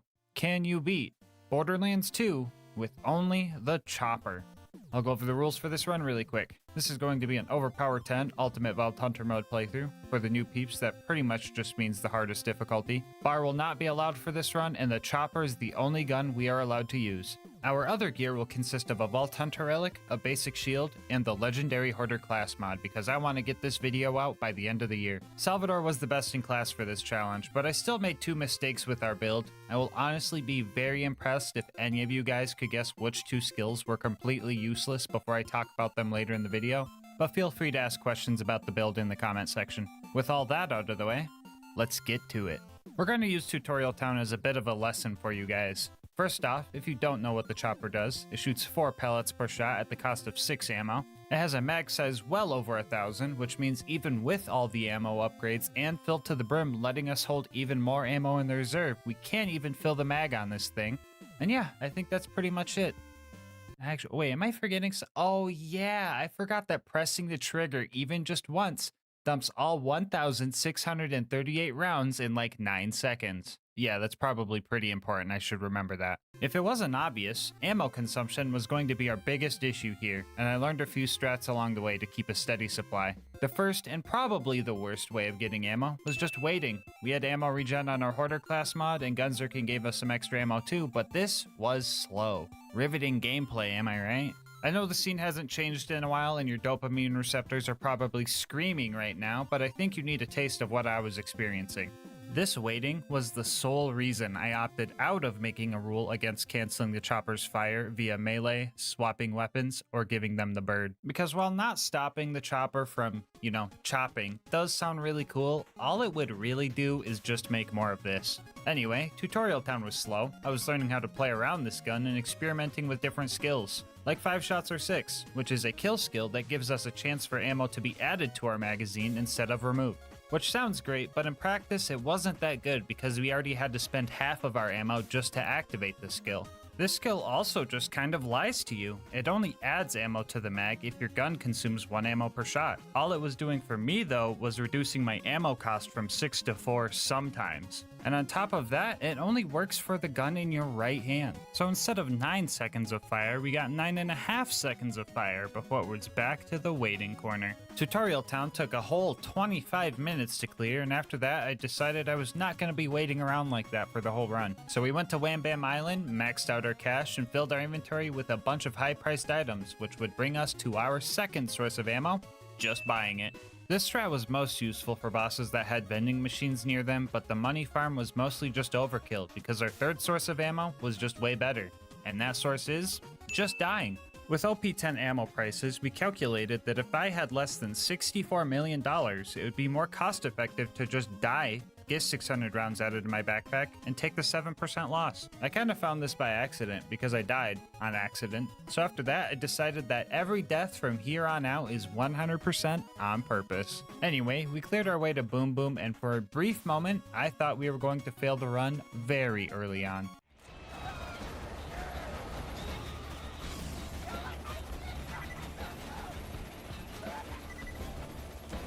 Yeah, so a slagged armored enemy literally getting lobotomized by 2 corrosive choppers only loses like a quarter of his health and then just starts regenerating faster than I could keep up with my ammo regeneration. What the f, Gearbox? I did everything you taught me to do. Long story short, this guy is not a robot. He's just armored, so landing any shots on his body is still great with corrosive damage, but if we're putting 1,000 bullets up his fleshy nostrils, fire is actually the optimal choice here. Look at the difference. There's the DPS we needed for— oh, we still ran out of ammo. What do I do now? Well, first, we take out our anger on Boom by killing him in the back alley, and then we let the psychos that spawn after he dies hit us down to low health, so we could utilize Inconceivable, which gives us up to a 50% chance to not consume ammo based on how low our health is. This skill procs for half a second, and the whole time we just don't consume any ammo.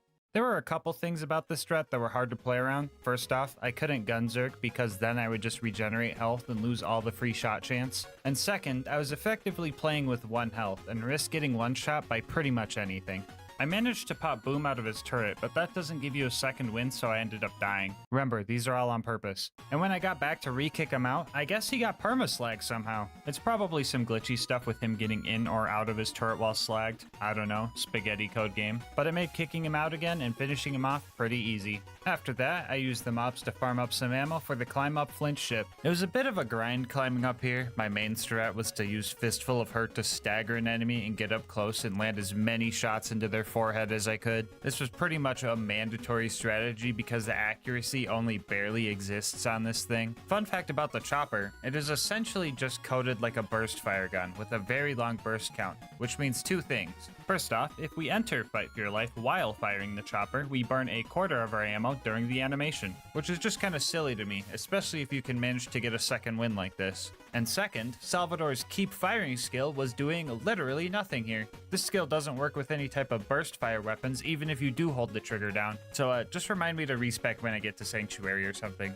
Just like scream at your TV or phone or whatever you're watching this on, I'll hear it. Anyway, we made it to Flint and started our fight. If you've watched some of my past videos, you might know that getting close to Flint just really isn't an option. And since we don't really have the DPS to fight anything unless we can smell their breath, this was going to be an issue. So we were going to need some cheese to get this fight in the bag. By launching Flint out of his arena, you can bug out his AI and he just becomes completely passive. Using this, we let some of his other goons hit us down to a sliver of health and then just blended his face with a shock chopper. If anyone is mad about how cheesy this strat is, just look at the DPS and imagine trying to do this while he's moving and launching you with AoE slams. Footage from the Gub run for reference. Also, I bet only 1% of you guys that watched this video actually noticed this silly little edit I did down here. Anyway, Flint died, we made it to 3 horns, and I guess we needed a car to jump over a gap. Not sure why, because I have choppers. I could have just like...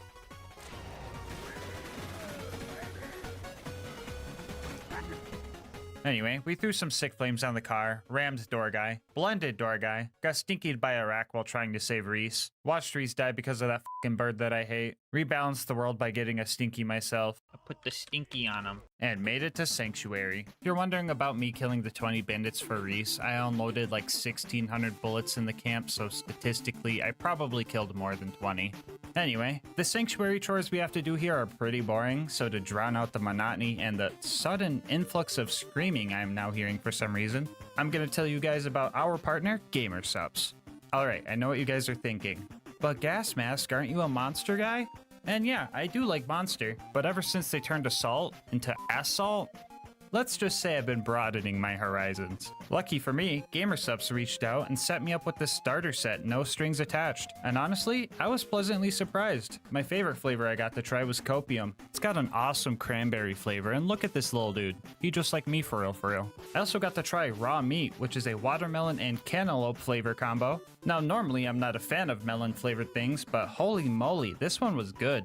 And last but definitely not least, we got to try Lean, a peach tea and lemonade flavor, which is super delicious. I actually have to hide this flavor from Alyssa so she doesn't hog it all, so if she asks, just tell her I ran out. The shaker they sent me is also super high quality. Shakers I've had in the past tend to leak on me when I shake them, which like, dude, you had one job. But this one does its job, and it has an anime baddie on it. Win-win. Don't like anime baddies? No worries, they've got you covered. Sensitive to caffeine? All of their flavors come in caffeine-free variants. They've got you covered. Want to try a few flavors before full-on committing? GASMASK'S offers free samples. They've got you covered. Also, starting July 26th, GASMASK'S will be starting their big Xmas Came Early sale, where you will get a bonus gift with every tub you buy. So if you want to try GASMASK'S for yourself and support the channel at the same time, head on over to gamersubs.gg/LGM or use the link in the description, and make sure to use my discount code LGM to get 10% off of your order. Anyway, let's see if Sanctuary is over with. Oh, still working on that door dress up? No, it's cool. That's cool. That's fine. Anyway, Frostburn Canyon time. I said screw it and ignored all the bad guys on the way up to the giraffe exhibit because I was going to do plenty of mobbing up there. The psychos were pretty easy to handle with the chopper, and we even let them get a few hits in for more free shot chance, but the armored psychos slowed us down a little bit. So I opted for the good old put the stinky on them strategy in order to save some ammo. Well, that, and I was really sick of my 8-year-long reload time and really sick of Lilith.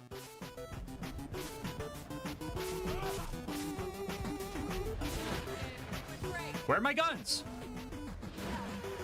Ah, why'd you say the thing? I'm done. I'm out. Bye. Bye, you got it, Lilith. I'm out. Bag. Okay, Lilith! Bag. Lilith! Stop me! Freaking hell! Anyway, a few more stinkies later, we got out of there and headed to go save Roland. The Bloodshots weren't going to let us in unless we snuck in with one of their bandit trucks, so we met with Ellie and started blowing up their cars for parts. I blew up all kinds of cars here. Normal ones, flying ones, protective ones, and well, ones that shouldn't be killable in the first place. I put the stinky on them. After that, we snuck into the Bloodshot camp and started our fight with Badmaw, and that did not go well. His shield would just block all of my shots, and even with the speed from Bust that can't slow down and Insight, I still couldn't circle strat this guy. So after buying some ammo from a cliff, I developed a new strategy that I would use for the rest of the run, and we're going to be calling it head crabbing. Much like the totem trolling strat I've showcased on Krieg in the past, head crabbing requires us to jump onto our target's head as we enter fight for your life. Not only does this let us land consistent hits on Badma, it also lets us gunzerk while at 0 health, meaning Inconceivable will proc on both guns, letting us deal enough damage to take Badma out. And like, yeah, I probably could have just punched him off of a cliff, but I didn't want to subvert the challenge too much, and it really took a lot of willpower not to. The little dudes though, those guys aren't required, so they got stinkied without remorse. Inside the Bloodshot Dam, things got pretty tough. I died a bunch of times because I just kept burning through ammo, and this place is just loaded with enemies that don't like to be that close. So I did a little bit more head crabbing here and eventually got Mad Mike to show up.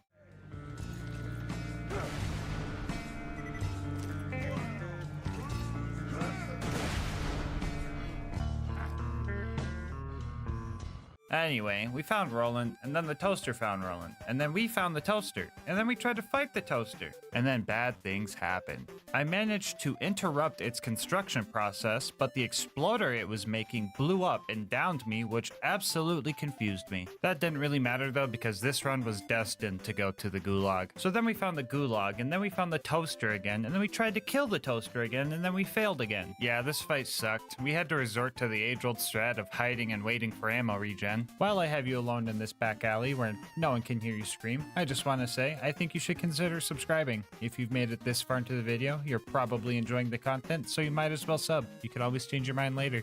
Anyway, I noticed something odd during this fight. When shooting the chopper, the reticle doesn't get larger like most guns do when firing them. It just kind of has a static set accuracy to it, which also made me notice that steady as she goes wasn't improving our accuracy either. Which also reminds me, you guys definitely did not yell loud enough when I went to Sanctuary last time because I forgot to respec my skills, but I'll forgive you, just remind me next time. I eventually started utilizing Get Some to get some cooldown for gunzerking. That way I could regen ammo faster, but I wasn't sure if the 6 ammo per shot to get 3 seconds of faster cooldown actually sped things up, especially if enemies just regenerated that health, but I figured if it was a boss like Warden that didn't have health regen, it would be beneficial anyway. After 45 minutes of edge of your seat gameplay, I managed to take the Warden down in style. Roland ended up taking nearly 50 deaths to save from the dust to here, so I hope it was worth it. We got our next mission to go steal the vault key from a train. Usually this part of the game goes super quick because all I have to do is meet Mordo and Tina, then just run and grab everything I need to blow up the train. But this time around, a Goliath blaster shot me down with some Stinger missiles, so that was pretty wild. But we still managed to blow up the train and started our fight with Wilhelm. Our first attempt was honestly going pretty good, right up until the part of Fabled Tortoise popped out of a bullymong pile and Wilhelm killed me while I was mid-neuron activation. That thing distracted me. What was that? I got killed by this thing. What the fuck? After that though, I started getting kind of sloppy. We pretty much had to just wait for ammo regen over in this corner to win the fight, but Wilhelm surveyors were just not having that. C-Mag, I can reload.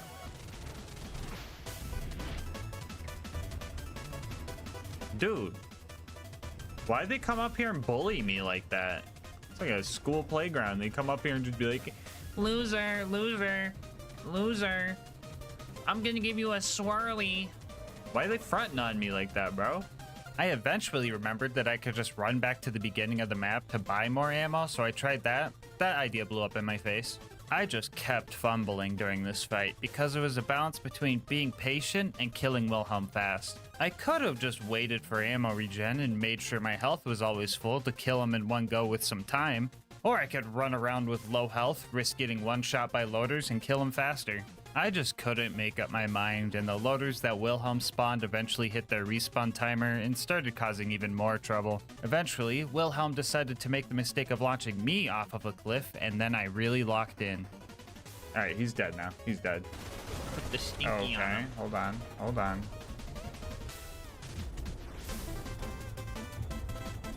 Come on, dude.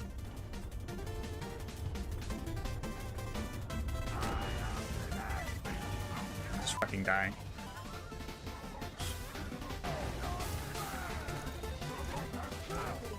Why did I have to reload these?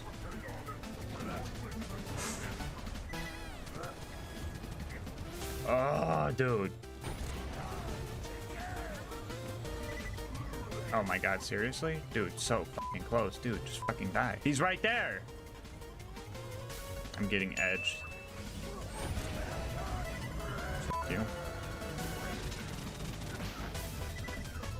2.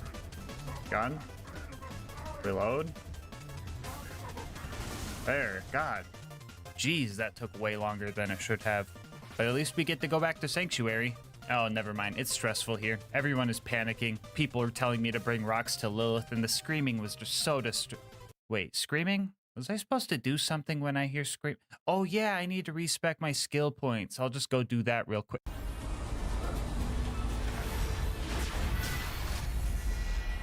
Sorry, kid. That was an accident. Ah! After a quick sprint through the fridge, we found Mr. Noodle and started our fight with him. Things were going good. I found a spot where he couldn't get to me, so I had the ability to regen ammo in peace. And we almost had him, but his shield regen ability just barely saved him. Oh. Oh. I'm getting edged. Fuck, I'm safe right here. I gotta pee again, bro. I think I'm safe. 2 seconds later.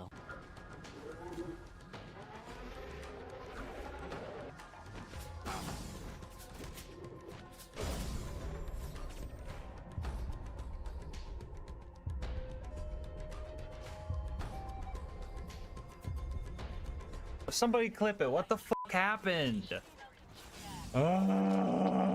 Anyway, the loaders helped with round 2, and we made it to Overlook to start our beacon defense segment. I did stop by Wham Bam on the way to top off my money so I could just force buy like a Counter-Strike silver the whole time, but honestly, that was working great. I was mowing down loaders and surveyors non-stop. Sure, the toaster showed up and made the beacon die enough times to become invincible, but by the time I made my escape, the toaster was the only bad guy left on the field. We made it back home, and Roland gave us our next mission to go get a claptrap upgrade from the preserve. Wounding the loaders to get in wasn't bad. I almost even got them all on the first try, but a rock got in my way, and the only hint that I had to where the loader was its health bar, so that was kind of funny. After that, we died and pushed our way through the mobbing section just to have enough ammo to finish off the ultimate loader. And then I killed the loot dudes, but that's lame, whatever, who cares? Look at this little chonker. Oh, look at those little cheeks. Are you hungry?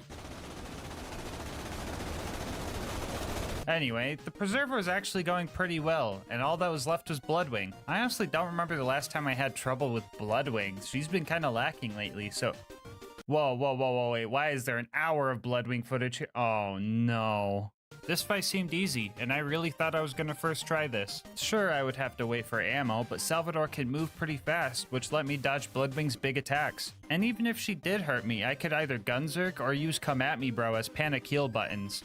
Mordecai would also slag the skags for me, which really helped. But I started to crutch on Mordecai's help, and that was mistake number 1.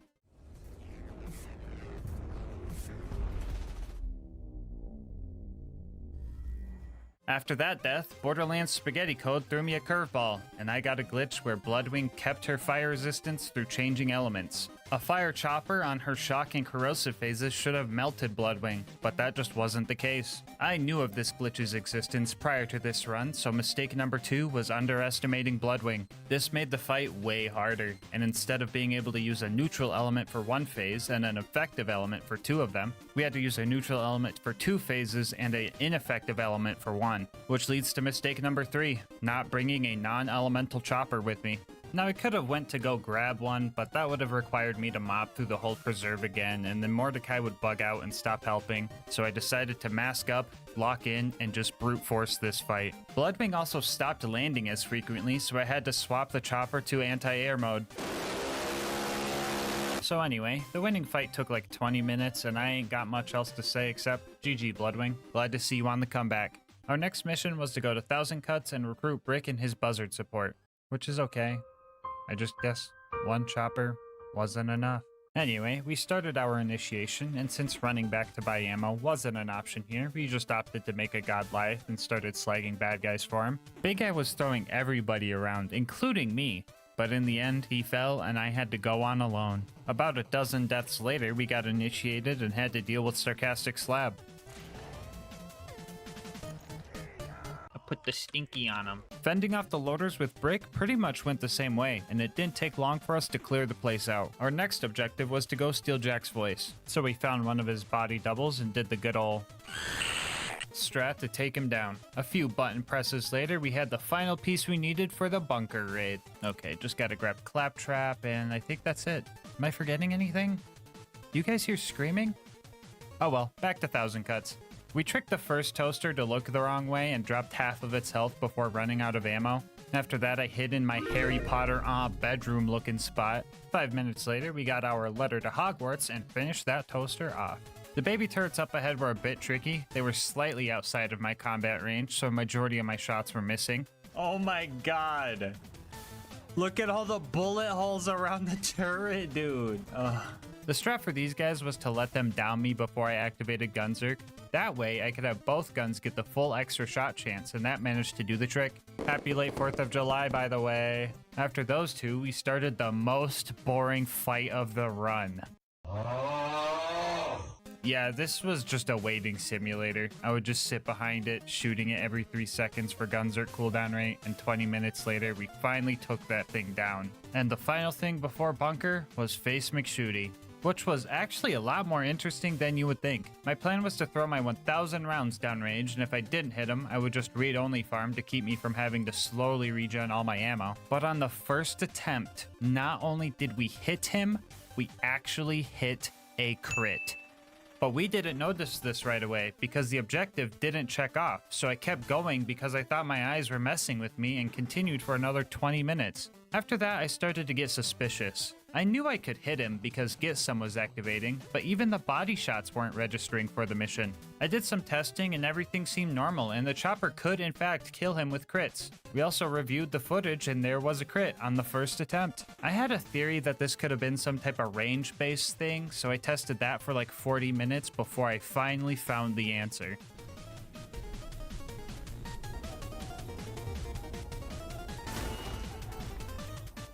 Okay, there's proof right there. There's proof right there that I'm not smoking crack. Okay, somebody clip that one. So yeah, turns out that in order for the objective to check off, you need to actually hit a certain damage threshold on a crit, which one pellet of the chopper just didn't manage to do. We further tested this by using a level 1 starter pistol and... Stop writing run invalid in the comments. Come on now. You're not as funny as you think you are. Anyway, yeah, this thing couldn't do it. So we had two options for the Face McShooty snipe. Manage to hit 2 crits by waiting for ammo regen, or just switch to a fire chopper and let the fire on flesh bonus one-shot him. We obviously did the latter. Took another 50 minutes, which is what I expected, but it hurts knowing that I could have saved 2 hours if I just used the fire one in the first place.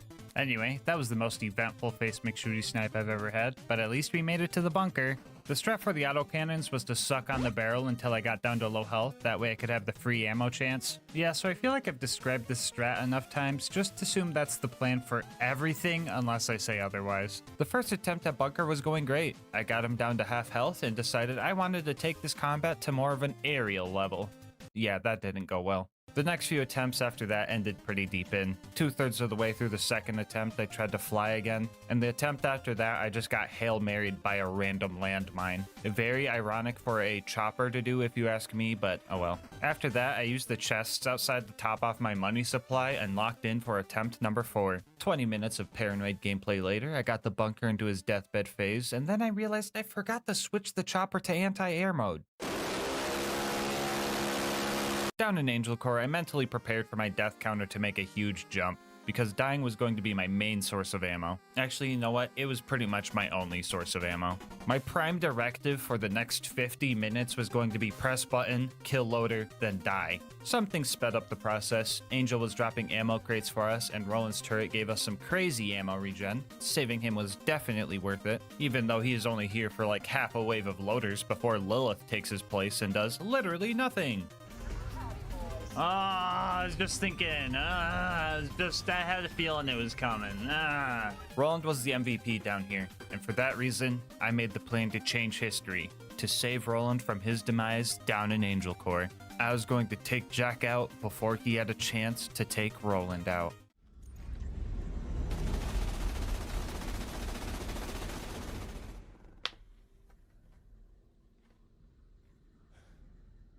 She's dead. Jack just lost his only way to awaken the warrior. I'll get him. We got the Vault Key. I'll get him. This isn't over yet. We gotta find Jack and take him. I'll get him. No! No, Roland! Watch out! No! Anyway, Sawtooth Cauldron is up next. We needed to steal some bombs to blow up a bridge because Brick's buzzards can't just fly us across because Actually, wait, why can't I could just fly myself across? What am I even doing here?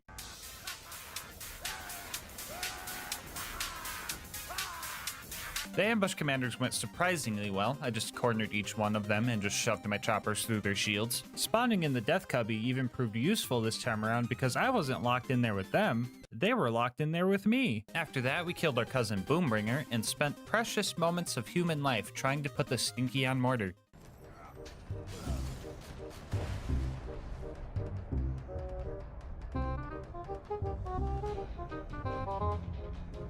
If you can't.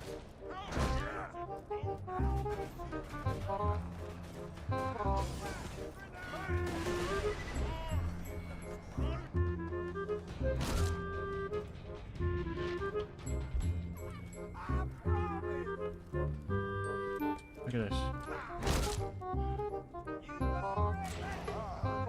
We made it up to the buzzard's nest where we claimed our territory as King of Choppers. Hey, you guys want to hear that AA gun bit again?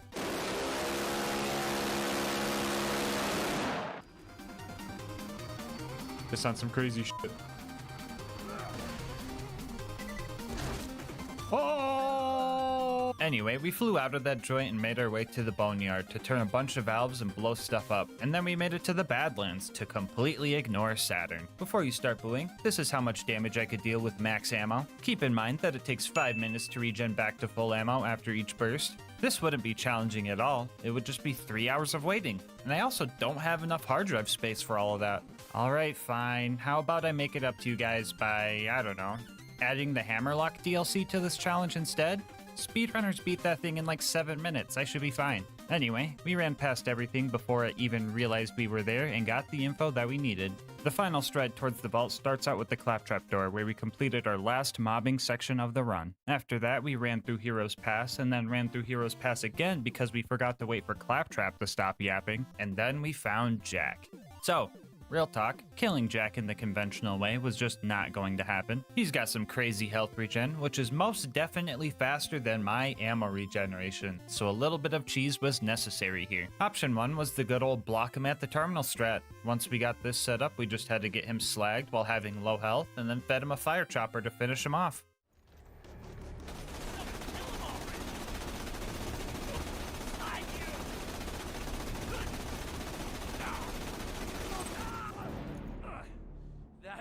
That looked like something straight out of hell.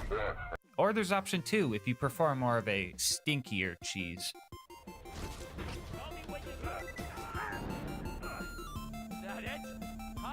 Either way, Jack dies and the warrior shows up. Our final test of patience before we finish the main part of the challenge. 1.5 hours to reflect back on the run before finally taking the final boss down and tasting victory. So yeah, you can beat Borderlands 2 with only the chopper.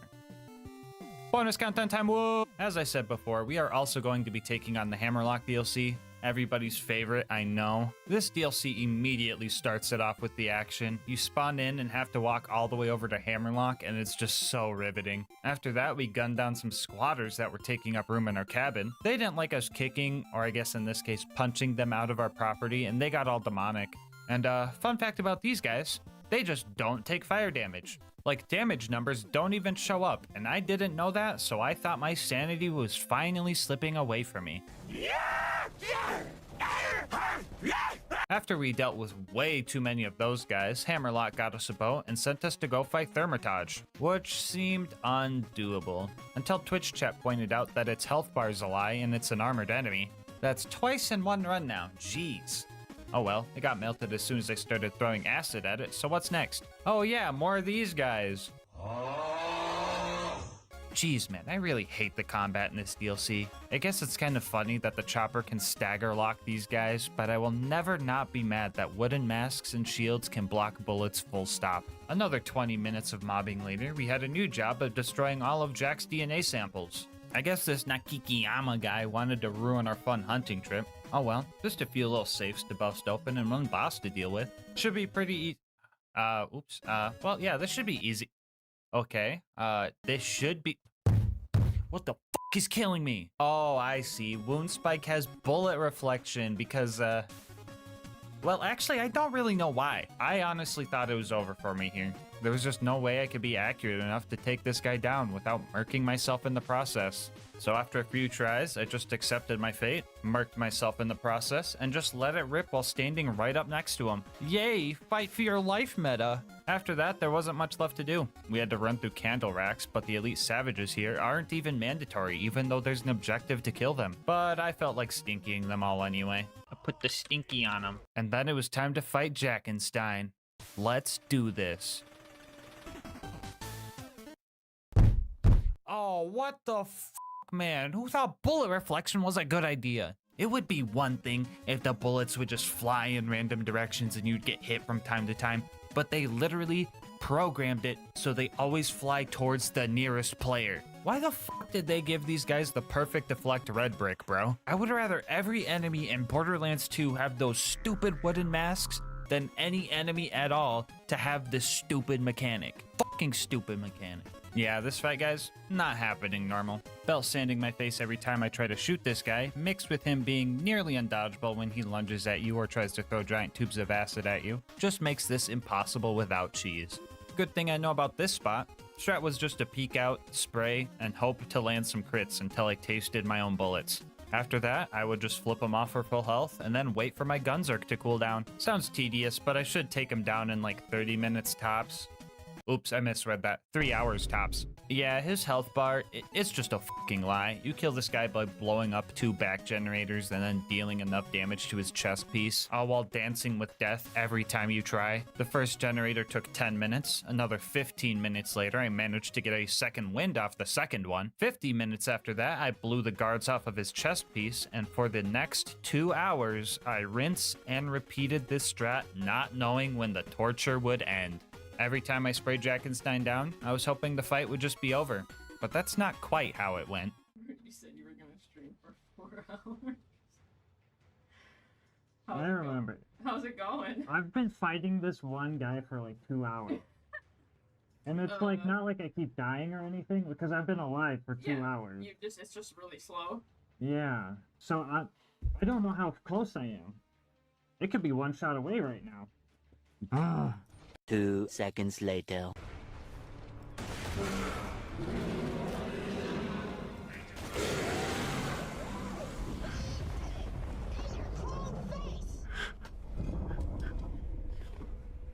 Well, in case anyone wanted to know, it looks like you can beat Sir Hammerlock's Big Game Hunt with only the chopper. Mega bonus content time, baby! If you've been watching the channel for a while, you know that I usually try to see if the item I'm using for the run can be used to acquire itself.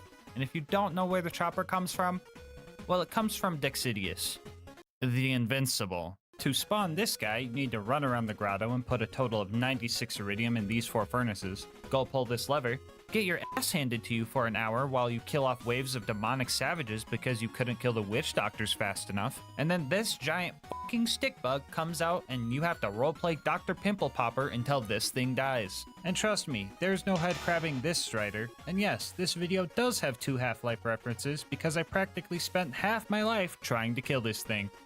Uh-oh, hold up, I'm getting a call. Change your skill points.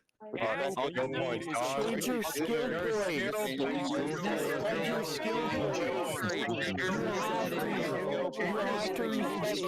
Oh yeah, I was supposed to respec, wasn't I? Oh, thanks for reminding me, guys. You should have said something earlier. Here's the new build for the raid. I got rid of all the kill skills because I didn't think I would be needing them. I also spec'd in to keep it piping hot for the boosting grenade damage. I'll explain more on that later. I promise it makes sense. All right, let's talk about this fight. To survive here, I would need constant, and I mean constant, vigilance. One mistake, and I could get hit with one of his giant corrosive bombs, and the dot would seal my fate. I gathered up all the high-priced items I could, so I didn't have to wait on all my ammo to naturally regenerate, but even buying it was scary because his attacks could hit right through walls. I developed a strategy where I would mark stuff as trash in my inventory so I could sell it faster, and when I would buy ammo, I would spam enter and left click to get my ammo faster and get the heck out of there. Usually if you're attempting this fight, you would be here for 10 minutes maybe using the Lady Fist B combo, but instead we are using a gun that doesn't even deal enough damage to one-shot face McShooty, so we had a long and stressful fight ahead of us. Another fun fact about Dexy is that the amount of damage he takes when a pimple is popped is amplified by any grenade stat buffs you have. So more grenade damage equals less pimples to pop. That's why we spec'd in to keep it piping hot. We only get the buff while Gunzerk is on cooldown, but if Gisum is constantly being activated, that still gives us the boost. I could only deal real damage if Dexy was distracted by spores. Usually the spores get murked in one shot, but the corrosive spores were actually very helpful because they could survive like 50 hits from Dexy. A lot of our downtime was running to spawns and hoping to see some green cauliflower homies and getting them not to follow me across their map with their insane persistence. On my first attempt, I actually made it pretty far. I took out 7 pimples before I got snuck up on by one of Dexy's attacks that dotted me to death. This wouldn't have been that devastating for a first attempt if it hadn't taken, 6 whole hours. With an estimated kill time of 12 hours, I pretty much had 1 try a day to get this kill. Attempt number 2 ended because PhysX decided to crash my entire PC, and attempt number 3 ended in a game crash even without PhysX because Borderlands hates me. And yeah, this was pretty rough. 12 hours of Dexy attempts and 2 crashes really had me second guessing my life decisions. I mean, is anyone really going to be mad that I didn't fight a whole OP10 raid boss, notorious for having hard to hit crit spots, with a gun that has 1 accuracy? I don't think any of you guys would be mad if I just didn't do this fight, but I can think of one guy that would be pretty mad if I didn't take this stick bug down. And I see him in the mirror every day.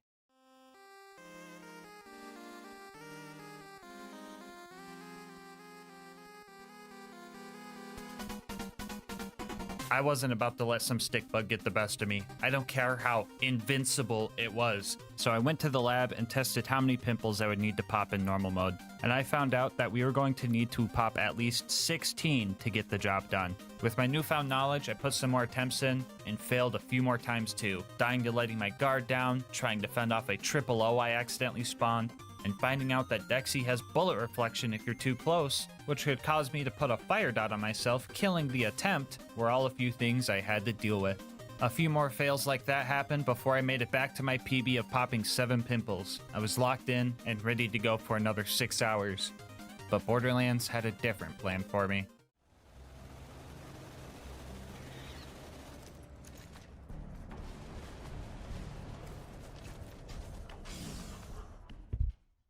What? Okay, so you're probably like, what just happened? Which, fair. Me too. I played the footage back and seen that Dexy's left chest pimple popped without any damage numbers and then just died 6 hours into what should have been a 12-hour kill. So I contacted my local Dexy expert, Abrupt Dusty. He's made some cool videos like this or like this, so go check him out. I'll have a link to his channel in the description. But I asked if he knew what happened, and sure enough, he did. Apparently, some random no-name triggerman managed to get the last hit on that pimple. And when that happens, it does a huge chunk of damage, around 50 to 60% of his health bar huge. I was honestly so shocked and I wasn't really sure how to feel. On one hand, this was going to be super great to put in the video because it's super interesting, but on the other hand, my satisfaction of earning this kill was kind of taken from me. So I took some time to think it over and just processed everything going through my head. And now that I've thought about it, I think that kill felt rewarding just enough. Psych, that Triggerman 12-hour stick bug fight round 2, here we go. He didn't drop the chopper anyway. So, major attempt number 4. The good news is we hit a new PB of 11 pimples. The bad news is this is Borderlands we're talking about, the spaghetti game. No, I was playing great. I was playing awesome even. I really got my combat loop down. I was really focused, but then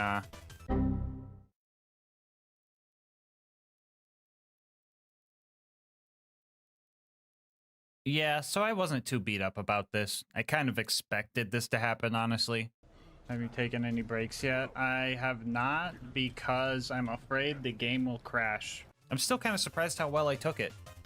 This was 9.5 hours into an attempt I was just doing great in. This was in no way my fault. It was entirely just Borderlands being made out of spaghetti. I realized that if the fight was going to be this long, I was going to have to do a couple of things. First off, I downloaded DXVK, which is pretty much just a mod that helps prevent BL2's notorious game crashes. Honestly, not sure how exactly it works or if it would even work, but I'll take anything at this point. I also duplicated this Bearcat I found during the run 39 times to make sure I had enough money to keep buying ammo and not have to wait on ammo regen. I did not like that I had to do this, but if unintended game mechanics were going to take a 9.5 hour attempt away from me, I felt fine using unintended game mechanics to manually dupe 39 Bearcats. I also sacrificed Lucas for good luck.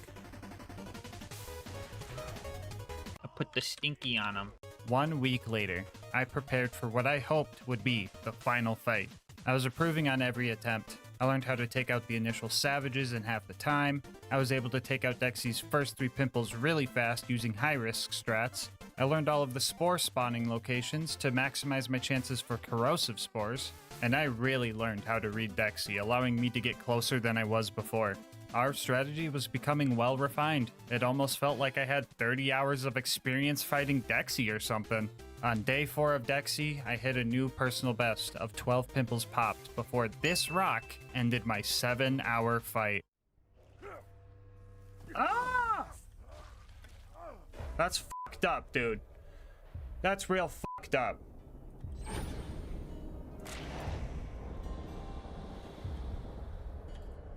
That's real fucked up. That's real fucked up.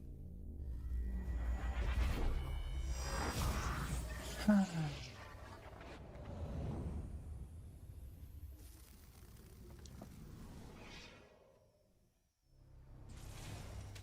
think of your death as failure. Think of it as fun.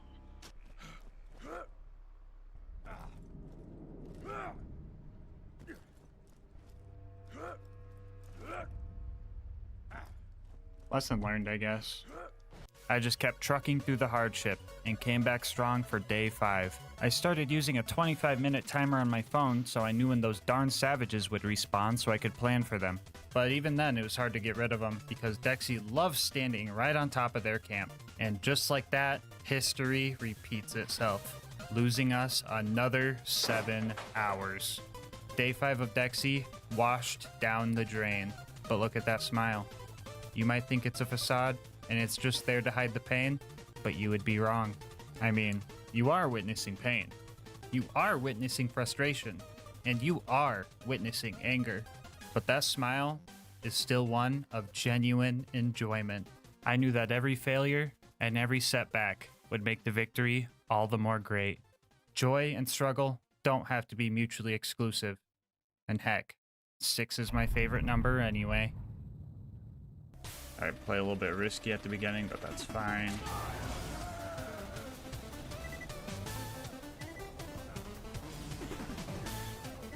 Alright, so it looks like we got every element except corrosive on this first wave.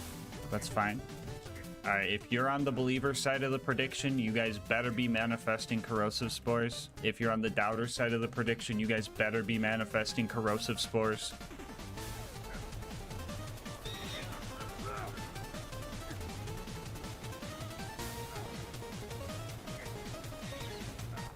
There's 3. Okay, we're getting good at getting the first 3. And now we let the patience kick in.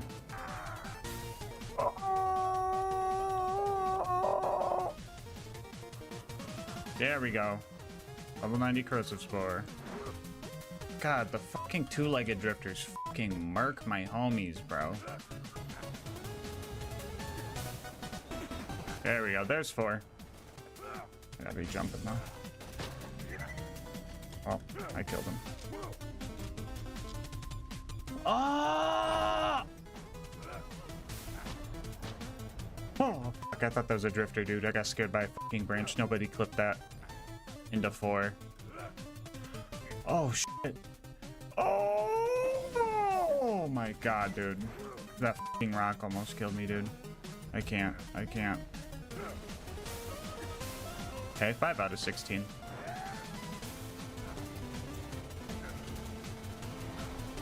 Okay, 10 more.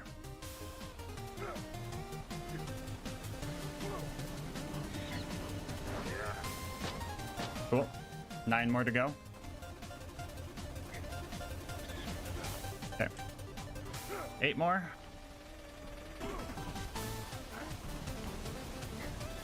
There we go. 7 more.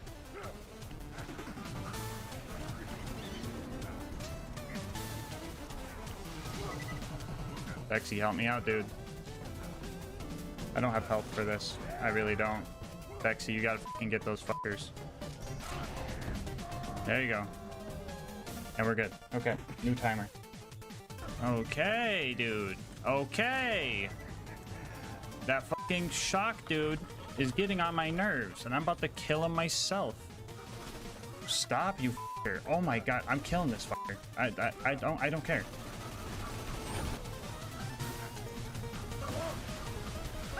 Jesus. What the fuck even was that? There we go. 6 more, 6 more. That was the back of the head. Okay. 5 more. I see you. I see you, though. That was a fucking big brain play, Dexy. I will fucking give you that one. Oh, I did not mean to bird there. Oh, I'm throwing. I'm so fucking throwing. Okay, we're good. We're good. I need to get the fuck out of here, though. 4. 4 left. Jot her down. Headshot. 3 more. 3 more. That was his head. What's he doing over here? Dude, this is freaky, dude. This is like foreign territory. I don't like it too much. It stresses me out.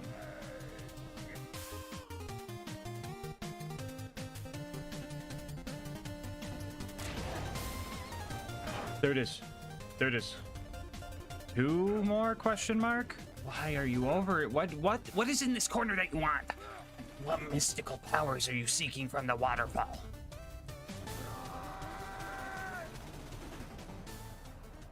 One more? That was his back. I feel like that's gonna be 2 more though. Alright, here we fucking go. Come on.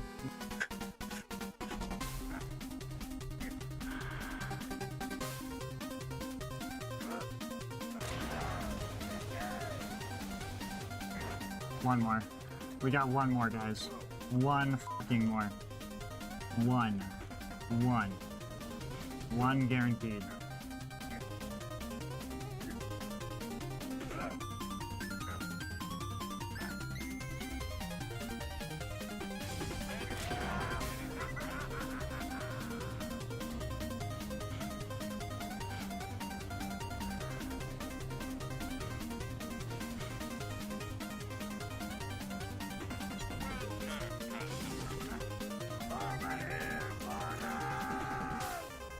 Never again. Never again.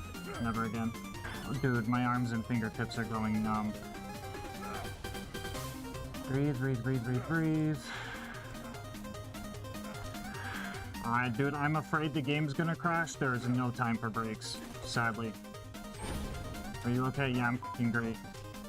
I'm stressed and excited and happy and scared and paranoid and fucking wired, dude. Congrats on the kill. No, Quad. No, no, no, no, no, no. Rule 1, rule 1. Don't do that to me, Quad. Rule 1. Can we get another exclamation point rule 1 in the chat? I think we need one. We got some silly geese in the chat.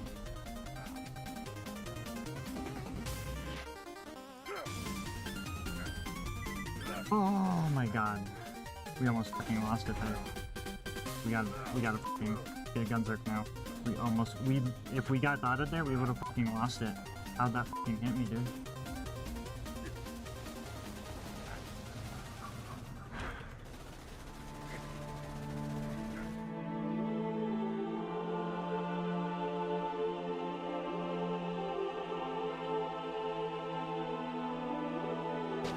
Fuck you, Dexy!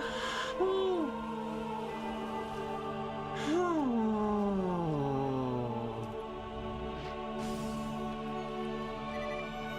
Oh, let's go, dude. R.I.P. Bozo. Put the stinky on him. 9 hours and 15 minutes. Get to kill this motherfucker. nay. Oh. Holy shit, dude. That's fucking crazy.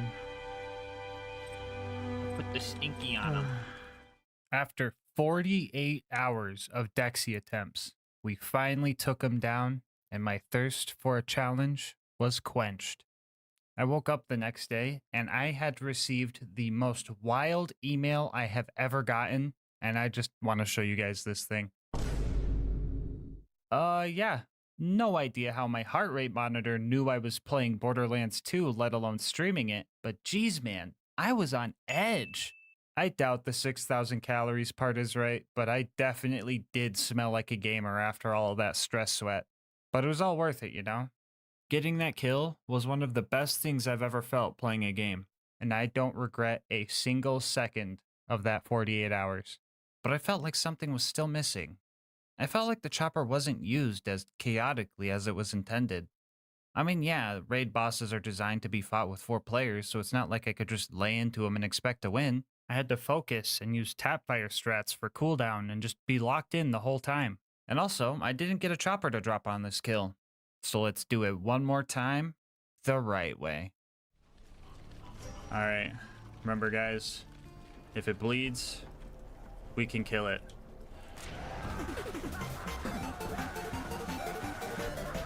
Get him! Get him! Get him! Oh, there's the butt. Oh, there's another one. Oh, that's 3. There we go. We got one. Green Knight, go! Go! Get back in the fight! Go! Go! Damn, Go! Get out there, soldier! Go! Go! Go! Okay, I don't know how we got his armpit and not his shoulder, but let's go, baby! We got 5! Oh, money shot, money shot. I feel like someone did that with like... Oh, back of the head, let's go, that's 8. Oh. Wow. Get the high ground. Oh, there's another one, that's 9. Yo. Usually the barrel. Sometimes it's another thing. Oh, did we get one? Oh. Did it? No. There's no gunners here. There's no gunner. Oh, There's okay. a gunner here. Wait, is there? Did this guy kill him? No shot. No shot. This guy killed him. Okay. Bandit is shooting him. You guys see this right here? Oh. Bandit is shooting him. Can you edge me, Tom? Yeah. What? Yeah. Let's do this. Oh no! Oh no, where are we stuck with someone? Oh. We lost Tom. When you ride in the back of a truck? When you do that, yeah. I do that all the time. Oh my god. Wait, what? Huh? There's 2. Oh, dang.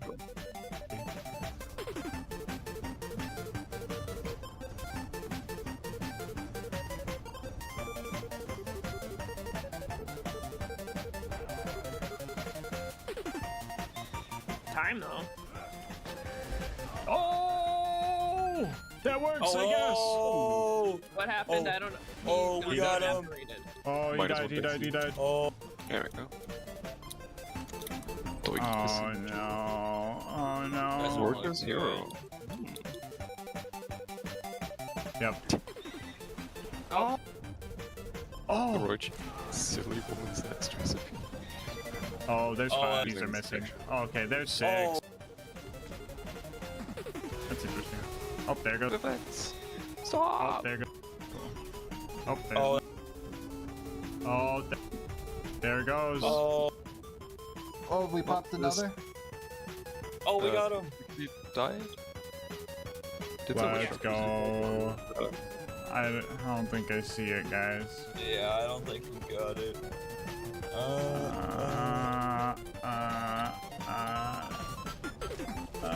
Well, that was a 50-minute kill. Nope.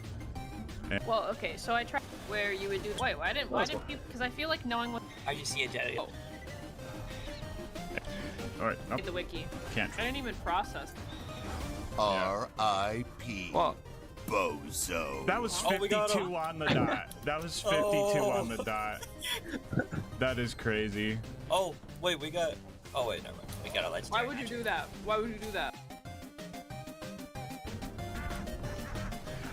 Hands forever. He exploded. He made always likes Slightly different. There it is. 4004. Oh, what the f is that, dude? Doll spinny gun? What? No. What is it? Oh my god, oh my god. Yeah, we got got the... Can someone revive me? The tree. And, Like, no. and milk. It's just... Literally. Oh. It was... Actually, Lucas is a. Yeah. And I'm like, what the? Yeah, wait. 3755. 3755. Come on. 37. Really Oh. Lucas, stop. It actually worked this time. We got it! Party chopper! Let's Oh, we go! actually got it. We actually got it. We know what we have to do. Alyssa does not know what we have to do. We gotta let it rip. Well, Derber, I sure hope that was worth the wait. Especially considering that this whole run took 80 hours.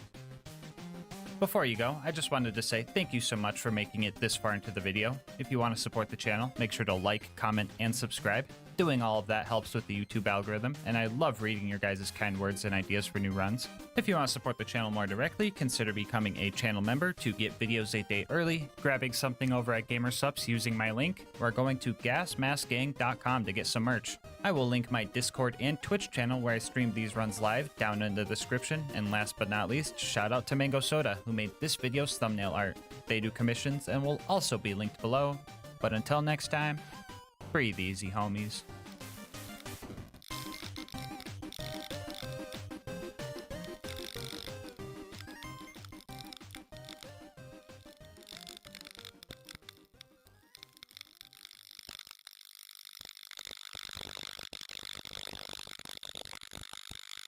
The original Borderlands was said to have taken a lot of inspiration from the Mad Max series, so it only makes sense that the car combat in Borderlands is super cool, right? Right? In any case, today we're going to try and answer a question that everyone has never thought about. Can you beat Borderlands 2 with only cars? Before we hit the road, I'll go over the rules. This is going to be an Overpower 10 Ultimate Vault Hunter mode playthrough, and all damage I deal to enemies must be from vehicles or because of vehicles. We will be playing as Krieg for this run, and I'll explain a bit more on that later. For our gear, we will be using a basic shield, legendary sickle class mod, and the Afterburner relic. Yeah, to the guy that commented saying I should try to beat the game with only the car relic, you might have been joking, but I wasn't. Here's a quick peek at the build. Most of this isn't important, but Fuel the Blood, Fuel the Rampage, and Fuel the Fire are all vital to this run. With all of that out of the way, let's strap in and kick this run into gear. Oh, wait, we might have an issue here. I'm totally forgetting something. So normally we don't have access to cars until after we fight Flint, so normally, no, you can't beat Borderlands 2 with only cars. But you didn't come here for that lame answer, you came here for a challenge. So today's question is actually, can you beat Borderlands 2 with only cars? If you also use a mod to allow cars to enter maps they usually aren't allowed in. Using a couple mods, we can allow vehicles to enter maps that usually kick you out of the vehicle, and we are also able to change this door to take us to the Torg DLC, where we can grab a car and take one back to Tutorial Town. Quick little shout out to Pyrex for making that very obscure mod for me. Anyway, in true Cursed Run fashion, we got a couple of bully routes to spawn, and since cars are considered armored, corrosive damage was going to be something we would need to worry about. It's also not like we could dispatch of these guys quickly either, because our damage as well, I guess it exists. So right off the bat, things seem really bad. Enemies can kill us really fast, and we can kill enemies very slow. But one advantage we do have is stun locking. Even slightly nudging most basic enemies causes them to ragdoll for a few seconds, and as long as we keep doing this, they won't be able to blow our car up. Wobbling might be banned in Melee, but you know I'm capitalizing on it here in Borderlands. The Bullymongs proved to be far easier than the bandits. Unlike wild animals I could just drive away from, bandits had guns that could continue to damage me from afar. If I started taking too much damage, I would have to drive somewhere safe and wait for the car to start regenerating its health. I thought I'd be safe in this cozy little cave, but I guess not. Oh, what the f***? No, you are not jumping down here. Nice try, bucko. After some confusing interactions with the wall and clearing out Liarsburg, we met Hammerlock, he changed a tire for us, and we started our way towards Boom Boom. Average F-150 driver. While clearing out the last batch of bandits, I discovered that Torgue shotguns really freaking hurt, and we took our first death of the run. Oh, by the way, the counter will be counting car deaths, just to clarify, which leads me to one of the worst parts of this run.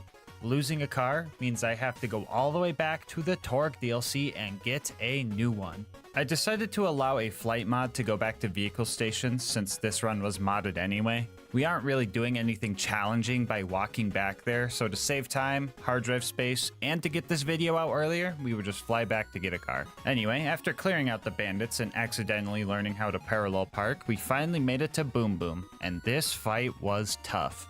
You might think Boom's cannon was the scary part, but to my surprise, I was actually able to take multiple hits from this thing. Busting him out of his turret got a little weird, but that part was relatively easy. Dealing with their health regen and my lack thereof was the main issue. I could stun lock them, but repetitive collisions would slowly wear down my vehicle. I could definitely handle a one-on-one fight, but if I kill Boom first, I still have to knock down a few psychos to try and focus on Boom. I would also pretty much need constant crits to outpace Boom's health regen, but Boom was a lot easier to deal with. So I decided that killing Boom first would be best because he was the harder one of the two. And well, he just kinda died. I guess if you hit a guy really hard with the car, they just end up dying a few seconds later. I think this has something to do with his get up animation not being able to go through because he was stuck in some weird geometry. He actually died like this twice because Lil Boom was using a Torgue shotgun. I told you guys about those earlier, right? Anyway, after 1 hour and 4 car deaths later, we finally beat out Boom's health regen and were able to continue the run. We were able to drive past a lot of the bad guys on the way up to Flint, but we still ran into a roadblock. My car was just way too big, and I could not get any further than this part right here. So it looks like no, you can't beat Borderlands 2 with only cars. Unless you guys want to allow one more mod.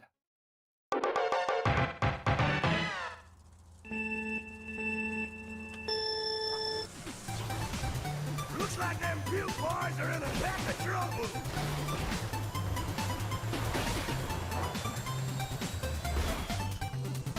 Alright, can you beat Borderlands 2 with only cars if you use a mod to allow cars to enter maps they usually aren't allowed to and the cars are 50% smaller? I sure hope so. Using our new go-kart, we were able to clear out the bandits, save Claptrap, and ascend to the Flint fight. I decided to leave my car in the elevator to get it up to the top the same way I was going to get Claptrap up there, but that was a mistake leaving those two together. Why is my current objective to find Flint? Oh, I'm blocking Claptrap. Hey, yo, what the Claptrap! Bro, that is inappropriate, dude. There are kids watching my guy. Oh my bro. Dude, what the... Dude, no way Claptrap was giving back shots to my car, bro. I'm half ready for my car to just fly into the air, into the ocean even.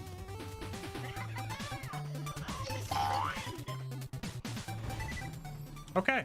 Now for the Flint fight, I probably could have done this super easily. Vehicles are resistant to fire damage, and Flint just kind of rolls up like an armadillo if you hit him with a car. But for some reason, I was bent on just ramming him off the edge of his boat. And because of this, I lost many cars and had to keep driving all the way from the beginning. I also didn't have the elevator option anymore, and some of those stairs and tight turns were pretty tricky to maneuver. Okay, fire barrels hurt. Lesson learned. After way too much wasted time, I finally got Captain Roly-Poly to fall off the edge and took care of his goons from afar. After that, I just laid into Flint until he died. Cool. Rock out. Yeah, jam. Oh my god. It's Lilith. After dealing with Claptrap's sex drive, Claptrap, stop getting freaky with the car! We made it to Three Horns. Here I snuck into the DMV and stole a license so I can drive legally and warmed up my Bullymong whispering skills. Bullymong, stop! Ramming Door Guy was probably the most normal thing about this run, and then after that we had to deal with our first AVEF, or Anti-Vehicle Entry Field. Oh brother, it's my boss again. I freaking hate this guy. Hello? Yeah, we're not calling it that. Just call it a car wall, okay? What? Why would I call it that? The wall isn't made of cars. Bro, What are you on? You're just complicating things, and AVEF doesn't even roll off the tongue. It's just an invisible wall that doesn't let cars pass through. Yeah, so it's an AVEF. No, it's not a fucking AVEF. Just call it a car wall or you're fired. Man, one day I'm just gonna be my own boss, so I don't gotta deal with that frickin' buzzkill. Anyway, yeah, I couldn't find a way to get through this wall, so I was going to have to get creative, because I had 3 psychos I needed to kill to save Reese. Those bullymongs I met earlier were nearby, so I decided to have them help me out by relocating the psychos to a place I could reach them. There we go. There we go. Yeah, that's what I'm talking about. That's what I'm talking about. Yeah! Yeah, my bullymong brethren! Hurt them more. That works for me. So the guy that's down here. Oh my god, they're all down here. Let's go. Perfect. The stinky prevails. Good job, guys. Proud of you, bullymongs. Love you. I managed to save Reese by watching him die, but then I remembered I still had one more psycho to take care of. I needed to get the power core, but their camp was in a spot where having the bullymongs relocate him was not an option. So I had to get a little bit creative. How do we get a car in here? Okay, let's look around the map. No shot this works, just saying. If this works first try, I'm gonna be amazed.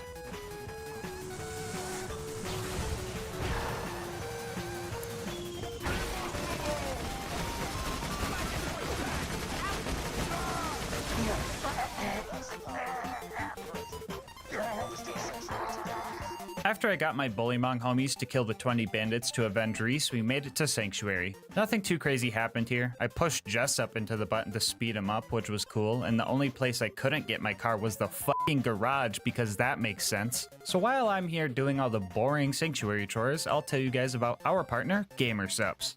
So for the past few months, I've been drinking GASMASK'S and I've been loving every second of it. I used to be downing 2 monsters a day, but now with GASMASK'S, I'm not drinking 400 calories in a day. I'm able to control my caffeine intake since all their flavors come in caffeine-free options, and I'm saving money since GASMASK'S is only 40 cents a serving. They have tons of flavors to pick from too. One of my new favorites is Goof Juice, which is a nice strawberry kiwi flavor. They also have their signature waifu cups, comfortable merch, and dang could I go for another cup of their gamer soups right now.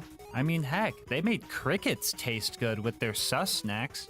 Yeah, you heard that right. There's crickets in this. But if you're worried about buying something you won't like, GASMASK'S offers free samples, so you could try it before you buy it. So if you're looking to find a healthier alternative to energy and want to support the channel in the process, head on over to gamersupps.gg/LGM or use the link in the description, and make sure to use code LGM at checkout for 10% off your order.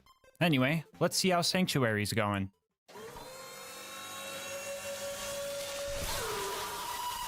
Our next destination was Frostburn Canyon, but well, let's just say we ran into another roadblock. So these invisible car walls tend to be pretty tall, but they eventually do end and you can get over them. For the purposes of testing how high these walls were, I decided to pull out a special vehicle I'm gonna call the Meat Bicycle.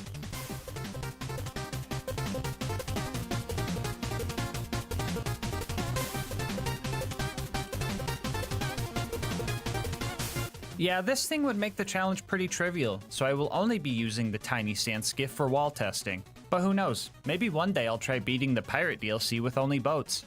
So if you end up liking this run and want to see that run, you should leave a comment and maybe you'll see it in your subscription feed one day. Just saying. Anyway, this wall tall. There was no way we were going to be able to clear this thing normally. Good thing this isn't a normal run. And also good thing that we're playing a game from over a decade ago and there's some jank that can help us. Introducing scroll boosting. By setting our boost key to scroll wheel up or down, we can use the free scroll mouse to do this. Okay, well, my game just crashed, but that doesn't happen every time, I promise. I messed around with this for a while, trying different frame rates, different angles, etc., and I got close so many times that I knew this was possible. And after 2 hours, we finally made it over the wall.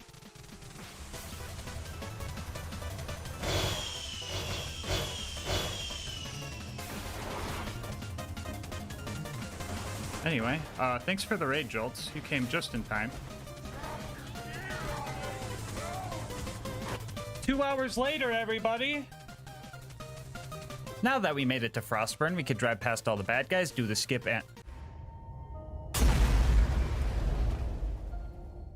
Well, alright guys, don't worry. I found another way to get into Frostburn that was pretty consistent, so I didn't have to spend another 2 hours on this wall. Second time around, I actually hit the spike jump skip and found Lilith. Surprising nobody, I immediately tried to put my bumper into her forehead. Sadly, she survived, and everything that normally happens during this part of the game happens.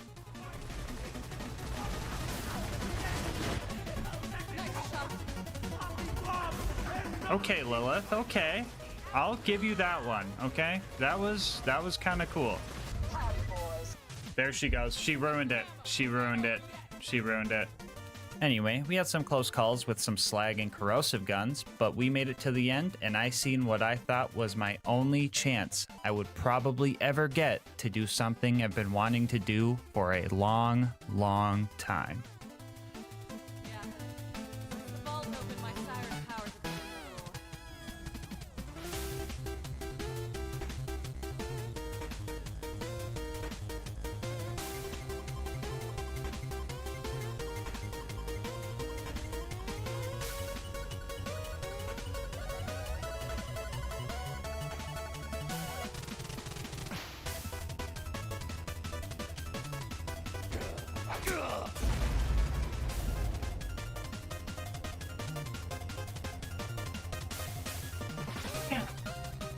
In this house, bro.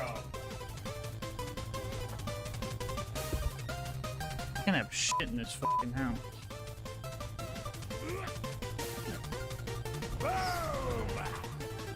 For anyone wondering, this is what happens when Lilith teleports you while you're in a car.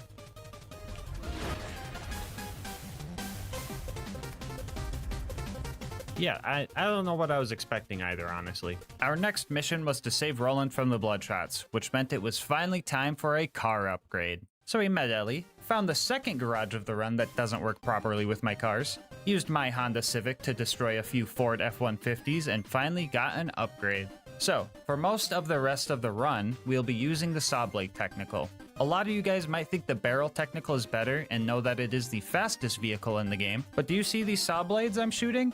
Yeah, those get melee damage boosts because that makes sense. Do you know who has good melee damage boosts? Krieg does. Not only is our car now tankier, we also have some significant damage to handle the rest of the game. After we got the Bloodshots to open their door, we pulled a real power move by not even using it, and then started our fight with Badma. I really wanted to ram him off the cliff, but nomad-shaped enemies have this bad habit of just folding under pressure. So we filled him up with saw blades and made it to the Bloodshot stronghold. Cue the foreshadowing. The lucky honk sound. The Bloodshot's gonna go fine. And if we don't, Bloodshot's gonna go terrible. Yeah, so at first I decided to be patient and careful because not only did I have to get through the entire stronghold, I would also have to make it all the way through the dam without my car blowing up. Things were working right up until the part where I perma-slagged myself with this barrel. How this barrel hit me and not the Marauder that was blatantly closer to the barrel absolutely baffles me. After that, I was pretty much screwed, so I reset, patiently killed all the bad guys, and made a plan for Mad Mike. The idea was to sit right next to his door so that when he showed up, I could knock him over before he had a chance to shoot me with his rocket launcher and insta-kill me. I was checking for his spawn after every kill, but he still caught me lacking. After that, I started getting impatient, trying to drive past all the bad guys, dying because of it, getting frustrated with the amount of corrosive weapons I was dealing with, and I was here for a while. But after 2 hours and losing several cars, I snuck through Mad Mike and re-locked in. By this time, I had developed a strategy where if my car was taking too much damage and there wasn't much room for escape, I would ditch the car and lure the bullets away from my more important half. For a second, I thought they put another car wall in the middle of a map that usually can't have cars, but I managed to just smack my car through it, thankfully. After that, we found Roland and quickly drove to the dam. But not before getting torqued on by the Warden. Bro, why is this game so cursed? First, we have to deal with Freak Trap, and now this? I paid the toll so I could get my car through here, but they didn't even raise the gate for me, so that was just a scam. They also made me do this scary jump that would have made me cry if I missed it. I was being extremely careful, slowly taking out every loader and bandit until we made it to the warden. I was only going to have one chance at saving Roland, and if my car blew up, I was guaranteed to go to the gulag, and the fight there sounds atrocious. So I locked in, and oh my god, it died in like 12 seconds. Well, I definitely overstressed for that fight. Also, yeah, this meme you're seeing on the screen right now, yeah, it's pretty much canonical.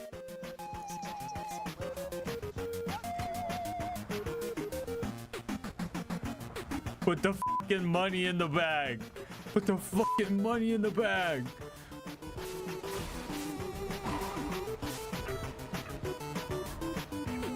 Jack can't kill Roland if we kill Roland. Anyway, Roland was saved and our next job was to go rob a train in Tundra Express. Upon arriving, I had a little bit of a scare. Yeah, cars definitely weren't meant to be here. I was a bit worried about lighting the Varkids on fire, but I bumped a fire melon and it just worked, so that was cool. After that, I met Mordo and Tina, had a minor fender bender, got the badonkadonks, watched Tina turn them into bombs with her mind, practiced my vertical parking, had another minor fender bender, and made it to the end of the line. So the Wilhelm fight was pretty, normal, actually. Ramming into Wilhelm sometimes staggered him, which felt illegal to see, but I couldn't get him to fully ragdoll, sadly. So I just kept my distance and laid into him until he was super low on health, and then I decided to try to finish him off with my front bumper, and that's where things got a little goofy. Oh no!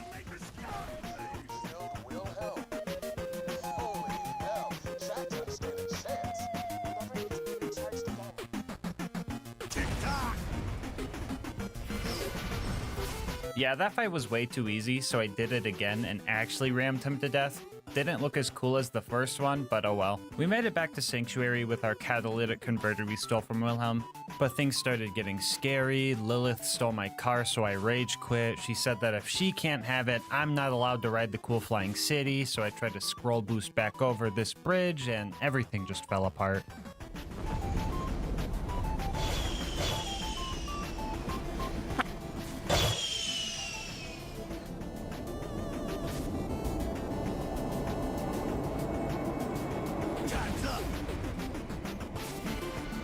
Time's up! Our next goal was to drive through the fridge so we could get back home. And yet again, we are faced with another car wall. And this one was a doozy. We pulled out the meat bicycle again and found out that the wall was pretty much the same height as this building right here, meaning we were going to need a scroll boost to get over it.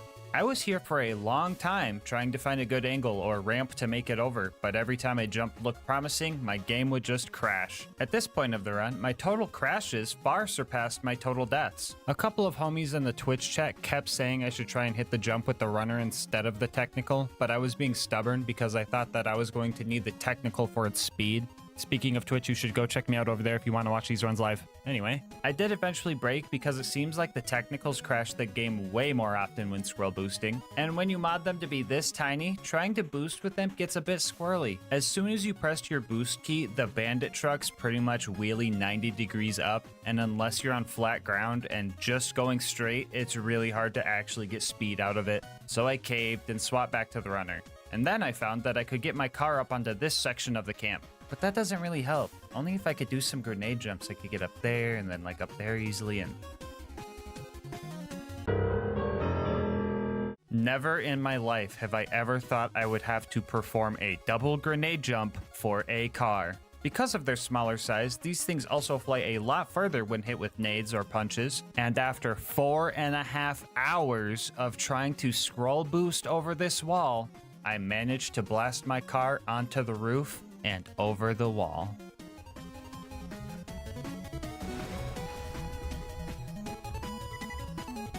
Guys, wait, everybody hold, everybody hold. Everybody hold.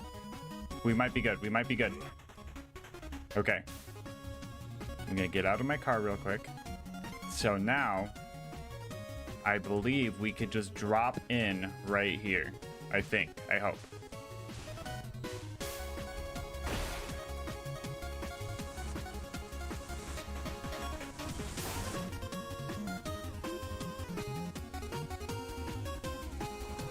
Don't do this to me. Don't do this to me. Don't do this to me. Don't do this to me. We see it. It's right there. Oh.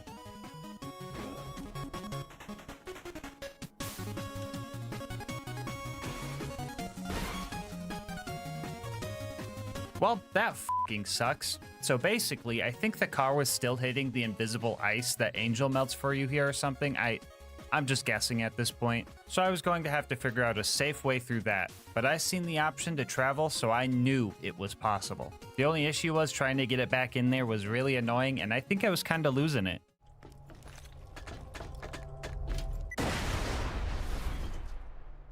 Somebody clip that. Did anyone else hear the Mario theme there?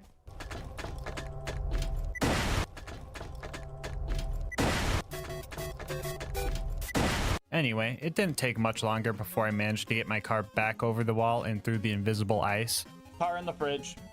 So we made it to the fridge, and then we drove through the fridge, and then we made it to the outwash, where I discovered that I could have just ran through the fridge because there's no mandatory combat, use this door to travel to the Highlands, get a car here, and then go back to fight Mr. Noodle. So you're telling me that 4.5 hours was pointless? Wouldn't be the first time. Alright, real talk, I'm just messing with you guys. I knew this door was here the whole time, but I felt that it'd be cool to get the car into the fridge anyway. It just felt right since I knew it was possible, even though the challenge didn't require it. Anyway, we were having some issues dealing with the constructor before Mr. Noodle. I felt really squishy and felt like my damage was starting to fall off, but my brain didn't think, maybe it's the squishy low damage car you forgot to swap out. But I did remember that I had something the constructor didn't. Tires. So I drove past it, slowly fought off the thresher that ate my new alternator, and made it to Overlook where car walls stopped us again. Geez, why do they even put these here? Are cars really that strong to prevent entry to a basic map? Oh, you could just drive around it. That's pretty cool. So I knew that the beacon defense section was not going to have very many breaks, and finding time for my car to heal was going to be tough. So I decided to sneak 2 cars into town and have one hidden way back here.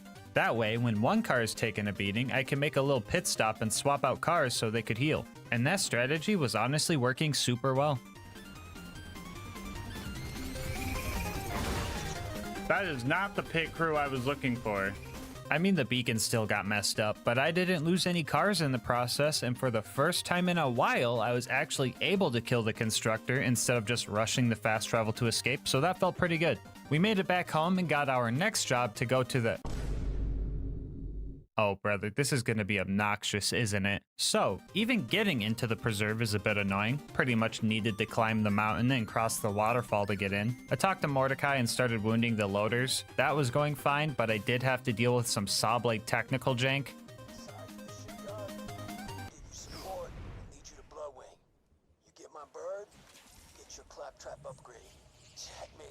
Confused? Yeah, I would be too. Long story short, the saw blade technical has some kind of huge bubble or box around it that causes some weird stuff. Some of you might know this car specifically can trigger the pipe explosion in the boneyard by simply driving near it. But in our case, the car's hurt box or whatever it's called clips through the floor and hits a death barrier. This game is truly cursed. Luckily, I was able to get around it and mow down any loaders in my way. Our next obstacle was trying to get through this small building. I was getting really frustrated trying to get through this building, but I eventually got over it. We drove ourselves up to the first mobbing section and carefully took out all the loaders before the big one showed up. His arm cannons deal fire damage, so we were pretty resistant to anything he could throw at us, but I still took my time because I did not need any setbacks here. After he died, Man, what did I just say? Yeah, so this door just wouldn't let my car through, and that was very scary. I started desperately searching around for some type of way to get out of bounds and found a possible route to sneak in. I would first have to jump up to these rocks and position my vehicle here. I would then have to time a grenade and a melee at the same time to launch my car over to this gap. Timing this was a bit annoying. On top of that, it just wouldn't work 12% of the time. Even the times I did time it well, I had to make sure that the car wasn't going too far back because there's an APEF, or anti-person entry field, that wouldn't let me through.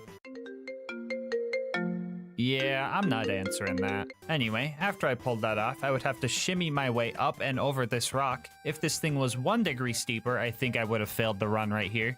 After that, I would pretty much have to Hail Mary and hope to land in the animal enclosure, where I would have to die outside of my car to go grab the feather that opens the cages, and then get back into my car and continue on.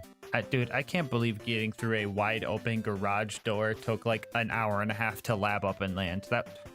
This game's busted. Next, I drove past the stalkers, killed off the skags, and prayed that this door wouldn't have the same issue. I swear to God. Oh, thank goodness. We were getting close to the end, I was pretty on edge, and my heart rate spiked when my car started bugging out. Luckily, I managed to unbug it out and started trying to figure out what I was gonna do about these stairs. The answer was trial and error, but how the f did I manage this? Not sure if I can park there. After clearing out the last few bad guys, we made it to the Bloodwing fight, and I was f***ing white-knuckling it. I knew that one corrosive dive bomb or some type of AoE attack from Bloodwing could have me going through all of that trauma all over again. Yeah, guys, I was definitely overreacting right there. In reality, she only managed to do one claw attack in fire phase, one claw attack in shock phase, and in corrosive phase, she only got one claw attack and one corrosive ball off before the 84 saw blades I put into her appendages finally grounded her. That was an extremely easy fight that I definitely stressed over for no reason. I can't feel my fingers right now, bro. That fucking looked easy, but that was fucking nerve-wracking. Driving into her automatically picked up the claptrap upgrade, and I started doing donuts. GG, Bloodwing. Another point for me. I realized I forgot to do the loot dude, so I redid the whole scary out of bounds jump again, and all I got was a freaking gub. Wow! Anyway, with another scary part of the run done, it was off to recruit Brick and his air support. Huh?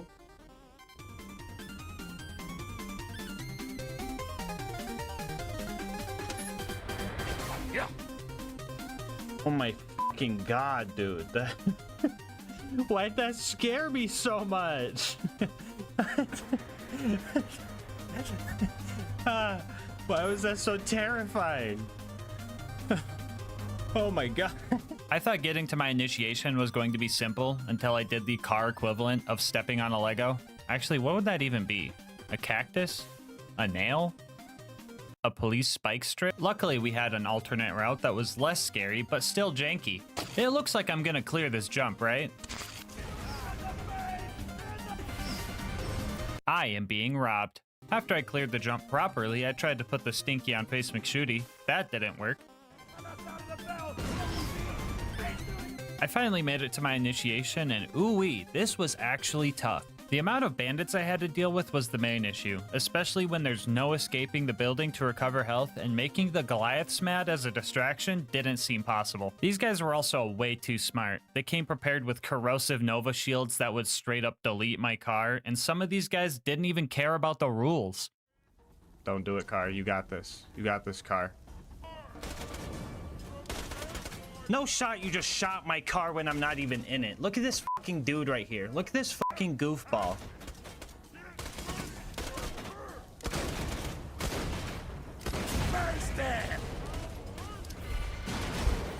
I'm suing, bro. I'm suing. After totaling way too many cars in there, I managed to get past the first wave of big guys and mowed down the little guys until we finished the initiation. Then I hugged Sarcastic Slab with my car, I gave Brick a ride, and we started taking out the loaders. And that was going well until I forgot about the previous no parking area. After grabbing car number 42, we started launching loaders.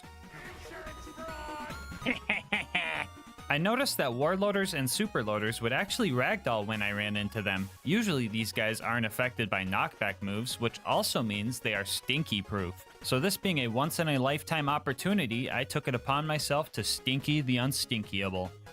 Yes! First ever warloader stinky. Oh.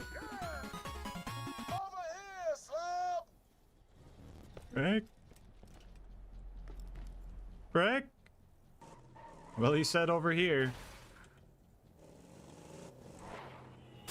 Up next was the Jack double assassination job. You could tell this one was a fake Jack because when I shattered his shins with my car bumper, none of the loaders really cared. After he died, I grabbed his pocket watch from a pile of saw blades, found out I could throw my car at people by punching it, debated whether or not it was allowed for the challenge, thought that if someone threw a car at me and I fucking died, it would be safe to say they killed me with a car, decided that it was allowed cause funny, hit some info kiosks, did some stealth car shenanigans, and acquired Jack's voice. We now had everything we needed for the bunker raid, and let me tell you, this was an uphill battle.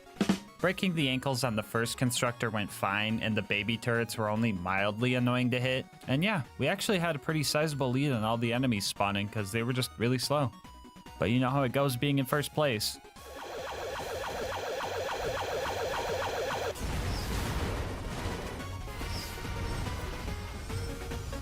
Now this was concerning, because fighting the bunker and doing the entirety of Angel Core all without losing a car already sounded pretty stressful.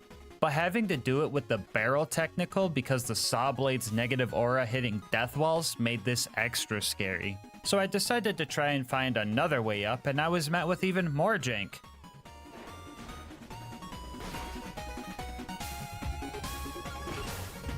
Yeah, so dying here and having to retrieve another car makes it so car walls just show up, but only sometimes? Yeah, I don't know, guys. I would either have to win a coin flip or just re-kill the toaster and turrets again to get past these doors, not to mention having to kill all the mobs on the way up as well. I was able to take out the big toaster from afar and managed to line up a jump to get up there safely, but the door still didn't open. This usually means something that the toaster created was still alive out there, so I had to go finish off the rest of its bloodline. Or oil line? Power line? Screw it, let's just cut all their brake lines. Anyway, hunted down every loader in the vicinity and had a little lapse in judgment. Fuck, I forgot about that. God damn it, dude. Why'd I do that? Other than that, I hit one more goofy death spot I drove over 50 other times just fine, before I finally managed to kill all the necessary household appliances to make it to the bunker. So I got here and started taking out the autocannons, which wasn't bad, they weren't too tanky. I was mostly worried about the laser countermeasures you were supposed to jump over.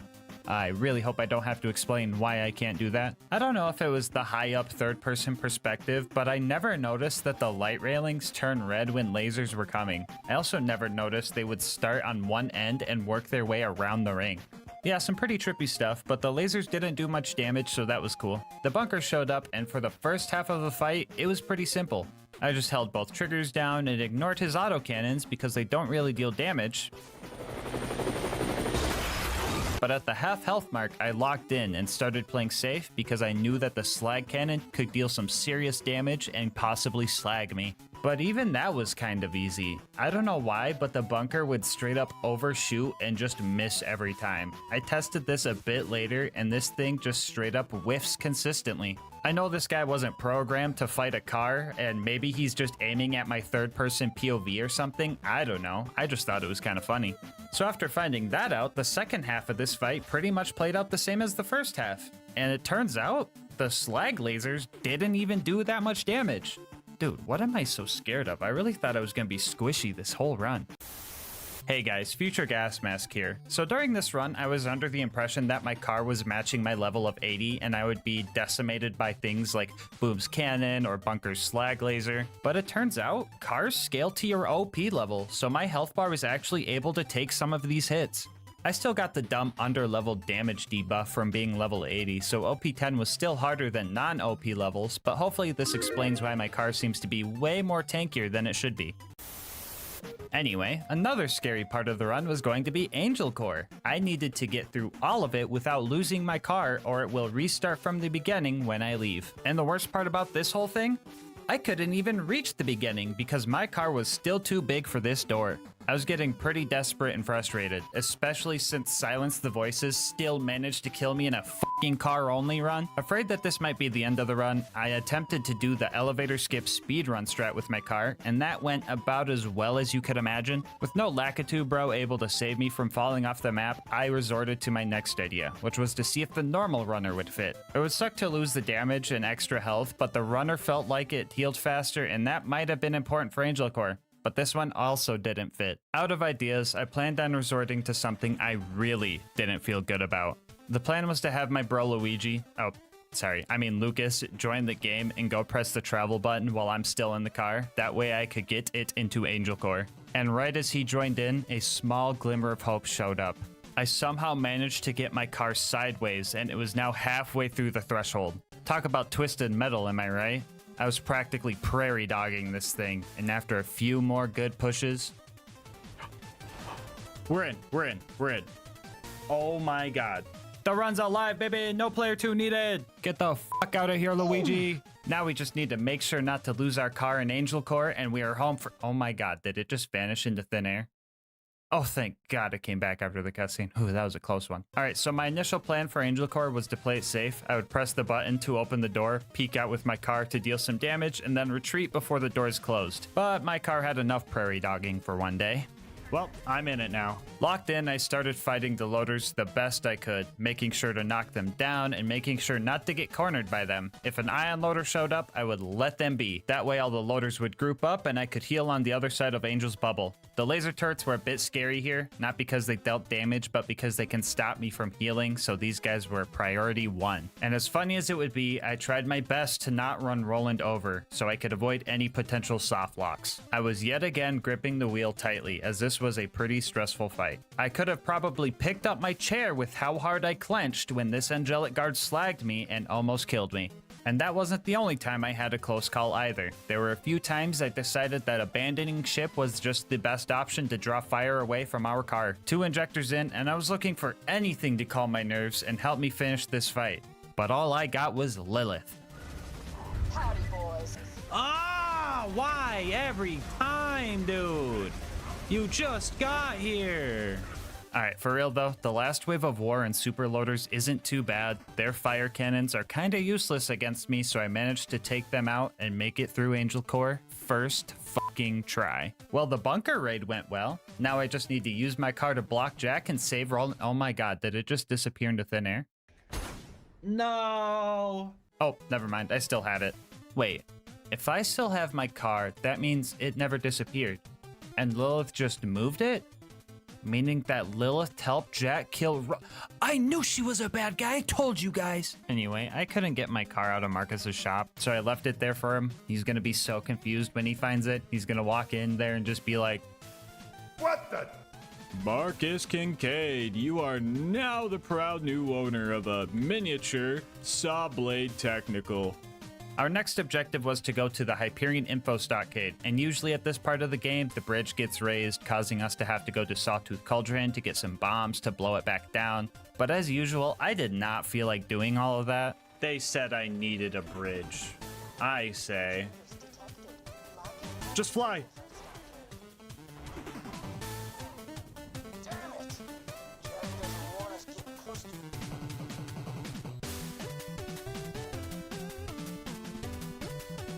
Well, I had to go to Sawtooth Cauldron anyway because this game didn't expect anybody to break it. Traversing the cave system down here proved to be a bit annoying. I was hoping to drive past all of the unnecessary mobs, but the tight 90-degree turns and numerous stairs made that harder than I anticipated. My stubbornness got the best of me and I decided to keep trying to brute force it, and the cycle of spawn car, kill one ambush commander, lose car started. After 4 laps of that, I actually managed to escape the tunnel and made the drive over to Boombringer, where we blew it up for being a flying heathen. And after that, we gave Mortar the bumper special and prayed that our car would fit in the elevator.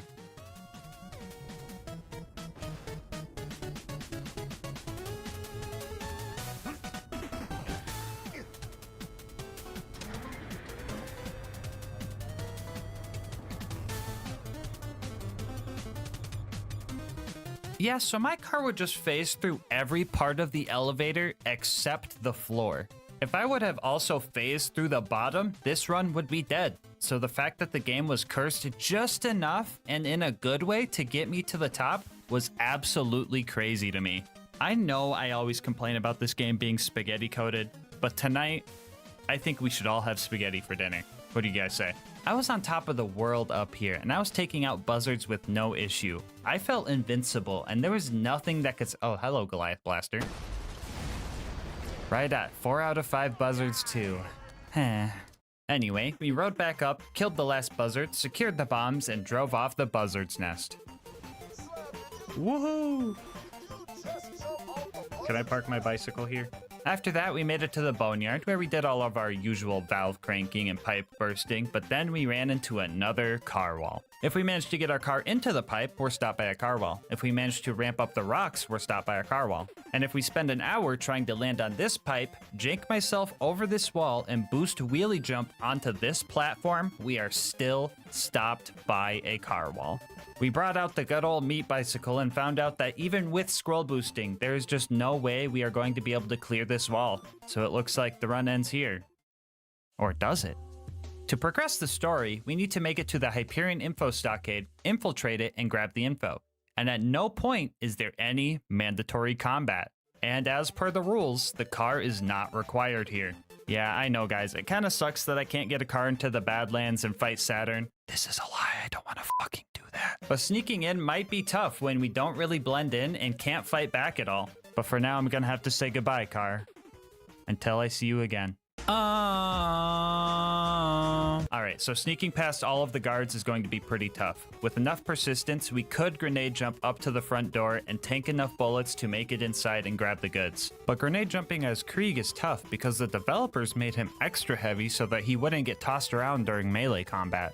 Which makes me realize, Krieg is canonically heavier than a car? Yeah, that makes sense. After about 30 attempts, we managed to sneak in and get the goods, and with the location of the vault now known, it was time for our final drive towards Jack and the Warrior. So, the run up to this point was going surprisingly well, considering that I could only use cars. But you guys want to see my death counter double? So first off, in order to get to the fight at the claptrap door, we need to do some super jank to get past this car wall. First, we need to boost jump off this part of the map and get enough distance to bypass the death triggers. We would then have to drive towards the claptrap door where we would just... Yeah, bro, I'm not even going to try to figure out how this one works, but anytime we lost a car from here on out, we would have to do that. The claptrap door went well, and right before I made it to Heroes Pass, I realized I forgot to snipe Face McShooty, so I drove a runner up to the bunker's entrance and tried to snipe him. Emphasis on tried, because I just wasn't hitting him at all. I had Luigi come back again to see if the bullets could even reach him, and they weren't even close. But you guys remember when I said I couldn't put the stinky on Face McShooty? Looks like I was wrong. I'm gonna sing a song.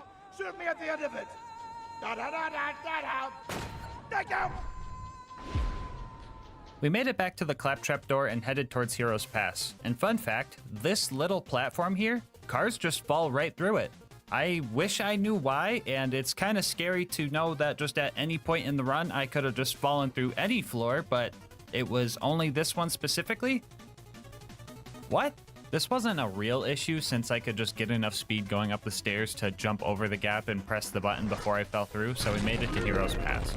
Usually I do a couple of speed run skips to bypass all of the combat in Heroes Pass, but that wasn't an option for this run, so I had to wait for Brick and Mordecai to open the way, which wasn't so bad, especially because Brick would distract the RPG loaders for me, or at least most of the time. Every run through here would also require us to do a wheelie jump over this bridge gap, but with little room to gain speed for the boost and our backboard being made out of trampoline, this jump ended up causing the most deaths out of anything during this run. I would also have to full-on save quit after every death because Brick would turn into a literal brick if I left and re-entered this map, soft locking us. So we made no progress if we lost a car and would have to restart all of the mobbing all over again. Also, the claptrap door was another one of those coin flip doors that would only stop me sometimes. Still not sure what decides this, but oh well. It only takes me 2 minutes to figure out if it's gonna take me another 2 minutes to figure out if it's gonna take me another 2 minutes. The final door I needed to wait for was pretty tough to get by. A lot of loaders were thrown at us here, and the sheer number of them could kill me quick. It wasn't always those guys getting me though. The amount of corrosive and slag guns that the Hyperion guys had was absolutely crazy. It felt like every attempt that I got past the claptrap door, I had to deal with at least one of those elements. The numerous barrels scattered in this map also messed me up a few times, and that dumb guy behind the steering wheel? Don't even get me started with him. And after nearly an hour, I finally managed to get the last door open and had a straight shot towards the vault. On the bright side, I don't have to wait for Brick and Mordecai anymore since they opened both the doors. But on the downside, dark side? Passenger side? I don't even know. All I know is that RPG loaders suck. And with no brick there to distract them, I was going to have to make this jump while dealing with an RPG loader every single attempt. If he spawned on the lower section, I pretty much just had to hit him directly midair, and if he spawned on the upper section, my only hope was to break his ankles as he rounded this corner. But 90% of the time, he would just shoot me with the rocket launcher, and I would turn into the little psycho from the intro cutscene of this game. After finally making it to the vault, I was ready to fight Jack, fight the warrior, and end the— oh, bro, really? Oh, brother, dude, why is there a car wall here? Cars aren't even supposed to be in this map. Why? Ah, dude, whatever. I guess what are my other options? Great. Yeah, so on top of doing the goofy jump to get into Heroes Pass and hitting this jump without getting blown up, I also have to hit this jump right here. And guess who did it first try? Yeah, not me. Second try though, we got it, and we were able to start our fight with Jack. I was a bit worried here. I couldn't make Jack ragdoll, and the Saw Blade Technical's goofy hurtbox made it so I was touching lava and taking damage even when I wasn't even in it. For this reason, finding cover to heal was a bit scary, but there were some safe spots. After I broke Jack's shield and his shield drone, I ended up breaking his AI, and he just kind of let me have it.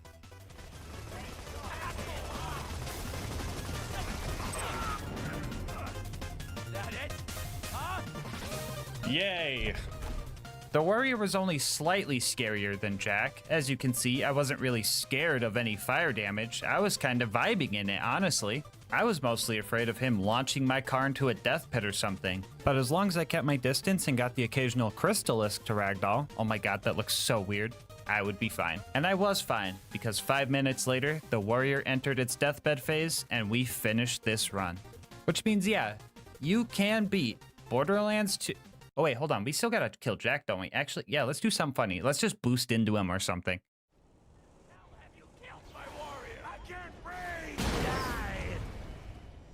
Yeah, I wasn't lying when I said I was gonna double my deaths, because for the next 2 hours, I was trying to get a car back to dying handsome Jack. Oh, but you could just let Lilith kill Jack. No, shut the fuck up. You know we're not doing that. No. So after dying to this jump, RPG loaders, and corrosive weapons 20 more times, and dying to this jump 7 more times, I finally made the jump again and found out that Jack can't even be killed by running him over. So I decided to just kill him with the goofy alternate fire saw blades that deal like 300 damage. So for real this time, yeah, you can beat Borderlands 2 with only cars. Bonus content time, woo! The last thing I wanted to do was thank Ellie for giving us the upgrade needed to beat this run. Without her, we would have been in so much more trouble. We would have been squishy, low damage, and I don't even know if we would have been able to make some of the jumps we needed to. So to show my appreciation, I stole a bunch of Ellie statues from the local bandits and decorated Ellie's garage before doing one last victory lap. Before you go, I just wanted to say thank you so much for sticking around for the full ride. If you want to support the channel, make sure to like, comment, and subscribe. Doing all of that helps with the YouTube algorithm, and I love hearing your guys' kind words and ideas for new runs. If you want to support the channel more directly, consider becoming a channel member to get videos a day early, getting yourself something from GamerSupps using my link, or going to GASMASK'S.com to get some merch. I'll leave my Discord and Twitch channel where I stream these runs live in the description. And last but not least, shout out to Mango Soda, who made this video's thumbnail art. They do commissions and will also be linked down below. But until next time, breathe easy, homies.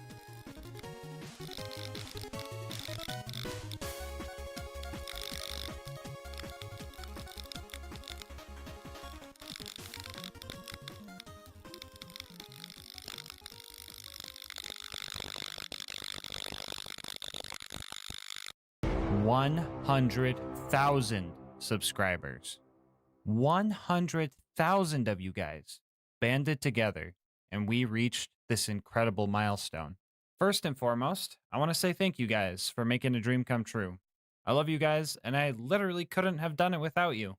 And I'm just kind of at a loss for words. So thank you guys. Thank you. Secondly, though, I just gotta say, I freaking hate you guys. Alright, can you beat Borderlands 2 with only the Wanderlust? I desperately wish I could say, I don't know, maybe, and call it a day, but a promise is a promise. So let's get this over with. As for the rules, this is going to be an Overpower 10 Ultimate Vault Hunter mode playthrough. For the newbies watching, that means all the bad guys have 4 times health, health regen, and they're all 10 levels higher than us. Bar will not be allowed for this run, and the Wonderlust is the only gun I'm allowed to use. Gulp? I know that sounds bad, but here's the bad news. We kinda have to play Gauge for this run. That being said, if you're a Gauge main, don't like sensor beeps, or are sensitive to flashing lights, viewer discretion is advised. Here's a peek at the build. For anyone wondering, Death Trap will only be used for very specific circumstances. I also won't be speccing into any upgrade skills for him, so even if his dumb AI would let him, he won't be able to kill anything at this difficulty. For our other gear, I will be using a basic shield, Vault Hunter relic, low-level slagging grenade, and the legendary Anarchist class mod. With all of that out of the way, let's get started. Right off the bat, I am faced with one of the hardest parts of this run. Mustering up the willpower to click continue. Now, if you aren't familiar with the Wonderlust, first off, I'm jealous. Second, you might be wondering what this thing's gimmick even is. Well, it's a Mali 1 E-Tech homing dart, but with 0 accuracy. Yes, that's its gimmick. You heard that right. So if anyone asks, I'll be gaming with this eye for the entire run. It might look like it's accurate right now, but that's because it's so inaccurate that the reticle doesn't even know what's going on. I am fairly certain that my bullets travel through the 4th dimension before reaching my enemy sometimes. And when using this thing, the only way to choose who you want to shoot at is being closest to that specific enemy. But the problem with that is, if the bad guys keep moving, they take turns healing, and you never really get anywhere. Sure, the baby mobs like Monglets and Brats can be taken out with relative ease, assuming they're alone. But you can say that for any unattended baby. And once you get to the tougher mobs like Bully Rots, you start to realize that the weapon you are holding was never once tested by the game devs. Why is this working? Huh? Can you guys spell today? Can you guys spell? Why is this working? That's the biggest typo I've ever seen. So, our short-term solution to dealing with this Bully Rot was to just stop shooting.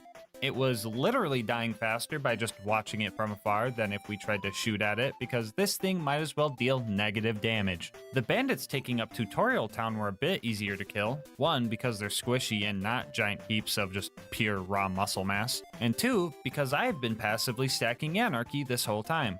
If you're unfamiliar with Anarchy, double jealous. You can build up these stacks by damaging or killing enemies, and these stacks give you bonus gun damage, but also start taking away your accuracy. So over time, our damage will slowly increase, and if we can get our stacks high enough, we could take this weapon from unusable trash to barely usable trash. And big emphasis on if, because trying to get second wins with this thing feels like going all in on green on the roulette table. You know it's bad when you die multiple times in Tutorial Town, and you know you're doomed when you have to purposefully die to get more ammo in Tutorial Town. It took us like 20 minutes to kill the 6 bandits guarding the place, and after that we pushed through a few more mobbing sections before our first boss fight. At least I got cover. At least I got cover. I'm so glad they're ignoring the slagged dude. I'm so glad they're ignoring the slagged dude. Anyway, we made it to Boom Boom. Now, if we can barely tickle the health bars on basic mobs, how do you expect the Wonderlust will do against a boss with health regen? A, straight up annihilate them, or B, so little damage that you legitimately cannot see their health bar move. If you chose B, good job. And if you chose A, restart the video until you choose B. So a lot of you guys seen this coming, but if we can't kill Boom Boom, that only means one thing. What? No, editor, no, we're not giving up. What? No, what are you doing? We gotta do something much worse than that.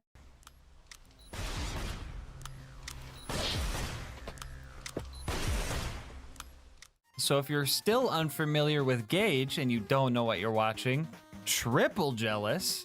But we are pre-stacking Anarchy using this Hyperion ammo box.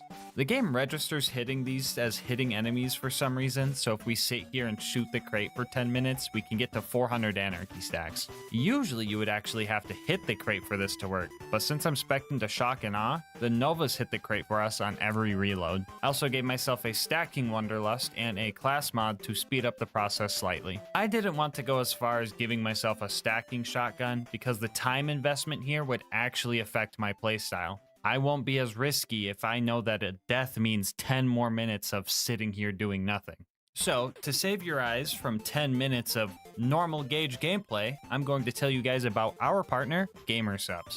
GASMASK has been life-changing for me, and that's no exaggeration. I'm saving money, I've lost 25 pounds because I'm not drinking half my calories in the day, and they're just really cool people to be partnered with.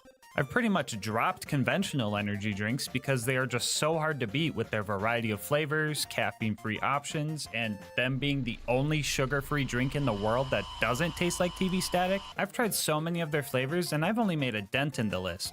Now, I know what some of you guys are thinking, but GASMASK, I'm afraid of women. And that's okay, it'd be like that sometimes, but don't worry, they've got you guys covered too. If you're still unsure, they literally have free samples, so go there right now, get your free samples, and see if you like it. They are also super cool with all of their creator collabs. Queso's Atomic Bombsicle is one of the high tier flavors for me because it's so good, and it gives me the energy to get through the day after accidentally falling asleep to his videos.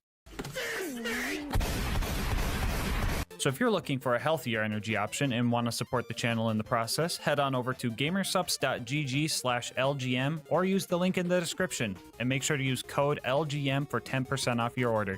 Anyway, let's see how the stacking is going. Oh, cool, we're finally done stacking. Now let's get in there and take down Boom Boom.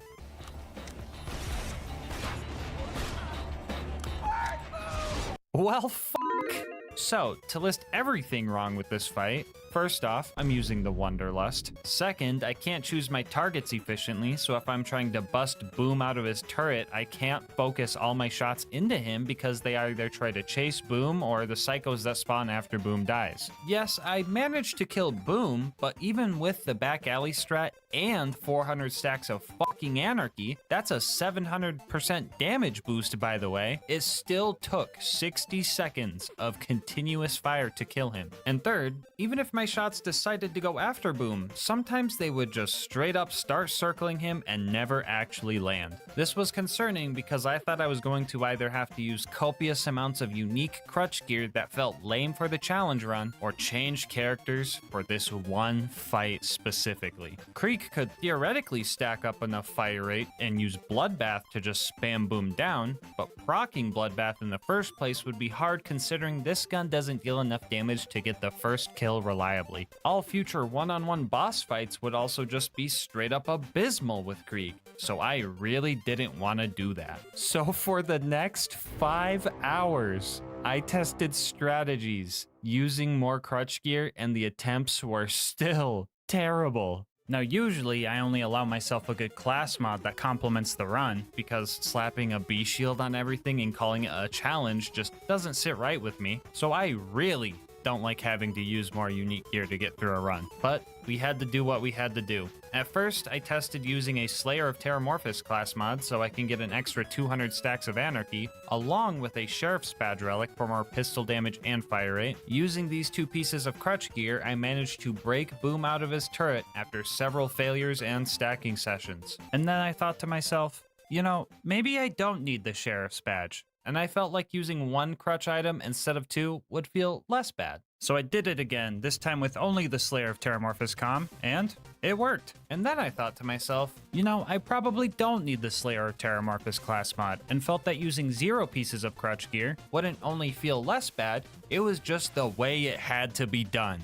And after 5 whole hours, I devised a strategy that would allow me to beat Boom Boom without any crutches. Step 1 was to lure Boom over to this side of the map and set up a little play date with him and Deathtrap. Deathtrap has 0 chance to kill Boom here, and by the time I went back to fight him, he would have healed any damage DT would have dealt, so he was purely there to distract him. After the bait was placed, I would run over to this spot and start laying into Boom's cannon with a corrosive Wonderlust. Now when Deathtrap inevitably runs out of time, or more realistically gets murked by Boom's Torgue shotgun, Boom will get confused because his target is no longer there, and for some reason won't try to hunt me down unless he has direct line of sight, leaving me to a one-on-one fight with Boom. And after holding the trigger down for 2 minutes, Boom was finally knocked out of his turret without any crutch gear.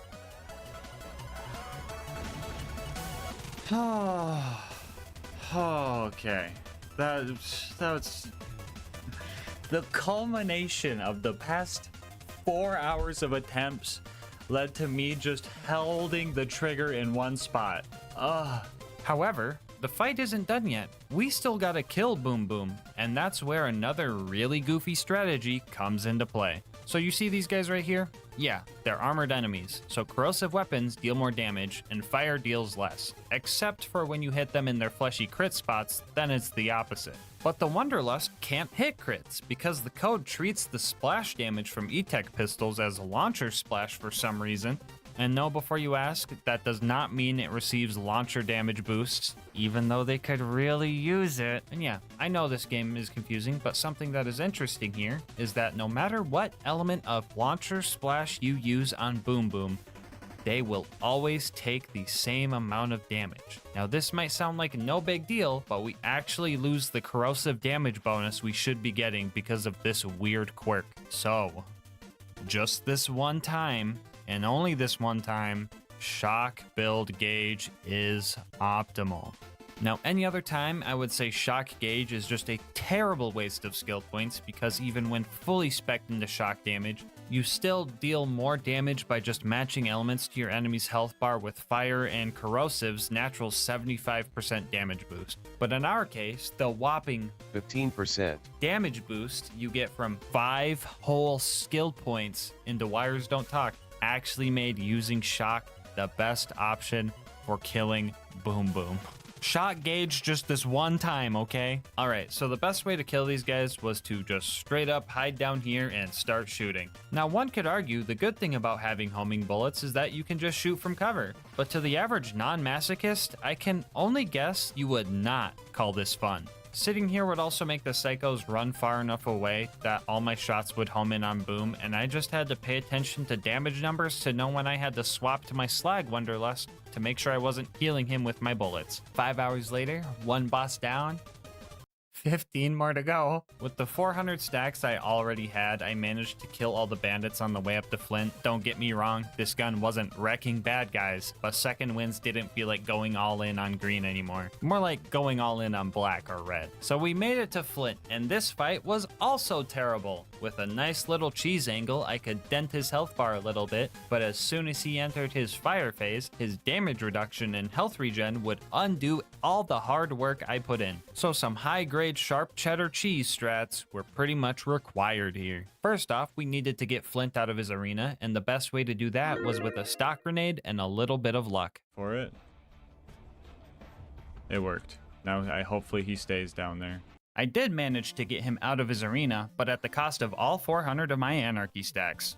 So what do we do now? We pre-stack on Flint. At this point, I could not be bothered with holding the trigger down for 10 minutes every time, so I started using this marble coaster to hold my mouse down. Now, if I worked at Gearbox and it was up to me, a stacking coaster should have come with every copy of the Gauge DLC, just saying. Anyway, after we got back to 400 stacks, we topped off our ammo and tried to actually make his health bar move with our Shock Wonderlust. Fine, there are 2 reasons to use Wires Don't Talk, okay? But no more, that's it. So I'm gonna speed this kill up. Feel free to try and guess how much ammo we will have left out of the 900 we started with.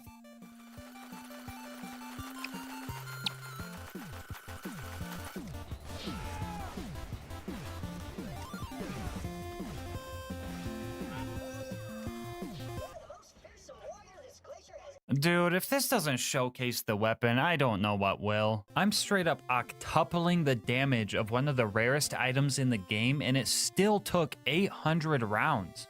It also took 2.5 minutes of just holding the trigger down to get this kill.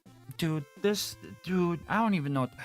Okay, I need to take a breather. I don't want to do the Wonderlust rant this early in the video. You guys need to fully understand and experience this, and if not firsthand, at least by watching it secondhand, so I'm holding off for now. Okay, so we killed Flint, made it to 3 Horns, checked in with my Bullymong homies, accidentally shot my eyebrows off, got a car, and tried to save Corporal Reese. I managed to kill the normal psycho that was stomping his head in, but without 400 stacks of Anarchy, the Ironclad lads cause us issues. And this is where things start to get really cursed. That dude took his armor off for me.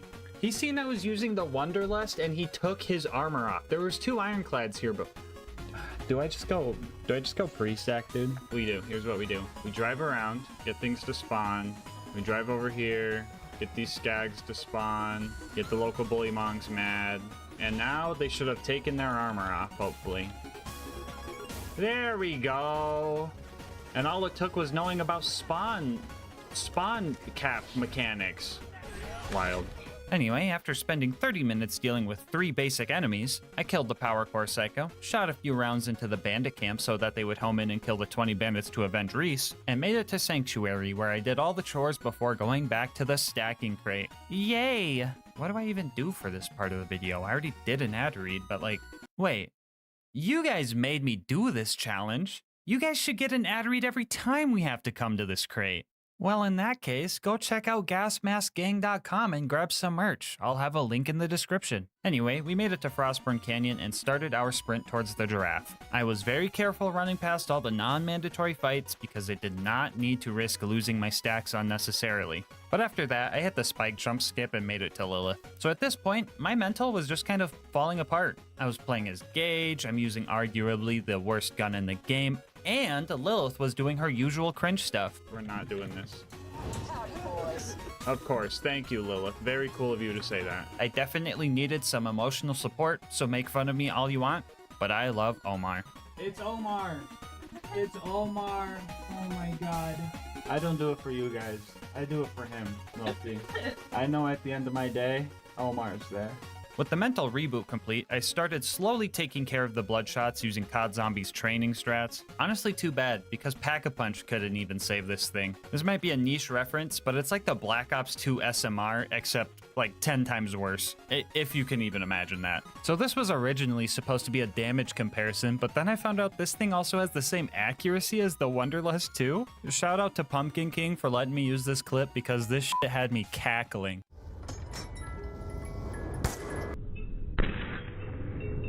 What the hell? Anyway, I ended up dying when the bad guys started aiming at me with their guns. I really should learn how to do that one day. But that wasn't too bad because there was an ammo vendor here and I was able to just stack off of the bandits to get back to the edge of viable. Yeah, so I'm gonna be honest, I don't have much else to say for this fight. This gun is so boring to use because you literally just don't even aim it. It's like if Gage was a gun, minus all the damage. After we managed to kill all those guys, our next goal was to get into the Bloodshot Dam and rescue Roland. But first, we were going to need a new car to sneak in. So we met Ellie and started hunting down bandit cars. Cars don't get the 4x health multiplier from UVHM, so we should be able to one-shot them with our super cool and rare pearlescent weapon and nearly 300 stacks of anarchy, right? Yeah, you fucking wish. This gun is so dumb. I absolutely refuse to believe that they tested this thing at all. I'm getting sidetracked. Let's not start the rant yet. We still got a ways to go before that. The cars weren't that bad. Just gotta keep breathing easy. Everything's gonna be fine. Oh, what the fuck? My stacks, dude. No. Now I gotta do another ad read. I don't want to do another one. You know what? Just take this mid-roll. Anyway, we snuck into the Bloodshot camp and started our fight with Badma. I know you can't see him right now during this fight, but we are killing him, I think. Yeah, honestly, I was trying really hard to play into the strike of this god. Sorry, I just threw up in my mouth a little bit.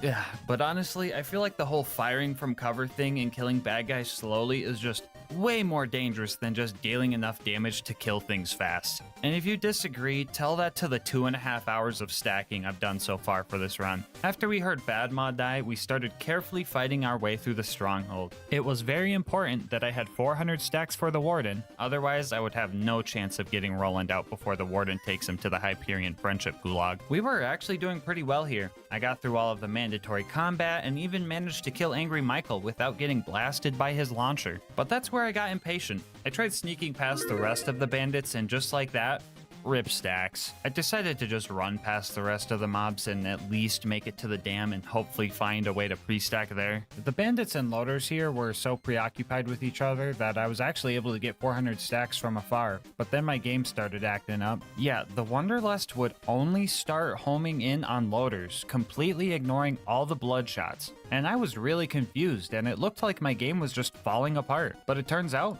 it was.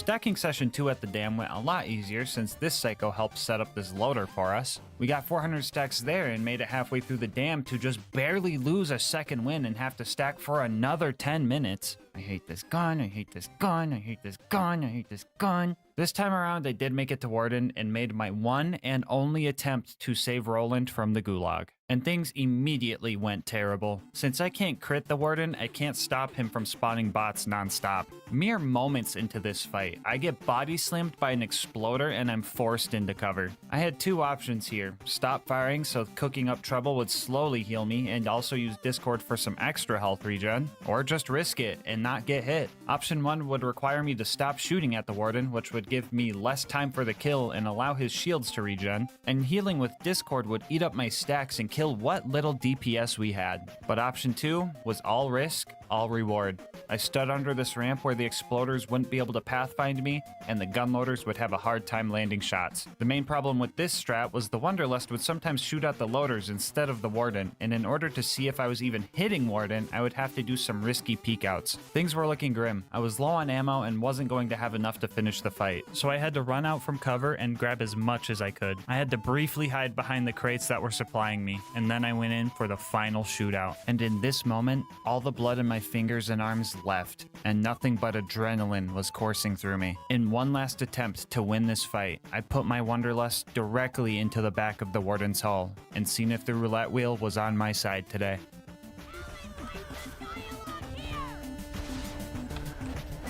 Oh, my fingertips are numb as hell. Holy fuck. Oh, I can't feel my arms. I legit can't feel my arms. Up to my elbow, up to my elbow. I'm loving it, dude. I'm f***ing loving it. Oh. Oh. No gulag on a fucking Wanderlust only run is absolutely wild. I was not joking when I said I couldn't feel my arms. That fight was nerve-wracking, and I loved it. Anyway, you might be thinking, oh, the Wanderlust can't be that bad if you did Warden first try, but come on, if a fight was this close with 400 Anarchy stacks, there's no defending this weapon.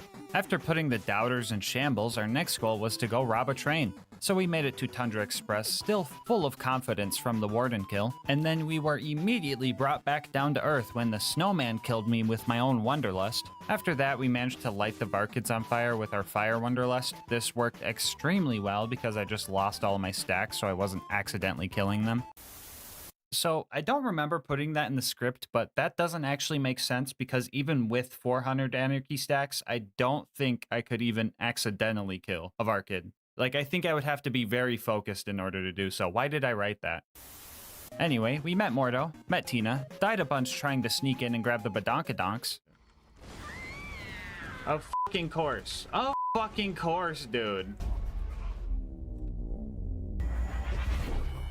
And made it to the end of the line. Yeah, so Wilhelm was a bit of a hassle. For some reason, I tried to fight a boss without pre-stacking, even though I can't kill a snowman, and that just wasn't working. Even if I could build up stacks over the duration of the fight, I would still run out of ammo. I was going to try some speedrun tech where falling into a death wall while in Fight for Your Life makes it so you don't lose your stacks to get more ammo, but this strat also prevents you from getting your free ammo, so after my stubbornness wore off 20 minutes later, we made our way back to the stacking crate.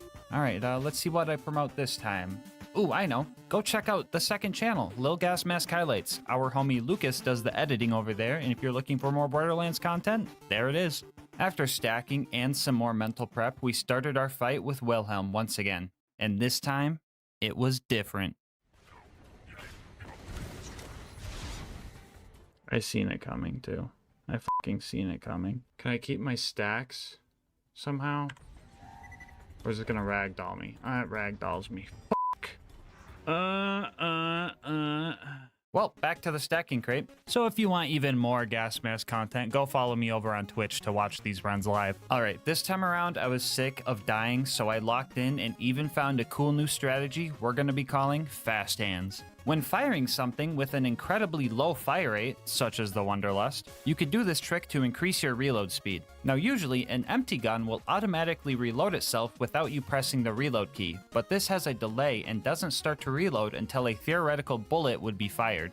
So instead of waiting that short time, you can immediately press your reload key to start reloading faster. Now this might seem like such a minute increase in DPS, but when you're using the Wanderlust, a tiny boost like this could make the difference between not being able to kill an enemy and just barely out-damaging its health regen. And before everybody says, oh, just drop reload, 1, that doesn't stack our anarchy, and 2, I try not to drop reload because console players can't do that, and I try to keep it a level playing field. Anyway, I really wish I figured this stuff out for Boom Boom and Flint, but oh well, still useful for the rest of the run. Back to Wilhelm. We focused on taking the loaders out, and after that, got about 1/3 of his health bar before we ran out of ammo. Up until that point, I forgot that I could just grenade jump back up here to go buy ammo, and after 2 trips to the vendor, we finally managed to take Wilhelm out.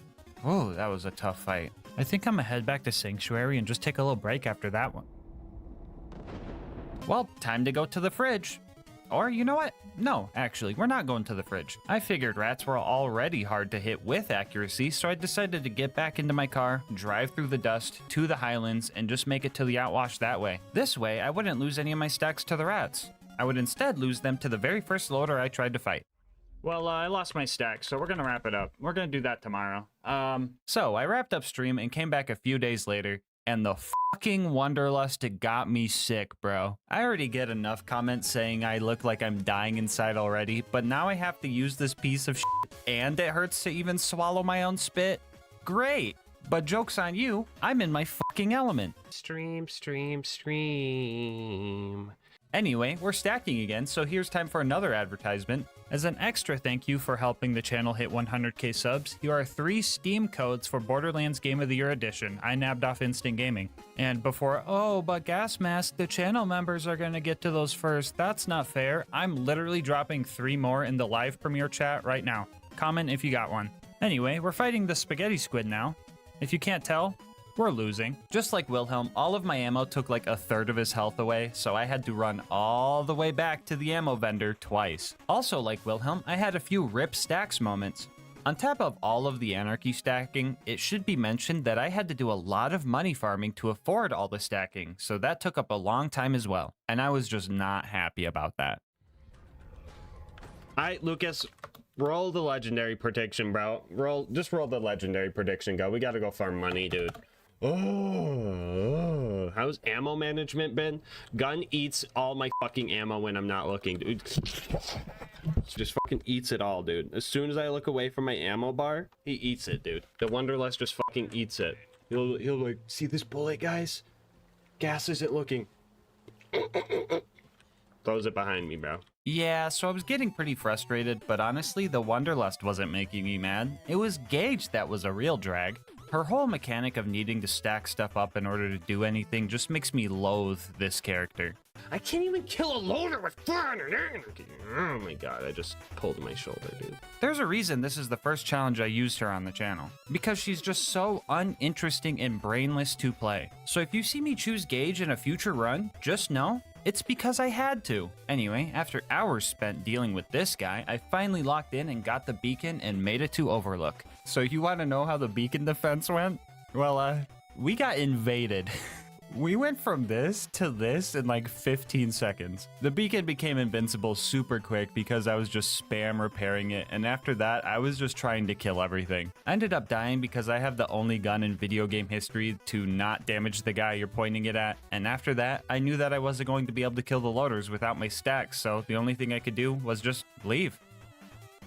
I need a drink, bro. The fast travel has landed. Give me a second while I calibrate it to Sanctuary. Oh, cool. Yeah, so basically, if the beacon gets repaired 8 times and becomes invincible, you could just leave the map and just complete Overlook. Speedrunners do this on purpose to just, you know, speedrun, but I usually don't do this because it kind of doesn't feel like a challenge at that point, so this felt super cringe. But like, what else was I gonna do? I can't go back to stack at the crate because it would complete the objective anyway, and trying to stack off these loaders won't work because they're camping the beacon and the ammo vendor, so for the first time ever, I just did the speedrun strat because I was practically soft-locked by the Wanderlust. Oh, brother. Do we do the rant now? No, just a little bit longer. Just hold back, guys. You got this. You aren't even in the worst of it yet. As soon as I got here, I lost all my stacks trying to wound the loaders. At least the Wanderlust is good at wounding loaders. No, it's not, because it didn't wound the loaders. It's not good at wounding the loaders. Yeah, so wounding these guys was annoying because they would just heal before I had a chance to wound another. So I had to do a trick where dying while they are wounded tricks the game into thinking they're still hurt. Had to swim with the fish a few times to get past this point, but after that, I could stack up for the rest of the preserve. Hey, you guys want another mid-roll? Too bad. Welcome back. Anyway, the mobbing here is going. I almost made it all the way back to the ammo vendor training the big loader back, but I ended up dying to the loot dudes right after. I didn't even have to fight these guys. If I went back to the stacking crate, the entire preserve would just reset, so I decided to just suffer through the rest by trying to stack on the loot dudes until I got my stacks back and then dying, and then trying to stack on the skags until I got my stacks back and then dying, and then just keep doing that over and over for eternity, really. We eventually made it to Bloodwing, and I was not ready for this. I fucking hate Bloodwing. At this point, pretty much every enemy I've killed in the preserve has hit their respawn timer, so trying to go back to buy ammo to restack for the dumb bird just wasn't an option. So I was like, screw it, I'll just stack on Bloodwing. So my first 2 tries ended pretty quick, but my 3rd try, I was actually kind of popping off. Mordecai would slag the skags for me, and the skags here are also programmed to spawn under-leveled, so my odds of getting second wins were actually pretty high. I just had to make sure I was conserving ammo for them. The whole thing was this weird dance between having enough ammo to survive if needed, but low enough ammo that Mordecai would keep sending me pistol ammo drops. And this 3rd big attempt was going well. I used a Shock Wanderlust for Fire Phase, and when Shock Phase rolled around, she was still fire resistant. Well, fuck you too, Borderlands, not this shit again. Well, if this is gonna keep happening in my runs now, I'm gonna name this bug the Phoenix Glitch. I still have no idea what causes this to happen, but if someone could figure it out, I would totally give them a shout out in a video where it was useful. But for right now, I am screwed. If I save quit, Mordecai will bug out and won't help me with the fight anymore. And if I try to just fight Bloodwing, I'll have to kill her with Shock and give Gauge Mains a 3rd reason to use Wires Don't Talk. Oh, and I can't even pre-stack either, man. Dude, I'm screwed. This gun is so freaking...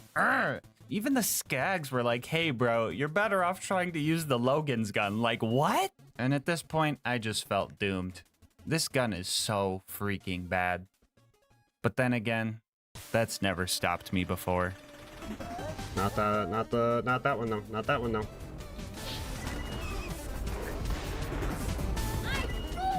Mordecai, please, the purple. Thank you, Mordecai. Oh my god. Oh, that was scary. That's scary. That's scary. Just give me 2 health sticks. I don't care. It's fine.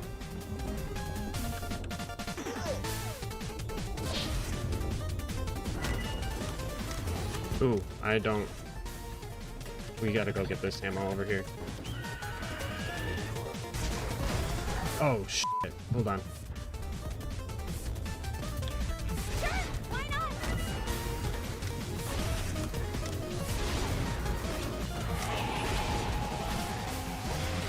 Easy peasy. Perish Blood Ring. Right here for me. Let's go. Alright, so that fight fucking sucked, but I think I got the point on this one. Sure, I was struggling the whole time, but I did do it without pre-stacking, and she had the Phoenix glitch. And also, if you get killed by the fucking Wanderlust, that's just an automatic L. Like, how embarrassing would that be? So I will take the point on this one. I started this fight with 0 stacks of Anarchy, and when Bloodwing finally went down, I was sitting at a whopping 374 stacks. And to BM a little bit, I topped off to 400 on her dying body. GG, Bloodwing. Lost even though you were cheating. On the way out, I had Mordecai destroy all the loaders for me. I always save this Stalker sack in particular because it can spawn a loot dude, and this time we got lucky.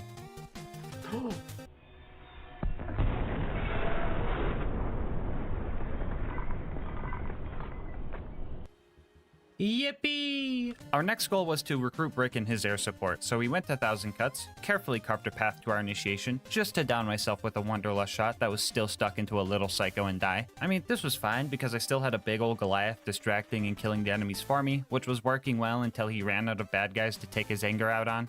I eventually got through the initiation, milked as many stacks as I could out of the sarcastic slab, and started playing support for Brick. It was pretty obvious he was the DPS character of us two, so I was just sitting back and making sure he just punched purple dudes the whole time.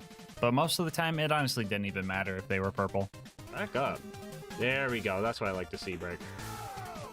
Is he coming with... I guess he's coming with. Oh, no, dude. No. Brick. Brick, help me out. Chat, what do I do? Chat. Fuck, I have to. I'm sorry. 1 second.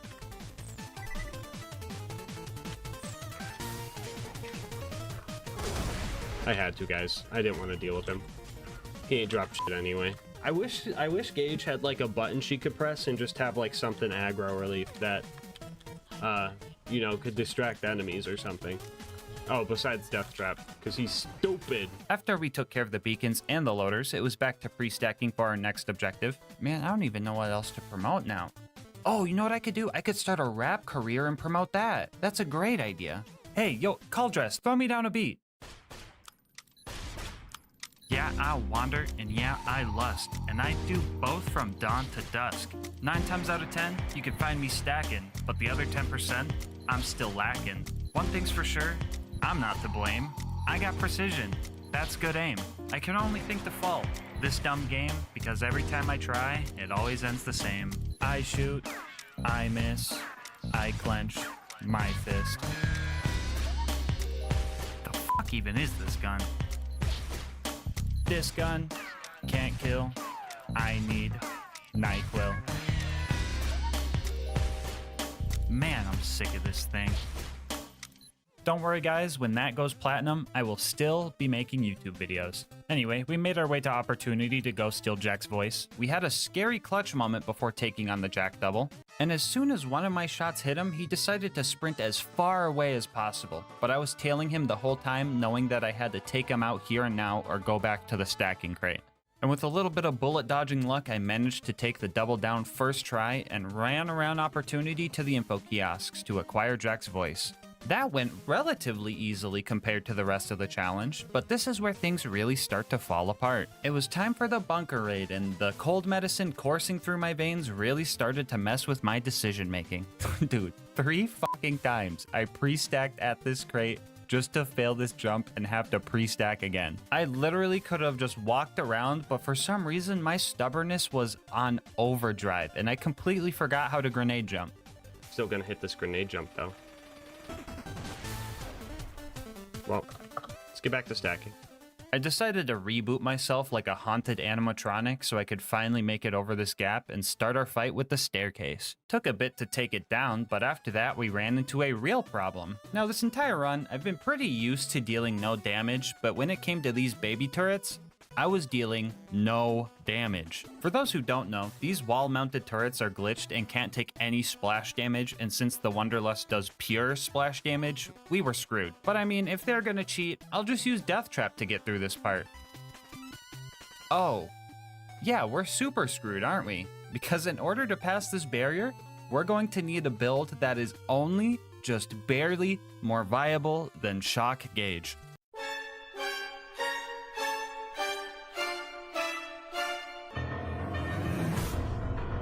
Okay, so melee gauge is one of those things you do as a joke. I mean, with claws is such a crap skill that calling it a capstone is honestly wild. Come to think of it, all of Gage's skills are backwards. Why do the skills get worse as you go down the skill tree? Riddle me that. Anyway, after a quick respec, we made a plan to kill the turrets with a bladed what am I doing with my life? A bladed Wanderlust and melee gauge.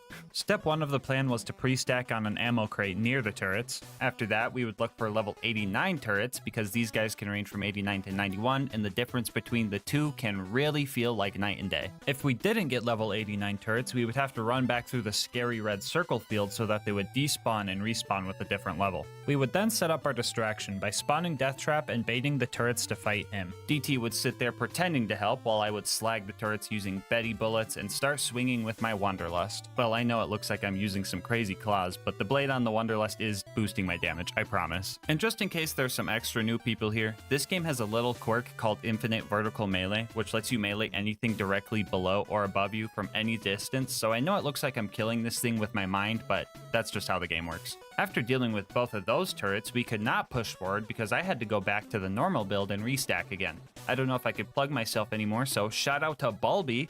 They make all the cool music I use in my videos, so if you've been vibing with it, make sure to check them out. Link in the description. Anyway, after that, we ran our way back to the mountain and started our fight with the Super Toaster. Since I'm playing Gage, I find it appropriate to be a nerd and start yammering about a strat I did for this guy. So for the run up until the baby turrets, I've been using the binary version or the ×2 prefix on the Wanderlust to increase my DPS. Now usually, the double prefix isn't always the best option on pistols because it kills your accuracy and lowers your DPR or damage per round. But this gun is so bad that I think it's the only gun that makes the DPS boost from the binary prefix make it so you actually use less ammo because the enemy has less time to regen. This gun is so cursed. Anyway, this giant toaster doesn't have health regen, so for this guy specifically, I pulled out a Wanderlust with the damage prefix to make the absolute most out of my ammo. I knew that even with this strat, he was going to have a good chunk of health left over, that I would have to just wait for the constructor to slowly nuke itself to death for the final chunk. Full ammo with the damage prefix Wanderlust got it down to about 1/3 of its health left. And at that point, I started opening all the ammo crates I could reach safely, and after a few nukes, I found just enough ammo to finally take this thing down. And now we've only got one more thing before the bunker, and that is the Face McShooty snipe. Alright, by the way, I'm not moving my mouse at all. It's on the right, and then bam, bam.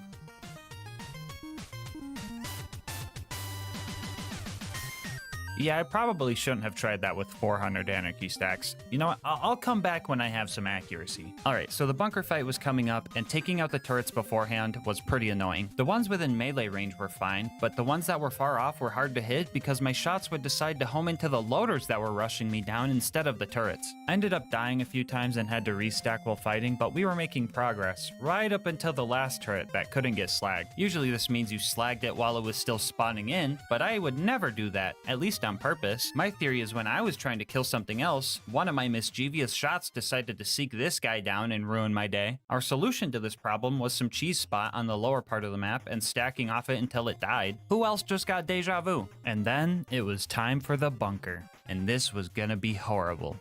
Lee easy. I camped the fuck out of this guy because there was no reason to get close to the loaders and make those guys angry when I could just sit next to the ammo vendor and let the Wanderlust do its thing. Which is cool that I first tried a boss for once, but dang was it boring. I can already tell my aim for the next time I play Borderlands is going to be terrible because I'm so used to not aiming, but I feel like Gage mains can just say that in general. Wait, conspiracy theory time. Gage mains are made when someone takes a Gage playthrough too far. And when they start playing another character, their aim is so bad that they can't do anything. But instead of blaming their own skill, they just say, oh, I'll just play Gage again. And then the slippery slope starts creating a cycle. Angel Core was up next, and this is where things went to shit. I know this is the third time I've said something along those lines in the video, but it just keeps getting worse. Shooting the injectors was entirely luck-based because our shots would not home into them, so that's kind of funny. But after that, it was just constant stress. If I lost my stacks here, I would have no way to get them back reasonably because leaving Angel Core to go pre-stack would reset the whole section. Things were going okay at first. Roland showed up with a green rarity Torg assault rifle, so I was able to play support for a bit, but I still ended up dying because I wasn't able to shoot the ion loader that was in melee range. I tried desperately to stack off the enemies using Angel's ammo to fuel us, but after Roland left, a wave of 3 laser turrets and 4 loaders put us in a very rough spot. And after we died again, we were soft locked. You know, usually when someone says they're soft locked, it means a glitch is preventing them from progressing, so they have to save quit out of the game and reset. But there was no glitch happening here. We were soft locked by our lack of DPS and our inability to get ammo to stack because of the horde waiting for us on the other side of this door. And trust me, I tried the most convoluted stacking strats in here just to end up wasting an hour of my life. With no other options, we rode the elevator back up and started stacking, and 20 minutes later, we died to the exact same wave.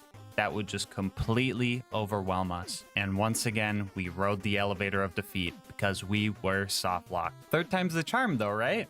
Yeah, not in a gas mask run. This time we got glitch soft lock. Angel and Roland kept telling me the injectors were unshielded, but they weren't. And the Tesla towers were really starting to... What the fuck do I even call this? These motherfuckers are playing Skyblock. This game is so fucking cursed. Gage is so fucking cursed. And the fucking Wanderlust is so fucking cursed. You know what? I'm even willing to say it. The Wanderlust is just fucking cursed. I refuse to believe that anybody even play tested this weapon. And honestly, I don't think a lot of you guys play tested this weapon either. Recently, our homie Mick made a video ranking all the pistols in BL2. You should watch that if you haven't. But yeah, in the video, he ranked the Wanderlust as the second worst, but only because the starter pistol can't go past level 33. What I'm about to read to you are real comments left on that video. When I read these to you, please think about all the struggles you've seen in this video so far. Here we go. Isn't the Wanderlust meant to be used on Gage? How did you not think to test that? Honestly, the Wanderlust is okay on Krieg and Gage. Krieg, it can activate Bloodbath, and Gage can have so much raw damage that it can kinda work. Breaking news, local Wanderlust hater doesn't know how to play Hellborn Krieg or Anarchy Gage. This thing on Gage would be actually fucking insane. The Wanderlust completely bypasses the downsides of Anarchy while still having just high enough base damage to kill stuff. Still not good, but does have this niche use. The Wanderlust in my eyes wouldn't be the worst pistol, mainly because Gage actually makes surprisingly nice work of it. Given how it is designed to be shot while taking cover, a 1 accuracy pistol that can get a massive damage boost from the 8 times damage of 400 Anarchy, yeah, it can be surprisingly useful on Gage. Guys, this will be the video that breaks me. It's rant time. First off, the Wanderlust does not bypass the negative effects of Anarchy. It just gives you the negative effects without the benefit. Something like the Hot Mama Sniper would bypass the negative effects of Anarchy because it always has 100% accuracy while aiming down sights, but the Wanderlust doesn't do this. This comment also says that it has high enough base damage to kill stuff. What?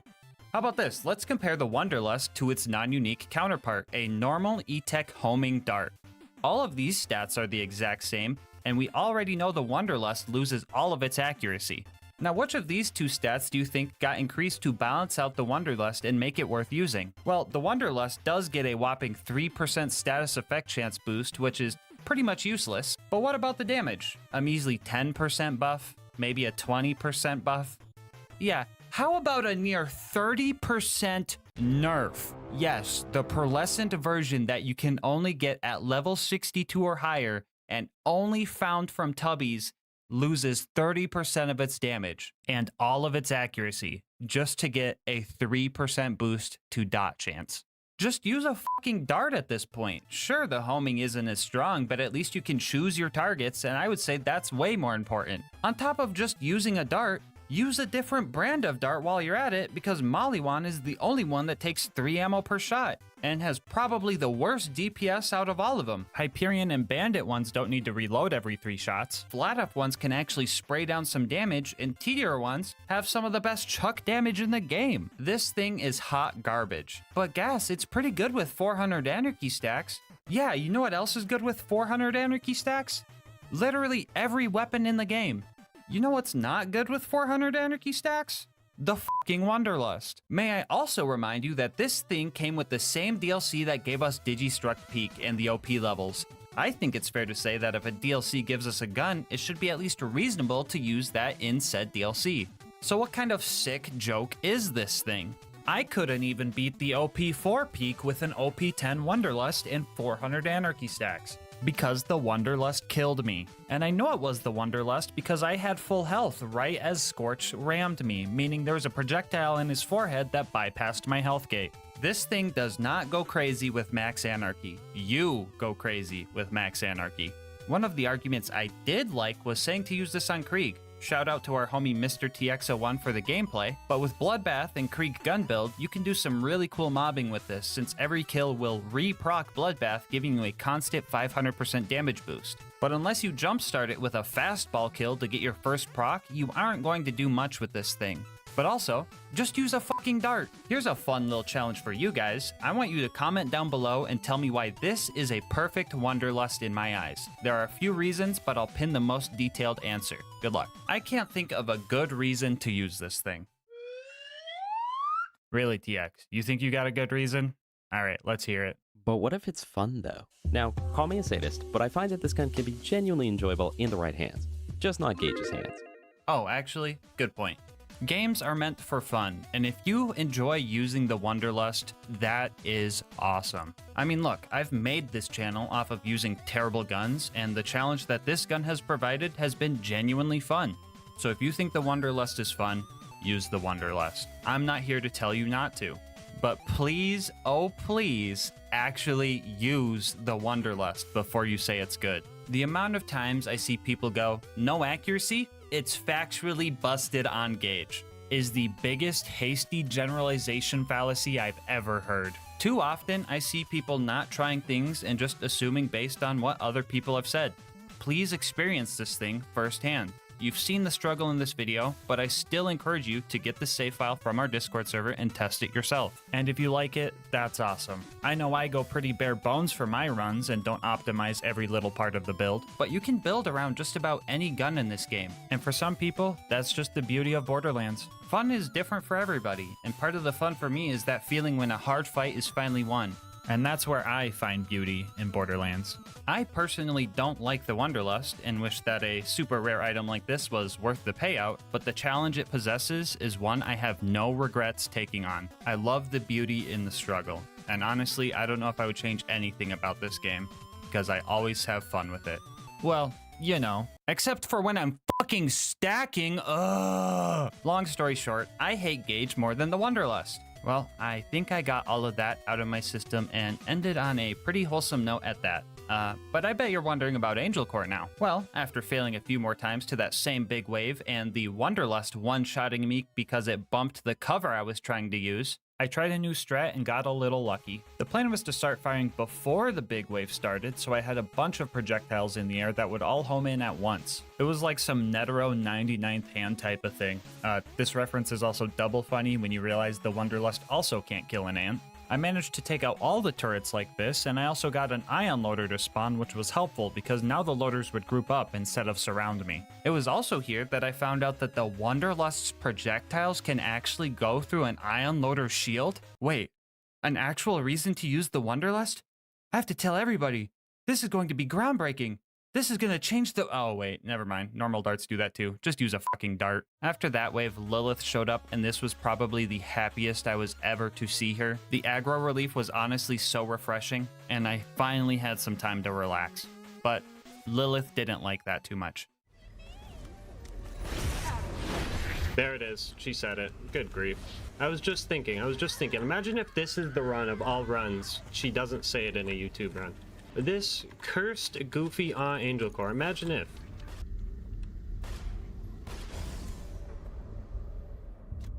What the fuck? What the fuck, dude? What is this gun? What'd I hit? Did I hit Lilith? My Wonderlust targeted Lilith, bro, and it killed me. And now I have to pre-stack again. Well, what I was trying to do was I was trying to save Roland. Shoot. Shoot. Alright. Alright, those are gonna home in and kill Jack. We got this. We got this. Nah, I think they despawned. Yeah, they despawned. I fucking hate this gun. Anyway, we made it back to Sanctuary and made our way to the Blight. We finally had the better stacking crate, and I was so happy about that. Well, until I remembered I was using the Wonderlust. No, not the bully. I can't stack here, guys. The fucking Wonderlust shoots the bully mongs. No, bully mongs. I'm sorry. I didn't mean it, dude. Hey, hey, hey. Hey now. Hey. Calm down. Hey, listen. The gun didn't hurt. You're fine, okay? It didn't do that much damage, okay? We're cool. I know your homie's over in Three Horns, okay? I know him. Yeah, I know him. I also know Anger. I know him too. Yeah, see? We're cool. We're cool. It was an accident, okay? Thank you. Thank you for understanding. Dude, your spine looking dope, by the way. You gotta send me your glute exercises, bro. Send them my way. Thanks. Up next was Sawtooth Cauldron. I got here and was immediately cornered by the ambush commanders and their horde of goons. The issue of not being able to choose my targets became extremely prevalent here, and they were also just completely surrounding my only ammo vendor. It wasn't long before a stray grenade sent me plummeting down into the lava below, and at first glance this seems like a Rip Stacks moment, but I had a plan. Hold on. I have a big brain play. Good. Good.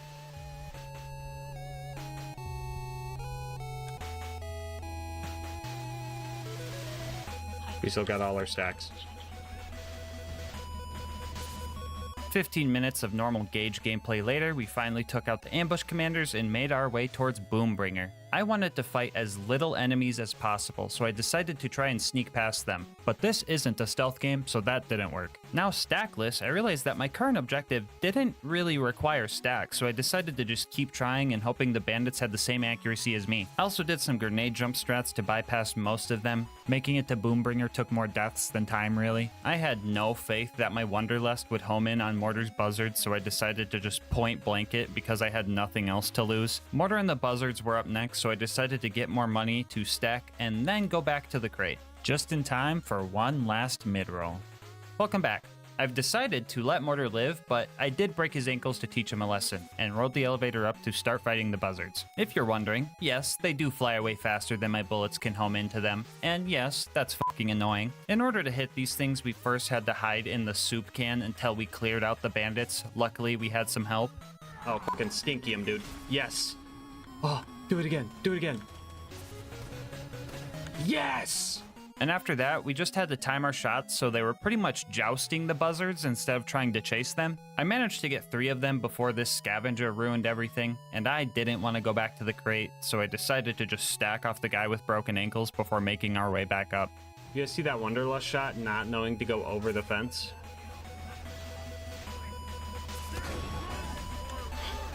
Thank you, Wonderlust. Very cool. Also, don't worry, he didn't survive. And neither did the buzzards when I got back up there with max stacks. We secured the goods and made our way to the boneyard. We immediately lost our stacks here trying to kill a tubby skag, so I found a cheese spot to stack on the guy. He survived all the way up until I made it to 235, and he did not drop a Wonderlust, which sucks for later. Still not sure why I decided to stack up here. I knew I was just gonna rush the pumping stations, so I speed ran through all of that and stacked up for the Saturn fight. Oh, you wanted to see Saturn himself. Yeah, no, I don't have any footage of that. This is the best you're gonna get. Yeah, so I stood here for a bit, ended up taking 2.5 full ammo backpacks to take the scary red dot down. After that, I immediately lost all my precious stacks to an RPG loader, so it was back to sneaking past all the bad guys to grab the info and get out of there. Alright, we're on the final stride. One last farming session at the crate to get us through the rest of the game. Instead of throwing another ad meme here, I just want to tell you guys how many times I had to pre-stack in this run. What you are watching now is pre-stacking session number 50. And with an average stacking time of 10 minutes, that maths up to 8 hours and 40 minutes of anarchy stacking. And I'm just saying, if that isn't worth your sub, I don't know what is. We met with Claptrap and started our last mobbing section. We played carefully and got pushed all the way back to the entrance of the area and held our triggers down until the door was open. We then ran through Heroes Pass, dodging all the non-necessary fights, and made it to the fight with Jack. And I was truly dreading this fight. A lot of you guys might know that Jack has some extremely strong health regen at OP10 that has given us issues with far stronger weapons. Match this with the fact that he could just teleport away and get shield surveyors we have to deal with, and you can see that this fight could be hard. And if you also remember that the Wonderlust does splash damage, so we can't block him at the terminal to cheese his AI without blowing ourselves up in the process, you see that this fight has to be hard. And our only real hope for this fight was for Jack's AI to break, which could take an indefinite amount of time. And you know how long it took for Jack's pathfinding to finally break? 0 seconds. He was bugged practically fresh out the womb. His shield broke, and for the first time I have ever seen, he just did not make himself a shield surveyor and just started pacing back and forth.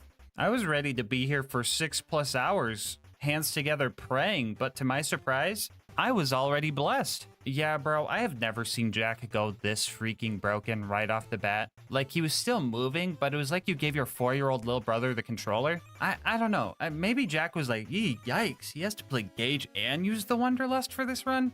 I'll just let him have it. But, like, thanks?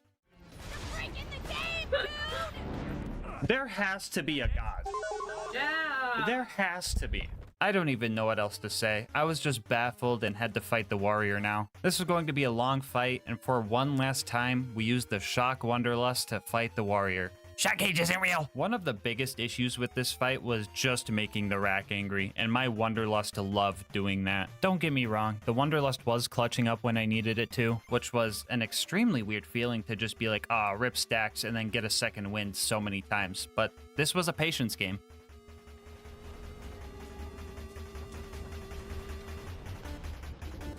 I offer you peace.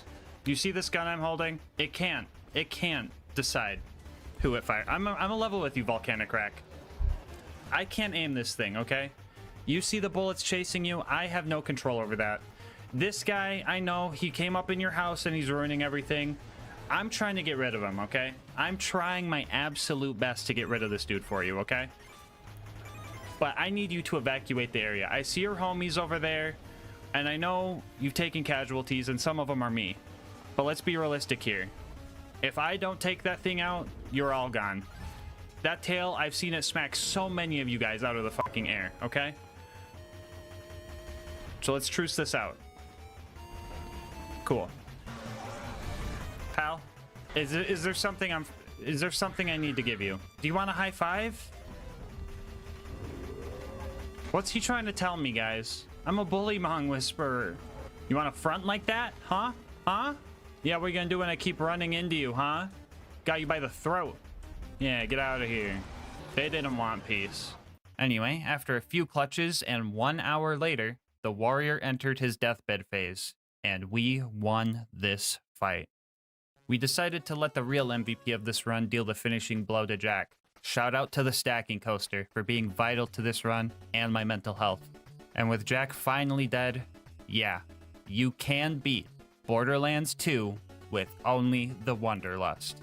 And yes, you heard that right.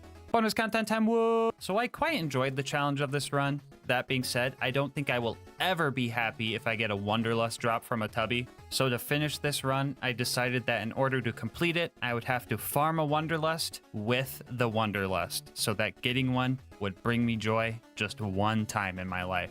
As said before, this drop can only come from Tubby enemies, which are rare themselves. And on top of that, the chance to get a Wanderlust to drop is roughly 1.67%, which translates to about a 1 in 60 chance. For this, we had 3 options. 1, farm Tubbies in the Badlands and then just stack on them when we found them. This would be slow, and dealing with the whole pack of Skags would make it extremely hard. 2, farm Tubby Varkids on Wham Bam Island. If you get to the point where you're supposed to inject the first pod, Varkids will infinitely spawn, so you won't have to pre-stack on every run. But this can easily get out of hand. Already an ultimate? Wait, what? Yeah, I don't know if this would be a viable. Because if I can't kill the pods fast enough, then that would be an issue. What the fuck? No! Not you! And before you ask, I was gonna try, but she despawned. Sorry, guys. Or 3, use the Kleptocurrency Tubby farm to find Tubbies optimally. Option 3 was regrettably our best option. And the issue with this option is that we had to beat most of the fucking giraffe DLC to unlock this farm. But like, no way I would do that.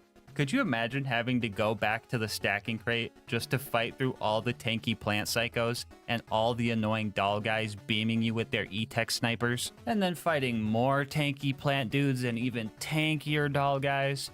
And fighting even more tanky plant dudes and even more tanky doll guys? Just to finally make it to a giant tanky Super Saturn and lose all my stacks because max ammo is nowhere near close enough to kill it. And then have to cheese stack off Uranus? Yes, I just said that.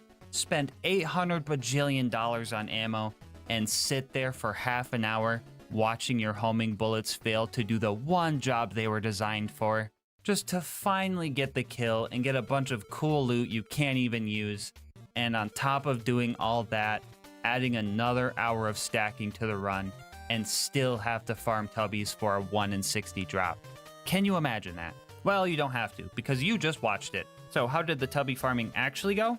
Well, anytime I found one of these cute little guys, I would have to pre-stack on them until my damage outdid their health regen. I mean, unless we just happened to fight our way over towards the doll guys nearby by accident, and they so happened to help kill the spider ants for me. Yeah, that was pretty cool when that happened. Tubby after tubby would fall, and I was prepared to be here for months possibly. I would see a pearlescent pistol and get so nervous just to find out it's a stalker or an unforgiven. But on tubby number 15, I ended up using the rest of my luck for the year.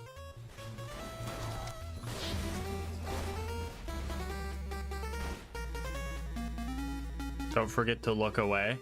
I mean, the prediction's up. It almost fell through the fucking floor. You guys see that? There's no way, right, guys? There's no way it's happening. There's no way Quad Blades win this, right? Quad Blades isn't gonna win this. Quad Blades isn't winning this, right, guys? That's just not gonna happen.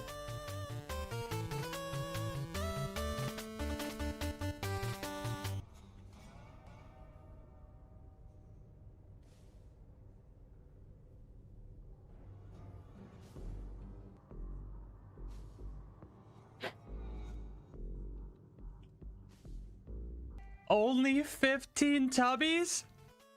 That only took 3 hours. Oh my god. Oh, we got it. Oh my god. I can't believe we got that on day 1. It's OP10 with doll grip. So it's kind of ass, but so is every Wonderlust. I don't even care.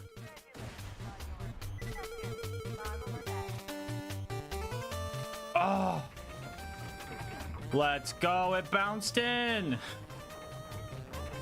Before you go, I just wanted to say thank you so much for making it this far into the video. And once again, thank you guys for 100,000 subscribers on the channel. You guys are awesome, and I cannot express my gratitude enough. If you want to continue to help the channel grow, make sure to like, comment, and subscribe. Doing all that helps with the YouTube algorithm, and I love hearing your guys' kind words and ideas for new runs. If you want to support the channel more directly, consider becoming a channel member to get videos a day early, getting yourself something over at GamerSupps using my link, or going to GASMASK'S.com to get some merch. I will leave my Discord and Twitch channel where I stream these runs live down in the description. And last but not least, shout out to Mango Soda, who made this video's thumbnail art. They do commissions and will also be linked below.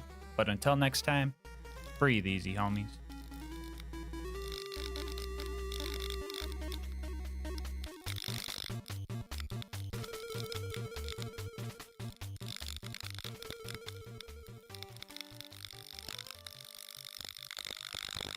Man, I fucking hate the Wonderlust. So a while back, I posted a video of me trying to beat Borderlands 2 with only Terramorphous gear, and that was probably the hardest challenge overall out of all the ones I've done on this channel. It was also the video with the most comments telling me that I chose the wrong character. So this time around, we're going to answer, can Zero beat Borderlands 2 as Terramorphous? The rules for this will be the same as last time. This is going to be an Overpower 10 Ultimate Vault Hunter mode playthrough. Bar will not be allowed, and I must have the Teeth, Breath, Blood, Hide, and Slayer of Terramorphous items equipped at all times. If you don't remember what these items do, well, the Teeth bite, the Breath breathes, the Blood takes up a relic slot, and the Hide makes me hit harder, painful to touch, and sometimes I just explode. The class mod does a whole lot of nothing, really. But to keep it thematic, I have to full spec into every skill boosted by the Slayer of Terramorphous class mod. Here's a quick peek at the build. I'll dive into the important stuff as we go, but with that out of the way, let's get started. So, Tutorial Town in the last Terra run was quite a struggle, because Krieg doesn't have any slagging skills. But this time around, we don't only have slag from Zero's kunai throwing skill, but we also have Deathmark. And if we manage to line up both Deathmark and Slag, we can put out some real damage. These two multipliers are multiplicative with each other, so instead of Slag's usual triple damage, we were getting nearly hexaple damage with Deathmark included. So instead of me dying to each enemy once like last time, each enemy died to me once. I was kind of surprised how much damage the Teeth of Terror was doing. I was prepared for a melee to just outperform the Teeth in all situations, but I was absolutely wrong about that. I was also guessing that the bonus splash damage you get when the full bite animation completes would do more damage, but straight up point blanking enemies was murdering these guys. Oh my god, okay, this thing point blank kinda goes crazy. We're on OP 10, right? So I actually cleared this place out without dying and met up with Hammerlock. I threatened to rip his other arm off if he didn't fix Claptrap for me, so bro got to work pretty quick. Claptrap and I made our way towards Boom Boom, and then I remembered I had the Breath of Terra grenade, so I started testing that thing out. And I mean, it worked, but in a throw all 10 of them to kill a tight group of bandits kind of worked, you know? But honestly, I was just using it because it made the bandits sound terrified. After that, we made it to Boom Boom. Now, this fight might sound a little scary because armored enemies resist fire, and that's all we do, really. But their crit spots are made of flesh, and Zero loves crits, especially when you have to spec 9 points into headshot. Well, that and 1 point into bore, so, prepare your ears, guys. Alright, so if you're new to Boar, it does some goofy stuff with overlapping hitboxes. My bullets are hitting his body and his turret multiple times per shot, and that loud chunking sound you're hearing is the Boar sound effect being spammed. And this is a tame example of this Boar sound. There's some bosses that just straight up get murked by this skill alone. Very sorry, but this is going to take a minute. I would try to slag Boom here, but I recently found out that slagging him in his turret doesn't actually make him take more damage, he just turns purple. And surprising nobody, the same applies to Deathmark here, because this game is more spaghetti than the Thrasher Arm section of the Terramorphous fight. I'm honestly kind of baffled that I never noticed this in my 4,000 hours of playing, but oh well. Jeez, thank goodness that's over, dude. I feel like my ears are ringing. Anyway, after knocking Boom out of his cannon, I retreated to the shadows and planned to assassinate them both. Absolutely huffing the copium, I was assuming I was going to need melee for the rest of this boss fight, but to my surprise, that just was not working. To be fair, my Roid Shield was still up, and in order to get the damage boost, it needs to be broken. Breaking it myself is kind of hard. I could use the Breath of Terra, but that would easily eat my health bar, and I could throw some kunai, but the randomness of the elemental damage would also mean I would just likely mark myself. And even if I could break my shield, I nerfed myself a little bit by giving myself the worst possible parts on the Hide of Terra because I thought having too much Roid damage would trivialize the run. So I figured that I might have been focusing too much into Zero's playstyle, you know, backstabs, assassinations, and I needed to play more into Terramorphous' playstyle, just biting their fucking heads off. I'm gonna munch. I'm gonna crunch. Was that the bite of 87? Oh. Holy shit, Teeth of Terra. Oh my god, Zero's crazy.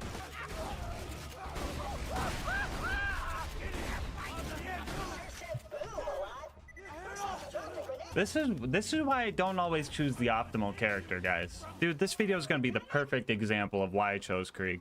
After I dealt with those guys, I saved Claptrap by throwing 10 breaths of Terra at him. Now, don't worry, he's fire resistant. And after burning the rest of the bandits on our way, we made it to our first scary fight. So, scary fire guy Captain Flint with the fire gun and the fire attacks was going to be a tough fight, and I hope you can guess why. The absolute only way our Teeth of Terra was going to deal any damage to this guy is if we pulled out a bladed one. I faced the fact that this fight might be a little bit more challenging since we had to go for a melee kill, but I really thought I would hit for more than this. Seeing this, I decided a little bit of cheese was oh no.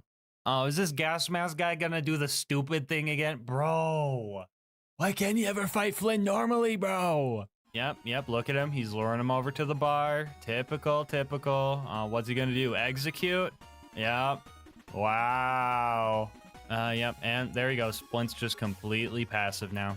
Crazy. But what else are you gonna do when you're trying to kill fire with fire? Well, this should just be a piece of cake at this point. Ain't no way he just died cheesing Flint, bro. Ain't no way. Anyway, yeah, in my mischievous play, karma got the best of me, and the bandits up above managed to take me out to protect their captain. That was the first death of the run, and everybody knows that the first death of the run is always just an opening floodgate. After getting Flint back into position, I ran into another issue. Even with him completely passive, I just didn't deal enough melee damage to beat out his health regen. And if my shield wasn't broken giving me that roid damage, my Thresher tentacle arms just turned to wet noodles. And like, I could find ways to break my shield, but it wouldn't stay broken long enough to get the kill. And if melee wasn't the answer, what was? You know, I once said, whoever said fight fire with fire was an absolute bozo if I'm being frank. And while I stand by that, I did learn that you can fight fire with fire. Now, if you guys are lactose intolerant watching, you may want to look away from the screen for like the next 2 minutes, because what you're about to see is some of the most calcium-rich, lactose-packed cheese you will ever see. Because we took Flint to the curdler. We can throw kunai at Flint, eat 1 or 2 of them to strip our shield, and then get roid off of that. But the fire barrel...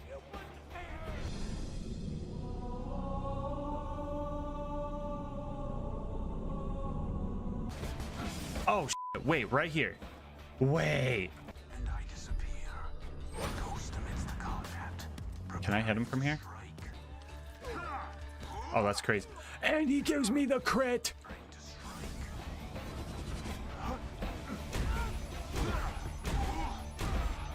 This is huge. This is crazy, actually. Hold on. Just to finish him off proper.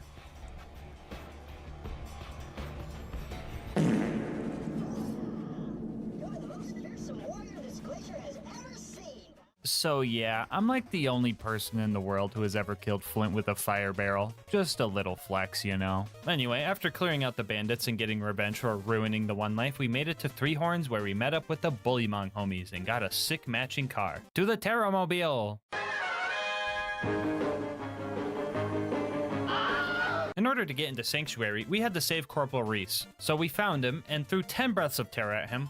Do worry, he is not fire resistant. After that, we put the Stinky on the Power Core Psycho so that it would respawn over by Sanctuary and then got out of the camp quickly. I almost forgot to avenge Reese though, so I threw a few kunai and more breaths of terror into the bandit camp to make sure I didn't burn him alive in vain. So we made it back to Sanctuary. You don't want to hear about me pressing 84 buttons here, so instead I'm gonna talk about our partner, GASMASK'S. Attention, all European and Australian homies. GASMASK'S has officially launched stores just for you, which means your shipping times and prices are going to be slashed. No longer will you have to pay $8 for an energy drink that tastes like glass cleaner. And honestly guys, I am so hyped for you. I've made the jump to GASMASK'S and I have not looked back. It tastes better, it's sugar-free, and less than 1 calorie per serving, so it's just better for you. And they have anime ladies. And I know some of you guys don't like anime women, and that's fine, but to that I say, fuck the cup, drink the juice. They have plenty of flavors based on old men if you're looking for something safe for work. But I mean, hey, if you do like anime women, don't fuck the cup.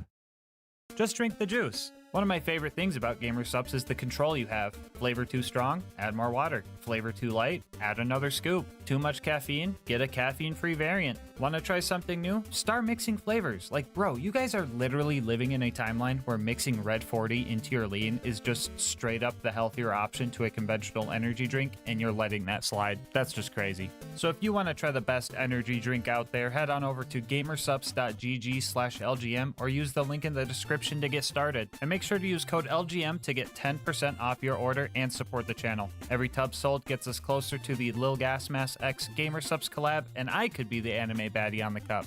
Don't fuck it. Anyway, let's see how the run's going. This is the Firehawk. Come to Frostburn Canyon or people will die. Wow, Lilith really taking the whole fire gimmick from me, eh? Typical. Thanks for hiding behind camps full of fire nomads that have explosive tanks on their backs so I can't even backstab them easily. Very useful. Anyway, I tried blending in with the pyromaniacs here and just booked it to Lilith. I've done this in pretty much every run, so I've learned a lot of techniques to get through this part safely. Alright chat, you want to know the trick to juking this guy out? Right under his armpit, okay? You have to be able to take a quick whiff, okay? Right under his armpit. You go too wide, he hits you. That's what you gotta do. That's what you gotta do. Anyway, I found the draft and started the actual mobbing section here. I was excited to throw more breaths at all the fleshy psychos, but the ratio of normies to ironclads was super skewed for this run. These guys were a real rock in my shoe. Actually, you know what? How would a Thresher even wear shoes? Would it be like this or like this? Answer in the comments. Anyway, with how well this challenge was going, it was kind of a nice little challenge to try and deal with these guys. I could get some practice with melee combat, I could work on hitting crits because the last video fucking murdered my aim, or I could just hit him with my specialty. This combat was pretty fun, honestly. The only thing that could make it better is if Lilith wasn't there. She kept stealing my kills, so I decided to start luring the bandits out of her arena so she just wouldn't even be involved. Lilith! Here, I'll show you guys the under the armpit. Under the armpit. Watch this time. We'll even take a little sniff on the way. Oh my god, Lilith almost made me run boost into death off of that guy. That would have been peak content, but here's what you guys do, right? You see that? You see the technique? Ready?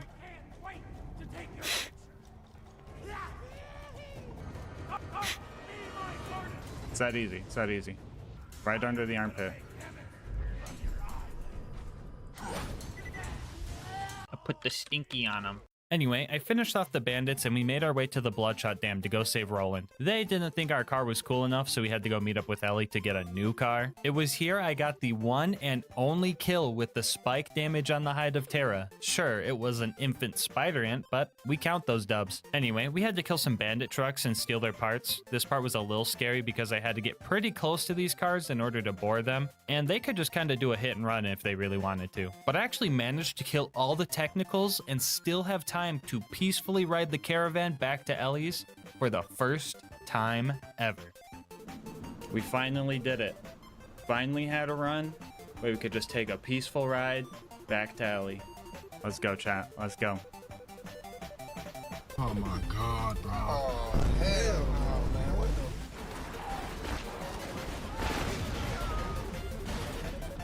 Come on! After we got our new truck, the Bloodshots liked it enough to let us in, and we started our fight with Badma. I kind of fumbled my first attempt, but on the rematch, I managed to get a few second wins by boring the little dudes tied to his shield, and Killing Blow managed to finish him off. This skill is absolutely god tier, and it's only a tier 1. Speaking of tier 1 skills, did you know for the 4 base game Vault Hunters, the Slayer of Terramorphous class mod only boosts 5 of the tier 1 skills? But then when it comes to Krieg Engage, they got a special treatment and they actually handpicked certain skills for those class mods. I think it would have been cool if the other 4 Vault Hunters got that type of special treatment, but I might just be mad that Killing Blow is the one that dodged the boost. But, I mean, look on the bright side. At least we have weapon zoom on the shotgun with no range. Anyway, the Bloodshot Stronghold was up next, and I was in my element here. There were tons of fleshy bad guys, and the Teeth was just absolutely devouring them. I mean, I still had issues with the toilet room, but that's just a given at this point.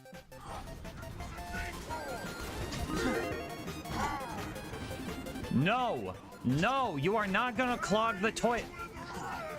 They call me a motherfucking plunger. Put the stinky on him.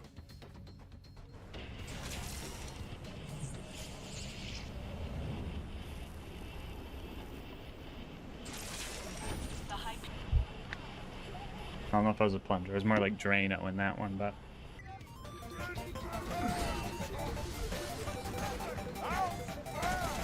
Don't make me be Drano again, bro.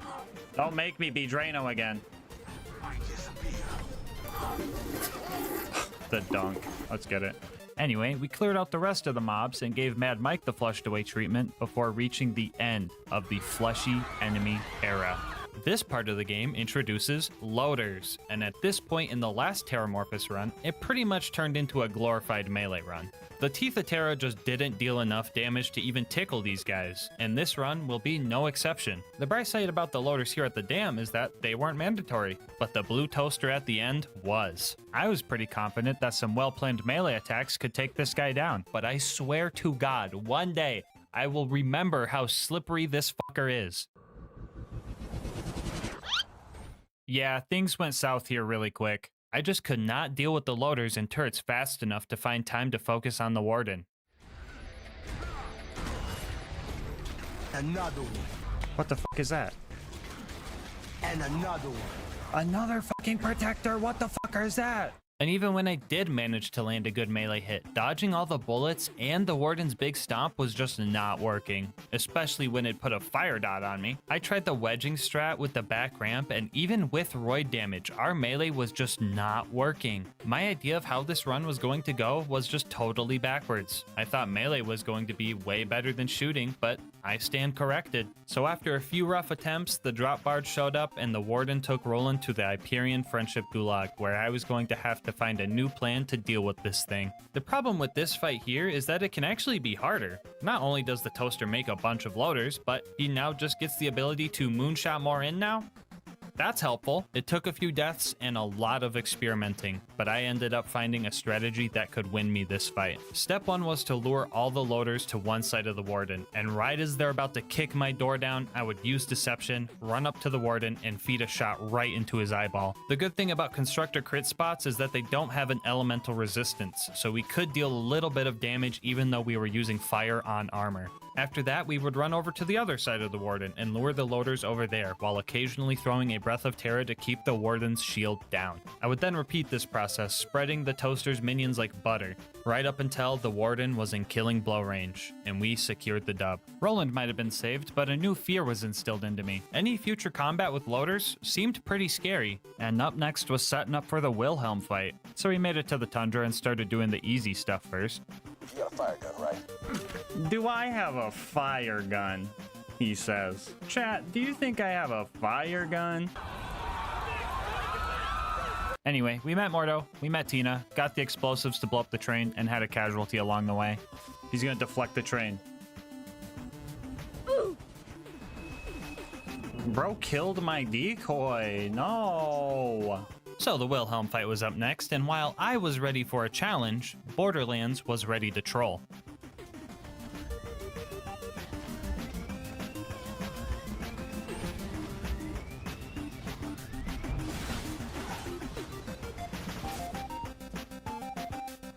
Give me 50 seconds while I get my health back. Perfect. Anyway, I knew the first thing I was going to have to do in this fight was deal with all the loaders Wilhelm spawns in, because I would need to fully focus on the big fire resistant guy that also has the anti-melee attack aura and the shield surveyors that give him a big ol' fire resistant shield. You see why this is bad, right? Yeah, so the loaders were pretty simple to deal with for the most part, but fighting against the shield regen of 3 surveyors constantly was a losing battle. If I was lucky, some of them would fly close to each other and Boar would just handle it from there, but I was going to need something skill-based to secure this win because the surveyor spawning was not going to stop. I tried meleeing them out of the air with execute, but that would only get 1 or 2 of them per deception use. I struggled here for about half an hour, and things were looking grim. But then, like a miracle, the plan came to me.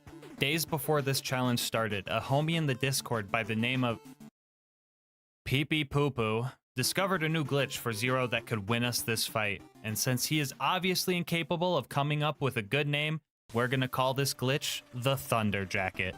Named after a similar glitch in Smash Melee, the Thunder Jacket lets you take your decoy's Shock Nova it gets from Unforeseen and wrap it around yourself. To do this, you just need to throw your decoy into a wall or object that makes it completely disappear, and after that, when Deception ends, you get a Shock Nova dealing damage to everything around you. Using this, we could go in for melee attacks on the Surveyors, and the Shock Nova could take out all 3 of them and deal a decent chunk of damage to Wilhelm's shield in the process.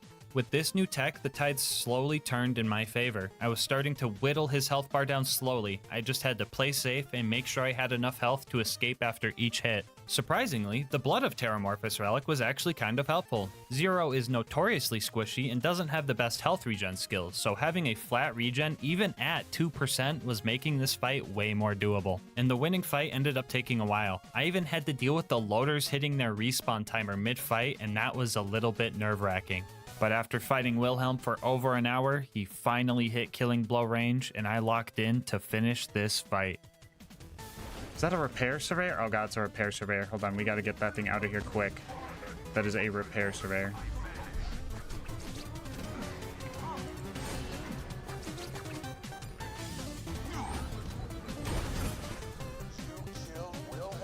Let's fucking get it.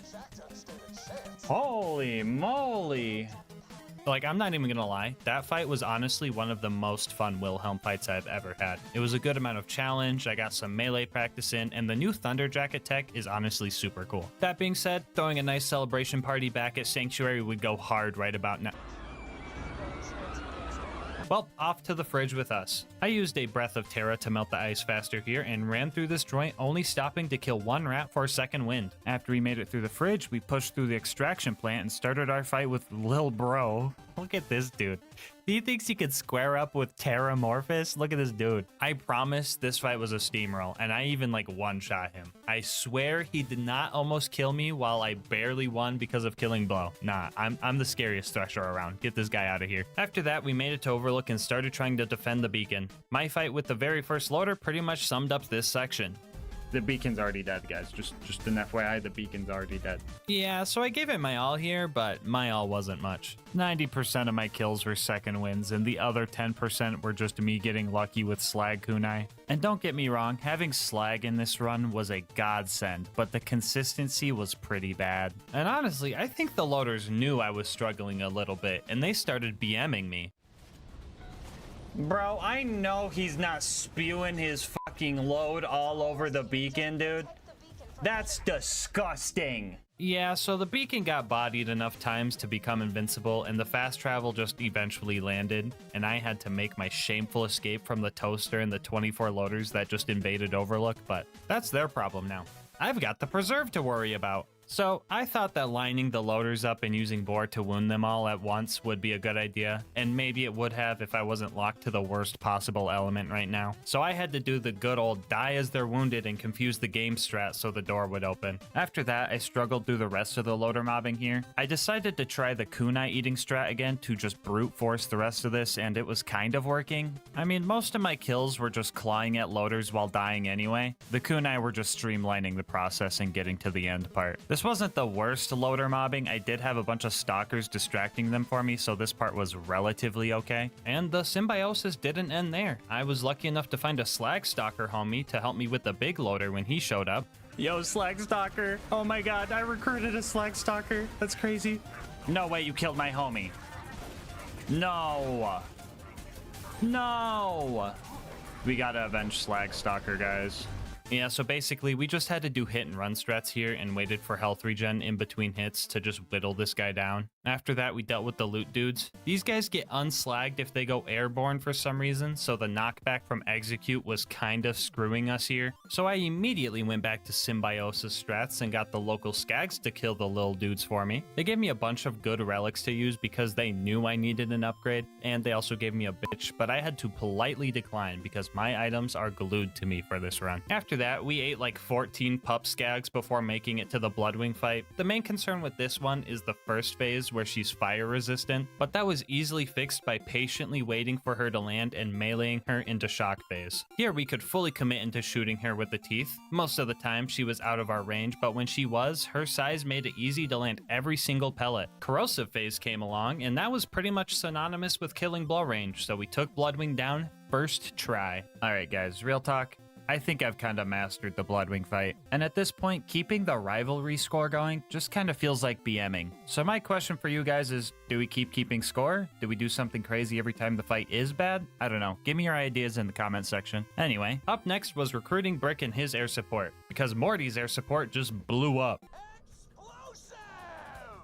Some more fleshy combat here was a nice change of pace. Don't get me wrong, I love some good challenging fights, but sometimes bro just wants to throw 10 breaths of terror at a group of little dudes. Sure, I added a few deaths, but the initiation was pretty much a breeze, and I got the cremate sarcastic slap. Jack didn't like me hanging with Brick, so he started moonshotting some loaders down. Brick and I were clearing these guys out easily for a bit, but then they started cheating. Oh, hi. I got scammed so hard. Because you're doing a fucking eye laser. No! I'm killing this fool.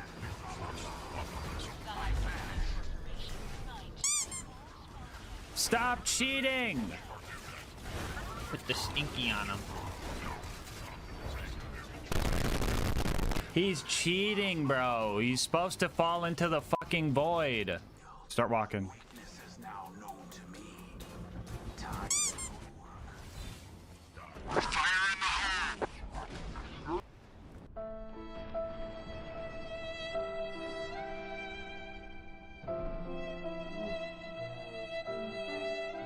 And on top of cheating, they also just started being really weird.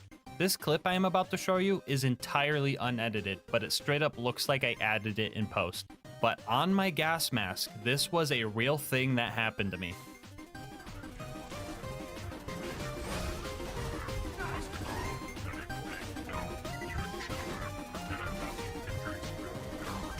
Yeah, bro, this game just gets more and more cursed with age. 20 years from now, Borderlands 2 is going to be completely unrecognizable. Anyway, we recruited Brick and set off to Opportunity to assassinate a Jack Double to steal his voice. My first attempt, I made the mistake of going in without any health, but on round 2, I did the same thing, but this time got close enough to make it so he couldn't run away. And after a few button presses, we had everything we needed for the bunker raid. So, toaster number 1. The strat for this guy was to throw out Deception to trick it into looking the wrong way, and then start doing hit and run strats landing quotation mark big quotation mark melee hits. Since he is looking directly away from us, we would get the backstab bonus, and his missile barrages would sometimes just fly into a wall. Sure, I still had to watch out for nukes, but I could just eat those. After 18 Deception backstabs, it was in killing blow range, so I decided to just use Fight for Your Life to milk out the roid damage. Not to toot my own horn, but I did kind of a big brain play here too. I waited until I heard my action skill cooldown sound so I could instantly sneak through the bad guys behind the door that just opened up. After that, we made our way to the baby turrets. Usually these guys can be pretty annoying with their splash immunity and all, but these guys actually leveled me up on a player level. The whole run, I was struggling to find a way to strip my shield for roid damage and focusing on trying to get the max damage from Deception by landing melee hits at the very last moment. But then these turrets reminded me the whole point of having bad guys is that they try to shoot you. And if that's the case, the most optimal way to use melee with this gear is to let the bad guys do the hard work for you and then throw out your kunai and go in for a slick, quick kill. Thank you, Sensei Baby Turrets. I will use your teachings to kill off the rest of your bloodline.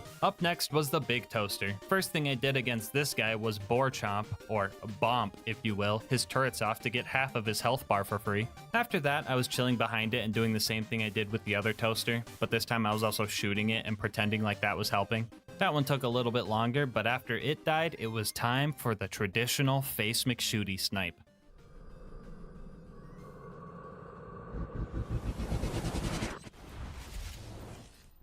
No, brother! That was close. Alright, so for anyone wondering, velocity did not help this, but we still had to take Face McShooty out in style.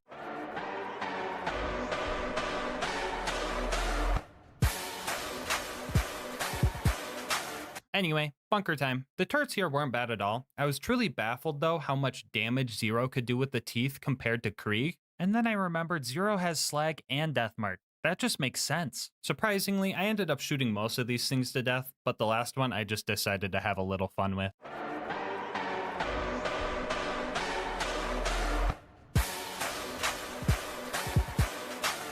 Alright, we've dealt with all matters of armored enemies before, but this one was the biggest one yet. We had a long and hard fight ahead of... Yeah, insert joke I stole from Obo Shoes about the bunker being a giant Crunchwrap Supreme that I just ate in one bite again. I don't even know at this point. Bathe in it.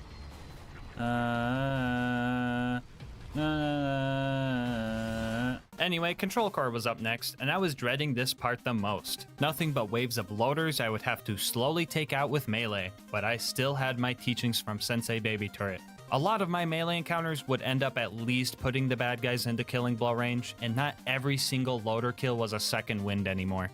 I mean, it was still most of them, but like, come on, let me have this. This strat also dealt a lot of damage because the initial hit from throwing a kunai does get roid boost, so our damage output vastly increased. This area right here is probably why I say the original Terramorphous run was the hardest run yet. Yeah, I know some of you guys might be thinking like, what? That was harder than the balloon?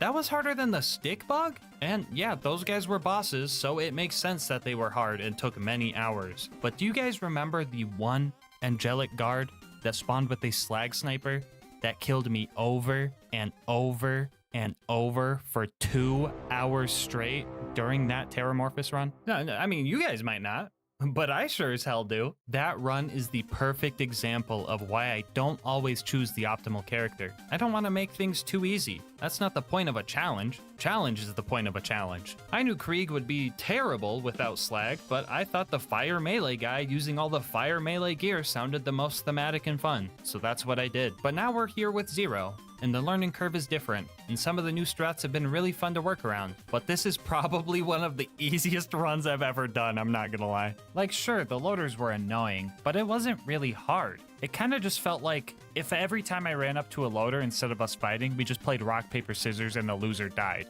And, you know, I would die, but I could just try again. And now, I want to do Terramorphous runs on all 6 characters eventually, but not all at once. So if you want to see more, I've made a channel point redemption over on Twitch that will let you pick the next character I do this on. Now, if you're not a Twitch watcher, channel points aren't real money or anything. I got all my greed out in my last video, don't worry. You just get these by watching, and if you watch long enough, you can find out what this run would be like if I can't crutch melee the whole time. Anyway, Angel Core was slow but steady. My gameplay loop was refined at this point. Let loaders hit me, get my damage in, and retreat. And everything was going fine. But then Lilith showed up. She threw a whole rock into the system. This one big loader killed me like 20 times because she would just show up to bait out an AoE slam that would just wreck me. He also lost both of his backstab crit spots, so it was even more annoying. Y'all say my hate for Lilith is unjustified, but she straight up just steals my kills in Frostburn and then literally doesn't do damage here just to mess up my combat loop. Like, what? This game has to be cursed, by the way. Like, bro, Lilith was actively making attempts at my life. Like, watch this. She full-on body blocks one of my shotgun blasts to block my second wind here. Or like right here, I was waiting for this ion loader to strip my shield with its bubble attack, and then Lilith shows up, whispers her dumb one-liner in my left ear, and then just interrupts the ion loader, messing up the whole plan. She was just ruining everything, bro. I'm gonna blame all the Angel Core deaths on her. Anyway, after that, Jack showed up to murk Roland and kidnap Lilith. Oh no to the former, and thank God to the latter. But we still had to go to Sawtooth Cauldron. Has it been 7 hours with Physics? Yep. Physics ain't getting me today. Oh my god, look at this dude right here.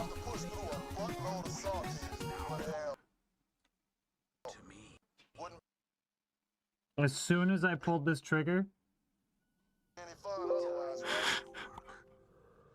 Jokes aside, Sawtooth wasn't so bad. I got to fight more fleshy dudes and use the fun grenade mod some more. The ambush commanders here were a bit of a mouthful, but nothing crazy, and I'm using mouthful as a Teeth of Terramorphous joke, not a me on my knees in front of them joke. Anyway, I got to Boombringer, and I was in dire need of a second wind here, but I couldn't look at the explosion, so I did a quick 180 to retain my cool guy status before clutching up and getting the second wind anyway. The buzzards up in the nest were up next, and I used my usual hit 'em as they hatch strat. Y'all want the elevator meme a third time?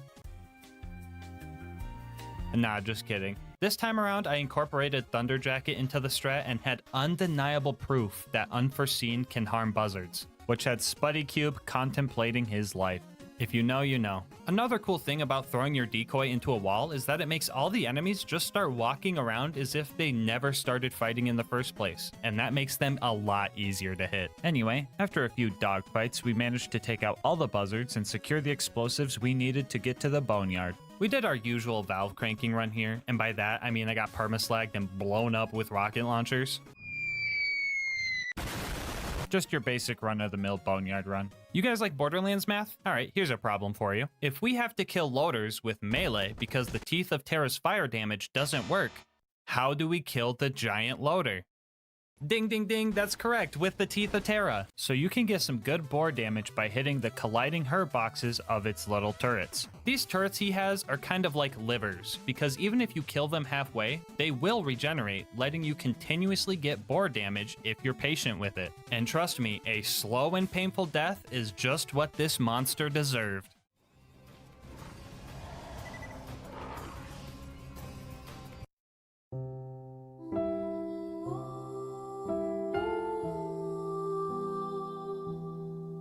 "10 minutes and one close call later, we avenged our little homie, snuck into the info stockade, and got the info we needed. The claptrap door was up next. If I had to deal with this fight earlier in the run, I might have had more trouble, but I knew how to fight loaders now, and I knew how to use Thunder Jacket to bring the surveyors down. I was using everything I learned throughout this run, and I was doing great. I mean, meleeing hot loaders was a necessary evil, and I was kind of overdosing on blue light therapy, but we still breezed through this. After that, we started fighting through Heroes Pass. Usually I use a couple of speedrun skips to get through this part faster, but I'm not allowed to unequip the Breath of Terra to do the grenade jumps I would need. So after fighting through the first section with Brick and Morty, I decided to improvise.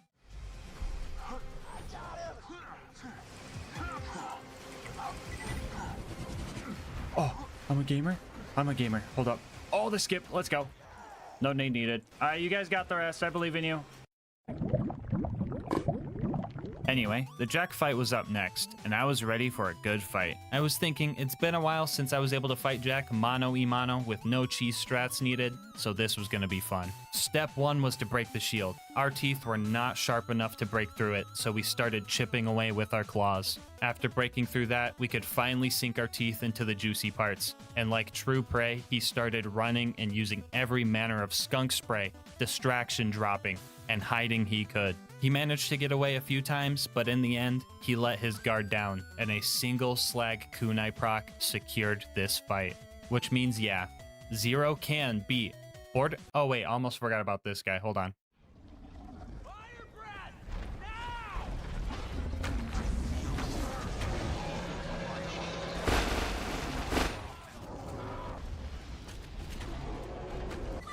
Gulp. Yo, did we kill him with the spike damage? Hold on. Stop me.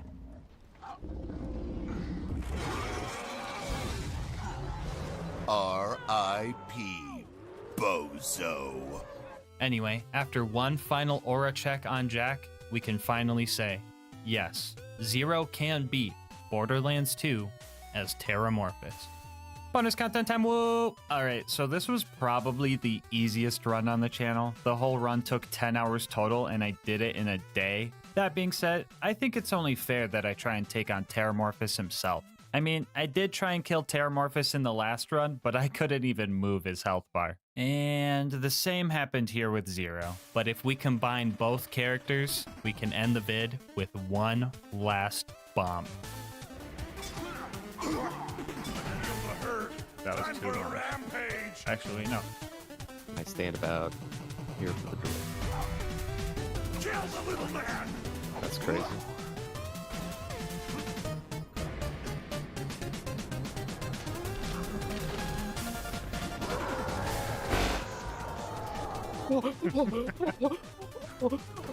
Easy. And I won too. And you won. Wait. Yo. We actually got a pitchfork. That's hilarious. One item I can't use. Before you go, I just want to say thank you so much for making it this far into the video. If you want to support the channel, make sure to like, comment, and subscribe. Doing all that really helps with the YouTube algorithm, and I love hearing your guys' nice words and ideas for new runs. If you want to support the channel more directly, consider becoming a channel member to get videos a day early, using my code to get yourself some delicious gamer subs, or go to GASMASK'S.com to get some merch. I'll leave my Discord and Twitch channel where I stream these runs live in the description, and last but not least, shout out to Mango Soda, who made this video's thumbnail art. They do commissions and will also be linked below. But until next time, breathe easy, homies.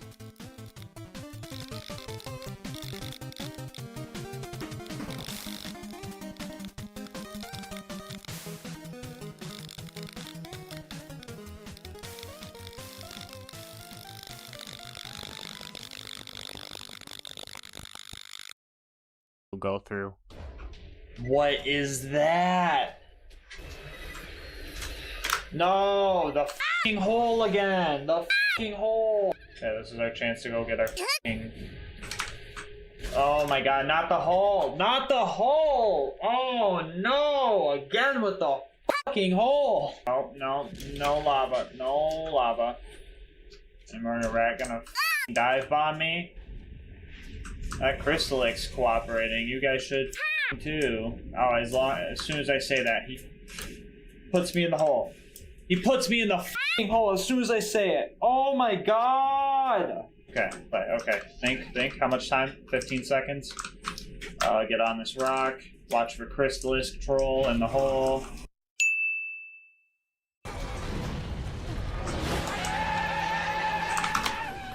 Oh, fuck. Hole troll. f***ing hole, Troy. After all these hardships, after all of these deaths, after all 27 hours of this run so far, the warrior finally accepted his fate. Which means you can beat Borderlands 2 with only the Bane. Like I said before, this run in all took a little over 27 hours spanned out over 7 different days. It was a long journey, and I'm glad that it's finally over.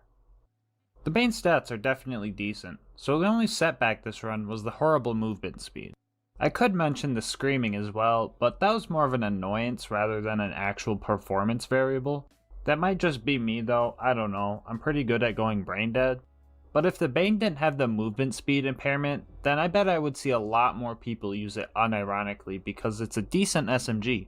But it did get me through the whole game though, so I would say this gun is OP10 viable, believe it or not. I recently went back to see if you could get the Bane with the Bane, and during that adventure, I ended up getting another pearl from this tubby spider ant. And this boner got squished and made a wet noise.